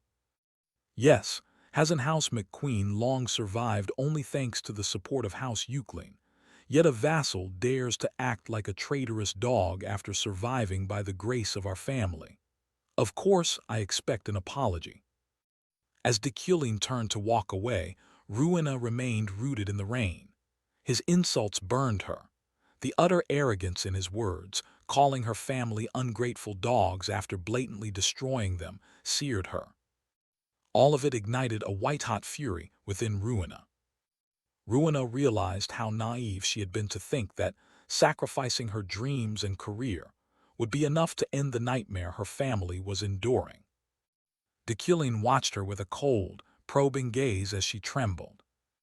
With no other choice, desperate to salvage what remained of her family, Ruina let her body collapse. Her knees struck the sodden ground with a heavy thud. Bowing her head sincerely, she whispered into the rain, I'm sorry, I'll do whatever you ask, just please stop. The humiliation was absolute. Ruina felt its pain more keenly than the cold water soaking through her clothes. She kept telling herself that, however crushed her pride might be, she had to endure it to protect her family. Deculin looked down at the figure prostrated on the ground. Truly a pathetic, lowly creature. Without warning, Deculin's boot slammed hard into her, the force of the kick drawing a painful groan from her lips. Deculin stood there with contempt. You are nothing but a miserable insect from a family with no roots, no history at all. How revolting that someone of your station dares crawl before me without knowing their place. Does even a dog think it can sit above its master? Deculin coldly issued his final command to drive her off. Be gone.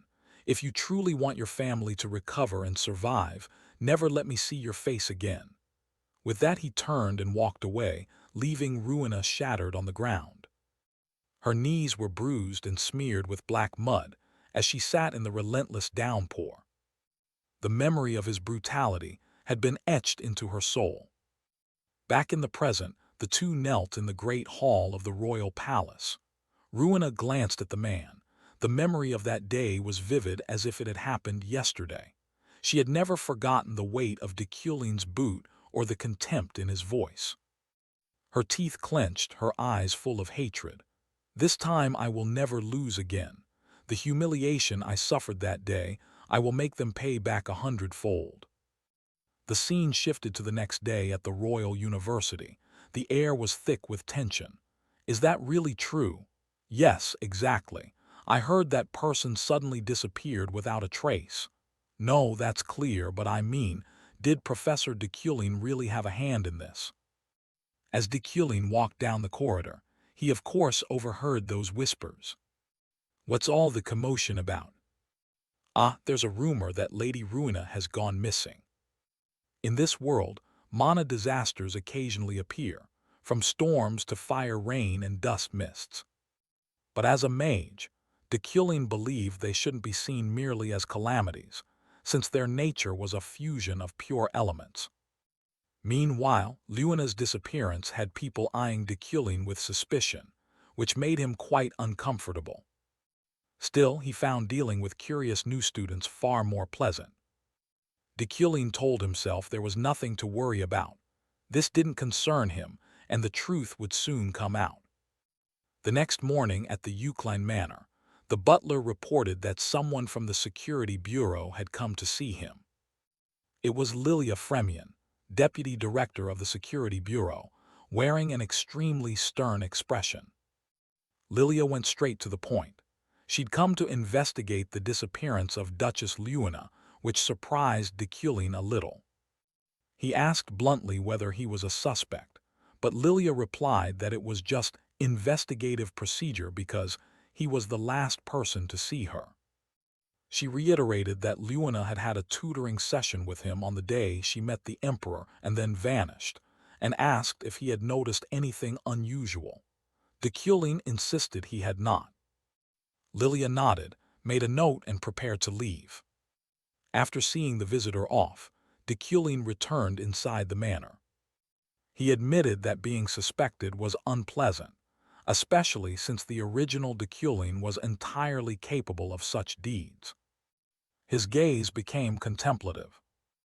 As he stepped into the room, he suddenly halted at the sight of strange blue mana streams moving through the air. A message appeared asking if he had abandoned them, and asserting that they were still following his orders. De Kuelin stared at those traces of mana, wondering who had left the message. He guessed it was certainly the work of the Black Network, the underground organization founded by the old de Kuelin. A bad premonition struck him. He feared these very people had kidnapped Luina. His face hardened as he realized the gravity of the situation. Shortly after, de Kuelin appeared in a dark area outside. A shadowed figure in a cloak knelt before him, respectfully addressing him as master. De Kuelin recognized it as an illusionary magic used for communication. Without hesitation, he ordered the figure to lead the way. The scene shifted to the Auckland slums, where darkness reigned within the heart of the splendid empire. The poor and sick lurked in filthy hidden corners. Even a radiant empire has contrasting patches of light and shadow. The subordinate declared that if the emperor's land was light, then Auckland was their home, their darkness.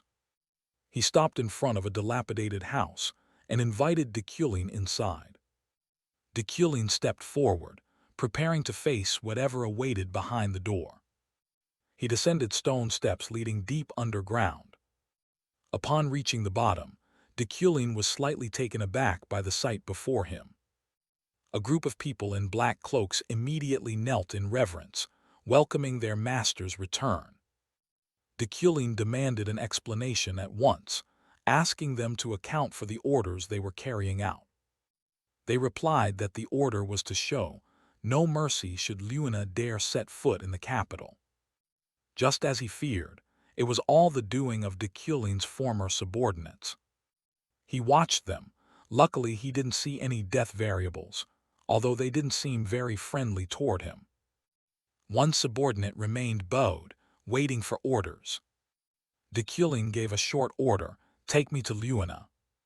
There she was, Luina tied tightly to a chair, her head covered with a sack. The killers reported they'd injected an anti-mana poison, preventing her from using magic for the next 3 days. Seeing his adversary in such a pitiable state, Deculin had a headache over how to handle it, given his former henchman had gone and kidnapped her. Looking at the unconscious Luina, Deculin sensed a villainous fate radiating from her, the death variable he had long feared. He wondered how to dispel this misunderstanding and eliminate the variable that threatened his life. At that moment, a subordinate presented a ledger, saying there was something to give their master. Deculin took it and began flipping through the account book. After reading a few lines, his eyes widened in shock. The information was truly beyond expectation. He fell silent for a long while, his face showing clear tension. Deculin admitted the book had helped him sort his thoughts and find a course of action. He ordered all the subordinates to leave so he could speak privately with Luina. The shadowy figures obeyed silently and began to withdraw into the darkness. The door slammed shut, leaving a silence so cold it chilled the bones. Deculin stepped closer, staring at the Duchess still bound. Luina began to move, weak groans issuing from beneath the sack over her head. He decisively yanked the sack off, revealing the woman's face. Upon opening her eyes, Luina was profoundly shocked to see who stood before her. She screamed Deculin's name in furious outrage. Luina's eyes blazed, as if she wanted to devour him alive. She demanded to know what he intended to do after staging the kidnapping, and threatened to report him to the crown. In response to her fury, Deculin calmly advised her to mind her words, since she was tied up and unable to use magic. Luina trembled with anger but could do nothing. She gritted her teeth and endured, her heart full of resentment. Luina accused Deculin of taking revenge over past conflicts during the race for the head professor position. Then, shockingly, Deculin made an offer. Luina would become head professor. Luina was utterly stunned. She was bewildered, unable to understand why he had kidnapped her only to make such a promise. Deculin thought to himself that this was the only way he could completely erase the death variable hanging over him. Everything began not long ago, when Deculin started reviewing everything. It was a long list of crimes the original Deculin had committed, from extortion to kidnapping. A dark past had ruined many lives. Standing in the decrepit cellar, he realized he couldn't resolve this mess by peaceful means. He knew that no matter how he explained, the hatred in Luina's heart would not diminish. She was still struggling to break free from the rope. But he couldn't kill her. Luina held significant influence over the main mission. Losing her now would be a serious loss. Therefore, he was forced to use drastic measures to make her obey him. Deculin coldly demanded to know why she dared return to the capital when he had forbidden her from setting foot here. Luina retorted that she had paid off the Euclid family's debts, so there was no reason to be afraid. She believed she had settled everything, including the interest. Hearing that, Deculin sneered that she was speaking irresponsibly. He asked back what she really knew. He stepped closer, his voice threatening enough to make Luina tremble. Deculin began invoking the concept of compound interest to intimidate her. The 100 million debt from 15 years ago, at 20% per year, had now ballooned into a huge sum of over 15 million in interest. Seeing Luina's panicked expression, he added, "Or should I seize the house you just moved into tomorrow?" Luina shouted that no law could be so unreasonable and threatened to sue the crown. But Deculin casually mentioned the poison clause. Those were the deceitful clauses he had slipped in to trick the signer, a truly cruel and vicious ploy. Knowing he was playing the villain, Deculin understood this was the only way to corner Luina. Seeing his opponent begin to waver, he lowered his voice and said there was still a way to mend things. The offer was presented. If she helped him become rector, her debt would be reduced. Luina could only exclaim in astonishment. Of course, she would still have to keep the position of head professor for him. Luina fell silent, her face showing the struggle before this sweet yet dangerous trap. Knowing she was prone to breaking promises, Deculin pulled out a new agreement and forced her to sign. Luina could only cry out at the outrageousness. The contract was thrown into her lap with a curt order: "Read it." The terms appeared: remain silent about today and obey the contract for 5 years. If she failed to comply, Luina's eyes widened in horror when she read the punishment clause: complete destruction of the energy core inside her body. She screamed in protest, saying Deculin had gone too far. Despite her shouting, he calmly turned his back and walked away, not forgetting to warn that if she honored the contract. Luina could only grit her teeth and watch the cold-blooded man's retreating figure. He concluded by saying he would return the McQueen family secret techniques to her.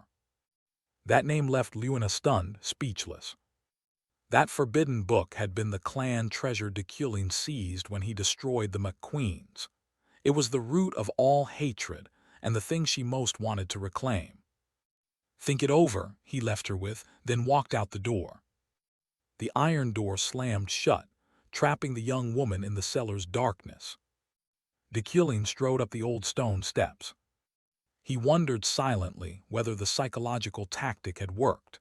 If he couldn't eliminate this deadly variable, he would have to resort to his last resort. At that moment, a notification appeared. The mission to eliminate the lethal variable has been completed. He received a reward of 2 shop currency units. A rare, satisfied smile appeared on the cold professor's lips. Outside the door, Ren and Anan had been waiting for some time. The cellar door was sealed again with a radiant burst of magic. Deculin stepped out, his face pensive and calculating. The 2 subordinates silently watched their master, preparing for the next moves. Deculin casually praised, "Well done." But Anan wouldn't let him leave that easily. She shouted, "Wait, are you just going to walk away like that?" Deculin turned back to ask if she had anything more to say. Anan began yelling about previous promises. She angrily reiterated that he had promised to pay them and grant the 2 siblings their freedom. Before she could finish, a sharp smack rang out. Ren had roughly stopped his sister. The sudden strike sent Anan sprawling to the ground, unable to react. Silence fell over the cellar. Ren stood between his sister and the professor. He bowed his head to apologize for his sister's rudeness.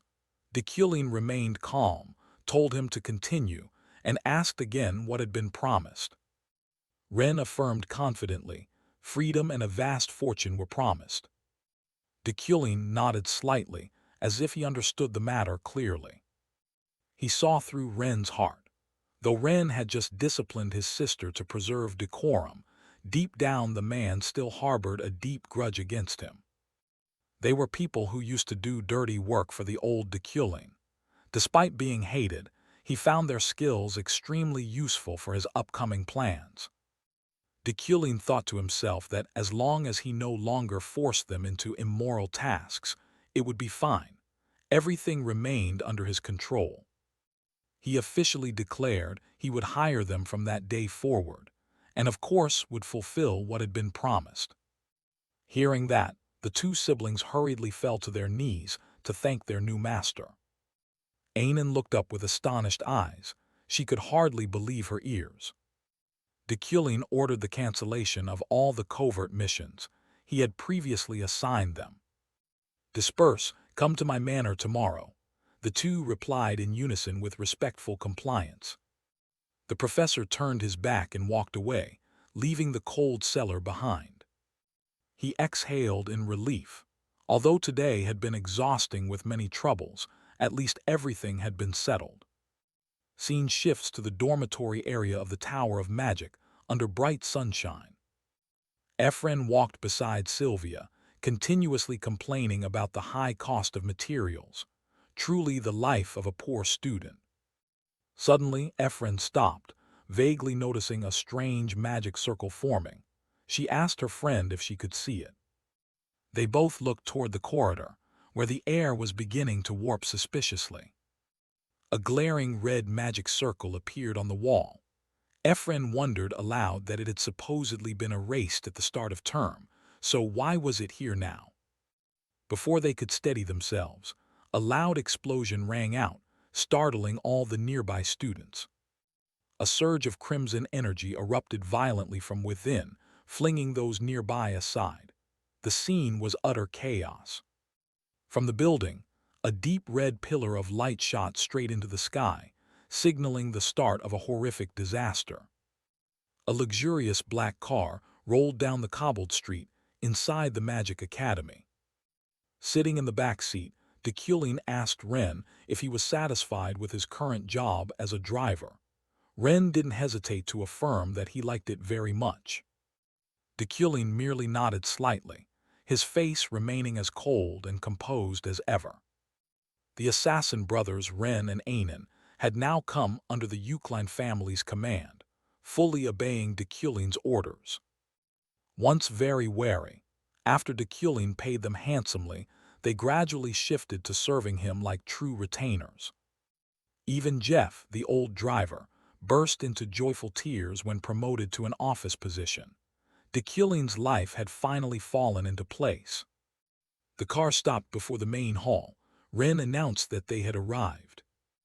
Deculin stepped out with a gentlemanly air, but he immediately sensed that something was wrong.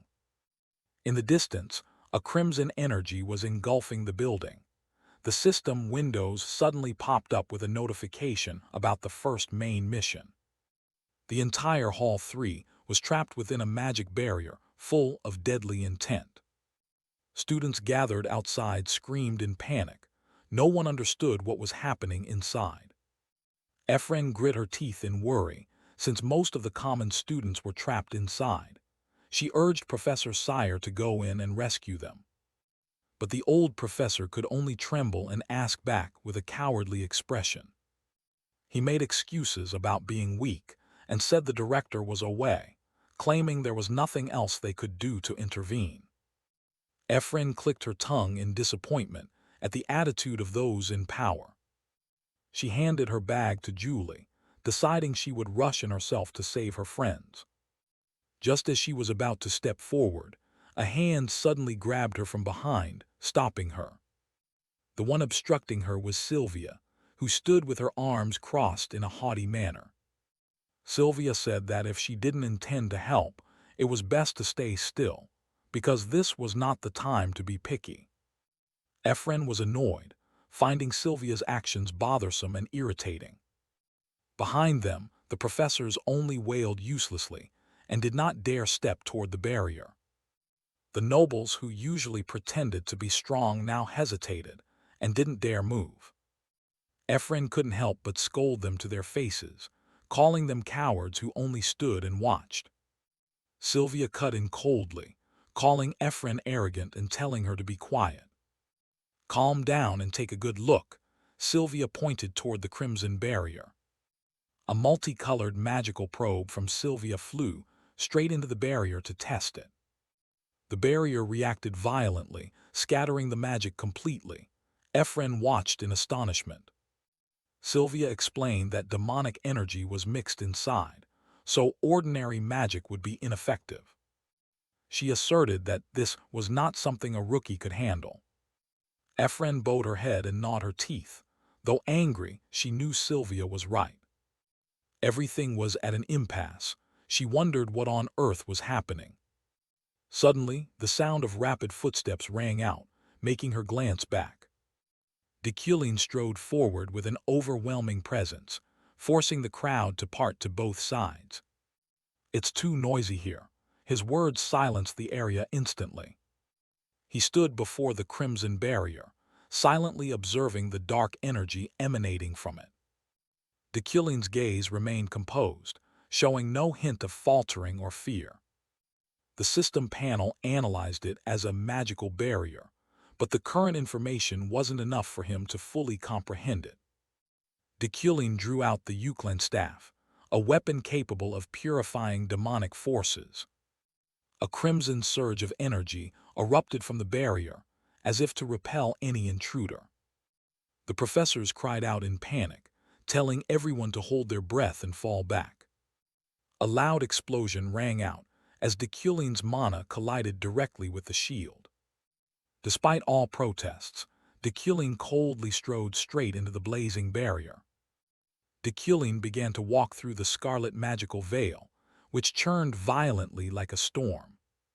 From inside the building, the students stared toward the door in astonishment, unable to believe a professor had dared to charge in.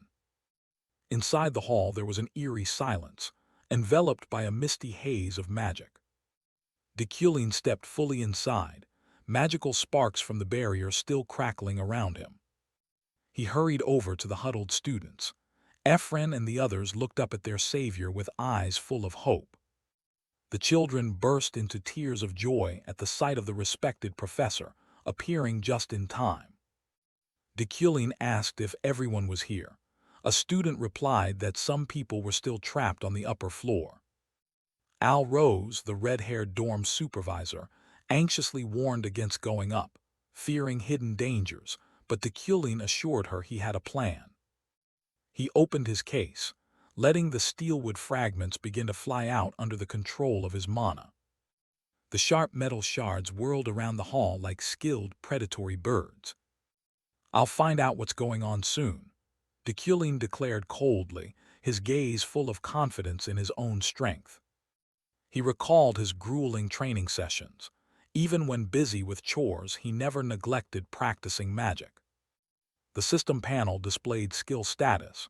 Deculine had reached 33% in metal enhancement. To gain the power he had now, he had once used his own body to train his metal control ability despite the pain. As a result, he received one of the game's most valuable rewards. "Found them," Deculine murmured, startling Al Rose standing behind him. His eyes flared. Thanks to Steelwood's tracking function, no one could hide from his sight. Possessing a second sense allowed Deculine to perceive and move through space perfectly. The students embraced each other in relief at being saved, while Deculine felt satisfied that the search had gone so smoothly. However, the other mages were beginning to tire and couldn't endure long in this demonic energy-filled environment. Deculine suddenly stopped when he detected something unusual in the building's magical structure. He deduced there must be a secret activation mechanism acting like a switch for this barrier. His sharp gaze swept the entire hall to find the enemy's critical weak point. The steelwood fragments again shot up into the air at his command. The students panicked and screamed as the metal shards whizzed over their heads. Deculine narrowed his eyes in intense focus, as if he had locked onto the target he needed to aim at. A faint smile appeared on the professor's cold face. "Found it," Deculine stated decisively. It was time to end this game. Deculine glanced around, certain the person who triggered the barrier was blending into the crowd of students. He began narrowing his search, leaving no one unchecked. The crowd was panicking and screaming, but it was precisely in that chaos that the mastermind would reveal a weakness. A sharp gaze swept over them. The professor examined every millimeter. Suddenly, he noticed something unusual, tiny black ash flakes falling from someone's hair. Deculine curled a smile. "Found you." Without hesitation, he pointed directly at Al Rose, the dormitory manager, and exposed her as the one who had activated the barrier. Al Rose still tried to feign innocence, countering the professor with a bewildered look, but he told her to stop acting. He pointed to the smatterings of ash on her hair, an unmistakable signature. Mage Ashbourne, the dorm manager's true identity, was finally laid bare. Knowing she couldn't deny it, Al Rose revealed her true form, eyes blazing with hatred. The Ashes, one of the four powers backing the magical world, yet a deeply dark organization. Most legitimate mages despised or refused, even to acknowledge the existence of that sect, for it was where practitioners of forbidden and dark magic were harbored. Al Rose sneered, saying that even if Deculin saw through her, he could do nothing. He was still too inexperienced.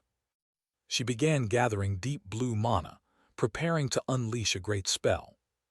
But suddenly, her confident expression turned to shock as she sensed something amiss. A magical explosion occurred, sending students flying and the space violently trembling. Amid the chaos, Deculin stood unmoved like a mountain, his gaze unshaken. Al Rose lunged forward, taunting that the professor was taking death too casually. She unleashed a terrifying sea of fire, aiming directly at Deculin's position. The flames flickered in his cold blue eyes. He didn't bother to dodge a single step. After the blast, Deculin remained unharmed, standing proudly amid the ashes, leaving her stunned. He nonchalantly dismissed the fire as too small, not worth the earlier threat. Al Rose snorted, saying that was only a formal greeting. She continued to fire a series of razor-sharp mana bolts, aimed straight at his heart. But once again, the attack was repelled as if it had struck an invisible wall. This time Al Rose truly panicked, unable to understand why her magic had become useless. A dense purple mana began to whirl intensely around Deculin. She horrifiedly realized he was actively dismantling her spell structure from within. The dark mana beads shattered into fragments, like dying sparks. Al Rose couldn't believe her eyes. She screamed, asking how such a monstrous thing could happen. She was convinced that with the amount of demonic energy present, she would have unlimited mana to overpower him. But Deculin turned that very advantage into his weapon, purifying the mana to become even stronger.